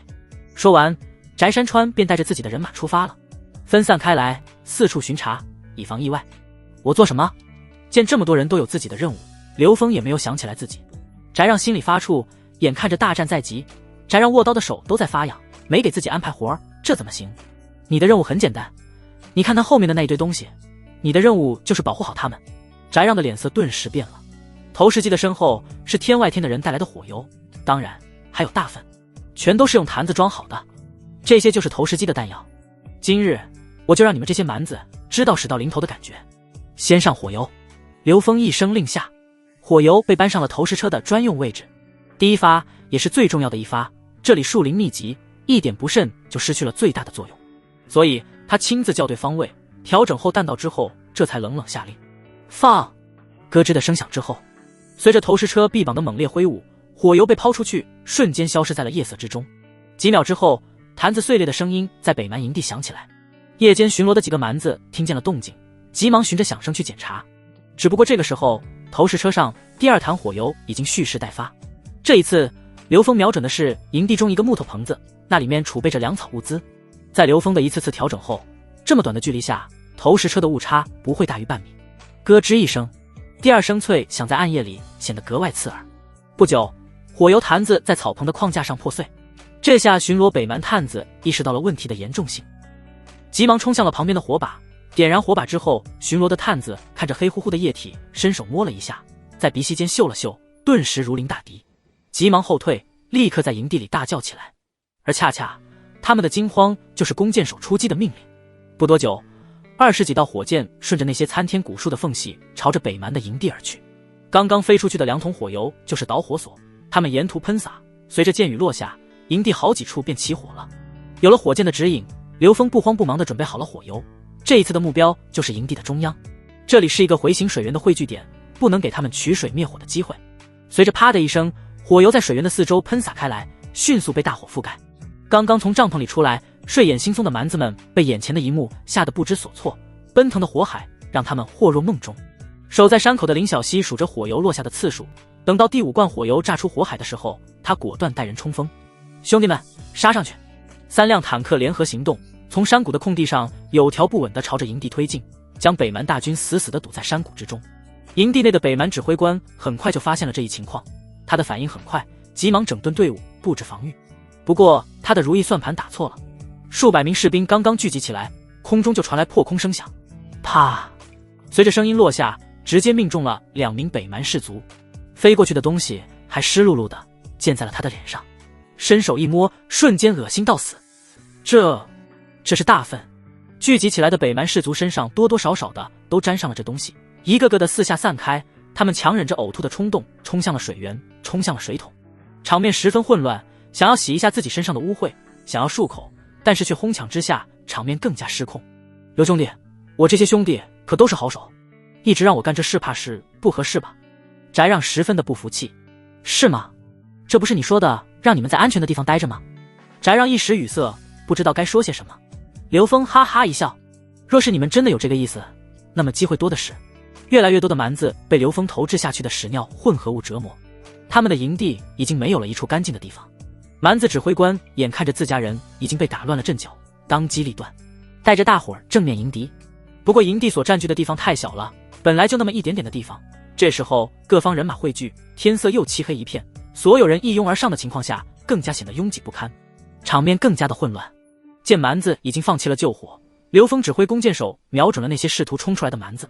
王典几人在刘峰的训练下，一个个的都已经成为了神箭手，百步穿杨。北蛮探子稍微露出来脑袋，迎接他们的就是当头一箭。一连串的攻击让北蛮大军晕头转向。经过了轮番的进攻，再加上出口被坦克战车完全的堵塞，如今的北蛮人已经士气低落，处在了绝望的边缘。在这样的轮番攻击之下，很多北蛮探子已经失去了反抗之心，他们只有一个想法，冲出谷口逃命。深夜熟睡中被惊醒，被火烧，被箭射，所以很多人慌乱中武器都没有拿得上，盔甲都没有穿戴整齐。冲到谷口才知道什么叫做绝望，3支巨大的战车拦住了去路，他们从没有见过这样的战车，根本就无懈可击。有几个壮着胆子想要冲过去，但是他们想错了，刚刚爬上坦克战车就被隐藏在内部的人一道带走。不信邪的继续冲击，可结果都是一样，要么被战车外部镶嵌的钢刀杀死，要么被藏在战车内的人一刀了结。北蛮士卒不死心，既然一个上不行，那就3、5成群地上，他们组队上去，利用巧劲儿卸下来坦克外部的钢刀。有的抽准机会，卡住内部伸出来的钢刀，本以为如此就可以翻越战车顺利逃生，但是想想很丰满，现实很骨感，即便是战车外部的钢刀没有了，卡住了内部伸出的一把钢刀，可这又如何？坦克战车的内部可以容纳3个人，这个人的钢刀被卡住，同伴马上就会支援，送坦克战车上的北蛮士卒丧命。这也是刘峰开战之前的预判，如果仅仅是靠着坦克外部的钢刀攻击，必然不会完美，所以在内部藏下来3个战士，有他们的偷袭和策应，果然效果极佳。再加上北蛮营地内的战马本就不多，缺少强大的骑兵冲锋能力，想要冲出战车根本不可能。后方的指挥官终于是冲到了坦克战车前面，怒斥着乱了阵脚的北蛮士卒，指挥他们往两边的山体上冲锋。指挥官不傻，轮番的攻击虽然看上去杀伤力巨大，但是却都是雷声大雨点小，所以他断定偷袭之人不多。有了指挥，北蛮士卒的优势立马体现，他们手脚并用，在山体上裸露的树根间不断的向上攀登，不多时已经爬上来30-40人。你去，现在就是你发挥作用的时候。刘峰看着翟让，简简单单的说了几个字。弓箭手至关重要，何况王典他们的弓箭攻击力度有限，还处在和敌人营地较为近的地方，这9人都是他花费了极大的力气培养的，是真正的亲信，所以要保护好他们。翟让看见爬上来的敌人，嘿嘿一笑，憋了这么久，终于可以见见血。翟让很兴奋，目光中绽放出来一抹前所未有的光芒。他本身实力不弱，武艺高强，手下的一群人也都是战斗力惊人、战斗经验丰富的老人。抽出自己的大砍刀后，幻魂指向了前方，蹦出来几个字：兄弟们，跟着我，杀光他们。虽然蛮子在不断的向上爬，但是山体很高，他们爬行的速度也不快，要是白天这些北蛮士卒肯定攀登得很快，但是现在是深夜，再加上几轮的攻击，早就让他们的士气极大的受挫，费尽心力爬上来了，但是也只能做被宰杀的羔羊，几个回合便会送命。翟让身体高大，力量惊人，北蛮探子在他的手中很少有人撑过3个回合，手中大刀片子就像是砍瓜切菜一般，收割冲上来的北蛮士卒生命。就这样的水平，这也能称得上是北蛮的精锐吗？翟让一刀砍翻一个北蛮探子之后，忍不住吐槽，手上的动作更是丝毫没有减弱。随着营地内组织的越发严密，冲上山的人也越来越多，无论是翟让这边还是张顺那边，都是压力倍增。刘峰看着战场的局势，果断地放弃了投石机，取来自己的硬弩，冷静地装上了一支特制的羽箭。他的目标是北蛮士族的指挥官。只见他眯着眼睛，瞄准了马背上之人，唰，一道劲风之中藏着杀人的利器。那蛮子指挥官已经很小心了，即便是骑马指挥，也一直在投石车的射程之外，更是在弓箭的射程之外。可是他怎么也没有想到，还有射程可以这么远的弓箭。当他感觉到那股阴寒之力的时候，本能的躲避，可他又能避得开，箭矢直接贯穿了他的脑袋。巨大的冲击力在他跌落马背的同时，还被带飞出去老远，直接一箭毙命。刘峰的硬弩威力太过于强大，不管是速度还是射程，都是普通弓箭的2倍以上。即便是蛮子的精锐指挥官反应快，又如何？终于是被杀的命运。刘村长，怎么会有这样的弓箭？我能看看吗？刘峰刚刚放下自己的硬弩，翟山川屁颠的出现，表达自己想要看一看的想法。他的任务是在四周防御，一旦出现敌人立马干掉，也确实已经干掉了7-8个敌人。不过他更多的时间都徘徊在刘峰的周围。刘峰没有管翟山川，将自己的硬弩挂在了腰间，直接走开了。翟山川的嘴角微微抽搐，他看向的刘峰的眼神中多了几分不满，甚至是恨意，那是一种想要杀人的眼神。这份杀意被刘峰轻易的发现，要不是现在还用得着他，现在就让他成为尸体了。刘峰站在高处，目光冷冷的在战场上扫过，完美没有将翟山川的举动当回事情。尽管他的目光又看向了投石车，刘峰也没有理会。刘峰可不怕他惦记投石车，毕竟这玩意看着构造简单，要做出来可不容易，没有精准数据根本做不到。何况要将攻击利器投掷出去也不简单，每一步都需要认真的测量。即便是送给他，他也做不出来一个投石车。下方的人马逐渐增多，整个营地中的人全部冲出来。但是这已经到了顶峰，北蛮探子的数量就这么多，只要是顶住了就没事了。自己的投石车和坦克战车已经消灭了大部分的敌人，敌人的士气也被削弱，更是被屎尿折磨的战斗力大减。接下来即便是山寨的人受伤死亡，那也是可接受的范围，毕竟慈不掌兵，害怕伤亡还如何的带领更多的人干更多的事。战斗依旧在持续，半个时辰后，天开始微微发亮，刘峰指挥着所有人开始了最后的冲击。坦克战车打头阵，其他人在后有条不紊地进行扫尾工作。翟三川这个老东西观察了很久，他以为刘峰的注意力此刻都在战场上，所以想要靠近去观察投石车的具体情况。谁知道他的如意算盘打错了，还没有靠近，一道明晃晃的刀光立刻出现，不由分说的砍向了翟山川想要触摸投石车的手。翟山川吓得冷汗直冒，快速的收手，刚要转头动手，却对上了刘峰冷冽的目光。有的东西碰了是要付出代价的，你要是不想要自己的手了，你完全可以试试。翟山川突然间变换了脸色，脸上堆起来笑容。我就是看看这是什么木料做的，怎么这么坚固？很简单，沙木。刘峰直接回答，还故意拖出来一个长长的尾音。翟山川识趣的退到一边，一声不吭。王典他们很快就回来了，在刘峰的示意下，直接将投石机拆卸。这下他更看不明白了，完全是榫卯结构，他只能盯着一堆乱七八糟的木方看。等到天色大亮之后，北蛮已经被完全的肃清干净，营地中的牛羊和物资也在紧密锣鼓的清点之中。王定六见刘峰走下来，立刻笑呵呵的迎接上去。刘哥，这次确实是拿下了不少的好东西，你看看这些物资可真多啊！粮仓的粮食你们带走了吗？守卫可都清理干净。刘峰这时候还在想着之前王定六的鲁莽，这些蛮人既然选择将粮仓设置在另外的地方，必然守卫就要采取换班的制度，最慢也是1天轮换一次，这是作为带兵之人的必然素养，带兵在外自然不会松懈，这也是刘峰急忙忙的拿下营地的原因。毕竟王定六已经彻底的打草惊蛇了。刘哥放心，粮草都还在，我留下2个兄弟看着，但是原本的守卫已经全部拖入了深山之中，那边的粮草和物资是这里的几倍，刘哥要不过去看看？刘峰摇摇头，先把这里的事情搞结束再说吧。整个营地被刘峰做完一通火烧，营地之中臭气熏天，根本进不去人。好在昨晚的火势并不是很大，除去损失了一些粮草和部分的牛羊外，其他的兵器、铠甲之内的一应物品全部完好。单单是营地之中搬出来的兵器和铠甲就堆成了小山，但是这也仅仅是冰山一角，因为在储藏的山洞之中，这样的武器铠甲还有足足几十大箱子。刘峰拿起来一把北蛮战刀，和之前他见到的北蛮弯刀有着本质的区别，这些战刀更像是大黎王朝的制式长刀，每一把都是全新的，闪烁着寒冷的光。我还以为是北蛮弯刀呢。王定六疑惑地挠了挠头，确实如此，昨晚这些蛮子作战时用的都是弯刀或者是斩马刀。盔甲呢？王定六立马抬过来一个箱子，打开箱子一看，刘峰傻眼了。箱子里面是一件件崭新的铠甲，没有一件是北蛮的产物，全部是大黎王朝的铠甲。这怎么可能？这些都是大黎的军需，难道他们袭击了我大黎的后勤运输？有这个可能？翟山川走上来，用手触摸着这些军需，脸色变得很严肃。别杀我，壮士，饶命啊，饶命啊！就在刘峰疑惑的时候，林小溪带着一个人出来，这人不住的求饶，害怕极了。老大，这人是我在帐篷里发现的，请老大处置。刘峰定眼一看，这人竖着发冠，身穿大黎服饰，一看就是汉人。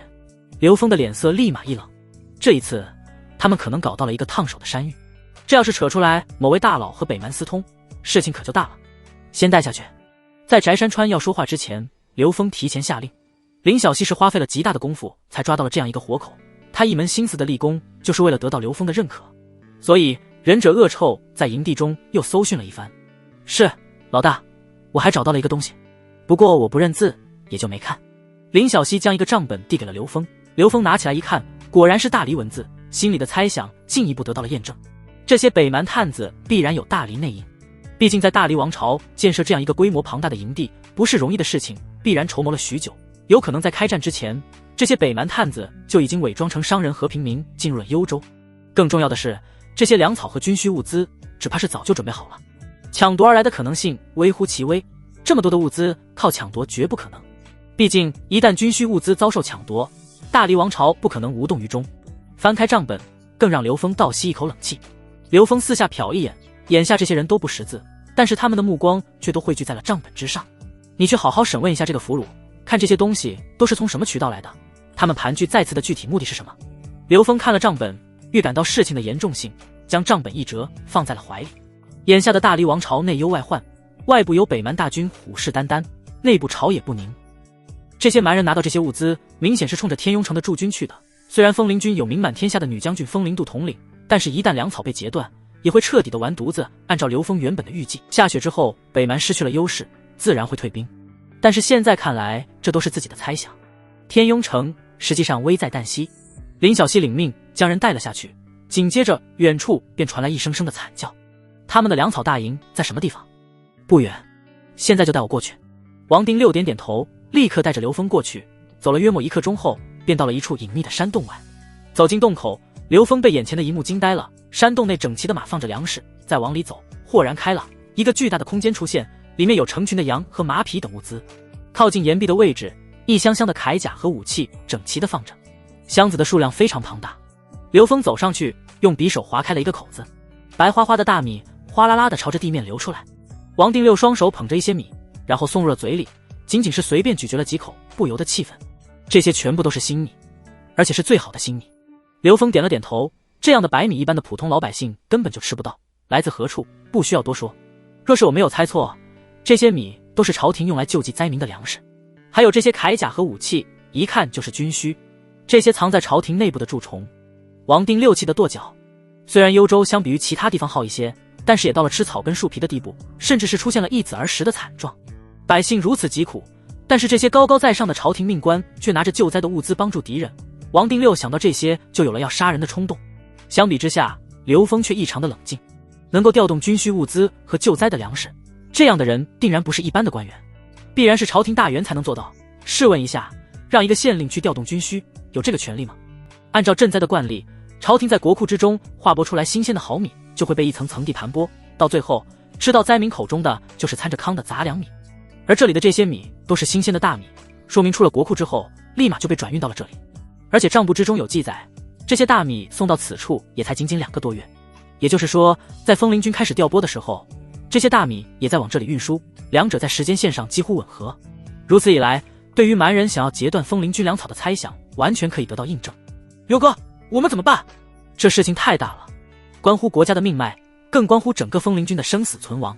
一旦天雍城失去了枫林军的庇护，陷落就是分分钟的事情，到时候我们整个幽州的门户大开，再也没有尺寸之地供我们这些普通百姓生存。王定六突然间提出了自己的想法，要不这样，我去一趟天雍城，将这些通报给枫林军。你去天雍城有用吗？枫林军如何相信你说的都是真的？你只不过是一个土匪，就算是有账本作为证据，难道账本就不能伪造吗？你这样的脑子，只怕是没有到达枫林军的大营，就被这件事情的背后之人给暗杀了。刘峰拍着自己胸前的账本，毫不留情地将王定六一顿数落。王定六也没有生气，缩着脖子憨厚的一笑。王定六对刘峰十分的崇拜，自从听说了寂灭水寨，如今有亲自参与了剿灭北蛮探子的战斗，对刘峰更是心服口服，即便是被刘峰这步数落，心里也是甘之若饴，因为他知道这是刘峰为他好。你去传令，今日发现这本账本的事情，谁要是说出去，杀无赦。是。等等，发现的账本的现场人不多，要一个个的给他们私下传令，不要又扯着嗓子喊的大家都知道了。明白了，刘哥，我这就去。王定六点点头，扭头就开始了布置。既然这件事情的背后有大人物的参与，自然就有能力在枫林军中安插自己的人。没有十全十美的办法，这本关乎枫林军生死存亡的账本根本就不可能传递到那位女将军的手中。刘峰心里敞亮，这种事情无外乎政敌，枫林军风头太盛，有人想要将他们铲除也在情理之中。这是什么？从本质上说，这就是党争。这样的事情刘峰不愿意过多地参与，可是眼下情况特殊，枫林军是抵挡北蛮的重要力量，这个节骨眼上在枫林军的背后下刀子，这就是在拿幽州几百万老百姓的命在开玩笑。这样的事情刘峰忍不下去，不知道如何才能和枫林军取得联系。若是能和枫林军搭上关系，或许这件事情就有回旋的余地。不过刘峰没有着急，枫林军毕竟是一个庞大的军团，这些物资还不会对大军造成太大的伤害。过段时间他要去一次天雍城，等到了天雍城再想办法也不迟。想清楚之后，刘峰不再纠结，刘峰便开始商议这些物资的分配。按照之前在山寨商议的结果，刘峰可以得到70%，不过物资着实不少。刘峰决定给他们多给一些粮食和肉类，那些羊和部分的猪则是分配村民一些，至于其他的东西则是按照3-7的原则分配。等到事情商议好，刘峰和山寨双方都开始给自己的伤员包扎。好的是昨晚一战并没有人死亡，伤员也都是皮外伤，并不致命，双方便由此分道扬镳，各自开始安排各自的手下运送物资。这次得到的物资数量过于庞大，来回的路途遥远，刘峰看着堆积如山的物资陷入了沉思。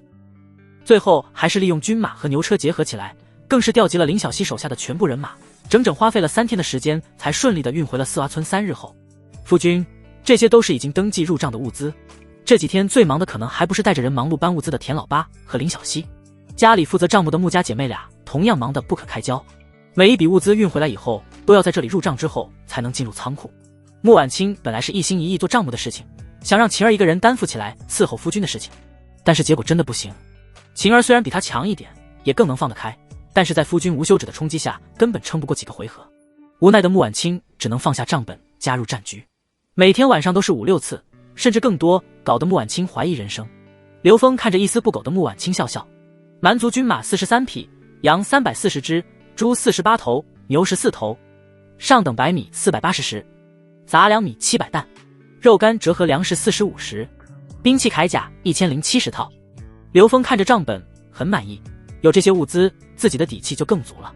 这还没完，穆婉清的账目上对兵器的新旧，还有动物的健康程度都有详细的记录。刘峰很满意，穆婉清这个管账先生做得足够完美。这批物资要比在水寨得到的上了好几个档次。最头疼的就是这些武器了，全部都是大黎王朝的物件，就这么堂而皇之的配备自己的下属，必然冒险，只能全部回炉重新炼制。还有就是铠甲，全部都要回炉重造。所以他想要建立自己的武装，保护丝娃村的事情，还需要一段时间才能完成。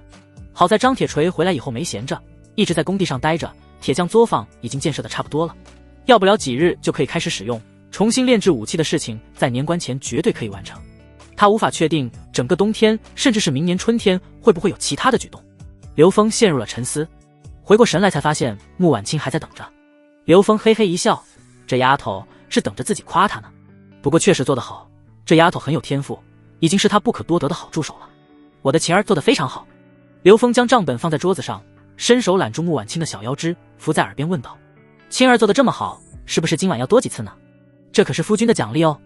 听见这话，穆婉清抱着刘峰的手突然间一紧，心里不由自主地痒痒起来。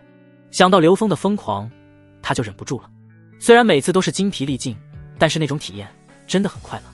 这姐妹俩已经被刘峰开发完全了，如今只要是刘峰的随意挑拨，就会情不自禁，甚至是轻微的接触就会触发那种感觉。穆婉清嗔笑一声：夫君，你好话啊，你的那是奖励吗？哪有这样奖励的，完全就是惩罚嘛。要不这样，今晚夫君等着你和晴儿惩罚我。刘峰看着青儿今天这么主动，便笑着提议。穆婉清咬着嘴唇，仿佛自己的一点小心思立马被刘峰看穿了，心里慌乱起来，小兔子般的小心脏乱窜，眼神不敢和刘峰对视。夫君，这可是你说的，青儿可来真的。晚上夫君不准出去。不出去，不过我看不用等晚上了，让晴儿将手里的事情放一放，我们现在就开始吧。刘峰觉得这丫头这么主动，必然是和晴儿早就商量好了。既然如此，刘峰才不想等。账本什么的哪里有和自己媳妇云雨重要啊，直接拉着穆婉清进入里屋。不去里屋，不知道里面的无限春光。刘峰本以为晴儿在忙其他的事情，谁知道这丫头早就在床上等着了，还做着各种动作。刘峰哪里能忍，反手关上门。穆婉清非常的主动，关门的瞬间就已经主动吻起来刘峰，她的指头柔弱无骨，还不客气地脱掉了刘峰身上的衣服。好啊，这姐妹俩原来是早就有了安排啊。这样的好事情，刘峰怎么可以错过？虽然每天晚上都有活动，但是活动和活动能一样吗？平日里那都是刘峰占据主导，姐妹俩完全是刘峰压迫着。虽然每一次都是尽力的配合，但是那哪有主动的香？作为男人，这就是男人啊！自己这样的男人，两个娇滴滴的妻子，现在更是如此的主动，哪个男人不羡慕？只怕是皇帝都没有刘峰这样的福气的吧？世间最美好的事情莫过于如此了。刘峰哪里能忍？仅仅是一会儿的时间，刘峰已经破防了。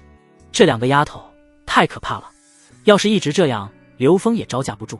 所以心里暗暗地下定决定，一定要把练身体的事情提上日程，这样才能更好的享受身体。要是身体垮了，那以后可怎么办？怎么干事情？几日之后，立冬以后，天气逐渐变得异常寒冷。武三通终于在一个上霜的早晨，带着大队人马归来。这一次南下，带来了众多的草料，更给刘峰带来了意想不到的收获。兄弟，你看这是什么？武三通身边跟着一个镖师，怀里抱着一个麻袋，将麻袋放在了刘峰面前。这么多，全部都是。刘峰打开了麻袋，果然里面全部都是白色的粉末，顿时乐了。对，这次带回来3袋。武三通哈哈一笑，对自己的成果颇为骄傲。这次南下，只要是沿途能够买到的，全部都带回来了。但是也只有这么多，要想继续采购，只能等开春。如今盐场停产，冬天没货，这些够用吗？这个冬天完全足够用。刘峰抓来一把，在手中仔细的端详，都是上品，眼看着就要有大把大把的火药，刘峰的笑意难以掩饰。最为关键的是，在南方的盐场，这些硝石很便宜，这么一袋才是10两银子。武三通在刘峰的院子里来回踱步，双手叉腰，刘峰不明所以，许久才反应过来，大哥这是等着他的肯定呢。到底是走南闯北的总镖头，这事情办得漂亮，小弟谢谢大哥。有了这些硝石，刘峰的底气就更加足了。那是当然，你也不看你大哥我是谁。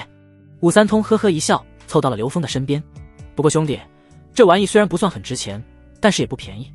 你要这么多有啥用？难道做商药？能不能给大哥我露个底？这玩意用处很多，主要就是干北蛮。干北蛮？不是，下毒你选鹤顶红、孔雀胆啊，这玩意能干吗？大哥，你没有听说过是要3分毒吗？武三通盯着硝石，陷入了沉思，但是想不明白，却要假装想明白。也对，是这个理儿。毕竟刘峰的医术很好，疗伤的方法和常人完全不一样。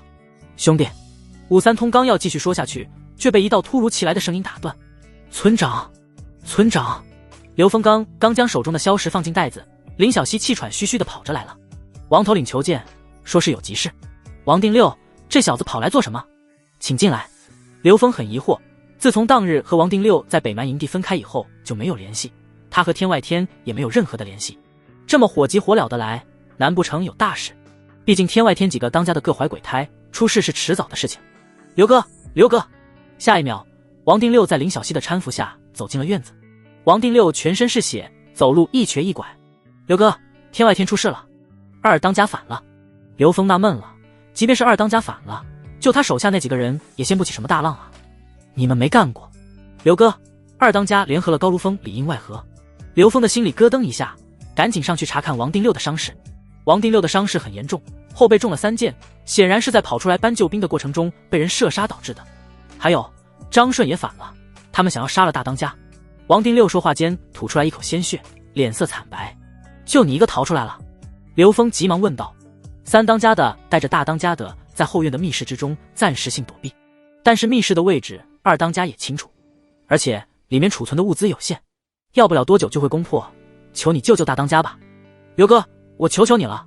刘峰面色难看，他看了一眼武三通，刚刚还在兴高采烈的武三通心里也咯噔一下，他不知道这时候刘峰看他的意思。土匪之间本来就时常争斗，按道理他们没用插手的必要，更何况还有一个高如风的参与。武三通摇摇头。刘哥！王定六的嘴角溢满血迹，冲上来抓住刘峰的手，语气恳求。我王定六只是一个小人物，能理解刘哥你的顾虑，但是刘哥，你听我说，这一次你无论如何都要施以援手。大当家的是人中龙凤，完全与我这般的泥腿子不同，我的命没了是小事情，但是大当家的不能死啊。刘哥，只要你今日施以援手，日后整个天外天都是你的助力，大当家更会以你马首是瞻。刘哥，只要你今日施以援手，以后我王定六就是你身边的一条狗，万死不悔。王定六拼着最后的力气说完了这些，便晕死了过去。村长，他就不救。林小溪扶着晕死的王定六，他也觉得王定六是一位有情有义的汉子，觉得惋惜，他必须救活。那天外天呢？救不救？救！我们当前的情况拿什么救？刘峰冷着眼问道。你带着护卫队去。林小溪有些羞愧地低下头，他也很清楚当前的局势复杂，何况这个决定轮不到他去做，他没有对刘峰指手画脚的权利。刘兄弟啊，这事情难办，算了吧。这个王定六倒是有情有义之人，若是这次能够挺过来，我镖局愿意收下他。武三通在刘峰的肩膀上拍了拍，一脸唏嘘。人都还没有救活，就想着和我抢人，这个王定六我也喜欢。刘峰冷哼一声，直接看着林小溪。你可会骑马？林小溪先是一愣，接着表示我会。那行，去备马，我们2个去。刘峰走到了武器边上，这里是从北蛮营的运回来的武器，将一把质量上乘的斩马刀丢给了林小溪。林小溪直接傻眼了，这是啥意思？不是说怎么救的吗？等等，你怎么这么冲动？武三通看见刘峰的举动，立马走上来，站在刘峰的前面拦住他。你就这样去天外天？是。你可知道你去救的人土匪？刘峰点点头，知道。武三通的脸色难看起来。你还要不要命？这么做有什么好处？吴江能够让王定六这么死心塌地的追随，必然有原因。他刚刚说了，未来的吴江会成为我的一大助力，就这一点，我就有理由去搏一次。我和林小溪骑马过去，速战速决，能救责无旁贷，但是救不了，我也不会头脑发热去送死。既如此，我随你们一同前往。武三通转身后，在武器中选择了一把斩马刀，又转身对着自己手下的镖师说道：“将兄弟们都叫过来，我们去干大事。”刘峰略微一惊：“你这又何必？一路上车马劳顿，赶紧回家歇着去。”武三通被刘峰说的吹胡子瞪眼睛，老子在这一带打打杀杀的一辈子，还看不起我？你小子这么危险的事情，让你一个人去，我不放心啊！不说别的，不能让香月担心。你要是被天外天河高如风土匪杀了，我带着你的尸体回去，也没办法和女儿交代，不是？刘峰笑而不语，立刻带着众人走向了马场。人不多，但都是精锐。武三通武功高强，林小溪虽然是一个女流之辈，但是实力不弱，还有他自己在，更别说还有4个武艺高强的镖师随行。一些人快马朝着天外天而去。一路上，刘峰一边走一边观察林小溪的表情变化。其实这一次前去搭救吴江，本来就不是必须要去。那个家伙不知道是男是女，奇奇怪怪的样子，即便是有些谋略，那也比不上自己的头脑，死活其实没用多大的关系。其实刘峰看上的是翟三川，那个家伙很不简单，力量巨大，要是将那个大块头搞到自己身边做一个护卫，妥妥的就是古之恶来站在身边，安全度不知道提高了多少倍。即便是最后运气差点，这2人都没救出来，那也不错啊，最差都收获了王定六这样一个重情重义之人。无论如何算账，这笔买卖不会亏本。而娶林小溪这个女人，他一直没看透，也可以借此机会试探一下林小溪，是一件3雕的好事情。刘峰想完这些，心里一阵鄙夷自己，啥时候开始自己变得这么能算计了？一路狂奔，很快就到了天外天山寨的山下。在山下将马匹拴好以后，刘峰将自己的硬弩挎在腰间，这才带着几人火速上山。天外天虽然听着名字唬人，但是地盘并不大，如今已经被杀的除了尸体就是尸体，原本干净整洁的大道沾满了血迹。一路上走来，刘峰粗略地估计了一下，尸体不下40具，本来除去叛军人就不多，如今活着的估计已经寥寥无几。按照刘峰的推算，即便是高如风参与了本次反叛，可供翟让和张顺驱使的兵马不会太多，除去战斗中已经死亡的翟让等叛军，最多30多人的规模。眼看着靠近了正堂，前方有人迎闪过，刘峰立刻挥手指了指正堂边上的小房子，示意众人躲进去。刚刚推门，就听见了里面传来声音，7人瞬间警觉起来，快速闪入屋内。床榻上乱七八糟，地面也很狼狈，但是并没有人。怎么会这样？刘峰四处扫了一眼，立刻上去将被褥掀翻，果然别有洞天。在床榻的木板上有明显的缝隙，里面还能听见细微的声响。刘峰用手一拉，下方便出现了一个密室。密室之内立刻传来一个女子的惊呼声音，其他的人影全部在黑暗中缩起来。林小溪和刘峰对视一眼，毫不犹豫地跳了下去。林小溪出手很辣，只听见几声拳脚相加的声音，他便压着一个约莫20多岁的女子出现。你是山寨的人？那少女害怕的点点头。你叫什么名字？我叫如花。如花？刘峰简直是不敢相信自己的耳朵，语气中满是不可思议。你是如花？哈哈，好。这下轮到如花惊讶了。刘峰没猜错，他的脑子里很乱，这是什么操作？为什么在这里找到了他？刘峰静了静，急忙发问：我是刘峰，你听过吗？现在是四洼村的村长，自己以前来过一次天外天，虽然没用见到如花，但是自己的名字不应该没被传出去。如花马上就反应过来了，刘村长，我知道你，大当家的说过，六哥更是视你为英雄。刘村长，你救救大当家的他们，我就是来救人的。你告诉我，你们大当家的他们在什么地方？刘峰这时候没有提及张铁锤，很多事情的来龙去脉他还不清楚，不能现在就一下子说出去。大当家躲在了密室之中，密室的入口就在正堂的花盆下面，出口在正堂后的乱石堆中，现在应该很危险，他们两边都有人把守。如花颤颤巍巍地说着。好，我知道了，你先在这里藏起来，我救人之后和你会合。刘峰示意林小溪放手，然后又将屋子里恢复了原来的样子。见到刘峰这么惊讶的表情，武三通不解地凑上来，兄弟，难不成这位是你失散多年的亲人？你的脑洞也是够大，这事儿一时半会儿说不清楚，等以后你就知道了。我们先去正堂，他们的人分开在2处，这对我们来说是个好事情，集中攻下一点，速战速决。众人点点头，立刻从小屋中出来，猫着腰在窗户下前进，朝着正堂而去。刘峰走在最前面，当他听见了过道中传来的声音之后，示意众人立马蹲下。等那人出现的瞬间，刘峰抬手就捂住了他的嘴巴，拖到了一边。身后的林小溪一刀下去就将其结果了，丝毫没有拖泥带水。刚刚在来的路上，刘峰将自己作为雇佣兵时的一些战术手语交给了他们，此刻完全不需要语言的交流。林小溪带着2人绕到右边，武三通带着两人去左边，我在正面吸引他们的注意力，一会儿我们来一个3面夹击。刘峰分配好任务，双方各自快速的行动起来。刘峰则是小心翼翼的到了正堂的门口，调整好姿势之后，快速的开门，瞬间潜入。抬头的瞬间，张顺就在他的左侧，两人的目光对上，张顺根本反应不过来，愣是瞪着刘峰，足足好几秒没吭声。而这么短短的几秒钟，刘峰已经将整个正堂内的情况看清楚。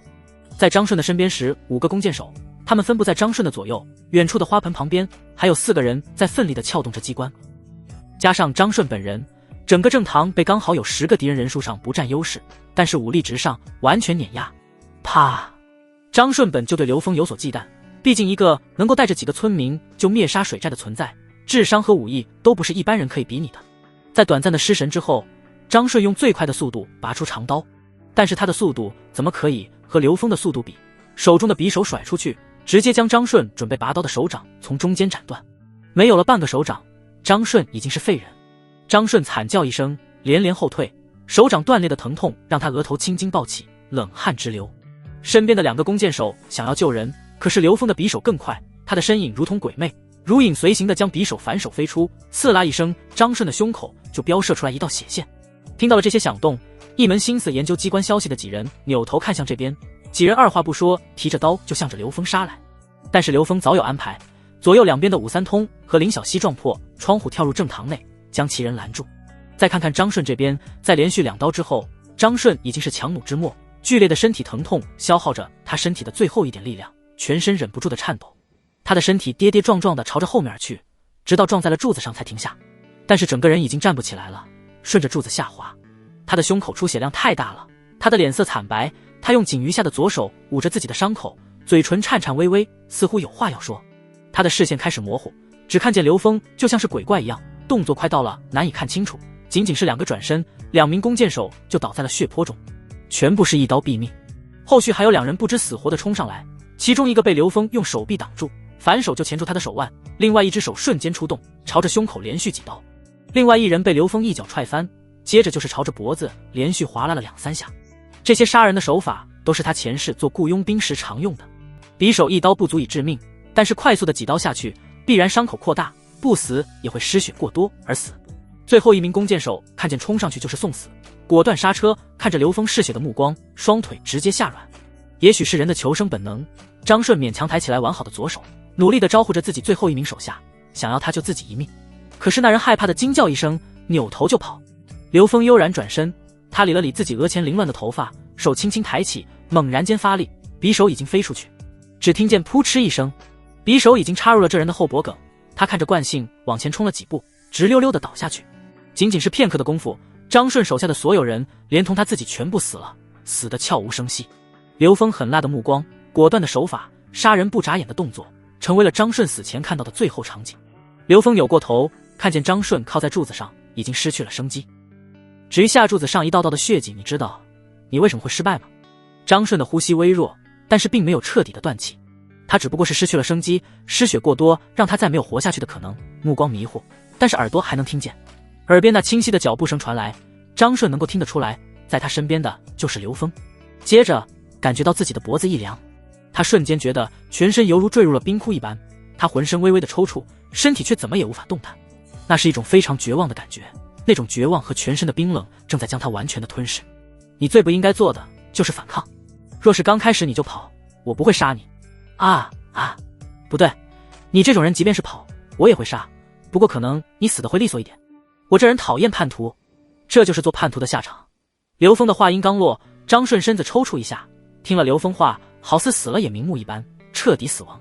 刘峰在张顺的尸体上擦干了匕首上的血迹，另外的战场，几个土匪已经被围杀致死。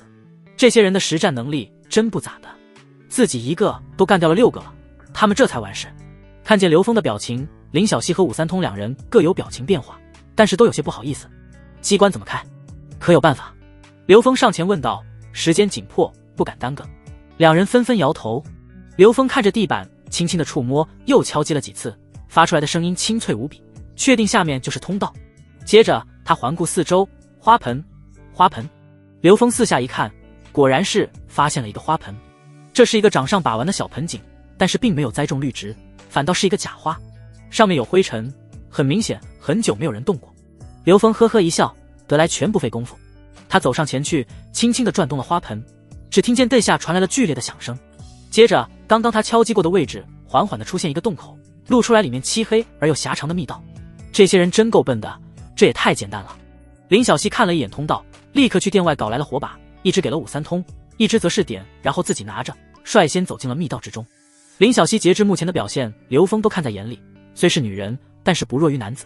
几人依次走进了密室之中，没多便到了一个不算很大的石室。这个石室外面看没有门，里面什么情况也无法知道。林小溪立刻示意众人停下，他担心这样的密道中会有其他机关或者埋伏，所以首先捡起来一个石子扔出去试试。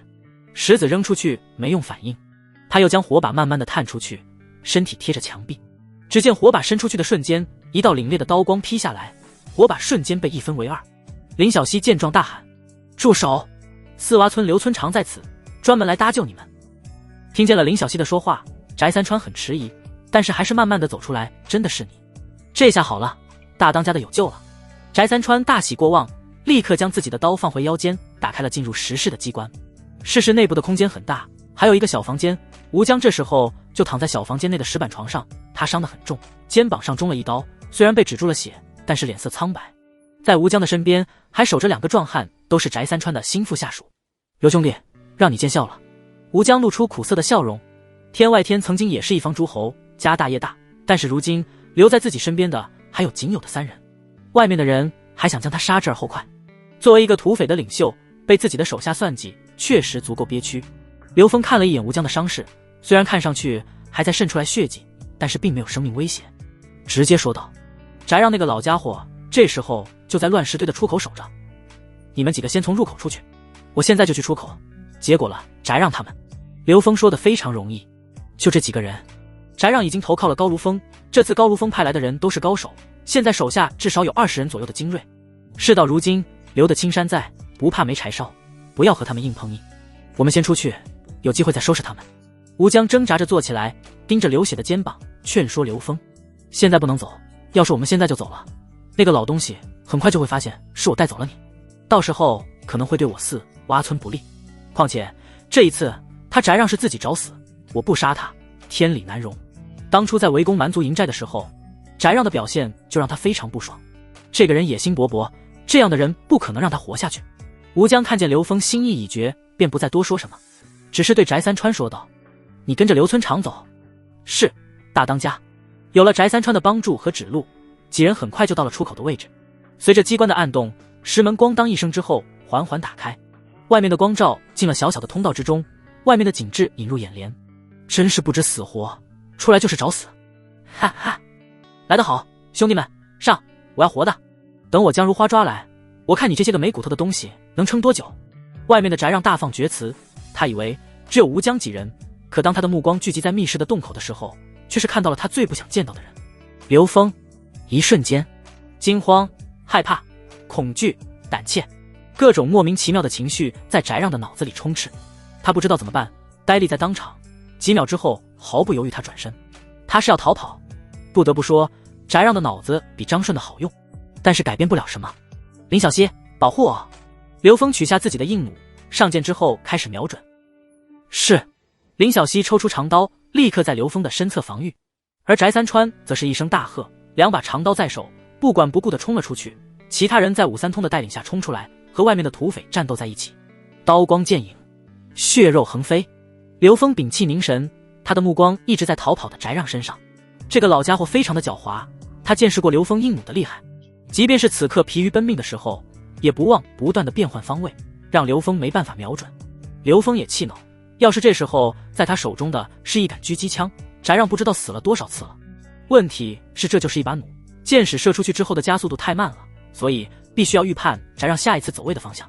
呵呵呵呵，眼见刘峰迟迟没用扣动扳机，翟让的心里暗喜，他以为自己已经完全的将刘峰迷惑了，心中很是得意。殊不知刘峰不过是在观察他的步伐而已，远处拴着的白马也早就在刘峰的眼皮子下了。翟让的目标是上马逃生，这个狡猾的老家伙给自己留下了充足的退路，而刘峰等的是他靠近了白马的那一瞬间。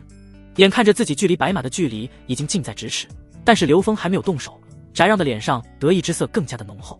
但是就在他准备上马的瞬间，脸上的笑容瞬间凝固，一种来自地狱的感觉从他的后背慢慢的出现，直到席卷全身。村长，敌人太多了。对方的人马本来就多，他们总共只有7个人，虽然有一个翟三川能够一人挡住3、5个之外，也就武三通和林小溪的武力值高一点。所有人都在翟让的手下围攻下节节败退，招架起来非常的难。林小溪护着刘峰，这时候正被3个壮汉围攻，他已经被完全的压制，几乎到了刘峰的身边。再等等，再等待。林小溪咬着牙大喝一声，不要命一般的将手中的长刀疯狂的挥舞。围攻他的几人被短暂的压制，大不了一死。翟让侧身就要上马，就这一瞬间，刘峰这边的扳机终于扣动，瞄准了翟让的后背。这老东西的性子他已经摸透了，上马前必然要弯腰，但是刘峰早已经预判，瞄准的时候就故意压低了。翟让刚准备爬上去，就听见扑哧一声，自己的肩膀上传来了剧烈的疼痛，巨大的冲击力直接让他往前走了几步，跌倒在地面上。老匹夫，你以为我傻吗？刘峰呵呵一笑，将弓弩瞬间收起来，匕首在线。刚好这时候林小溪的前面出现一个空档，两人从左右两翼攻击而来。原本林小溪只需要侧身或者后仰就可以避开，可是他身后是刘峰，只能硬着头皮挡上去，用自己的身体去扛着一左一右攻击来的长刀。噗嗤，来自高如风的一名土匪一刀正中林小溪的胸口，林小溪惨叫一声，忍着剧痛朝着这名土匪踢去，可就在这时候，一道风划过，根本没有踢到土匪。再去看，土匪已经倒在了血泊中。好得很啊，你们倒是宁死不退啊。也罢，刘峰呵呵一笑，随后在人群之中穿梭，只听见了匕首切割血肉的声音。啊！只听见土匪的惨叫，刘峰则是冲出去，朝着翟让而去。林小溪看着一眼自己的伤口，看到武三通等镖师正被围攻，不管自己的伤势，朝着土匪杀去。刘峰几个箭步就到了翟让跌倒的位置，但是这老家伙却狡猾的紧，这时候已经不见了踪迹。刘峰循着血迹一看，突然间觉得后背发凉，一道刀光正从一个巨石后面砍来。刘峰呵呵一笑，侧身抬脚，一脚正中翟让的手腕，翟让手中的长刀被踢飞出去，又顺势一脚直接踢中了他的下巴，将翟让踢飞到了墙上。翟让本来就年纪大了，连续遭受了重重的2脚，立刻单膝跪地，撑着身体想要站起来。唰！没等翟让站起来，一把寒光闪闪的长刀就架在了他的脖子上。你个老家伙，这次反倒是给我帮忙了。你要是不反，我还要花费些功夫想着如何杀你了。刚好你反了，给了我杀你的机会。自己已经败了，翟让也不废话，哈哈一笑。今日是我败了，成王败寇，是我自己大意了。你要杀便杀，又何须多言。不错，有点骨气。刘峰缓缓地将刀挪开，举得高高的，准备砍头。刘村长，翟让的目光死死地盯着那把明晃晃的钢刀，嘴角微微颤抖。他的脑子里闪过无数个念头，但是他真的不想死。我愿意用秘密交换，我不想死。只要你答应放过我，我就告诉你这个秘密。这个秘密事关重大，绝对值得。刘峰思索，给你1炷香的时间。刘村长，吴江牵扯太大，你今天将他救下，以后你将会遭受极大的反噬，甚至是危及生命。为什么一个土匪头子会危及我的命？刘村长，别以为我傻，现在说了，我还能活吗？我只能说，他不是一般人。你若是想知道，可以去问吴江自己，就看他敢不敢给你说实话。刘村长，你若是留着他，日后必然死无葬身之地。翟让说的很可怕，也很真诚。刘峰看着不像是假的。你若是骗我怎么办？刘峰脸色一冷，盯着翟让。不，你应该相信我，我的命就在你的手中，我没有任何骗你的理由。举个最简单的例子，一般的土匪修几个地窖藏东西就行了，用得着如此大费周章的修建密室吗？你再想想吴江的种种举动，他像是土匪吗？我可以最后告诉你一点，吴江有一个箱子，里面是他全部的秘密。你要是想知道真相，就找到那个箱子。我能说的都已经告诉你了，可以放我走吗？翟让缓缓起身，一只手扶着墙壁，一手握住剑矢，用力拔出来，慢慢地朝着马匹靠近。还真是秘密。刘峰呵呵一笑，他倒是觉得越来越有意思了。翟让以为刘峰这句话就是要放了他的意思，立刻大步走向马匹。可是刘峰又怎么会做放虎归山的事情？刘峰对着翟让的后背给了一刀，这一刀是大力沉，一刀让翟让的后背出现深可见骨头的伤，脊骨断裂。翟让惨叫一声，跌跌撞撞的倒下。他怎么也不会想到刘峰会杀他，他的嘴里咕咚咕咚的冒出来鲜血，不甘心的眼神看着刘峰。你说话不算数，你不得好死。刘峰提着刀走到他身边，毫不犹豫的将刀插入了他的胸膛。不是我说话不算数，而是从一开始我就没有和你谈条件，让你将秘密说出来，已经是我对你最大的宽恕了。咔嚓，刘峰将刀在手中一转，彻底的宋宅让去了地狱。再看战局，此刻林小溪已经是强弩之末。刘峰哈哈一笑，加入了战局之中，一出手就干掉了一名高如风的土匪，解除了林小溪的危机。有了刘峰的加入，战斗结束的很快，毕竟刘峰的武力值太高了，每次出手都会带走一个人的生命。他没有任何花里胡哨的招式，完全就是屠杀。战斗结束以后，刘峰这边带来的人除了他和武三通，其余人多多少少的都带着伤。翟三川干起来是所向无敌，只管往前冲，身上刀伤7、8道，不过都是皮外伤。林小溪为了保护刘峰被砍了一刀，这一次表现得非常完美，刘峰很满意。好在林小溪的伤也不严重，休养一段时间就会恢复。其余几个镖师或多或少都带着一些伤，但是都无大碍，互相搀扶着返回了密室。江吴江就出来了，但是刘峰并没有着急去验证翟让说的秘密，而是将吴江暂时性安置在了原本属于王长生的宅子休养，自己则是去了一趟隔壁村的郎中家里。王定六伤势严重，在郎中家救治了2天时间。联想到翟让的话，再想想王定六之前说的话，王定六肯定是知情者。相比于直接从吴江身上获取信息，刘峰倒觉得不如直接问王定六。王定六被刘峰安排在院子里的小屋中。第二日早上，刘峰端着小米粥给王定六。王定六早已经苏醒过来，看着刘峰亲自送饭，很是感动。他已经知道了吴江被救出来，翟让被杀。看见是刘峰进来，挣扎着立马起身。你还很虚弱，好好的躺着。我想问你个事情。刘哥，有事情你尽管说。我记得你之前说吴江会对我以后帮助很大，你还说我救了你们大当家的，你会竭尽全力报恩，这些可算数？自然算数。王定六用力地点点头。那我以后让你只对我一人负责，只忠于我一个人。听见这话，王定六迟疑了片刻，但还是坚定的点头。也罢，以我王定六的命换大当家的命，这买卖划算。好，君子一言，驷马难追。我王定六以后就是刘哥的人，刀山火海，绝不迟疑。刘峰满意地点点头。王定六非常的注重感情，这样的人绝对足够忠诚。既如此，我想知道关于你们大当家的事情。我想你不会隐瞒吧？王定六迟疑了，难不成刘哥铺垫了这么久，就是为了这个秘密？说吧，吴江的身世有什么秘密？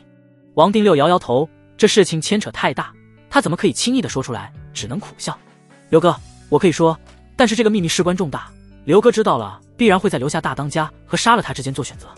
我请求你别杀他，杀与不杀，这要看是什么事情。我知道，最终的决定权在刘哥的手中。我王定六既然说了跟着你，就不会改变。很好，你说，我听着。刘哥，幽州之前是什么王朝？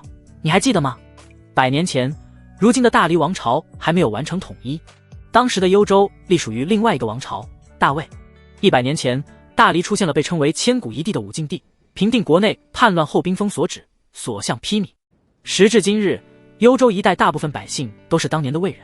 王定六娓娓道来，听得刘峰倒吸一口冷气。听到这里，刘峰已经明白了，吴江还真是一个烫手的山芋。你别说，吴江是大魏王朝的后裔，还是皇族？王定六一愣，很是诧异。没错，不单是皇族，还是直系。若是魏国还在，如今的他就是太子。刘峰苦笑一声，这种剧情他倒是看过不少。你继续说吧。王定六憨厚的一笑。当年大黎帝国吞并了魏国，但是魏国皇帝治国有道，很受百姓的欢迎，所以他们采取了用魏人治理魏人的管理办法，再慢慢的将他们一个个的除掉。如今已经过去了100年，没有人记得当年的大魏国了。真正有心思复国的人也无法进入朝堂，倒是在民间有不少的势力打着复兴大魏国的口号，做着自己的私事。如今在民间比较大的势力有复国教和天地会，这2波势力都在寻找大魏王朝的后人。大当家的只是一个普通人，他知道一旦入了这些复国的势力，就会成为别人谋利的傀儡，到时候天下又是民不聊生，这才隐姓埋名的活着。引入土匪确实是一个不错的选择。刘峰呵呵一笑，大隐隐于市，还第一次见引入土匪窝的。王定六眼珠子一转，没觉得做土匪有什么问题啊，只能跟着刘峰笑笑，继续说下去。天外天存在了很久，原本就是作为魏人的一个庇护所存在，上一任的大当家就是魏人，他在死前告诉我这个秘密，交代我以后保护好大当家，我也是魏人，所以义不容辞。刘峰点点头，这就是王定六对吴江这么忠诚的原因。古人当真是愚昧啊，王朝更迭本就是天道，哪有什么皇族血脉，不过都是一样的写罢了。所谓的天子，无非是给自己的统治找了一个理由，君权神授不过是愚昧世人的手段。有的皇帝追寻长生不老，闹得民不聊生，说白了都是妄念。民间爱戴皇帝，那是这个皇帝施政有道，让百姓过上了好日子。像王定六这样的，不过是盲目的追寻罢了。王定六在确认了刘封不会对吴江不利之后，他又说了不少的其他事情。刘封掌握了这些秘密之后便离开了。刘封本以为吴江是魏国皇室留下来的唯一血脉，但是实际上传下来的还不少，一共有3人。吴江只不过血脉最为纯正罢了。据说还有2个是一对姐妹花，自小便被天地会收养，如今下落不明。如果这些复辟势力找不到吴江，那对姐妹花便是他们起事的筹码。夫君，你今天怎么了？回到小院的刘峰一直坐在凳子上发呆。时值正午，穆家姐妹正在给刘峰做饭。没什么。刘峰呵呵一笑，看着穆婉晴手中的篮子里是一些新鲜的蔬菜。那你干嘛发呆？穆婉晴又问道。没事儿，晴儿赶紧去做饭。夫君，今天中午想吃什么？姐姐说给夫君炖野猪肉。我觉得夫君更喜欢吃鹿肉。刘峰哈哈一笑，这个小丫头真是妖精啊，吃什么都可以，夫君还需要鹿肉补啊。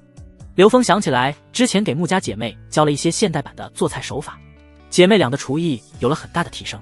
穆婉晴嘿嘿一笑，指着篮子里的新鲜蔬菜笑道，要不我和姐姐一人做一样。这时候门外响起来一道声音，多做点，我也吃。不用猜，这声音武香月无疑。昨日战斗结束之后，武三通就带着镖师返回了县城。四洼村和刘峰最近做的事情肯定瞒不住武香月。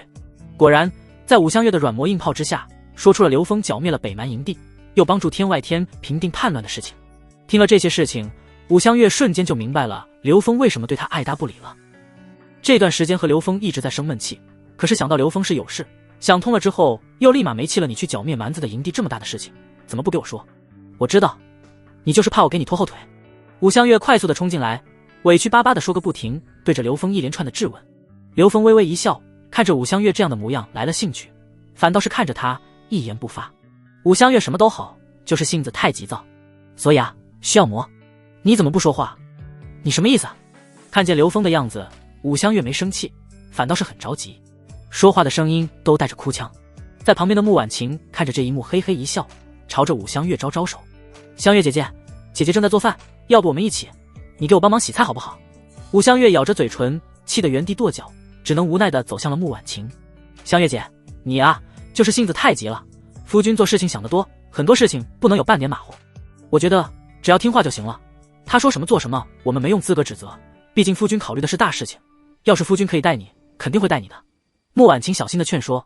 香月姑娘，晴儿说的在理，我们作为夫君的女人，能做的就是帮助夫君。虽然姐妹俩劝说武香月应该识大体，但是这丫头被武三通宠坏了，在镖局就是女霸王，又武艺高强，从小就跟着武三通走南闯北，养成了这种风风火火的性子，要将她的性子按下去还需要时间。说得好。刘峰对穆家姐妹投来在赞许的目光，还是这姐妹俩了解他。那我以后不乱来就行了，听话还不行吗？武香月能想象得到蛮子的营地有多危险，再想想昨天天外天平定叛乱，他们几个人就去了，危险不言而喻。镖局的几个镖师都受了伤，他心里昨晚担心了一晚上。这个家伙什么都好，就是喜欢逞英雄。你以后能不能小心点？这么危险的事情能不能少做？真是的，除了我和2个傻妹妹，谁看得上你啊？你要是出事情了，我已经，到时候我怎么嫁人？武香月气呼呼的摘菜，切断一个菜叶子，好像菜叶子就是刘峰。以我的本事，轻易不会有事。你要做的就是相信自己的夫君，夫君做事向来只做有把握的事。虽然穆家姐妹劝说武香月，但是他们的心里也时常担心。每次刘峰出去，他们都在默默的祈祷，希望夫君能够平安回来。不过时间久了，他们也已经习惯了，知道了夫君做事向来有把握，所以现在她们姐妹就努力做好家里的事情。晴儿，你怎么老帮着她说话？武香月狠狠地将洗好的菜丢在木盆里，抱怨道。都说好的，她们姐妹3个要团结起来，好好的对付这个坏家伙的穆婉晴做了一个鬼脸，看着刘峰撒娇。香月啊，这个你过来。刘峰放下茶杯，拍了拍自己的衣服，走向了屋内。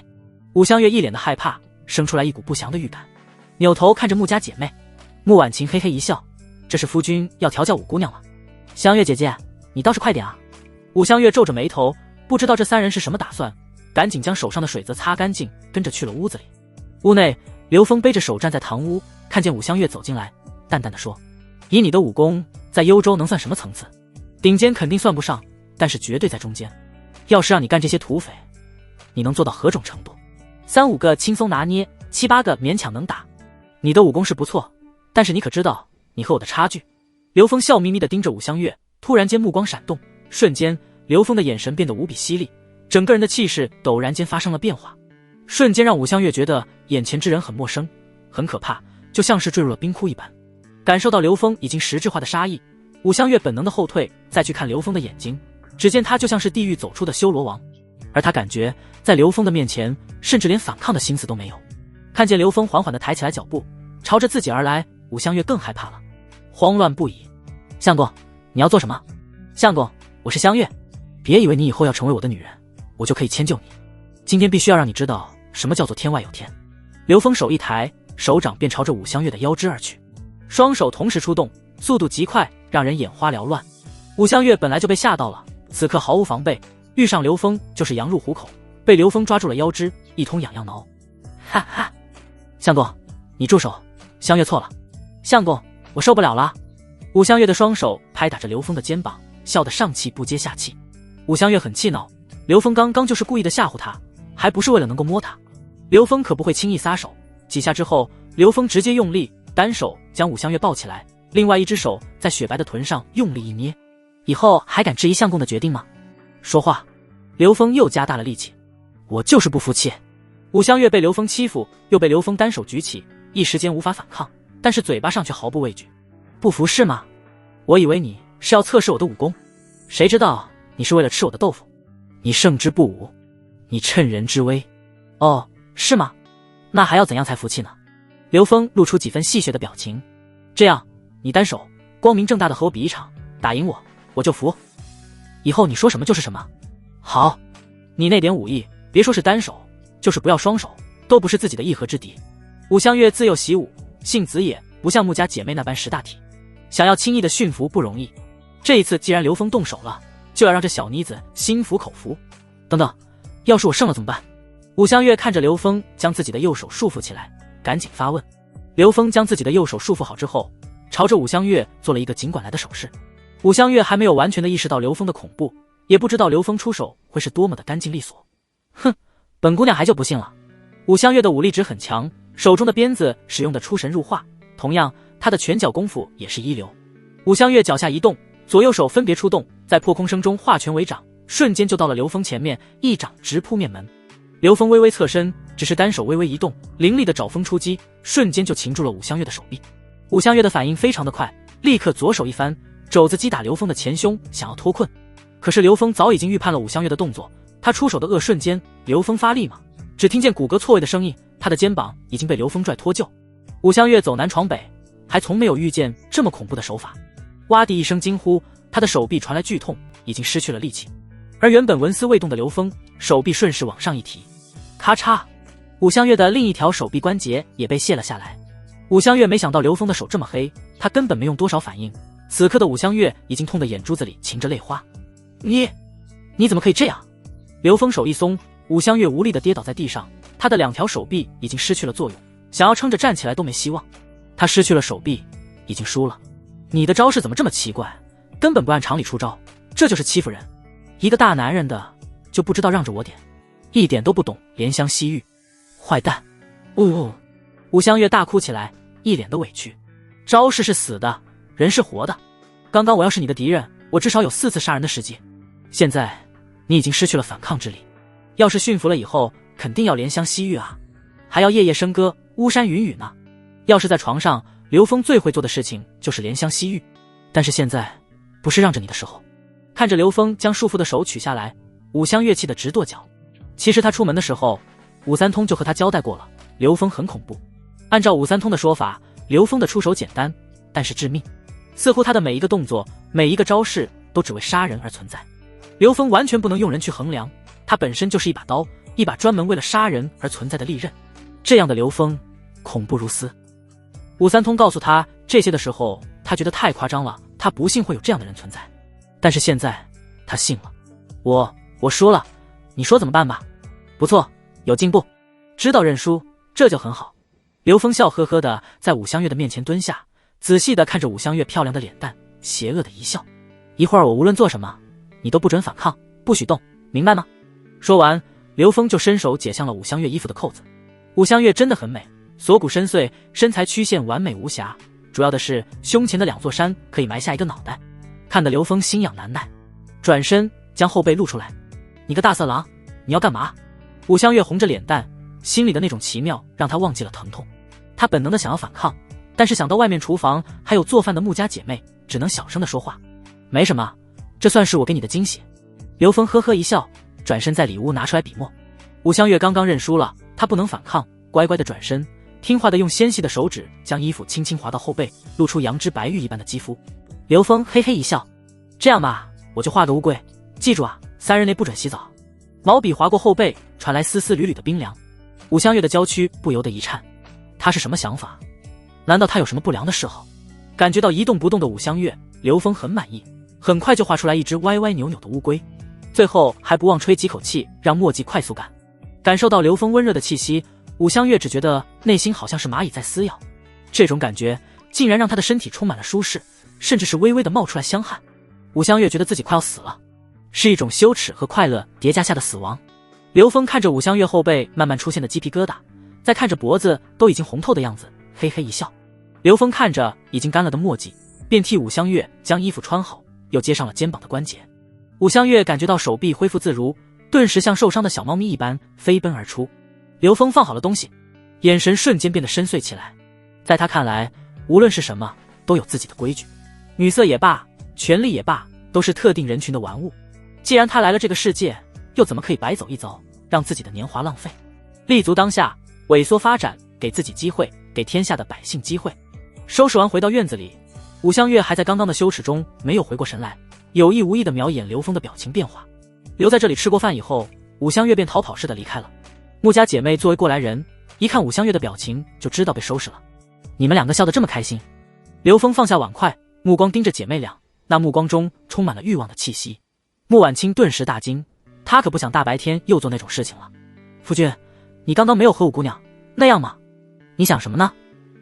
这么短的时间，你家夫君是这样的人，夫君这2晚上忙，没顾得上你们，你们就忘记了夫君的厉害了。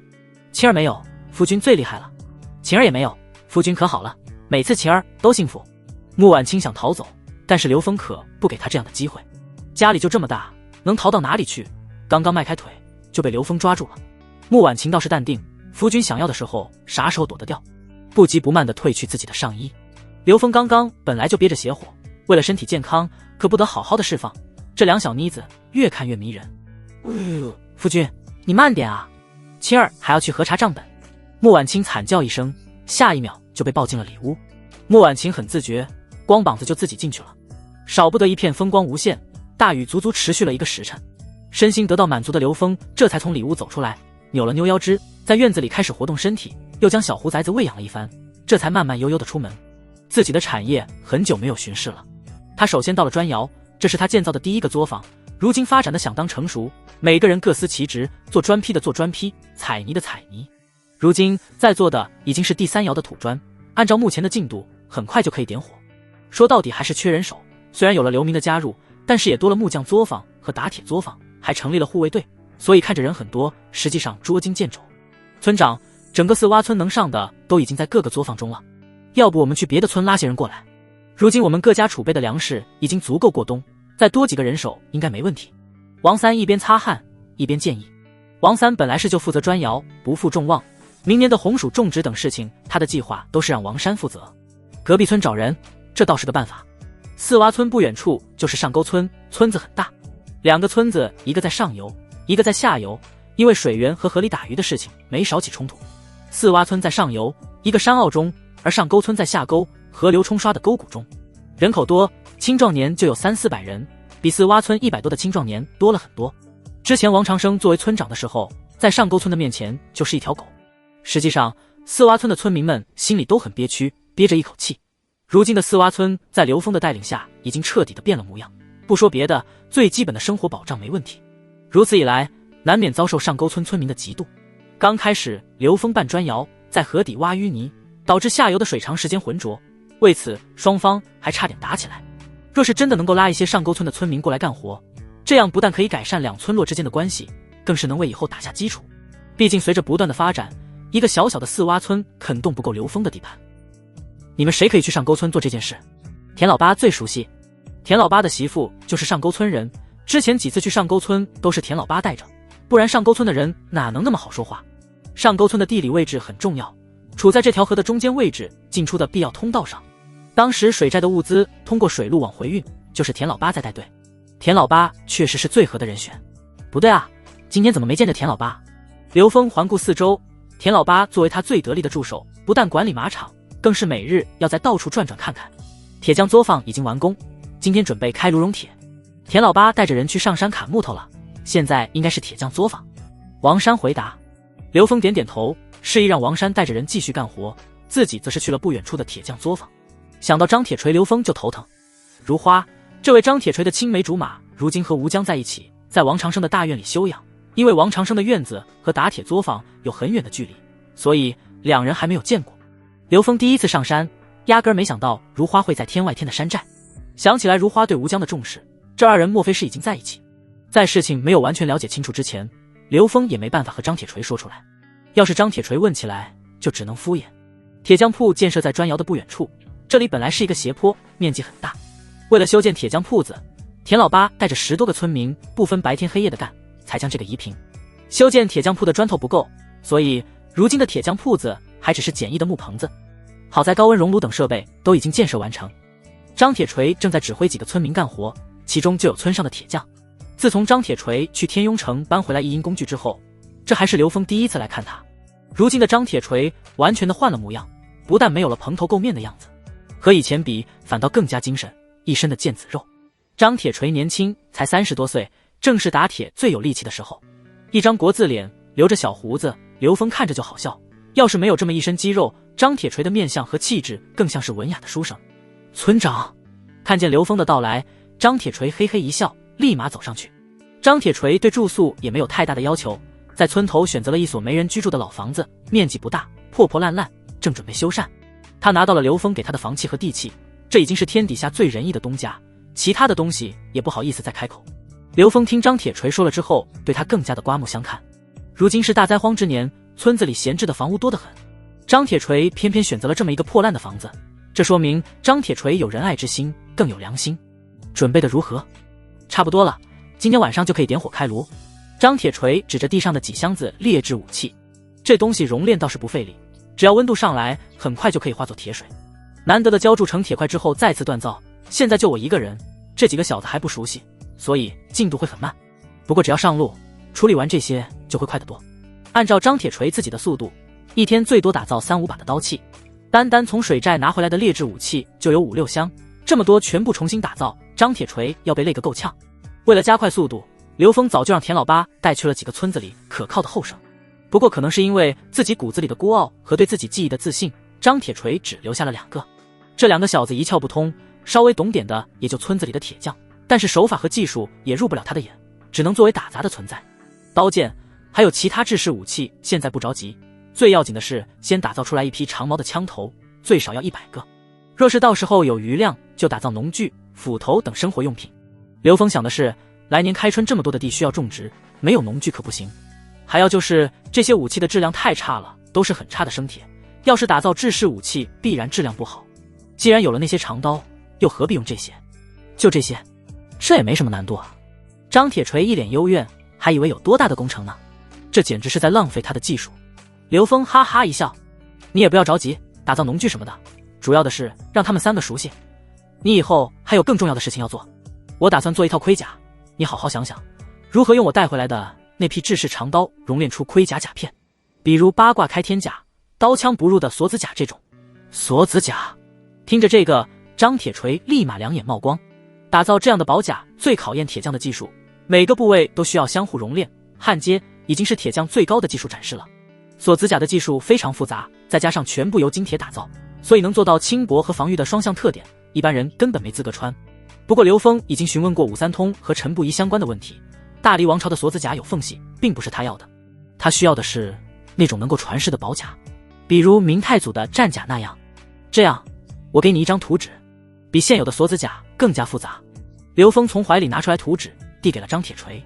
你慢慢研究，我就要这个。这种宝甲名叫无双宝甲，就像是覆盖了一层龙鳞一般，刀枪不入。能不能做出来，可就看你的本事了。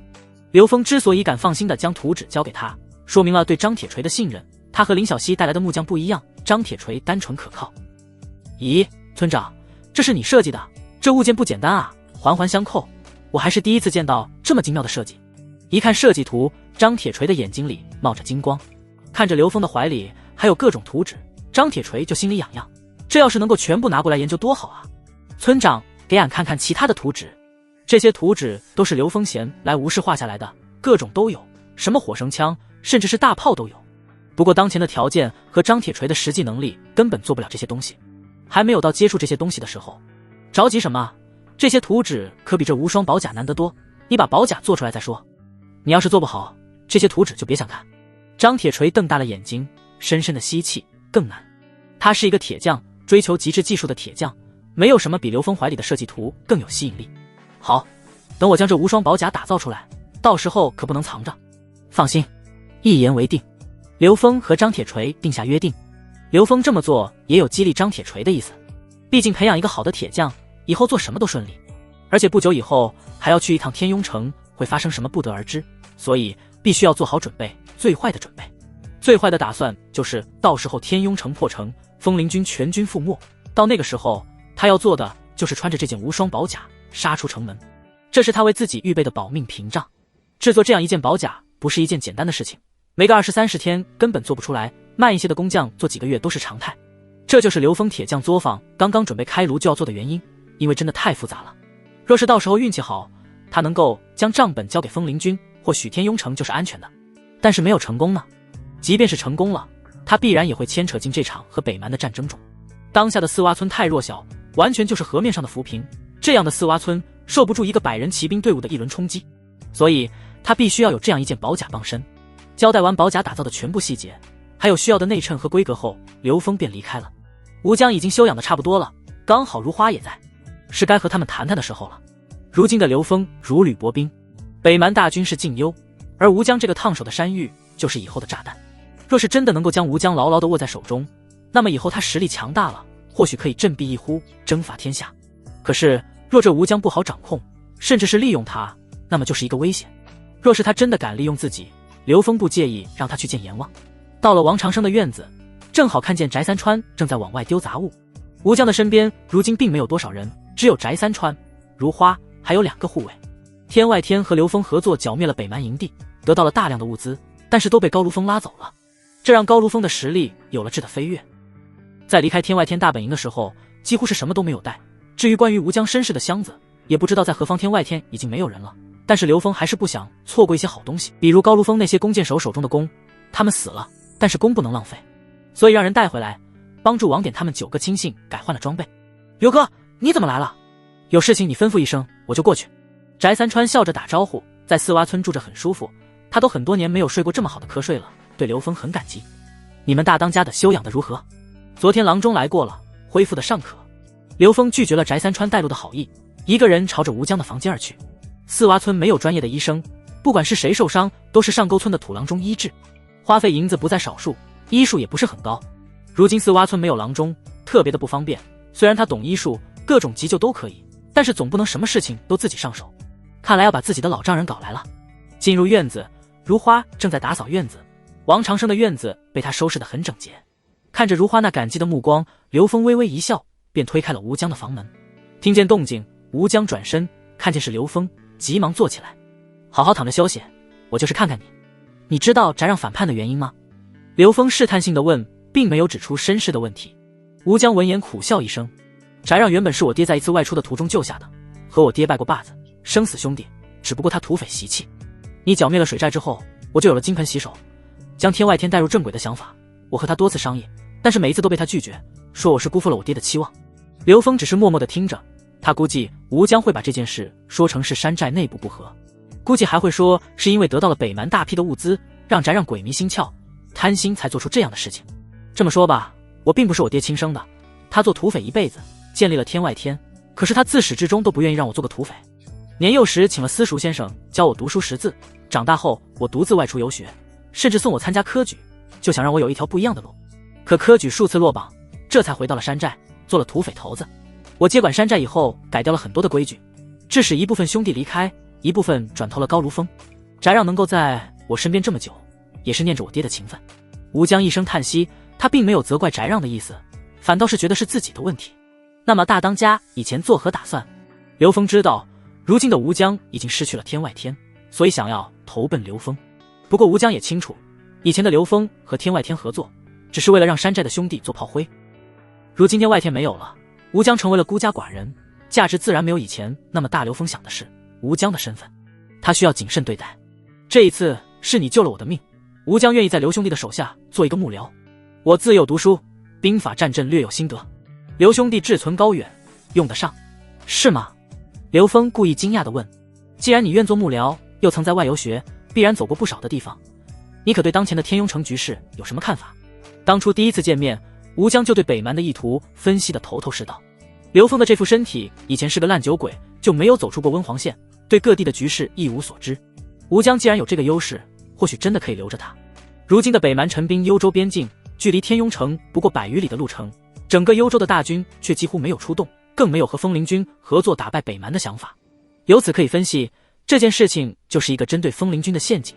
而风陵军只属于皇帝，也只忠心于皇帝，所以这就是有人为了削弱皇帝的势力。吴江说的没错，但是也有所保留。结合王定六的说法，刘峰猜测想要灭掉风陵军的可能就是复辟势力。若是吴江真的要利用刘峰，或者有御风而起复国的想法，那么最好的选择就是让整个风陵军在天庸城全军覆没，因为这个选择非常重要。所以我们为了大黎和幽州的老百姓，我们要保住风陵军。吴江点点头。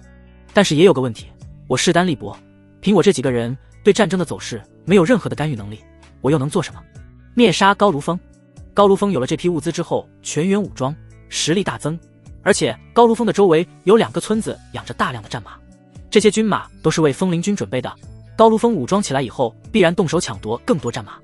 而且据我所知，这2个村庄和高卢峰早有联系，高卢峰的野心很大，等他们拿下这些战马，伺机而动，到时候收纳流民，完全可以成为割据一方的势力。而大黎和北蛮的根本差距就是战马，北蛮人远道而来，粮草战线太长，所以这个冬季必然休养。若是我们能够保证附近各个马场的战马无损，准时交给风陵军，就等于多出来1000多人的骑兵。这么一支队伍，不管是偷袭还是截断粮草，对我们都是胜利。我认为战马是关键。刘峰点点头，表示赞同。如今的高卢峰势力得到飞跃，就是一颗炸弹，放任不管，以后必然要出大事情。最为严重的是，整个天庸城周围无数的县域存在着太多大大小小的土匪，地方郡将剿匪当作生意，而风陵军初来乍到，面对北蛮的虎视眈眈，不可能分兵去对付土匪。那么这些事情就只能刘峰这个仁人志士去做了。我觉得既然我们能够发现一座北蛮渗透进来的营寨，会不会在其他地方还有？高卢峰已经得到了好处，有这个先例，其他的土匪会不会开始相互吞并，或者是联合起来？目前我们不宜轻举妄动。要是高卢峰的老大有脑子，这个时候要做的就是低调，但是他若真的劫掠军马，那么其他的土匪便会效仿，到时候就是整个幽州各地土匪之间的战争。若真的这样发展，我们坐享其成便可，不但可以壮大自身，同时也会让风陵军看到我们的价值。一箭三雕，有点意思。吴江提出来的整个计划相当的不错，与刘峰逐虎驱狼的想法不谋而合。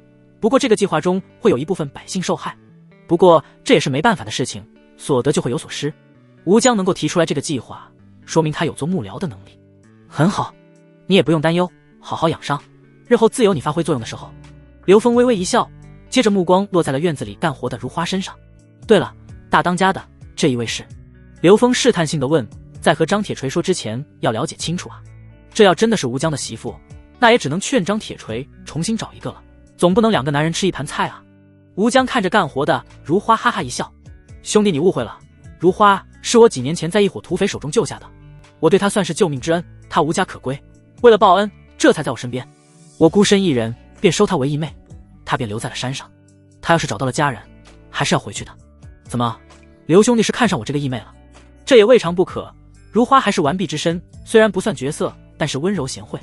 吴江话锋一转，直接开启了说媒模式。刘峰无语了，打住，我对如花姑娘没兴趣，是我手下一个痴情汉，至今未婚，我觉得这如花姑娘不错，想着能不能成了。吴江做出一副了然于胸的表情，十分热情，立刻让如何过来。谁知道如何听说是婚配的事情，立马就急眼了。大哥，这事情我不能答应你，别的事儿都好说。如花，你是不是有什么意中人啊？大哥，我确实有意中人了。吴江一拍脑门，懊恼地说：你看我这记性，怎么把这么大的事情忘了？如花对我说过，她在家乡的时候有一个青梅竹马，有婚约在身，不过就是不知道那个人是死是活。这样啊？刘峰失望地摇摇头，但是心里却很高兴，这位如花值得张铁锤这么多年的等待。如花听见吴江说不知是死是活，忽然间站起来：大哥，他一定还活着，只不过是没有找到我。我相信他这么多年一定在找我。刘峰呵呵一笑，然后劝说道：我觉得我手下这人也不错，人也好，很能干，要不你去见一见，要是看了不满意，那我也不强求，如何？吴江看着如花，有看一眼刘峰，察觉到了一丝不同寻常，这家伙估计是在试探。小妹，我觉得也可以见一见。吴江明白了刘峰的意思，因为他记得如花说过，刘村长好像认识他，能够轻松地叫出来他的名字，但是那是刘村长第一次见他，这不就是了？刘村长手下这个人，一定就是如花等待的那个人。吴江了然，错不了。小妹，虽说父母之命，媒妁之言，但是时间过去了这么久，你去看一眼也无妨。毕竟我们活着就应该往前看。小妹，要不让刘村长将手下人喊过来，远远的瞅瞅。你放心，有大哥在，即便是刘村长也无法干涉你的婚姻大事。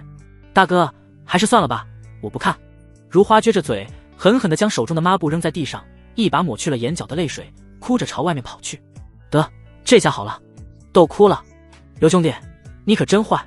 刘峰白了一眼吴江，这不是还有你的份儿，又不是我一个人干的。好了，如花这边你来安排，我去叫我的人。吴江笑呵呵的保证。放心，这事儿包在我身上。刘峰刚刚出房门，就听见吴江在里面作妖了，哀妖声一声接一声，那叫一个惨。本来心里憋屈的如花听见吴江的动静，忙不迭地抹干净眼睛，立马去端着药碗进去了。刘峰摇摇头，这个吴江真是人才啊。吴江的做派要是没有前朝遗孤这个身份，还真的是一个值得信任的人。但是如今刘峰不敢信，谁知道他是不是想要利用自己，刻意表现出来的呢？到了门口，翟三川守在这里，刘峰让他去找张铁锤过来。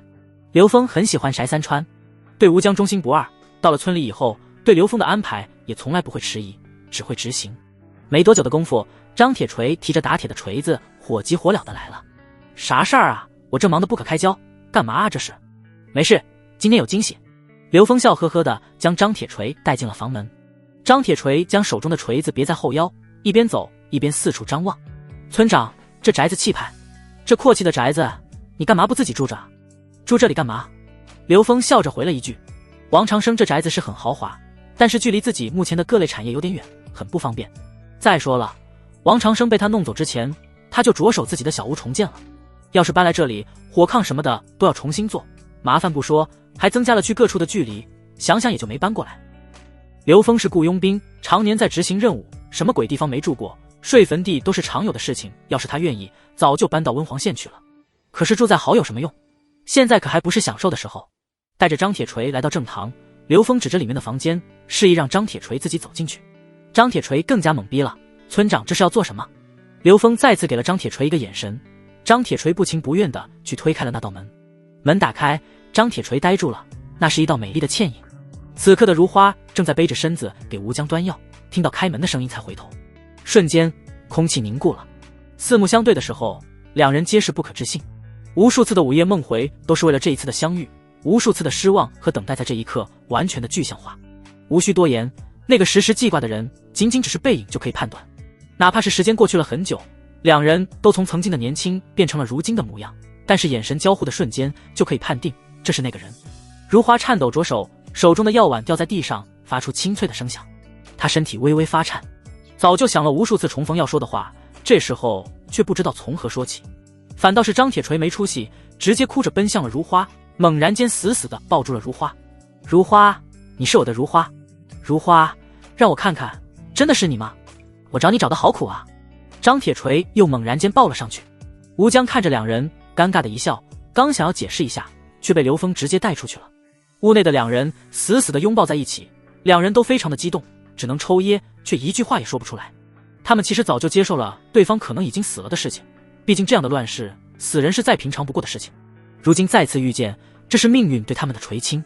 屋内的抽噎声持续了1刻钟的时间，张铁锤拉着如花从屋内走出来，二人携手跪在刘峰的面前，没有说话，一连串磕了多个头之后，张铁锤才开始说话。村长，如今我和如花已经在家乡没有亲人，你就是我们的再生父母，我二人已经决定将在四洼村举办婚礼，还请你和大当家的作为高堂，喝一杯喜酒。张铁锤说完又重重的磕头。刘峰和吴江自然不会拒绝，如今的四洼村是张铁锤的家，天外天吴江是如花的义兄，天外天就是如花的娘家，而四洼村是夫家，两人很快就开始商议结婚的事情。经过商量，刘峰主持婚礼，3日后就办。两人没有什么多余的想法，什么聘礼嫁妆的一应不要。作为娘家，吴江给了二人30两银子，刘峰则是拿了一些布匹和首饰。二人商议好之后，如花当天就搬到了张铁锤的住处。从第2天开始，张铁锤变了，也不知道是不是因为二人已经圆房的缘故，张铁锤简直是疯了，在铁匠铺干起活来不要命。看那样子是真心的报答刘峰，生怕干不好，干得少对不起刘峰的再造之恩。3日之后，在村里办酒席，刘峰看着这些跟着自己活命的村民和流民，拿出来诸多的粮食和酒肉，让大家饱餐一次的同时也热闹一回。上沟村的村民在知道之后也来了一部分，看着满桌子的鸡鸭鱼肉，看的是眼睛冒着光，但是也只能看着，因为他们没钱随礼，这顿饭没办法吃。如今已经立冬，想要挖点野菜都变得更难了。上沟村的那些村民看见四洼村这般的富裕，早都忍耐不住了，现在又被四洼村这一顿奢侈的酒宴吸引，很多的村民二话不说回家就卷起被子。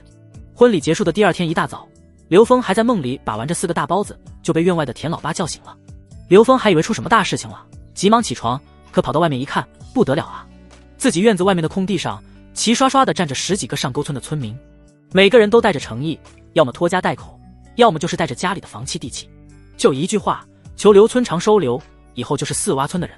这年代并没有什么户籍制度，去任何地方居住都可以，只要你能活下去。村长，这里是14户，都是上沟村的人，都是手中有土地的人，我已经问过他们了，他们原因用房契地契换取在四洼村安家落户的权利。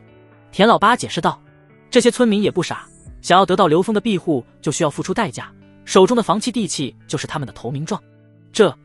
你们手中的房契地契都是上沟村的，我要下就需要人过去管理，所以实际上并没有太大的作用。不过既然你们愿意，我愿意用银子折扣你们手中的房契和地契。如今的四洼村大部分的土地都在刘峰的手中，村里的房屋更是很多，他作为村长有权利处置这些无人居住的闲置房屋。这10几个人不算什么，收留下完全可以。刘村长，只要是你收留我们，你说什么我们都听你的。对，刘村长。下面的很多村民跟着附和，在他们看来，只要是到了四洼村就再也不用饿肚子了，不但有活干，还给工钱，这样的好事情谁不想要。好，你们既然没意见，那就排队，等下有人登记。田老八，你去告诉林小溪，让把村子里的空置房屋统计出来。好，我这就去。田老八立马小跑着离开了。看着一个个村民很自觉地排好队，穆婉清则是和穆婉晴2个开始登记估价。大家也不用担心吃亏，我刘峰不会让投奔我的人吃亏。你们手中的这些东西估价以后，就可以在本村得到同等价值的东西，也可以兑换粮食和各种肉食。眼看着就是大雪节，欢迎大家在四洼村过一个难忘的节日。好，刘村长大意，多谢刘村长。一个个的村民都跪下来感激。我就一个要求，在我这里，我管你们吃饱饭，但是你们不能背叛。刘峰补充道。这些人站起来以后，都对刘峰投来感激的目光。看着这些激动的村民，刘峰的心里也高兴。如此的方式，他拿到了上沟村的地契和房契，为以后占据更多的地方打下了基础。到时候时机成熟，整个上沟村也得跟着姓刘。等到把2个村子合并，再加上周边的山林和天外天的地方，他完全就是土皇帝。就算是朝廷要管，也是要看他的脸色做事。不久，林小溪带着人来了。上次在天外天平判的时候，他受伤了，一条胳膊到现在还不敢活动，敷着草药，帮着绷带。经过评判仪式之后，林小溪回村之后就训练护卫队，每天会巡视村子2遍。看见林小溪这么卖力，刘峰反倒是不高兴了，感觉自己成为了王长生式的剥削者，自己是那种人吗？林小溪是帮他挡了一刀，但是作为护卫，为主人挡刀就是他的职责所在。虽然让刘峰对他多了好感，但是就这样信任，万万做不到，万一是刻意做出来的呢？不过刘峰也不是无情无义之人，该给的好处不能少。交代好了要办的事情之后，刘峰招手：“你随我来。”之前跟着林小溪一起逃荒而来的女人，本来都安排去做饭，但是刘峰后来发现做饭根本用不了这么多的人手，所以抽出来几个做其他的事情。如今都在刘峰的培养下学会了皮甲的制作，卖力的制作皮甲。这些女人挨过饥荒，一路九死一生，更知道感恩，比起村子里的女人更加沉稳，做事一点都不偷懒。这才几天的时间，这几个女人就将她从北蛮营地拿回来的皮甲全部拆卸，按照刘峰的设计重新缝制了一件样品出来。刘峰对他们的工作很满意。这些女人干活的地方就在柱子的木匠作坊旁边，是村子里的2座闲房子。看见是刘峰和林小溪出现，作坊里的女人立刻放下手中的活，站起来等着刘峰的指示。村长好。刘峰呵呵一笑，去把东西拿出来吧。刘峰示意他们都坐下。这里负责的女人是小梅，之所以选择她，是因为她的特殊性，带着2个孩子的母亲更知道一碗饭的不容易。小梅皮肤黝黑，个子不高，扎着麻花辫子，一看就是一副村妇的装扮，平时话少，但是做事认真。刚刚进入制衣作坊，刘峰就发现了林小溪的眼神不对，小梅看着林小溪的眼神也有些疼爱。虽然这些细节很微弱，但是还是被细心的刘峰捕捉到了。若其中一人是男的，刘峰反倒是能理解，不过同为女人，表现出这种，那就有可能是亲戚或者是其他的姐妹这种关系。村长，这是按照你的图纸做出来的，我们都是妇道人家，看不出来好坏，但是质量绝对保证，而且我们能感觉出来，这比原本的盔甲轻多了，而且非常的灵活。小梅端着盘子，眼睛盯着盘子里的铠甲，不断的说着。刘峰的设计是将原本的铠甲全部拆开，重新组装，用了麻绳和铁丝组合的缝制方式，这样皮甲不但耐用，更穿着舒服。铠甲最主要的就是胸前，刘峰将原本整块的皮甲分为8块拼接，相互叠合，不但防御力加强，更能贴合胸前的身体。其余的部分都做了小规模的改动，比如说护腕、肩头、脚踝、膝盖，总体防御力却没有削减。林小溪瞅着铠甲，心里很是向往，这么好的东西，村长要是能给他一套多好啊，穿上自己也成为女将军了。这一套盔甲是第1套，你替我挡刀有功，便赏给你了。啊，村长，真的吗？林小溪不敢相信，甚至怀疑自己听错了。这种皮甲虽然比不上强大的铁甲，但是要做出来一套非常艰难，民间更是几乎没有。要知道，即便是温黄县的几百驻军都没有这样的皮甲，只有校尉以上才有资格穿。村长，这太贵重了，我承受不起啊！林小溪赶紧推辞，但是眼神之中却满是渴望。即便是骑兵也没有这么高级的皮甲穿，林小溪可是见过骑兵的。按照大黎的律法，这东西确实不便宜，但是你既然有功，受赏就是应该的。刘峰示意小梅给林小溪换上。小梅见这套盔甲竟然成为了林小溪的，心里很高兴，立刻就开始给林小溪穿戴。林小溪僵住了，她不敢置信，心里更是五味杂陈。放心穿，何况有了盔甲，下次给我挡刀的时候就可以多挡住几刀了，可以多为我争取时间。刘峰笑呵呵地打趣。林小溪嘴皮子微微颤抖，深吸一口气，突然间大喊道：多谢村长赏赐，属下这条命就是村长的，刀山火海，义不容辞。刘峰摆摆手，他要的不是这种嘴上喊出来的忠诚，他看的是行动。小梅手法娴熟，在给林小溪穿戴铠甲的过程中护着伤口，很快就穿好了。林小溪穿着铠甲转了一圈，身上增加的贴片哗啦啦的响，让原本就不怎么瘦弱的林小溪更加的伟岸。不错，很不错。刘峰很满意，这一套仅仅是试验品，等以后要给王定六和自己的亲信全部换上皮甲。至于自己的无双宝甲打造出来需要时间，在此之前必然要量身定做一套皮甲过渡。林小溪满脸微笑，又是对刘峰感激不尽的言语，之后便迈着步子走起来。有了铠甲的加持，让林小溪觉得走路都有劲儿了。等林小溪走后，小梅这才走到刘峰的身边。村长，你交代的东西做好了。说话的时候，小梅的脸上露出害羞之色，赶紧走进里屋，拿出来一个包裹，低着头交在了刘峰的手中。交给刘峰之后，多看一眼刘峰的勇气都没有，实际上他已经脸红得不得了，只不过皮肤黝黑，看不出来。想着这东西的用途，他就是羞得想找个洞钻进去。这么快？刘峰打开包裹看了一眼，眼睛瞬间亮了，这做工真的很精细。不错，这事儿办得好。刘峰很满意。这几个妇女虽然是逃难来的，但是女工比村子里的妇人好太多。刘峰高兴地在怀里摸出来几个铜子儿，拿着吧，这是赏给你的。之后便拿着东西迫不及待地回去了。青儿，晴儿，来看看夫君给你们的礼物。夫君，什么好东西啊？对啊，夫君，这么着急，这可是夫君花费了大力气设计，让他们赶制出来的。穆家姐妹今天忙活了很久，才将上沟村前来投奔的村民登记完毕。之后便是被林小溪的手下带着认领房子。姐妹俩正在忙着整理账本，被刘峰火急火燎的叫。看见刘峰将一个包袱放在了他们的前面，立刻好奇的伸手过去，将包裹打开。包裹之中是2个布片，椭圆形，还有几根带子连接，根本看不出来有何作用。夫君，这是什么东西？这东西叫做胸罩，是给你们姐妹俩准备的贴身衣物。快去进屋穿上，夫君看看。胸罩，贴身穿。穆婉清一脸的狐疑，再去仔细打量，眼睛睁得老大，看清楚样子之后，脸上泛着红晕，甚至脖子都红了。这也难怪，毕竟这是在古代，古人用的都是裹胸布之类的东西，根本没有胸罩的说法。甚至那些普通人家裹胸布都没有，直接一件肚兜就把事情解决了。穆家姐妹俩以前的生活不错，即便是陪嫁的嫁妆被刘峰全部拿去典当了，但是2人身上的肚兜却一直在。这个年代的人非常的愚昧，在他们的认知当中，很多东西都是不吉利的东西，就比如来历假用的东西就不会让男人碰。因此厉家的东西每次都是她们姐妹背着刘峰偷偷做的，在刘峰面前拿出来都不敢。所以在来厉家的时候，姐妹俩都是一个人侍奉刘峰。一个人的力量有限，自然无法让刘峰尽心，所以厉家就成为了刘峰最不想让来的物件。夸，这有什么好磨蹭的？刘峰拿起来包裹，拽着姐妹俩就朝着里屋走去。这东西就是专门按照她们姐妹的尺寸设计的，不仅能够让她们姐妹更加的挺拔，还能看着赏心悦目。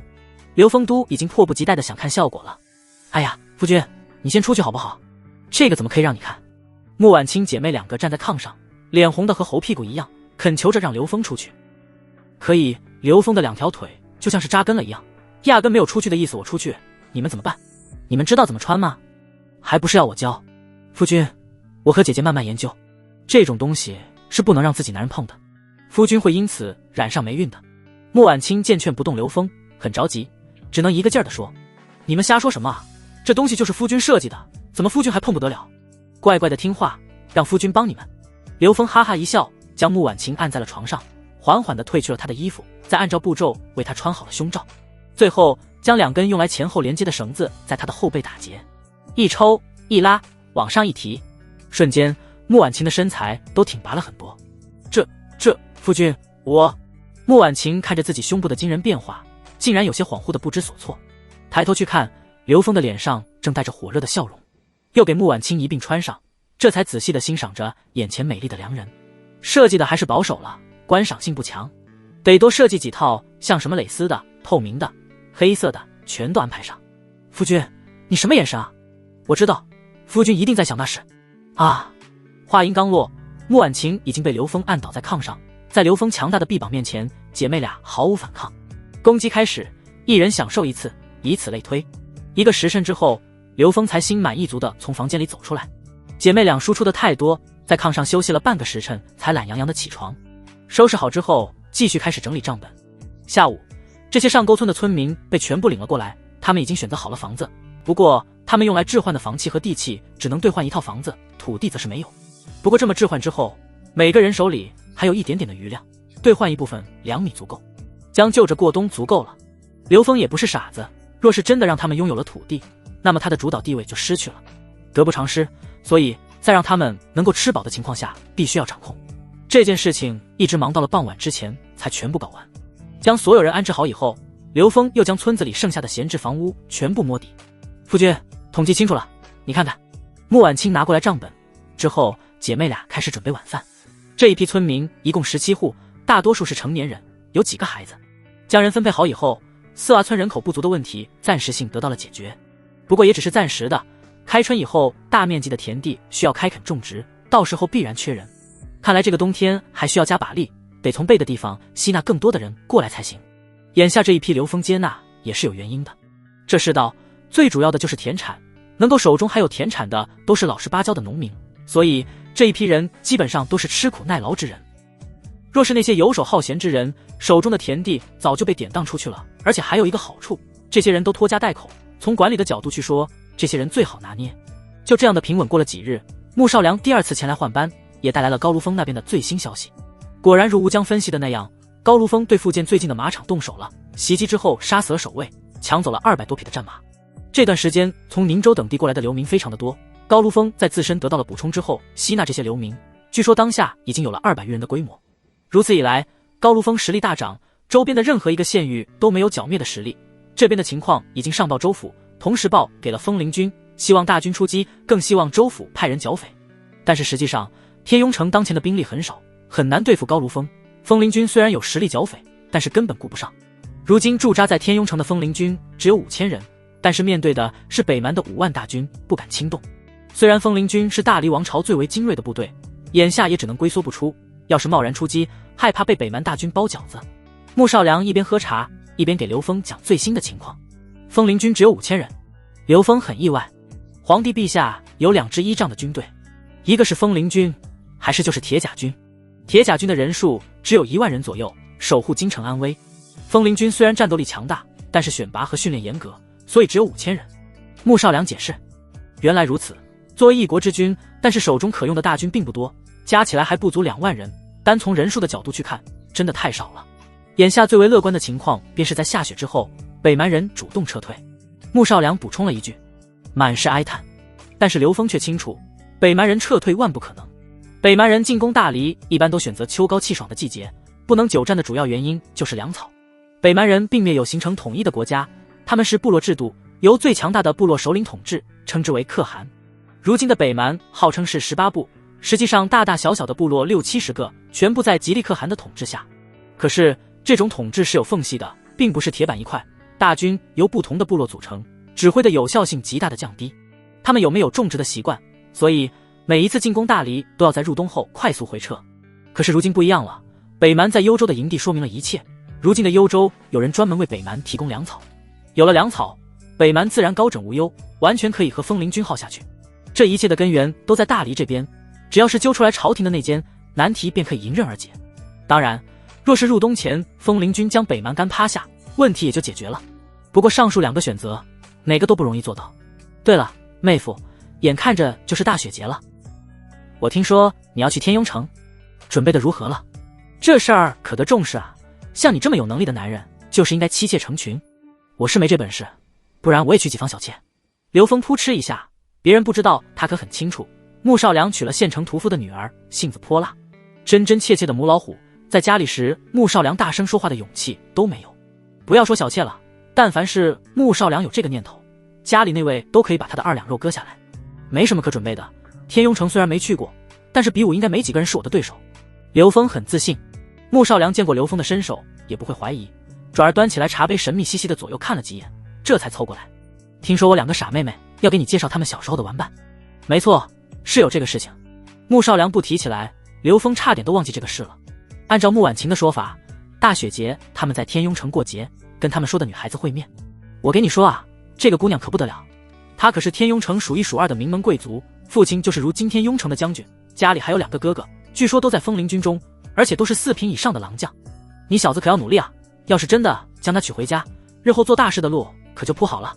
到那个时候，你小子飞黄腾达了，可别忘了我们这些穷亲戚。好家伙，说了这么多，最终的目的在这儿呢。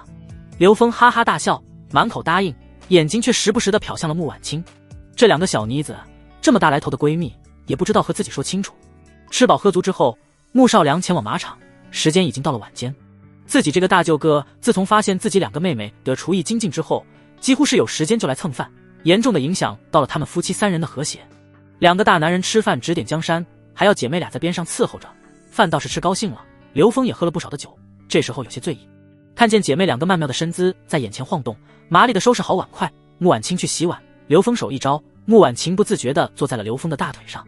刘峰坏笑以上，上手在屁股上捏了一把。刚刚你哥可是说了，你那个闺蜜的身份可不一般，你以前怎么不说？穆婉清轻轻叫唤一声，美眸之中泛着秋水，又有几分羞涩。晴儿可是说过的，我这个闺蜜可不简单，一般男子可折服不了。父亲是天雍城的守备将军，2个哥哥是风陵军的郎将，这个身份可都了不得。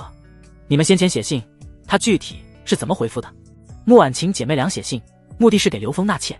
既然对方有回信，肯定说了不止一个一起过大雪节这么简单。成婚的事情他没有多少意见，第一就是大雪节见一面，其次是成婚需要约法3章，但是具体怎么样他没有说。穆婉晴乖巧的回复，约法3章，有意思，信哪儿去了？我看看。穆婉晴脸一红，支支吾吾的说了半天，解释说自己不小心烧掉了。刘峰还不知道这个小丫头的心思，脸色一变，吓得穆婉晴立马慌张起来。不会是你在信里说了夫君的坏话，担心夫君看到，不然怎么会这么慌张？没有，夫君怎么会？穆婉晴摇摇头，近乎哀求地看着刘峰。夫君，你还是别看了。刘峰正愁没有理由呢，这下好了，直接将穆婉晴抱起来，直接扛在肩膀上扔进了里屋的炕上，一边宽衣，还不忘在门口喊一声让穆婉清快点。穆姐家姐妹觉得现在什么都好，不愁吃穿，更是有这么大的家业，但是夫君太能干了，每一次都让他们精疲力竭。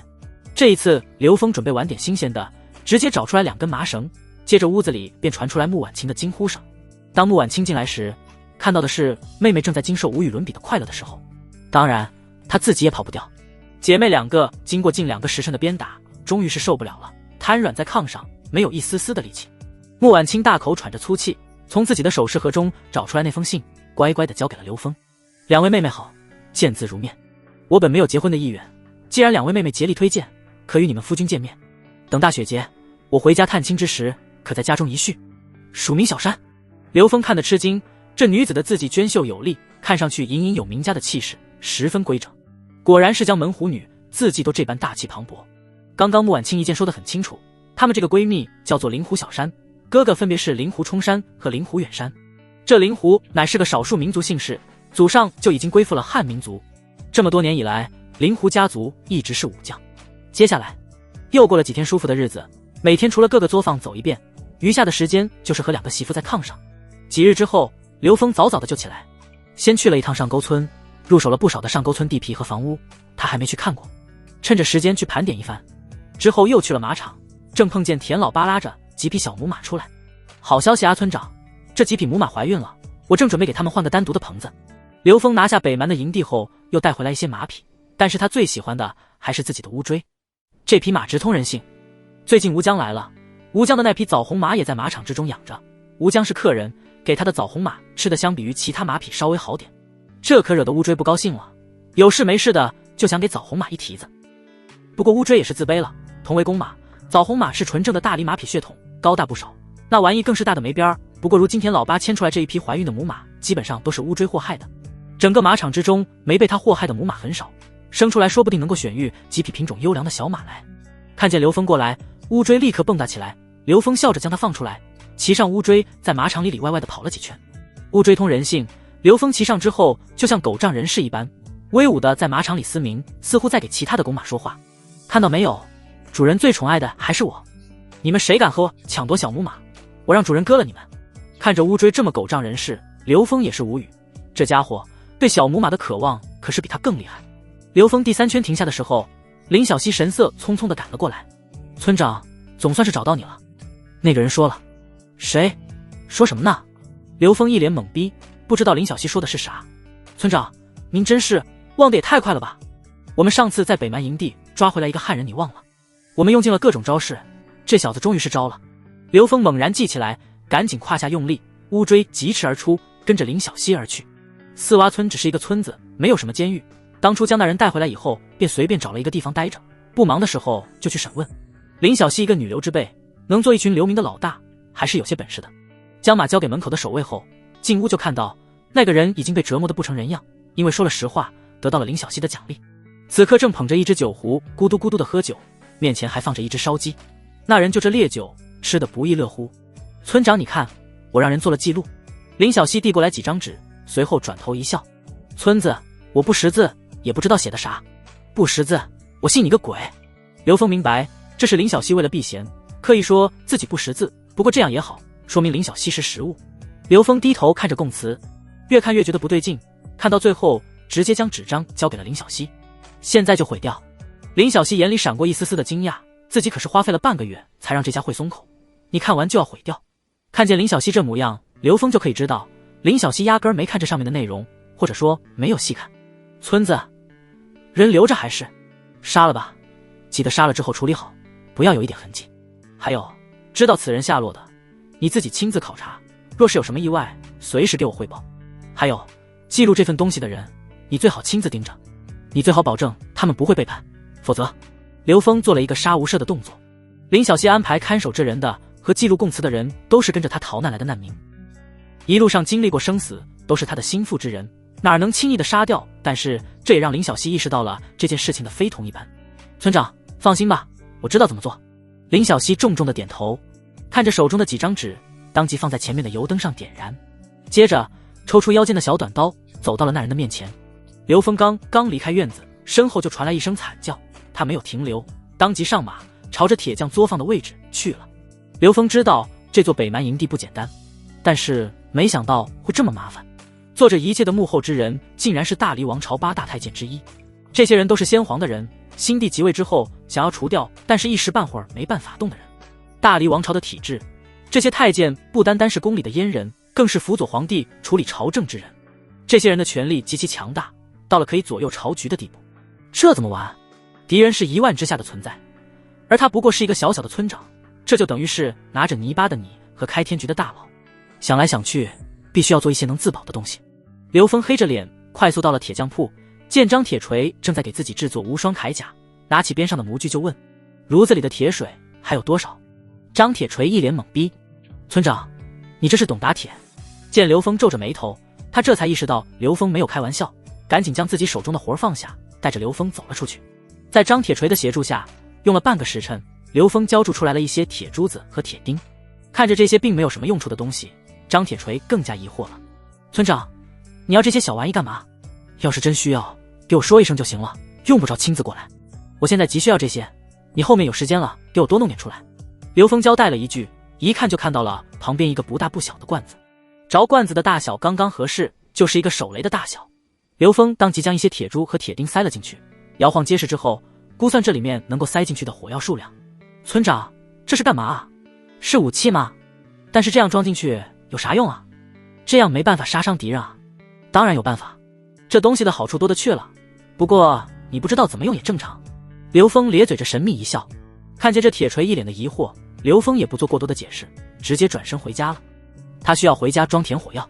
以王铁锤的认知，最多就认为这玩意是对着人的脑袋砸下去。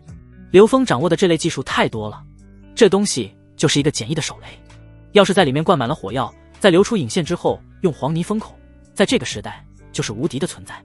眼下刘峰贴身带着的防身武器只有一把小匕首，自己的弓弩虽然威力强大，但是那玩意目标太大了，不好随身携带。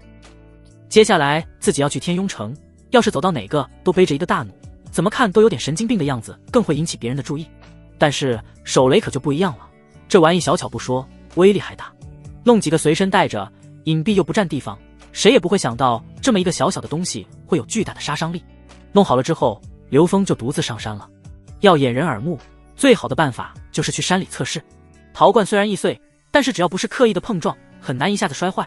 里面火药量适当，少说爆炸半径在50米以上，有效的杀伤力都有30米。要是真遇见紧急情况，人不多的情况下，匕首解决；要是大规模的围攻，一颗手雷就可以撂倒一大片。有了这个手雷防身，刘峰就可以放心很多。测试完成以后，刘峰又多制作了几个。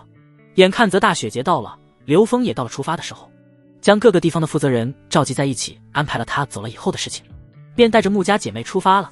到了温黄县，刘峰带着自己的媳妇先去了老丈人家里，和老丈人聊了很多，终于是将老丈人说动了，愿意去四洼村做医生。第二日一大早，刘峰便和穆家姐妹出发了。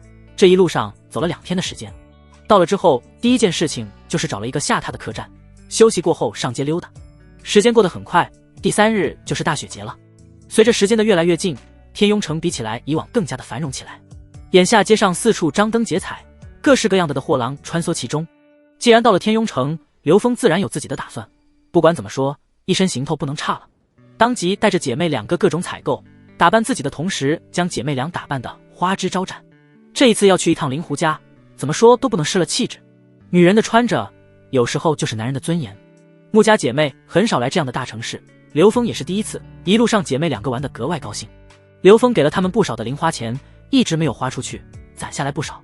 一路上只要是看到喜欢的，不管有没有用，主打一个买买，嘴里还计划着都是要送给谁的。一时间，姐妹俩就像是到了蜜罐中一样，感觉到了无比的幸福。其实这些小东西都不值钱，逛街整个上午，姐妹2个花出去还不到2两银子，可她们已经非常的满足。刘峰可就遭殃了，果然最可怕的事情就是陪着女人逛街。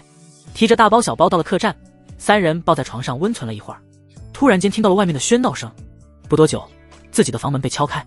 刘峰开门以后，第一眼就看到了几个身穿皮甲、威武高大的士兵。你们是今日来的？来此所为何事？这些士卒看上去十分精明，而且气质不凡，再加上身穿皮甲，不应该是地方守军，那就只有一个解释，这些人是风灵军。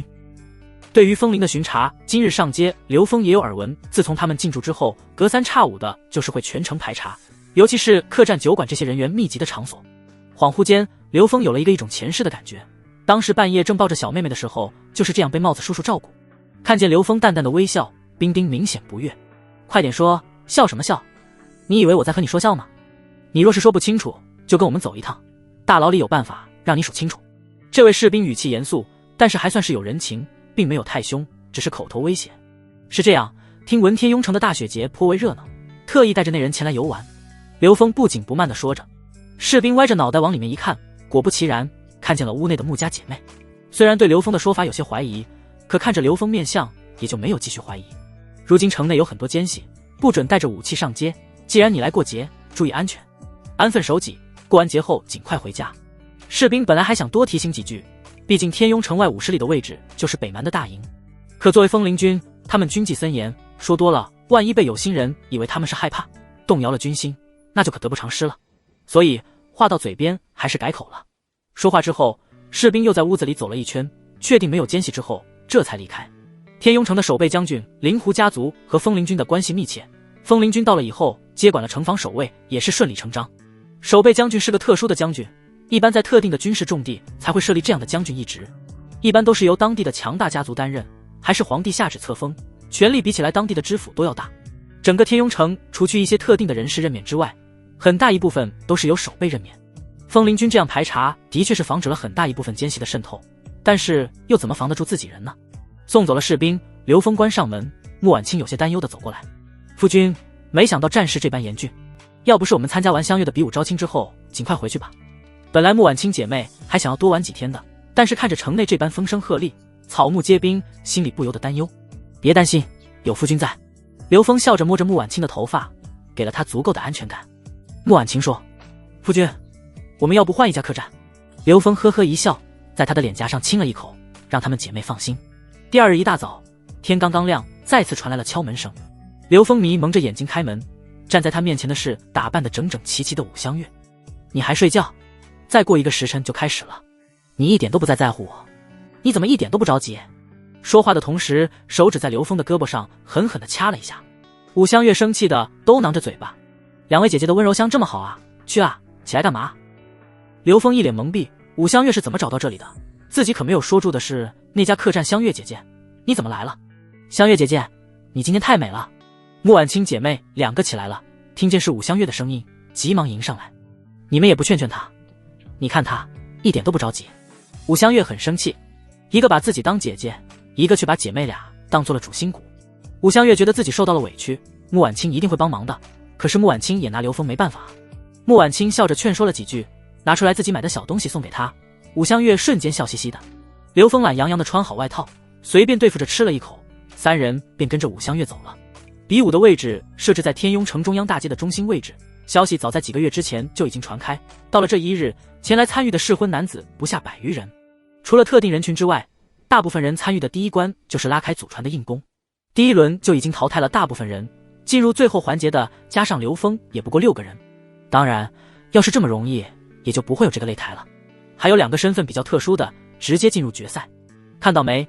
那个穿着铠甲的是风灵军中郎将，名叫龙啸云，武功不弱，年龄在40多岁，战斗经验丰富。还有那个衣着华贵的年轻人是知府张大人的2儿子，家里据说已经有了几房妻妾，但是喜欢武香月的美貌，这才前来参加比武。你动手的时候可注意点，最好不要伤人。武香月作为主场，已经坐在擂台的高处，这时候已经站在了擂台上，因为这场比武招亲，这些人都是要和他交手。站在擂台上主持说明的是技师爷。本次擂台很简单，上台打擂之人，只要是连续击败3人，便有了和小姐交手的机会。同时，各位都是青年才俊，为了防止误伤，每人只有2次打擂的机会。要是最后出现的少年英雄过多，则会自动加赛，直到止于下一人。技师爷还没有说完，刘峰便拍着技师爷的肩膀，笑呵呵的道：“说这么多干什么？我在，没有人能站在这里。”哈哈，我就知道是如此。技师爷一听，立刻笑呵呵地点赞。对了，刘村长，我可是在你身上下了不少银子的注码，感情这老小子还想利用他大赚一笔啊，这羊毛薅得有水平。刘峰呵呵一笑，给了季师爷一个放心的眼神，当即纵身就跃上了高台。区区一个小擂台而已，自然没有让刘峰浪费太多时间的必要。不过性子急的可不止刘峰一个，刘峰还没有上去，就有人急不可耐地爬上了擂台。这是一个体型庞大的汉子，满脸横肉，还是光头，站在擂台上之后露出来自己一块块的肌肉，有一种参加选美的感觉。龙小云面不改色，也是轻飘飘地走上了高台，随即对那壮汉招手。这位壮汉可不简单，全身肌肉，本来就没有什么正经营生，在街头帮人扛活卫生，架不住力气大。看见这两人上台就剑拔弩张，围观的人群立马就喧闹起来。但是坐在高处看着的武三通一家可是紧皱眉头。当然这个大块头不可能是龙啸云的对手，只是这个擂台上本就是什么人都可以参加的局面，无非是加个人气而已。既然人家拉开了弓，那就没有阻止人家参赛的理由。只见那壮汉怒吼一声，像一辆坦克一般喷喷地朝着龙啸云跑去，震得擂台烈烈作响。无比厉害的一拳朝着龙啸云砸去。龙啸云呵呵一笑，轻松地避开，转身时一拳打在壮汉的腰肢上，趁着他吃痛回防的瞬间又是连续几拳。没等壮汉做出有力的回应，直接一个上勾拳打在壮汉的下巴上，壮汉当即晕倒，啪，比赛结束。真没想到他看着这么壮实，却这么不经打。就是上台的时候气势汹汹，实际上不值一提。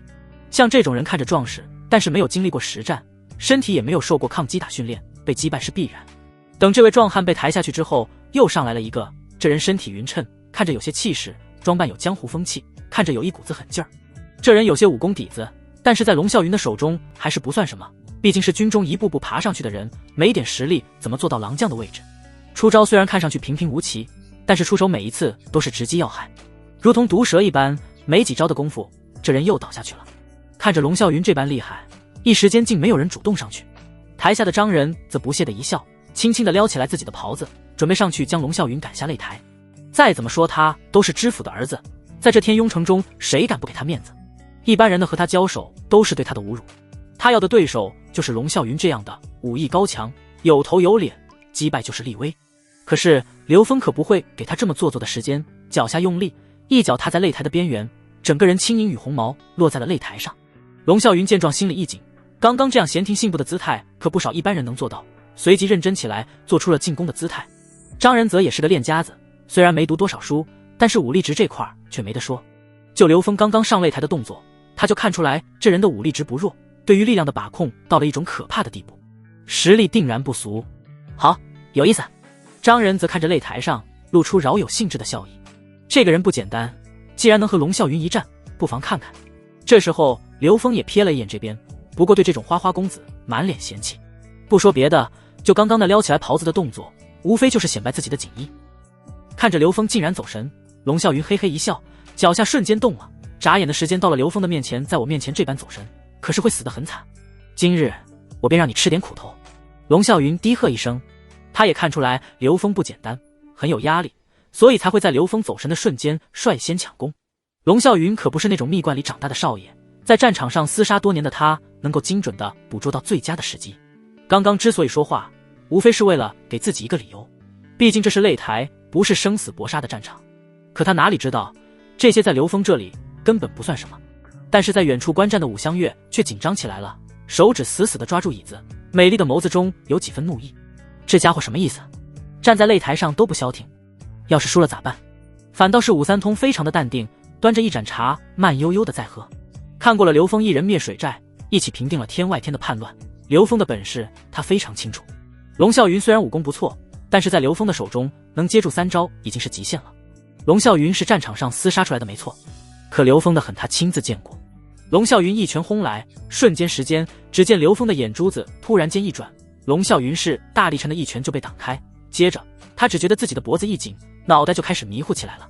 再接着天昏地暗，龙啸云晃晃悠悠倒下去的时候，都还在想刘峰究竟是如何出招的。台下观战的众人心头一惊，张仁则更是全程注目。刚刚在龙啸云的拳头攻击的时候，刘峰已经做好了防御的准备。龙啸云以为刘峰没注意，实际上是中计了。张仁则本就是天雍城的豪门贵族，生性高傲，他自以为看清楚了刘峰的手段，便没把刘峰当回事。他认为就刘峰这点本事，不出3招他就可以击败，自然不会放在眼里。直到龙啸云被抬下了擂台的时候，有的人还没有从刚刚的震惊中出来。毕竟这个名不见经传的小子速度太快了，这也太快了，我还以为穿铠甲的更厉害呢。是啊，我刚刚都以为这老家伙要抱得美人归了，没想到被一个小伙子给干趴下了。你没看见吗？知府大人的儿子还在呢。没错，听说他自幼习武，我听说衙门里的捕快说过，他一个就可以干翻10几个。我还听说啊，他师傅是禁军教头，能不厉害吗？呵呵，不算什么的，不算什么的，都是虚名。张仁则刚刚上台，台下的吃瓜群群众就一个个的开始议论起来。张仁则听得很受用，急忙抱拳谦虚了一句。刚刚对他赞不绝口的几个人，实际上是他花了1两银子找的托儿。没办法，他这个人既看重名声，也要金钱和女人，除此之外再无爱好。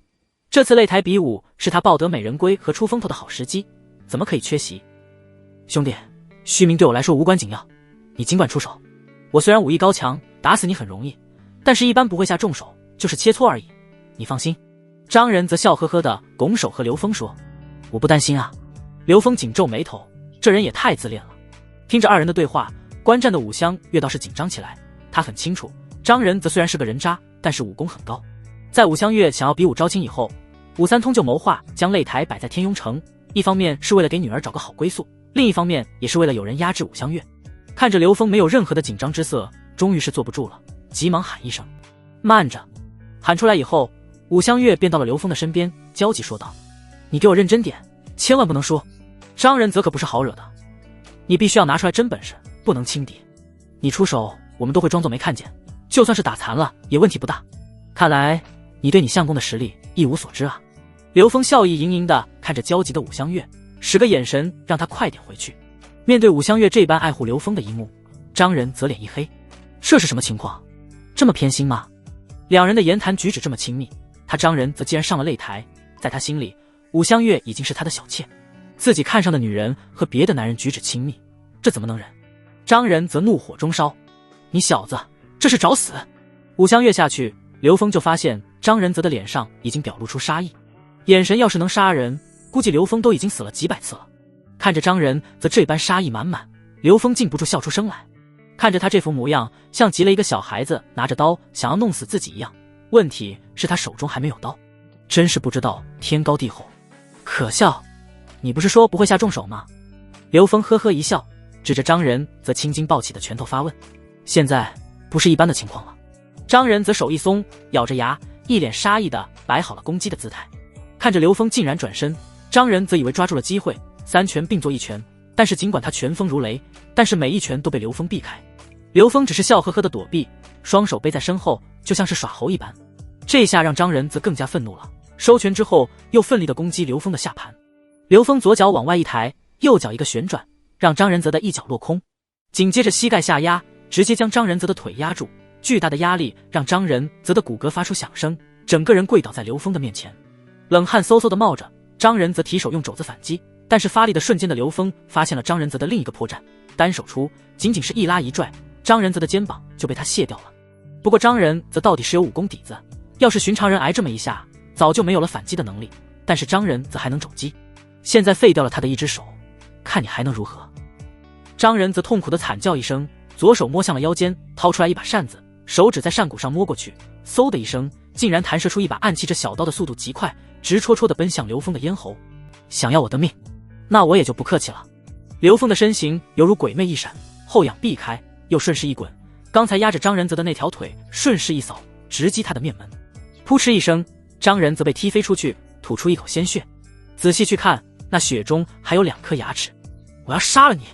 张仁则怒吼一声，快速用自己的左手拉住脱臼的右手，用力之下，胳膊接好，最后又忍痛将膝关节恢复，跌跌撞撞地站起来。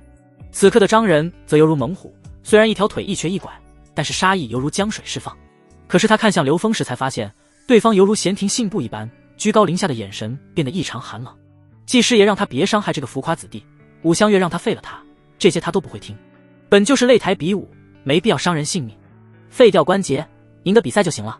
但是刚刚张仁则用暗器偷袭，想要杀他，这性质可就完全不一样了。这是属于自己找死。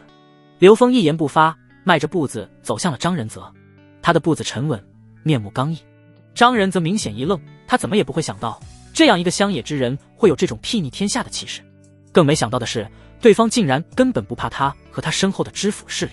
这时候，他终于意识到是自己大意了，立刻怒斥：“站住！我要用兵器和你生死一战！今日一战，不是你死，就是我亡！”张仁则完全沉浸在被刘峰打脸的怒火中，他已经失去了自我判断力。王少爷，这恐怕不合适啊！擂台上可没有生死战的说法，真要是出了人命，可对谁都没有好处。我们不过是为小女寻一个合适的夫家，要是大动干戈，有违初衷。张仁则按住自己剧痛的膝盖，气得脸色通红。我不管这么多，我今天就要杀了他！看见武三通拒绝，张仁则更加的愤怒，自己可是天庸城的一霸，啥时候受过这样的气？谁敢对我说个不字？当下转身，一瘸一拐地冲向边缘的镖师，一把就将对方的长刀夺下来，卯足了力气朝着刘峰砍去。刘峰的目光聚集在他的脚下，心中默默地算着和自己的距离。等他到了自己不远的位置，猛然间向前几步，脚下站定，一脚踏出，擂台的木板断裂，断裂的木板瞬间弹起来，无比精准地击中了张仁泽的双腿之间的命根子。啊！这可是致命的打击，致命的疼痛。张仁则当即脸色成为了猪肝色，手中的刀掉落下去，双手捂着自己的重要部位，在地上痛苦地打滚。刘峰走上前去，踢飞了刀，冷哼一声，看着张仁泽，警告道：“你觉得自己很厉害，你觉得自己背后的势力很大，可在我眼中不过是一个废物罢了。有刀又能如何？就算是给你一把火器，结果还是一样。你要是现在自己认输，我可以放过你；你若是还要继续，我可不介意让你彻底变成废物。”张仁则颤颤巍巍地抬头，眼睛充血，怒吼着挣扎着，猛然间扣住了刘峰的脖子。刘峰依旧淡定，对张仁则失望地点点头。既如此，这可就是你自己不惜命了。有句话说得好，好言难劝该死的鬼，那也就怪不得自己了。刘峰出手犹如闪电，在半空中扭住了张仁泽的手，五指发力往下一按，咔嚓咔嚓的声音不绝于耳。这一招很简单，只是用擒拿手法捏碎了他5根指头而已。虽然看着很轻松，但是要做起来也不容易。首先是手的力量要足，其次就是要心狠。具备了这2点，废掉一人很容易。啊！我要杀了你！感受到自己身体传来的那种被无限撕裂的痛苦，张仁则只觉得自己的身体依旧完全的不属于自己，只有无尽的疼痛。不多久便昏死了过去。刘峰很清楚，自己这一套下去可不是简单的伤了手指，实际上他体内的经脉都已经错位，能活下去就是幸运了。以后别说是碰女人了，自己能拿着筷子吃饭就不错了。看着昏死过去的张仁泽，武三通和季师爷都有些担忧，赶紧让人抬下去医治。毕竟是知府的公子，真的要是死了，可就麻烦了，民不与官斗。但是这一幕却让武香月高兴了，立刻蹦跶起来。这位壮士已经连续打败了2位高手，剩下的人是要继续挑战，还是知难而退呢？若是没有人挑战，那么他将是和我交手的人。一时间，台下竟然鸦雀无声，所有人都是面面相觑。龙啸云和张仁泽都是天庸城1等1的高手，他们都不是对手，他们上去了还不是被打残？这小子哪里冒出来的？怎么厉害？只怕抱得美人归的是这个小子了。真是暴殄天物啊！这么漂亮的美人与我等无缘，可惜了我一身的力气。你的力气？笑话！你也不看看自己，瘦竹竿似的，估计真要是上床了都是3秒结束。真不要脸！就是简直是癞蛤蟆想吃天鹅肉。台下之人相互言语攻击，忽然间一道威严的声音出现，直接压着擂台而来。你们都在做什么？都不知道如今天庸城的局势吗？竟然有心思做这些事情，有看热闹的时间，为什么不去杀敌？这道声音穿透力极强，如同咆哮的猛虎将要下山一般。听见声音，围观的人群都不由得侧目，这才发现来人是一个50多岁的伟岸男子。他冷着脸走来，手按在腰间的长刀上，浑身是银色的铠甲，威风凛凛，头盔上是一只凌空的飞鹰，他的身后是一队威风凛凛的军队。守备大人，真的是守备大人，灵狐将军一定是去打北蛮人了。只要有灵狐将军在，我们这些百姓就是安全的。没错，灵狐将军一定会打败北蛮人。他就是那位守备将军吗？也就是那位灵狐姑娘的亲爹。快点都散了，在这里不要生事，要是不听命令，你们就全部给我到军队做苦役去。灵狐将军走上擂台，对着围观的百姓一通吓唬。还有啊，近几日北蛮大军经常搞出一些小规模的偷袭，你们没什么事情少出城。是，灵狐大人。众多百姓连忙低头作揖，一个个的扭着头离开，甚至有人给了刘峰一个意味深长的眼神。刚刚教训张仁泽的场面，他可是远远的就看见了，这样的身手可不多见。他倒是很好奇，这天雍城什么时候多出来这样一个高手？自己怎么从来都不知道？灵狐叔叔，灵狐叔叔。老将军一愣，看着姐妹俩微笑。是你们两个丫头啊？你们怎么来天雍城了？来了也不知道给叔叔说一声。你们两个认识他？刘峰一脸黑线。灵狐叔叔，这位是我和妹妹的夫君。穆婉清有些害羞地拉着刘峰给令狐整介绍。令狐整当即脸色一变，又仔细地打量了刘峰一番，随即哈哈大笑。原来是你们两个丫头的丈夫，不错不错，少年义气，符合老夫的胃口。晴儿，青儿，明日就是大雪节日了，记得带着她来府上过节。身手不错，这般武功整个天雍城怕是难逢敌手，到时候好好的指点一番我那两个不成器的东西。令狐整拍着刘峰的肩膀，笑声爽朗，走下了擂台。这老家伙匆匆而来，又匆匆而去，啥意思？武香月看见是令狐整出现，刚刚还心里担忧，以为刘峰要被抓走了，还好有这两个丫头在。事已至此，我们还要不要打？武香月一脸幽怨地发问。打什么打？你打得过我吗？刘峰哈哈一笑，直接不管周围的眼睛，拦腰抱住他。这……众人一脸茫然。刚刚上台了两个国色天香的美人，张口就是自己的夫君，如今这又抱得一个美人归。唉，人比人气死人啊！有些迟迟没有离开的观众只恨自己武力不足，竟然气得捶胸顿首，真的受不了，受不了啊！同样都是普通人，没家世，没背景，怎么自己还是老光棍？这小子就要娶第三房了，这般左拥右抱，羡慕死了！怎么人和人的差距就这么大？刚刚送走了张仁泽的武三通和季师爷看到这一幕，顿时就不知道该怎么办了。这光天化日之下的，有伤风化啊！这时候，穆家姐妹一脸幽怨地看着刘峰：“夫君，怎么不抱我们？”刘峰哈哈大笑，随即一左一右搂着两个，中间一个主动地贴着刘峰。之后，三人大大方方地走下了擂台。比武的事情落下帷幕，季师爷这边压住刘峰赚了不少。随着刘峰的胜利，季师爷一下子钱包鼓起来了。大部分人都觉得最终的胜利者会是张仁泽，所以很多人赔得一塌糊涂。回到客栈之后，刘峰和武香月两边开始商议婚姻的事情。原本武三通并不着急，这个女婿老早的就在心里认下了，迟早都一样。技师也已经在算着日子，但是武香月不行啊，等不了，就一个要求，回村就办婚礼，一切从简，一应事务让刘峰安排人去做。这是古代，他们也不是什么达官显贵，所以婚礼没必要铺张，刘峰拿一些聘礼，武家适当的陪嫁就行。两家本来就合作了很久，知根知底，武三通更是和刘峰兄弟相称，又不用担心自己的女儿受委屈。商定事情之后，武三通带着他的人先行返回温黄县，刘峰和自己两个媳妇因为灵狐家的事情多待一日。次日一早，刘峰早早的就被外面的喧闹声吵醒，起床以后没多久，店家就送来了热气腾腾的吃食。吃过了早餐，趁着街道上热闹，三人就在街上溜达，买了一些礼品，三人朝着灵狐家的府门而去。灵狐家在整个天雍城是当地豪门，3代人的积累，整个府邸占地面积非常的庞大，还是街道最为繁华的位置。青砖白墙，瓦片朱红，皇帝御赐的金匾彰显着家族地位。门口守卫都是军中好手，街道上巡逻的士兵来来往往。这灵狐家当真是面子大啊，竟然是士兵守门。刘峰笑呵呵的调侃：“这里是北城，风灵军的大营就在灵狐家不远处的巨大空地上，距离不过2个街。灵狐整是守备将军，风灵军来了以后，原本的守备军营地全部给了风灵军使用，双方共同承担着守卫天雍城的任务。再加上灵狐家的2个儿子都是风灵军郎将，双方直接来往密切。灵狐家虽然是当地豪门，但是在百姓的口中口碑非常好，很多老百姓会选择将自己家里产出的东西送到灵狐家族的大门口，也不管收不收，府门外经常是堆积如山的各类新鲜蔬菜和鸡蛋肉类。灵狐家会将这些物品全部拉到军营，为大军改善伙食。在这样的饥荒年，这样繁荣的景象当真是让人热泪盈眶。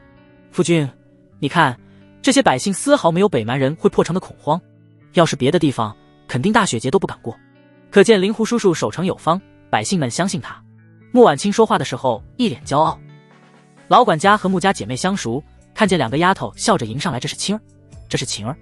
昨日老爷就说了，你们要过来，我一大早的就在门口等着，就想看看这么多年不见，你们2个丫头出落的咋样了？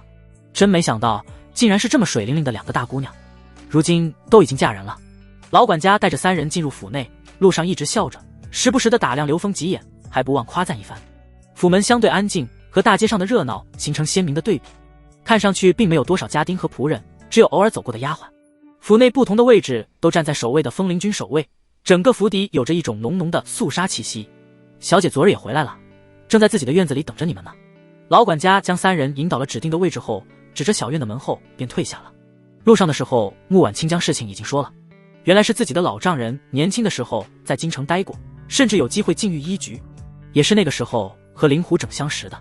后来令狐整到了温黄县，两人又见面，最后令狐整升任天雍城守备，两家这才慢慢的分开，但是感情一直很好。小时候穆家姐妹两个和令狐小山时常玩在一起，后来分开，这才改为了书信联系。上一次他们见面还是5、6年以前，如今她们姐妹已经嫁为人妇。小院的门虚掩着，推开后一眼便看到一个温婉宁静的美人坐在院内的石亭下，她身穿素净的衣服，披着一件火红的披风，看上去格外的颜色鲜明。这件披风做工精致，素雅的衣服勾勒着她完美的身材曲线，手中捧着一卷书，食指纤细修长，身边放着的火炉中燃烧着寸长的银炭。三人走进去，那双美丽的眼睛一瞥，眼中含着笑意，露出浓浓的灵气，薄薄的嘴唇像是柳叶一般舒展，笑意盈盈。青儿，快点和晴儿过来坐，大冷天的，别着凉了。说完，令狐小山的目光落在了刘峰身上，微微颔首。想必这位就是你们的夫君了吧？目光柔软，看上去没有任何的不妥，但是却包含着上位者的压迫。虽然令狐小山隐藏得很好，但还是被刘峰捕捉到了。这等目光，不应是一个闺中小姐所具备的。在下刘峰，想着自己来此也是为了相亲，刘峰自然不会失了礼数，便简单的回应了一句，后带着自家媳妇到了石亭内。三位女子之间相互打过招呼，很快就将话题说到了刘峰身上。对刘峰一番试探，似乎就像是三人提前商量好的一样。昨日父亲回家对你的评价很高，能够轻松将张仁泽重伤，可见你的武功不弱。令狐小山说着，泡茶倒茶，两只白玉一般的手将茶盏递到了刘峰面前，看似闲聊的开口，这天雍城应该无二了。令狐小山莞尔一笑，家父说了，今日我两个哥哥回来以后，让他们和你切磋一番，试试你的高低。听人风林军中高手如云，我也正想见识一番。二人聊天，三言两语之间便有了火药味。穆婉清紧张的不敢说话。真好，下雪了。亭子外一片片的雪花落下，不多时便落下厚厚一层。令狐小山看见雪，眼里多出来几分喜色。父亲以前常说，我出生的时候也是这样的雪天，今日得见这样的瑞雪，想来我幽州明年该风调雨顺才对。刘峰嘴角勾勒出笑意，下雪了，北蛮大军也该撤走了吧？应该如此。令狐小山几乎没有思索便脱口而出，说出来之后有略微的迟疑了一下，似乎意识到了不妥。我看到是未必，我有90%的把握，这次北蛮大军来势汹汹，眼下找不到进攻的机会，应该会等到开春以后伺机进攻。令狐小山的眼中闪过一抹惊讶，听着刘峰这般笃定，他似乎格外的关心，忍不住问道，此话何意？刘峰不由得微微一笑，没想到这令狐小山这么容易上钩，此乃天机，又岂可轻易说出来？刘峰故作神秘。令狐小山见刘峰故意卖关子，脸色顿时有了几分不满。没有证据，主观臆想。谁说我没有证据呢？你又怎么知道我就没有证据？只是你想知道还不够格。刘峰冷哼一声，见二人这般剑拔弩张，穆婉清立马站出来缓解气氛。夫君之前打猎的时候抓到了一个北蛮探子，送到了温黄县。是啊，夫君当时一个人就把探子带回来了。夫君，你把知道的告诉珊姐姐吧。姐妹两个前后劝说刘峰。穆家姐妹只知道刘峰抓住探子的事情，对于后面的事情一无所知。如今村子里的事情很多，她们姐妹两个还有整理账本，每天的收入和支出，事情特别多，也就顾不上和田老八继续了解最近的其他事情了。所以这时候也不可能告诉令狐小山更多的东西。我不够格，你还真是够大胆啊！令狐小山被刘峰一句话说的无语，拳头紧握，看样子彻底爆发就在顷刻之间。你觉得什么人才够资格知道呢？令狐小山很快调整了状态问道。风林军的首领，那位传说中的女将军。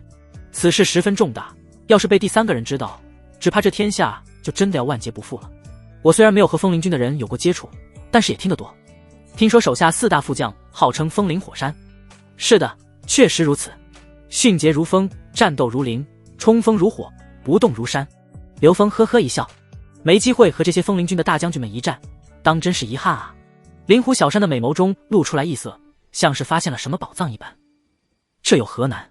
刘峰呵呵一笑，这4个字暴露了更多的东西。令狐小山正在一步步地掉入刘峰设计的语言陷阱当中，这轻飘飘的4个字说明了太多。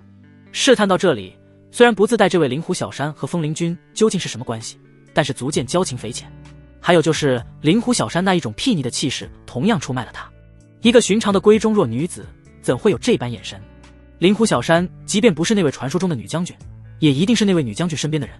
像什么风林火山，万一这4个人中就有一个是女的呢？再者说，灵狐家一门武将，2个哥哥都是仅次于副将的风林军郎将，这灵狐小山女扮男装，在军中谋个差事，该当容易吧？不过，即便是灵狐小山就是那位女将军，刘峰也不会现在说出来。道理也很简单，你见过那个大老板在路边就敲定了关乎国运的生意，事情和什么人说很重要，说话的地方同样重要。听着刘峰想要去风林军中和高手一战，这份豪气已经让灵狐小山的眼神发生了变化。2位妹妹，这婚事我同意了。啊，山姐姐，姐妹俩瞪大了眼睛，这是什么操作？刚刚明明还在剑拔弩张，怎么转眼间就同意了？刘峰也是心里一惊，难道说是要用身体换情报，让我在温柔乡里迷醉自我？虽然我喜欢和媳妇在床上切磋时长，但是也不至于被你战败吧？这种事情他也不是没干过，前世作为雇佣兵，那些国外的机构没少给他往床上塞女人。怕什么？当然是来者不拒，干完活儿提着裤子走就是了。为了情报这么迫切的现身，那灵狐叔叔能同意吗？晴儿不用担忧，我的婚事父亲母亲都不会过问。灵狐小山回答得赶紧利索，随后起身，你再次等等，我去就回。这娘们，难道这就去准备了？灵狐小山刚刚出门，便听见爽朗的笑声传来，随后2个身穿黑白相间铠甲的男子就走了进来。大哥、二哥，你们今天怎么回来的这么早？这2人正是灵狐小山的2位哥哥，老大灵狐冲山，老二灵狐远山。老大身材较为消瘦，眼睛炯炯有神，犹如鹰隼；老二身材微胖，更为壮实，看着是个率性洒脱的汉子。2人有着共同的特点，那就是脚步沉稳，一看就是高手。三妹，父亲说你在这里和人谈婚姻大事，我和你2个便迫不及待地回来看看。哈哈，就是那小子吗？父亲可说了，这是个高手，能几招之内将张家那小子揍得分筋错骨。快来，给我们瞧瞧。2人瞥了一眼灵狐小山，瞬间脚下发力，朝着刘峰快步而来。灵狐小山顿时气恼，气得直跺脚。你们给我站住！你们立刻马上给我返回军营。为什么？父亲可说了，要我们切磋一番，因为他要见南宫将军。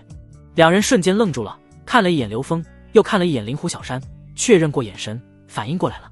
明白了，求见大将军啊，好事情，好事情，这有何难？我们帮忙引荐就是了。灵狐小山美眸一闪，暗骂：2个蠢蛋，你们能引荐什么？他有绝密信息，先带他去见龙将军。龙将军，好啊，龙将军，我们兄弟熟啊，经常一起喝酒呢。看见这2个言语满是漏洞的哥哥，刘峰也是乐了，交代了穆家姐妹在府内等待，接下来就跟着灵狐冲山和灵狐远山出门了。距离不远，可这2个活宝愣是让管家备好了马车，起码1炷香时间就可以到，却在马车上慢慢悠悠地走了许久。兄弟，你和我妹妹的婚事如何啊？灵狐冲山还是很关心自己妹妹的婚事，他说他同意了。灵狐冲山当即一拍大腿，扭头看着灵狐远山，满是欣喜。你看我说什么来着？被我说中了吧？灵狐远山哈哈大笑，也跟着调侃起来。兄弟，你可有妻妾？看来这2人不知道自己其他的事情。穆家姐妹是我发妻。2人瞬间目瞪口呆。好事情啊，穆家2位妹妹也是我们的妹妹啊。三妹能同意说得过去，既然以后你是妹夫，做哥哥的可要给你说啊，我家这妹妹可不好相处，你要有个心理准备。听见老大的话，灵狐远山赞同的点点头。这不怕，我有自己的办法。刘峰呵呵一笑，他已经可以确定灵狐小山就是风林军中的人，既然是军中的人，自然要跟着大军四处奔波，几年见一面的可能性都有。或许他愿意嫁给自己，仅仅是完成一个成婚的名分吧。对于刘峰来说也不亏，可能不怎么见面，但是白的一个美丽的媳妇，还能和皇帝的亲军搭上关系，何乐而不为？要是按照新时代的标准，刘峰妥妥的就是人生赢家，白白得到了一个洁身自好，但是忙得要死的名人，没事情了回家陪你睡觉，各种人脉资源还都是你的，这不是天大的好事是什么？马车慢慢悠悠地转悠了许久，他心里纳闷，这也太慢了，像是故意的一样。到了军营门口，刚掀开帘子，就看到了一个人影匆匆忙忙地跑进了军营。果然啊，是为了拖延时间啊。如此说来，在这军营中极有可能还要和灵狐小山见面，自己倒是要看看你究竟是不是那位名满天下的南宫秋水。要真实，那可就太好了。大哥灵狐冲山走到刘峰面前，在眼前一晃手，他认为刘峰是被风灵军整齐的整容给吓住了。眼前就是风灵军的驻地。虽然这地方极大，但是每一顶帐篷都在按照既定的位置布置，特别的整齐。每个士卒都精神抖擞，露出自信的目光。风灵军是皇帝的军队，待遇自然非常的好，远超过其他军队。而且每一个士兵都是各个军中精挑细选的精锐，这可不是大街上随便抓个人就能进的地方。这些士兵的眼神里有着使命感，有着忠诚和责任。第一次到军营震撼属于正常。龙将军就在那边的营帐，我现在就带你过去。这兄弟两个都是军中郎将，仅次于风林火山4大副将，何况都是风灵军的顶尖将领，自然认识。进入军营，刘峰仔细观察后发现，整个军营呈现4个大方位布置，居中位置就是大帐。风林火山4位副将分别统领一个方向，而且4大副将所用的旗帜也不一样，很明显是为了区别不同的军种。要去的龙将军是4大副将之首，属于风，统领骑兵部队，快如疾风。他所用的旗帜是双头级风狼。刘峰看着旗帜就觉得好笑，这个风灵军的大将军咋想的？到了大帐之中，看见一人身穿铠甲，正在作战沙盘上推演。见进来一个人，龙驹仔细的打量，你小子什么人啊？怎么到这儿来了？龙将军，我来自然有我来此的目的和道理。龙驹一愣，还是第一次有人这么和他说话。好小子，有些胆色，说吧，什么事情？你们两个带来的，你们两个说。灵狐冲山和灵狐远山对视一眼，这总不能说是三妹让带来的吧？龙将军啊，是这样，这小子武艺高强，对，而且啊，今天还废了张仁泽。什么？废了张仁泽？灵狐兄弟二人点点头，十分肯定的眼神。好，就凭这一点，你有资格在我帐下做个校尉。我手下2个郎将，你要去谁手下都可以。刘峰无奈的笑笑，还真是当兵的都一样啊，大大咧咧好相处。龙将军，我叫刘峰，我来此是找大将军的。求见大将军。龙驹听得心下一惊，龙驹指着对面的椅子，何事？事关北蛮大军的机密，只能说给南宫将军听。龙驹听完微微一愣，伸手将地图摊开，手指放在了北蛮大营的位置。小兄弟，我佩服你废了张仁泽，但是风灵军可不是说笑的地方。听见龙驹这么说，刘峰知道龙将军是觉得自己看不起他。军队也有不成文的规矩，像这种武艺高强之人来投军，谁先见就是谁的下属。可是这小子直接要见大将军，倒是让他为难。龙将军，我岂敢开玩笑？何况事成之后，不管我投军与否，都记得龙将军这份情。再说了，事关重大，而且大将军已经知道此事。刘峰没有接着说，但是龙驹能做副将，自然不笨，自然听得明白。果然，下一秒，一个士卒火急火燎地前来通报：龙将军，大将军召见，即刻前往。知道了，我马上去。打发了传令兵，有看着刘峰道：你小子啊，感情就是在我这里遛弯啊。龙驹很无奈，不过还是抱着自己的头盔看了一眼刘峰。走吧，你小子这个朋友我交。刚刚中途就离开的灵狐家2兄弟，这时候已经在中军大帐等着，周围还有其他的一些将军。龙驹等4大副将首先走进了大帐，不出片刻，龙驹则走出了大帐，用一种奇怪的目光看着刘峰，你来吧。进入大帐，门口并不是直通大将军的议事大厅，有一个小过道，穿过之后是一道巨大的屏风，遮住了里面的具体情况。风林火山4大副将分别站在2侧，挡住了屏风唯一的缝隙。刘峰有种坐立不安的感觉。大将军呢？刘峰故意发问。刘峰可不傻，仅仅是一会儿的分神，之后就已经看明白了这一切。这屏风很新，似乎从没有使用过一样，显然就是刻意布置的。这下那位女将军是谁不用多说了吧？大将军在里面，你有什么消息现在就说。龙驹快速的回答，好似机器人一般，显然是灵狐小山刻意安排的结果。不见人说什么，我不说，我怎么知道里面的是谁？你们要是拉条狗拴里面，也可以充当大将军。这么要紧的事儿，我可不敢马虎。刘峰故意装起来，灵狐小山大可以在家里就表明身份，何必多此一举？刘峰心里本来就不爽，谁知道灵狐小山心里的火气更大，要是在家里就说了，自己也不用这么火急火燎的跑来布置。现在又听见刘峰敢骂他是狗，怎么能忍？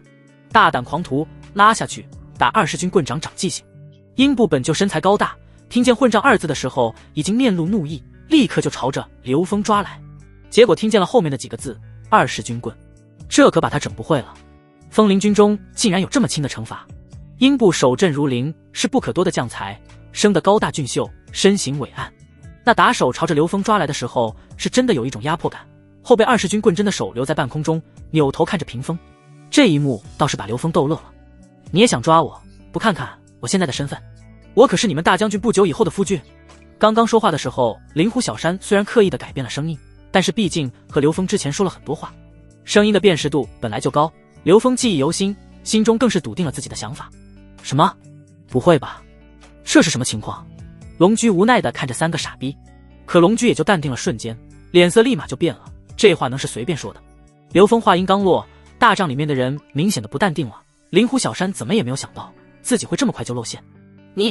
你胡说八道什么？灵狐小山压低了声音，说话的口气都带着几分心虚，随后转移话题。行了，你们让开，让他进来吧。这时候，号称无敌的风林火山四大将军看着刘峰的眼神彻底不一样了。虽然大将军没有承认是他夫君，可是刚刚的军棍可是实打实的，即便不是夫君，这人和大将军绝对关系匪浅。风林二人挪开了位置，便看见灵狐小山坐在后面，脸色微红，桌上还有因为刚刚紧张而打翻的茶盏，他的穿着还是在灵狐家小院中的那些，只是那红色的披风这时候换成了黑色。现在你可以说了吧？为什么你说北蛮不会撤军？你的依据是什么？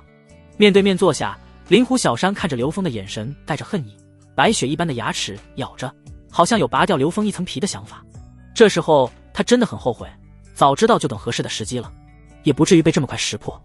何况现在还将他们要结婚的事情说出去了，在自己的下属面前这样，真的很丢人。我还是不能说。刘峰等四位将军坐定后依旧摇头。你是我的小妾灵狐小山，刚刚我们才见过，但是你要说你是南宫秋水，我断然不敢相信，毕竟这四位将军有着风林火山之称，可不是那么好驾驭的。除非你证明你就是南宫秋水。噗嗤，小妾。四大将军面面相觑，龙居也觉得闹剧应该结束了，没想到更炸裂的在后面。这还了得，造反了，名满天下的南宫秋水成为这个乡野村长的小妾。四大将军面色各异，但是都是不敢置信。灵狐小山这时候面色不善，一双犹如秋水一般的眸子死死地盯着刘峰，沉默了很久。这时候他已经明白了，这是刘峰故意的，捏着这个事情不放，是故意要自己在他面前出丑。他可是一国之大将军，可是他怎么可以这么不小心？怎么会上了刘峰的当？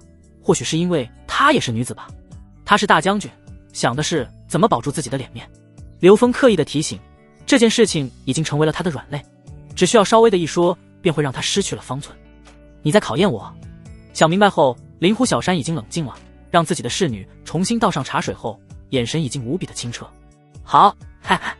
刘峰突然间鼓起掌来，连说了几个好字，这才是南宫秋水的样子。我能想到陛下赐你全新的名字，为的是如同秋水一般，无任何波澜。灵狐小山深深地看了一眼，仅仅是这一眼，以及对刘峰没有了任何的恨意，眼神中都是赞许。这个男人真的和他见过的所有男人都不一样。按照以往的惯例，北蛮南下无非是抢夺人口、牲畜和粮草。大黎在边境上的几个州全部都遭受了饥荒，唯有幽州好一些，致使幽州成为北蛮的目标。但是北蛮大军已经到了幽州近2个月的时间，本应该早就因为后勤不足的原因撤退，可他们为什么还能挥不动？你可想过原因？如今时机成熟，刘峰不再隐瞒。确实如此，据我手下的探子回报，北蛮大军不但炊烟未断，还日日有酒有肉。眼下北蛮营地中只是缺少少量的冬衣和取暖的木材，撑过这个冬天完全不成问题。况且北蛮本就生在蛮荒之地，这点寒冷对他们不算什么。几万人的大军能够驻扎这么久，丝毫没有缺粮的意思，确实有问题。善于思考的，有着不动如山之称的季布当即指出了问题所在。他乃是最善于防守的大将军，同时掌握着情报分析和巡查的任务。之前我们确实怀疑过，但是据逃难的流民说，北蛮一路南下，劫掠了不少的村庄，因为无法确定村庄的规模，我们也就没办法确定北蛮大军究竟囤积了多少粮草。季布眉头紧皱，他手下基本上全部是步兵，人数最多，每个人都是配备长矛和长刀，他自己手持2把斧子，骁勇善战。你有什么想法？钟离妹问道。他手下都是弓箭手，虽然带兵不多，但是谋略超群，在军中向来都是智谋担当。这个问题之前他就提出过，其中必然有为国救人的影子。100余年前未灭国之前就和北蛮有过协议，但是当时的北蛮陷入了内乱之中，这才未能及时派兵援助。魏国世代和北蛮交好，不过这是一件大事情，没有实打实的证据，就连灵狐小山都不敢怀疑，因为一个不慎就会被言官抓住把柄。如今朝堂党争不断，风林军可不能陷入这样的泥潭，一旦失了圣心，将是大麻烦。朝堂上的事情错一步就是万劫不复，这可不是我的猜想。什么？难道你有证据？龙居激动无比，这要是有证据，可就好办了。刘峰从怀里掏出在蛮族营地找出来的账本。你们可能还不知道，在我幽州境内，蛮族的营地已经遍及四野。这是我前阵子带人剿灭的一个，缴获了大量的朝廷物资，细节账本中都有记录，一看便知。有这种事情？不可能。危言耸听。除去龙驹之外的3大副将，一个个的都是不幸。敌后渗透，目的是粮草和骚扰。北蛮人本就擅长游击战争，而整个风陵军的后勤就是龙驹在负责。这就好比人家将刀按在自己的脖子上，但是他这个当事人还不知道。账本你们可传阅，一看便知真假。刘峰再次说道。这些营地各种设施完备，具备长期生活的基础，而且我可以肯定，他们已经存在了不下半年。这说明北满人很早以前就有了准备，分批次的进入幽州，然后聚集起来。再加上朝廷之中有人暗中扶持，这些北蛮士族在幽州养精蓄锐。按照他们一个营地200人的规模算，囤积的物资和其他消耗品可以养活幽州几万人。灵狐小山将账本递出去，脸上挂着一丝担忧。如今的形势极为严峻。如此说来，我风陵军在天雍城的据守，实际上就是对手给我们挖的坑。大军已成为瓮中之鳖。刘峰点点头。此刻的龙驹脸色极为难看，现在还没出大事情，要是这些蛮子冬天的时候成群结队的骚扰粮道，第一个脑袋搬家的就是他。你知道其余的蛮子营地吗？龙驹急不可耐地问道。毕竟大军的粮草归他管，这要是出点事情可不得了。蛮族很有策略，营地极其隐蔽，很难发现。我灭掉的营地内有200多人，所以我估计在幽州境内这样的营地不下10余个。如此多的人来去无踪，麻烦大了去了。刚刚传阅账本完毕，回到了灵狐小山的手中，他和钟离妹对视一眼。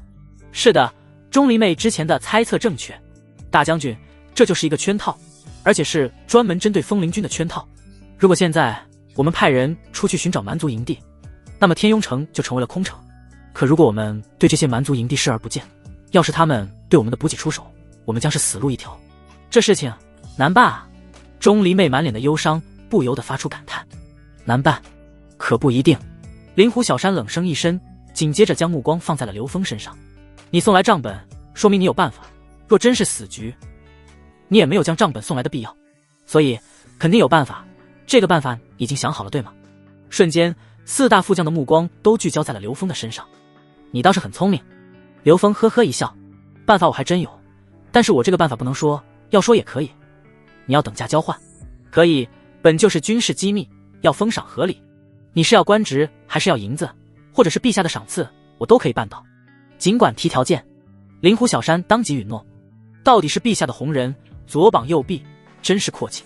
但是我要的东西你给不了，我要将盐铁经营权归我一人所有，我要陛下允诺建立私人军队，我还要封地，我的辖地内一切都要我说了算。刘峰笑着说。的确，很多东西灵狐小山给得起，但是这些给得起的东西不是他要的。刘峰要的就是整个国家的命脉，但是这些灵狐小山给不了。你好大的胆子！灵狐小山美丽的眸子一瞪，看似发怒，但是眼神中却有着对刘峰的欣赏和赞许。男子汉大丈夫，生来就应该有鸿鹄之志。王侯将相宁有种乎？不过不需要这些封赏，我也可以说办法。但是你需要帮我做一件事。哦，你又有什么阴谋诡计？灵狐小山可不信刘峰会这么好心。很简单，第一，你承认我是你的如意郎君，你承认了我就是在帮自己的女人，合情合理。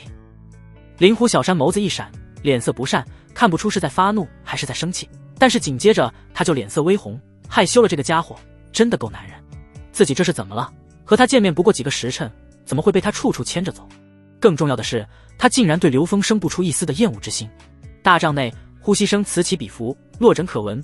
除了灵狐小山的贴身侍女捂着嘴巴笑之外，剩余的4大副将对刘峰佩服得五体投地，心里暗暗地竖起来大拇指。龙驹看着刘峰的眼神就像是看怪物，整个风陵军可没有人敢和大将军这么说话，太他妈厉害了！一次也就罢了，几次3番的调戏大将军，估计天上地下只此一人，过去未来只此一人了。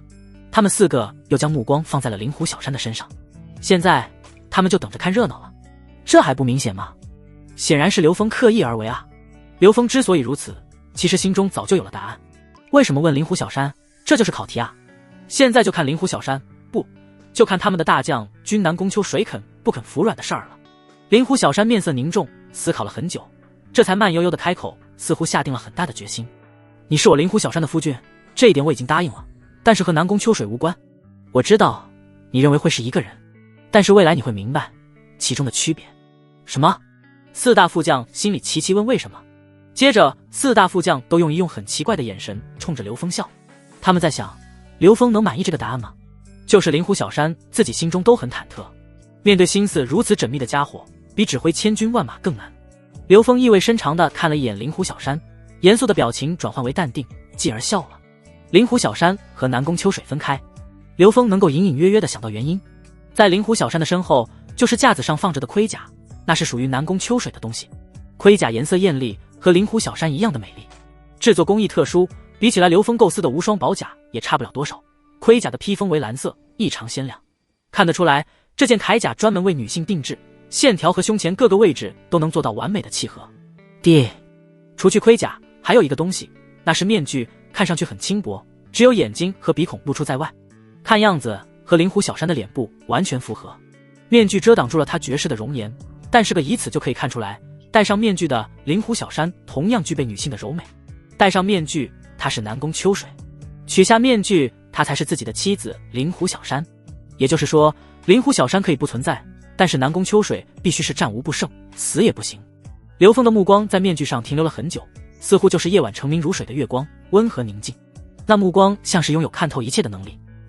灵狐像是嘴唇微微张合，惊讶的表情难以掩饰，溢满了她漂亮的脸蛋。圣上赐给她南宫秋水这个名字的时候，当初就说过和刘峰此刻一样的话。圣上还说过，陛下当真是睿智啊！北蛮人本就对我大黎王朝的武将嗤之以鼻，从未放在眼里。他倒好，反其道而行之，造出来一个战无不胜的女将军。这样做向天下人昭示着大黎的女子都是这般战神，何况男子呢？他们只会比男子更厉害。南宫秋水不单单是一个名字，它还是一种精神。灵狐小山不过是这种精神的践行者，是这样吗？刘峰张口，每个字都如同棒槌一样，狠狠地敲击着灵狐小山的心。这个男人究竟有什么魔力，竟然可以这么轻易的就看穿了圣上的心？当时要不是陛下明旨说清楚了这件事情，他自己都不会想到这背后会有这多的意思。见灵狐小山吃惊的模样，刘峰知道自己说对了，可也只能无奈的叹息。刚刚我说的也只是陛下能说出来的话，可是陛下说不出的话呢？帝王权术重在平衡，这位陛下倒是深谙驭人之术，还有什么是陛下不能说的？灵狐小山目光疑惑地盯着刘峰，之前他只觉得自己在陛下面前单纯，甚至是愚笨，为何今日他在刘峰的面前也有这样的感觉？好了，这些事情我们以后慢慢说。今日不知道大军中有没有人希望剿匪？季部当即点点头。季部今天可是傻眼了，这两人聊的都是什么？他是一句都听不明白。什么是精神？怎么大将军还是精神的实体了？这么复杂的东西关心他干嘛？还不如直接上马一战。关于剿匪的请求我们已经接到了2、3次，都在我帐中。幽州匪患虽然多，但是比起来其他地方算是非常太平了。你问这个干嘛？我军驻扎在天雍城，为的是防止北蛮破城，可不是来剿匪的。英布听完气呼呼地说，剿匪听起来容易，但是做起来非常麻烦，而且本身就不是风灵军的任务。要是匪徒影响到战局走向，他们自然责无旁边。可如今土匪对风灵军并没有威胁，要是将风灵军拉上去死伤一些，那怎么办？如今城外的北蛮大军虎视眈眈，战局不明，所以不管是当地的富商还是知府请求，灵狐小山都选择了无视。不，我不要你们剿匪。季部将军可知道高卢峰？季部仔细地想了想，好像最近剿匪的请求都是请求剿灭高卢峰的，可是文书之中并没有详细的说明，说最多的就是烧杀抢夺，无恶不作。不过季部也明白，土匪不都是这样的吗？是吗？文书中就没有提起来他们抢夺军马的事情吗？听见这话，整个大帐中的人脸色齐刷刷一变。抢夺军马，这可就不是土匪了，这是造反。这样的势力必须要赶尽杀绝。刘峰摆摆手，示意他们稍安勿躁。自从我灭掉了北蛮营地之后，其中一部分物资就到了高卢峰的手中，这才给了他们抢夺军马的底气。你们要做的就是当做什么都不知道。如今形势特殊，整个天雍城周围10几伙的土匪都在等着风灵军的反应。要说你们不管，他们也会效仿。到时候周边的北蛮营地还会安全吗？他们定然会为了物资对北蛮插进来的营地下手。如此一来，北蛮营地的问题不就解决了？这就是以毒攻毒的计策。等他们将北蛮营地想方设法的拿下来之后，必然是人困马乏。到时候让你们手下的8大郎将出马，还不是手到擒来？我就不信8位狼将打不过土匪。再说了，他们打不过，不还有你们4位？这句话一出，4位副将齐刷刷的挺直了腰板。他们没别的本事，但是领兵打仗信心十足。这个计策最关键的一环就是高如风得到了物资之后抢夺了军马，有了军马就有了底气，所以其他的土匪必然效仿，这反而成为了风灵军的助力。就是天雍城周围必然有百姓要遭受无妄之灾了。灵狐小山听完，脸上满是不可置信的表情。他从没有想过还可以这样利用土匪，这个男人的计谋诡谲，心机当真恐怖啊！没有任何的迟疑，灵狐小山当即就拍板决定，此计可行，明日起你们让人四处散播消息，另外让你们的探子都撤回来，目的就一个，严查给北蛮通风报信之人。能不能成功，最关键的就是消息不能让北蛮知道。另外，天雍城的巡查力度要加大。末将领命。4大副将齐刷刷的抱拳，高声回应。布置好，这才将目光放在了刘峰身上。这次多谢你的献计，攻城之后我心里有数，只要事情按照你的预设发展，你就是头功，不管你要不要封赏，等班师之后我都会和陛下奏报，给你应得的一切。风灵军赏罚分明。说完，灵狐小山站起来，都散了，去做事吧。龙将军，你去为我们准备回府的车马。1刻钟之后，2人上了马车。灵狐冲山和灵狐远山带着灵狐小山的侍女跟在马车后面步行。车夫不知道什么意思，竟然没有按照回令狐府的路线走，而是在天雍城的中央大街上转悠起来。说起来，这也是闹中取静的一种方式，毕竟此刻的马车上只有他们2个人。4目相对，彼此已经凝视了许久，似乎2个人在较劲儿一般，只是静静地看着，谁也没有开口说话。许久，终于是灵狐小山没有忍住，你一直盯着我干嘛？这时候的灵狐小山已经卸去了将军的冷面，展现的完全是一副小女子的状态，因为你好看。刘峰微笑着回答，这不是违心的话，是真的很好看。灵狐小山的睫毛很长，闪动着眼睛，心里有一丝丝的悸动，佯装生气地问，你是因为我的外表才想着娶我？没错，就是因为你好看，当然还有你身材好，非常大，我就是这么一个好色之徒，俗气的不得了。你流氓！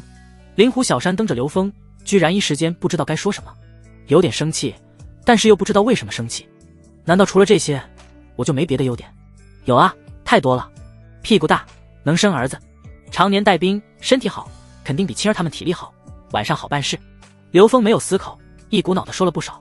灵狐小山的眼眸慢慢的放大，只觉得脑袋嗡嗡作响。这样的话他竟然说得这么随意，再加上车厢之中狭窄，2人对着坐，腿不自觉的相互接触。那句话一出口，刘峰很明显的感觉到灵狐小山的双腿紧了一下，有意无意的夹住了刘峰的膝盖。真是俗不可耐，还是流氓。灵狐小山真的无语了，这是什么人啊？随即扭过头去掀开了帘子，走，回府。瞬间车厢内恢复了沉默，但是刘峰的目光依旧直勾勾地盯着灵狐小山的身材，前凸后翘，养眼啊。感受到刘峰炽热的目光在他身上上下不停地游走，灵狐小山只觉得自己有种微微燥热感传来，脸颊微红，恨不得找个石头缝隙钻进去。要不把他赶出去。灵狐小山这时候后悔了，其实他之所以让车夫在大街上转悠，就是想试试刘峰的底。刚刚在军营的时候处处被刘峰拿捏，更是见识到了刘峰吊儿郎当的背后那深邃的眼神和足智多谋。他多希望时间就留在此刻，这样的刘峰他看不透，他想要去知道这个男人。就在他往前迈出一步，想看看刘峰究竟有多少斤两的时候，却发现刘峰就是一个登途浪子，根本不用去试，水漫不过手指，只有一个感觉，被刘峰耍了。灵狐小山生气了，他抬头却刚好和刘峰炙热的目光对上，能生儿子4个大字在他的脑子里作响。这个男人，他的脑子究竟都装了什么？灵狐小山气得咬着牙齿，若他不是亲儿姐妹的夫君，这时候他会毫不犹豫地拔剑，一剑结果了他。不过生气归生气，他在这个男人的身上感觉到了温暖和安心。以往上门到灵狐家提亲之人不在少数，豪门英杰比比皆是，可那些人看中他个人只是一方面，更多的是看中了地位、权力和身份。相比于美色，身份地位和权势更能迷乱人心。他是个敏感的人，所以他很看重一些东西，若是嫁人之后沦为闺中雀鸟，或者是利用他的身份地位，这样的人他宁愿不嫁。但是刘峰不一样，这个家伙是很俗，想的就是床上的事儿，可这是男人的本能，更说明了刘峰的单纯，他看重的只是自己的美貌。刘峰可不知道他心里现在想的这些小九九，他想的是什么？钱、银子。灵狐小山不会比自己有钱，权力又如何？以后的刘峰必然站在权力的顶端，身份又如何？有朝一日时机成熟，身份只会万中无一。除了美色，他还能要什么？其他的他都会有啊，何况都是浮云，他也不在乎啊。到了灵狐家，灵狐小山迫不及待地下车，就像是逃跑一般快步离开。刘峰呵呵一笑，跟在后面进去。跟着灵狐家两兄弟到了院子里，灵狐整正在陪着亲儿姐妹两个喝茶聊天。看见灵狐小山一脸不悦，风风火火的回来，问什么也不说，随后便是看到灵狐两兄弟和刘峰有说有笑的进来。灵狐整不明白这是怎么了。夫君，夫君。穆婉清和穆婉晴站起来，笑呵呵的叫着，极为亲呢。刚要冲入刘峰的怀抱，但是看着这么多人，还是忍住了。虽然时间过得并不久，但是她们姐妹已经习惯了和刘峰这样的打招呼方式。穆婉清甚至觉得没有刘峰的时候，哪怕是1分钟，她都很不自在。这一切作为过来人的灵狐整都看在眼里，关于刘峰的所作所为，她已经在穆家姐妹这里问出来不少，她们对刘峰的评价很高。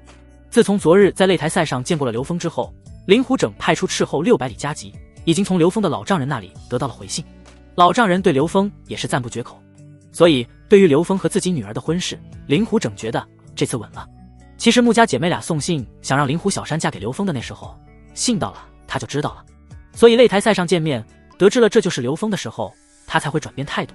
刘峰在擂台上的表现她看在眼里，做事情果断狠辣，丝毫不拖泥带水。这样的人若是成为敌人，必然是难缠的敌人，可若是自己人，那太好了。综合各方面的条件，如今的灵狐整对刘峰很满意，眼神中满是宠爱。看见所有人都坐下了，灵狐整瞥了一眼自己的女儿，一时间不知道她的心思，脑子一转，对了，昨天我可是见过刘峰的拳脚功夫，相当厉害，你们两个不成器的，还不快点请教几招，也好学点本事。两人对视一眼，这是老爹让他们试探啊。爹，我可就等着您这句话呢。灵狐冲山嘿嘿一笑，要是老爹不发话，他还真不敢擅自出手，毕竟可没有在自己家里揍客人的先例。那我就陪着大哥吧。灵狐远山憨厚回答。刚刚坐下的刘峰喝了一口茶，看见气氛已经烘托到这个份上，他要是拒绝，那可就是打整个灵狐家的脸了，对灵狐整抱拳，然后随两个哥哥去了院中空地。看着三人离开，灵狐小山的目光也跟了过去。灵狐整呵呵一笑，小山，你觉得刘峰如何？登徒子。灵狐小山回家的非常干脆。灵狐整一愣，不对啊，嫌弃人家是登徒子，可是到灵狐家上门求亲之人不少数，江门虎女、王侯子孙，你可一个都没看上。啪啪，三人已经对了3招，也就是这3招，灵狐冲山已经被刘峰放倒，看得灵狐小山眉头紧皱。灵狐整倒是觉得无所谓，他早就知道这两个家伙不是刘峰的对手。那么这桩婚事，我同意。这次灵狐小山回答得很利索，再也没有了迟疑。可是说出来以后，自己都觉得很意外，当即反应过来，有些害羞的看着自己的老爹，又看了一眼穆家姐妹。亲儿姐妹两个自然是非常高兴。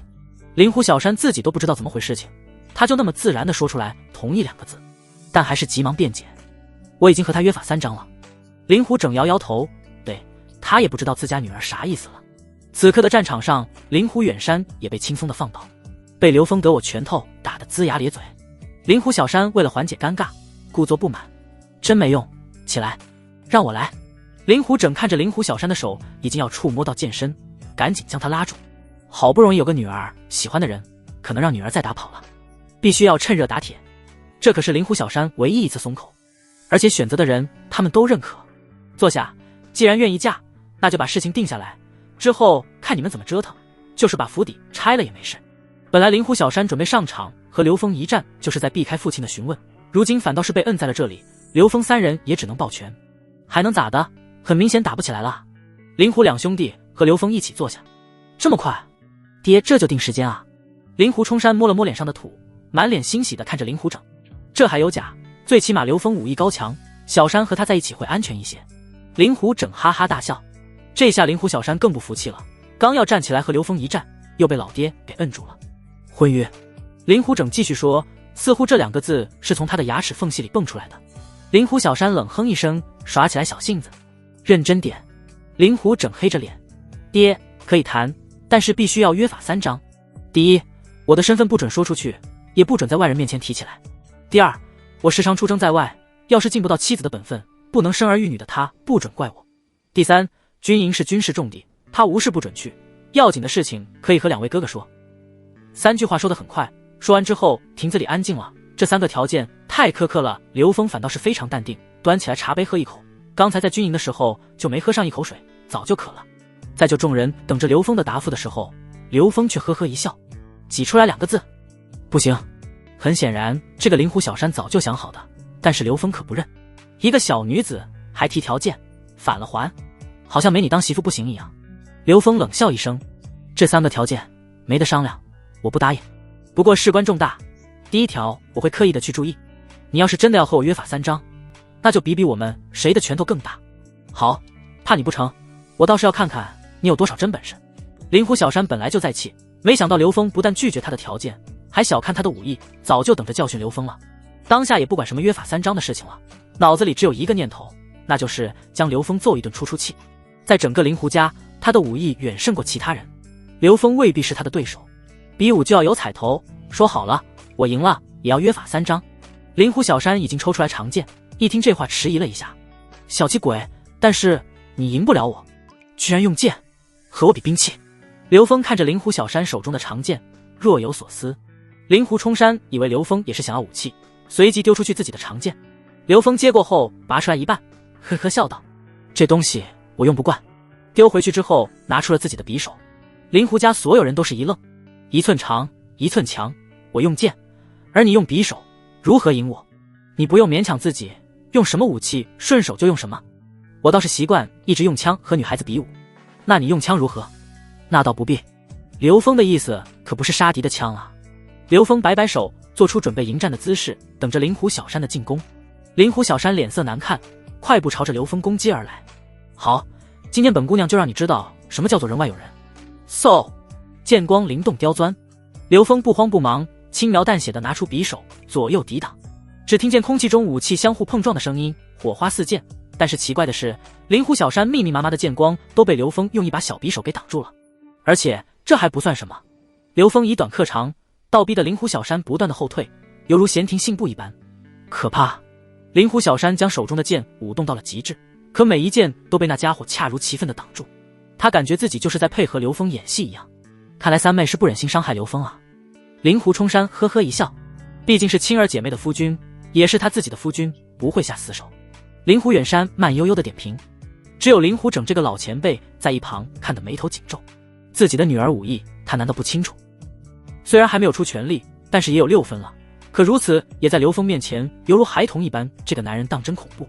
听到场外2个哥哥的议论，灵狐小山只能哑巴吃黄连，只有他自己清楚刘峰的招式之恐怖。眼看着自己就要逼得退无可退，灵狐小山一咬牙，舍身一剑。刹那间，刘峰一个侧身，匕首一翻挡在胸前，又往上一提，轻松的将剑刃挑飞。2人擦身而过，就在这瞬间，刘峰捏着匕首的拳头狠狠一击。灵狐小山手腕传来刺痛，手中长剑脱手，身体也被恐怖的力道袭击，往前不断探去。刘峰伸出左手，仿佛是早就预判一般，将灵狐小山的腰肢搂住，另外一只手恰巧到了灵狐小山的胸口，在所有人的视线盲区轻轻一捏。混蛋！灵狐小山的脑子里嗡的一下，确实不大，刚好握住，不过好在很紧，尺寸上比穆家姐妹和武香月的都要小，不过也没事，这样刚刚握住是另一种体验。刘峰在心里默默评价。灵狐小山默默地转头，脸蛋红透，如水的眸子似乎能杀人。摸够了没？自己的小妾，想摸就摸。刘峰嬉笑道。这时候的灵狐小山已经站稳，狠狠地将刘峰的手臂甩开，气呼呼地走向了亭子。他的脑子很乱，思绪不安，体内有股热血沸腾的感觉，他自己都说不清是气愤还是害羞。这么多年了，他还是第一次被一个男子打败，更是第一次被男子触摸那么重要的位置。亭子内看着满脸红透的灵狐小山走过来，只以为他是输掉了比赛，谁也没有在意。约法3章，现在就说。灵狐小山落座之后也不墨迹，稍微平复心绪，他已经想好了，无论刘峰说的多么天花乱坠，就2个字，拒绝。这个我还没想好，等成婚后想起来再说吧。刘峰咧嘴一笑，慢慢走来。灵狐小山深呼一口气，眼神死死地盯着刘峰那张人畜无害的脸，他真的有一种冲上去撕了刘峰的打算。这个家伙做事情不按照常理出牌，自己都想好了对策，但是拳头却打在了空气上。好，结婚以后就是一家人，关起门来约法100章都行。灵狐冲山笑呵呵地打圆场，随后又询问了刘峰的家事和其他的事情，便又说回了正题。既然双亲都已经先逝，那我便做主了。等北蛮撤退，天雍城恢复了平静，我们就热热闹闹的举办婚礼。这么着急？灵狐小山立马放下了手中的茶杯，看着刘峰又说道：“爹爹，怎么可以这么快？我还想在爹爹膝下孝敬你们二老呢。”胡说！灵狐整气的吹胡子瞪眼。你说说，你都在军中待了多少年了？孝敬我和你娘，你一年回来几次？一只手数得过来。灵狐小山尴尬的一笑，我没什么意见。刘峰微微点头。灵狐小山即便是心里有10000个不同意，也没办法了，父母之命，媒妁之言，何况他自己已经同意嫁给刘峰，只能认下。想起来还有几个月就要嫁人，灵狐小山心里有种说不出的感觉，于是看着刘峰的眼神越发的不善了。灵狐整这位老将军笑着留下刘峰3人在府上吃了大雪节的团圆饭。离开的时候，灵狐小山将刘峰带到了书房。听妻儿说你是四娃村的村长，你能带着人灭掉北蛮营地，本事不差。我想让你去做件事情，你去灭了高卢峰。刘峰就知道留下他准没好事。这批军马来之不易，全国各地征调才有了如今的规模，其中好一些的都已经送到了军中，余下的交给了各地暂时养护，等马匹恢复到巅峰状态，然后交还给大军。说到底，这些都是我风灵军的军备，抢夺我风灵军的军备，要是让高卢峰还存在，我风灵军的脸面何在？灵狐小山突然间目光一冷，所以高卢峰必须灭。不过我们已经制定了以毒攻毒的计划，所以灭高卢峰还需要下一番功夫，不能惊动其他的土匪。一旦其他的土匪察觉出来不自然，我们的计划就会胎死腹中。这是真的有难度啊。刘峰摸索着下巴，微微皱眉。灵狐小山的心思他清楚，他要利用其他的土匪灭杀幽州境内的北蛮营地，同时又要让他们有机会抢夺军马。最主要的是，他们抢夺了军马之后还不敢轻举妄动，不然可就麻烦了。要是土匪将抢夺的军马卖出去，或者壮大以后揭竿而起，到时候这份罪责可要他们风灵军承担。你觉得有难度？要是没难度，这事情能让你去做。看见刘峰要说话，灵狐小山当机打断：你我婚约已定，一家人不说两家话，难不成想要奖赏？他最担心的就是刘峰趁机又要占便宜，所以他也耍点小聪明，直接堵死刘峰的操作。谁知道刘峰不以为然，笑呵呵的鼓掌。既然我们婚姻已定，何况我还要去干灭杀高卢峰这么危险的事情，奖赏啥的就算了，让亲一口总可以吧？都是一家人了，什么兵马粮草的我就不要了，总不能太见外对吧？这么小小的要求，你总不会拒绝吧？说罢，刘峰用手指指着自己的侧脸，他的要求不高，亲脸就行了。你流氓，不知廉耻，又想占我便宜，你怎么可以这样？灵狐小山气得直跺脚，张口就是对刘峰劈头盖脸的一顿劈。算了，都是自己夫君了，好吧，婚事我都答应了，还怕这个？你闭眼。刘峰乖乖的闭眼。那一道呼吸越来越近，灵狐小山却心里越来越挣扎。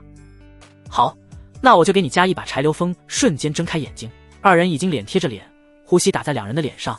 灵狐小山马上就要亲过来，看见刘峰大眼睛睁开，瞬间慌神。可刘峰却已经把手伸了出去，一下子将灵狐小山死死地抱住，将他揽入自己怀里，紧接着低头毫不犹豫地朝着2片薄薄的红唇吻去，力度适宜，温柔以待。这突如其来的动作让灵狐小山愣住了，呼吸停止，心跳都仿佛停止了一般，突突的血管搏动声清晰地传入他的耳中，一种难以言喻的感觉激荡全身，仿佛是触电了一般。这种感觉很微妙，让他全然忘记了自己身处于这个被他视为恶魔的男子怀里。是的，还在狠狠地索求。不，他猛然间挣扎，灵狐小山推开了一点点缝隙，吸入一口新鲜的空气，以为这是他逃离的机会，却不知道这是刘峰担心把他憋坏了。这丫头太笨了，接吻还要憋着气。不要。刘峰再一次的狠狠吻下去，胳膊发力，灵狐小山的身体被他抱起来，紧紧地贴在刘峰的身上。他的大脑这是一次彻底的失去了意识。夫门本来就是虚掩的状态，穆家姐妹走进来，被眼前的一幕惊讶的说不出话来，愣在了当场，急忙用小手捂住了嘴巴。听到了穆婉清的声音，灵狐小山终于回过神来，微微的尖叫一声，猛然间发力，飞奔着逃离。穆婉清和穆婉晴还在懵逼的状态，愣愣的看着灵狐小山，很快就笑出来了。夫君，你也太猴急了，想当初我们被夫君第一次的时候也是吓得不知道怎么办才好。穆婉清乖巧的走上来，在刘峰的脸颊上轻轻一吻。穆婉清也是这般，吻在了刘峰的另一侧脸颊。夫君，够了吗？不够，我们姐妹陪着夫君。刘峰拉着姐妹俩的手，哈哈大笑。你们着急什么？回家了有你们受的。穆婉清顿时红着脸，低下了头，有意无意地说了一句，像是提醒刘峰一般。多亲几次就习惯了。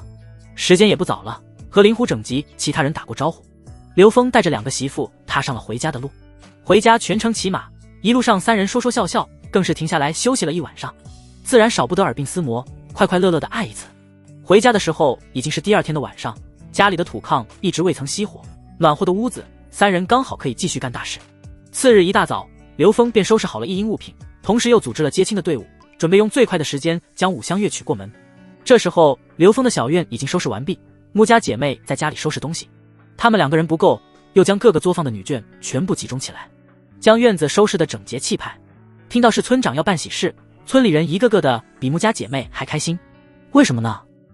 因为办喜事意味着就可以吃大席，不过这只是一方面村民朴实，何况他们受到刘峰的恩惠太多，这时候不需要有人组织，都在自发的准备礼物。从大雪节开始下雪以来，这已经好几日的时间，雪一直没有停。村民们有心，但是他们拿不出来什么好东西，只能跟着王典他们的狩猎队伍进山薅羊毛，成群结队的上山，阵势似乎要把整个山都搬回来。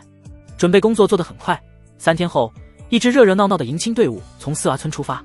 刘峰骑着自己的乌骓马，穿着2位娘子缝制的喜服，朝着温黄县出发。除了正儿八经的接亲队伍之外，后面跟着50-60人的迎亲队，甚至是抬轿子的人都是田老八他们刘峰依仗之人，而且他们全部都是自发组织。一些人浩浩荡荡的到了温黄县，热热闹闹。到达温黄县的时候已经是傍晚。当夜，刘峰给全部人马安排了集中吃住，花费了10余两的银子。第2天一大早，刘峰带着人到了镖局。此刻的得意镖局已经被围得水泄不通，早就张灯结彩，布置得喜气洋洋。再加上一些围观的老百姓，人很多。这年头能不能吃饱肚子都难，这样热闹非凡的婚礼少见。自打天灾和战争开始，官府制定了严格的结婚年龄，女子试婚基本上都是官府派人送去。仪式见到，一杯交杯酒，拜个天地，礼成即可入洞房。到了镖局的门口，刘峰赶紧低着头，翟山川、碎银子、铜板什么的多扔点。出门前，刘峰早就和翟山川交代好了，足足准备了5000的铜钱，就是用来这时候撒出去的。喜钱虽然不多，但是主打一个吉利和排场，不能让街坊邻居看清了武家，背后嚼舌根说武家出嫁女儿看着热闹，却一毛不拔。送喜钱，接新娘了，铜钱哗啦啦的被撒出去，无数的铜钱落地，甚至是有的还没有落地就被老百姓带走，无数人一拥而上，镖局门口反倒是敞开了。刘峰站在门口，将自己红色的喜服整了舒展，这才往院内走去。院内，武三通和季师爷等人早已经准备好了，往正堂一坐，等着刘峰前来奉茶。这是幽州的规矩，这碗茶代表着新郎的孝心。自此以后，武三通和夫人就是刘峰的岳父岳母。岳父岳母，武三通今天笑得分外开心。好啊，刘兄弟，自此以后我们可就是一家人了。刘峰在这边应酬其他的事情，吴江则是带着翟山川等人接新娘。等刘峰处理完正堂的事情以后，刚到门口就看见新娘已经在轿子里了。在幽州，这些大户人家的还有规矩，那就是仪式结束之前2人不能见面。武香月只能在新房内等着刘峰忙完了其他的事情再来掀红盖头。出门之后，刘峰对着武三通二老一拜，这才翻身上马。翟山川撒钱，哈啦，半空中铜钱就像是下雨一般。此刻镖局的人已经拉着镖车和陪驾出发，一路出城，一路撒钱，百姓们一路跟着刘峰到了城门口才停下。听着外面热闹的声音，坐在轿子里内本来就啥都不懂的武香月好似突然间开窍了一般，猛然间大哭起来。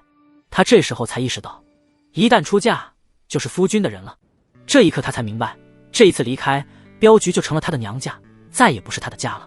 一路上吹吹打打的回到四娃村，这边早就安排好了迎接。踏着雪一路到了张灯结彩的小院子，轿子被轻轻的放下，穆家姐妹将武香月从轿子里搀扶出来，将她迎到了屋子内。刘峰下马，迎着武三通和夫人进院子，来到了正堂，开始拜堂。提前进屋，稍微的舒展了心绪的武香月擦掉了眼泪，这才在穆家姐妹的搀扶下出来，跟刘峰跪在了一起。一拜天地，天长地久；二拜高堂，和和美美。夫妻对拜，早生贵子。礼成，婚礼完成，武香月又被穆家姐妹搀扶着到了里屋，紧接着便是武香月漫长的等待时间。刘峰的胸前佩戴着大红花，开始在酒宴上招待宾客，村民们贴心的送上了一件件的礼物，院子内的礼物堆积如山。等到酒席散去，天色已经不早了。武三通等人回了镖局，天色彻底的暗淡下来。刘峰也喝得有些醉醺醺的感觉，从媒婆的手中接过了挑杆之后，迈着大步进了门。此刻武香月正坐在床边，心里有些忐忑，双手紧握放在膝盖上不知所措，身子因为紧张而微微的发颤。相公，相公，声音有些微微的颤抖。我来先盖头了。刘峰拿起挑杆，缓缓地抵住盖头的边缘，往上轻轻的一挑，一张梨花带雨的脸出现在他的眼前。略施粉黛的武香月显得英气逼人中带着几分娇媚，因为哭泣导致妆花了，更让人觉得楚楚可怜。帅真可爱。到了这一刻，武香月反而只是抬眼看了刘峰，便失去了所有的勇气，直接低着头，眉宇间婉转流转，带着浓浓的羞涩。我喜欢听你叫相公，还能再叫一声吗？嘿嘿。刘峰嘿嘿一笑，猛然间用力将盖头掀飞，紧接着就是飞扑，直接将武香月压在了身下。相公，相公，你这是干嘛？干嘛？生孩子啊？同房啊？不就是睡一起吗？和你睡一起不就行了？见刘峰不安分的大手已经开始上下其手，武香月开始害怕了。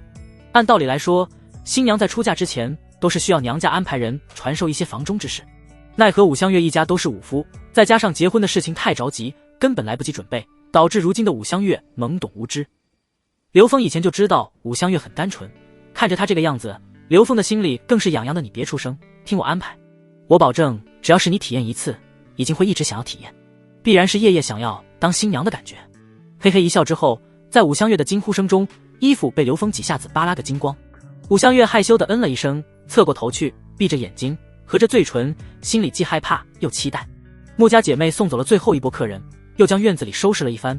听见屋内的声响，姐妹两个对视一眼，不由得心里痒痒起来。脑子一热之后，姐妹俩竟然鬼使神差地走到了门前，贴上去悄悄地听着屋内的动静。越是听，姐妹俩的脸越红，眸子里荡漾着秋水，激动不已。这可是洞房之夜，你想什么呢？穆婉清轻轻地掐了穆婉晴一下，穆婉晴强撑着自己有些发软的双腿，走进了原本的旧屋子。姐妹俩在此之前已经将旧屋收拾了一番，为的就是新婚之夜为夫君腾出来地方。这么冷的天气，姐妹两个看着冰冷的床，有些害怕。没有温暖的火炕，也没有夫君温暖的怀抱，姐妹俩鼓起勇气钻入被窝之中，心里莫名的空虚。尤其是隔壁屋子之中那声音，隔得这么远，都传入了他们的耳朵之中，撩拨得他们心痒难耐。大约过去了半个时辰，洞房内的声音才逐渐的平息。穆婉清姐妹俩深呼一口气，暗道终于消停了。可没多久，他们刚刚要睡着，就感觉一只强壮有力的手敲默默地朝着胸前压过来。夫君，你这是干嘛？穆婉清大惊失色，这可以洞房之夜？夫君，你干嘛？洞房之夜？你这不是害怕冷落你们两个吗？你们两个单独睡这里，睡得着吗？刘峰笑笑，躺在中间，轻轻地将姐妹俩揽在怀里。想着武香月毕竟是第一次，这时候已经睡着了，这么短的时间，夫君肯定没有满足。穆婉晴则是痴痴的一笑。穆婉清看着妹妹的样子，直接无语。这丫头只要是被夫君抱着，瞬间化身浪荡子。夫君，接下来就让我和姐姐继续伺候夫君吧。第二天一大早，穆家姐妹早早就起床，她们还要操持家里的事情，事情很多。刚刚准备好热水，刘峰就从屋子里出来了，握着姐妹俩的手，生害怕姐妹俩做完受凉。一会儿我要出去，你们两个照顾着香月一点。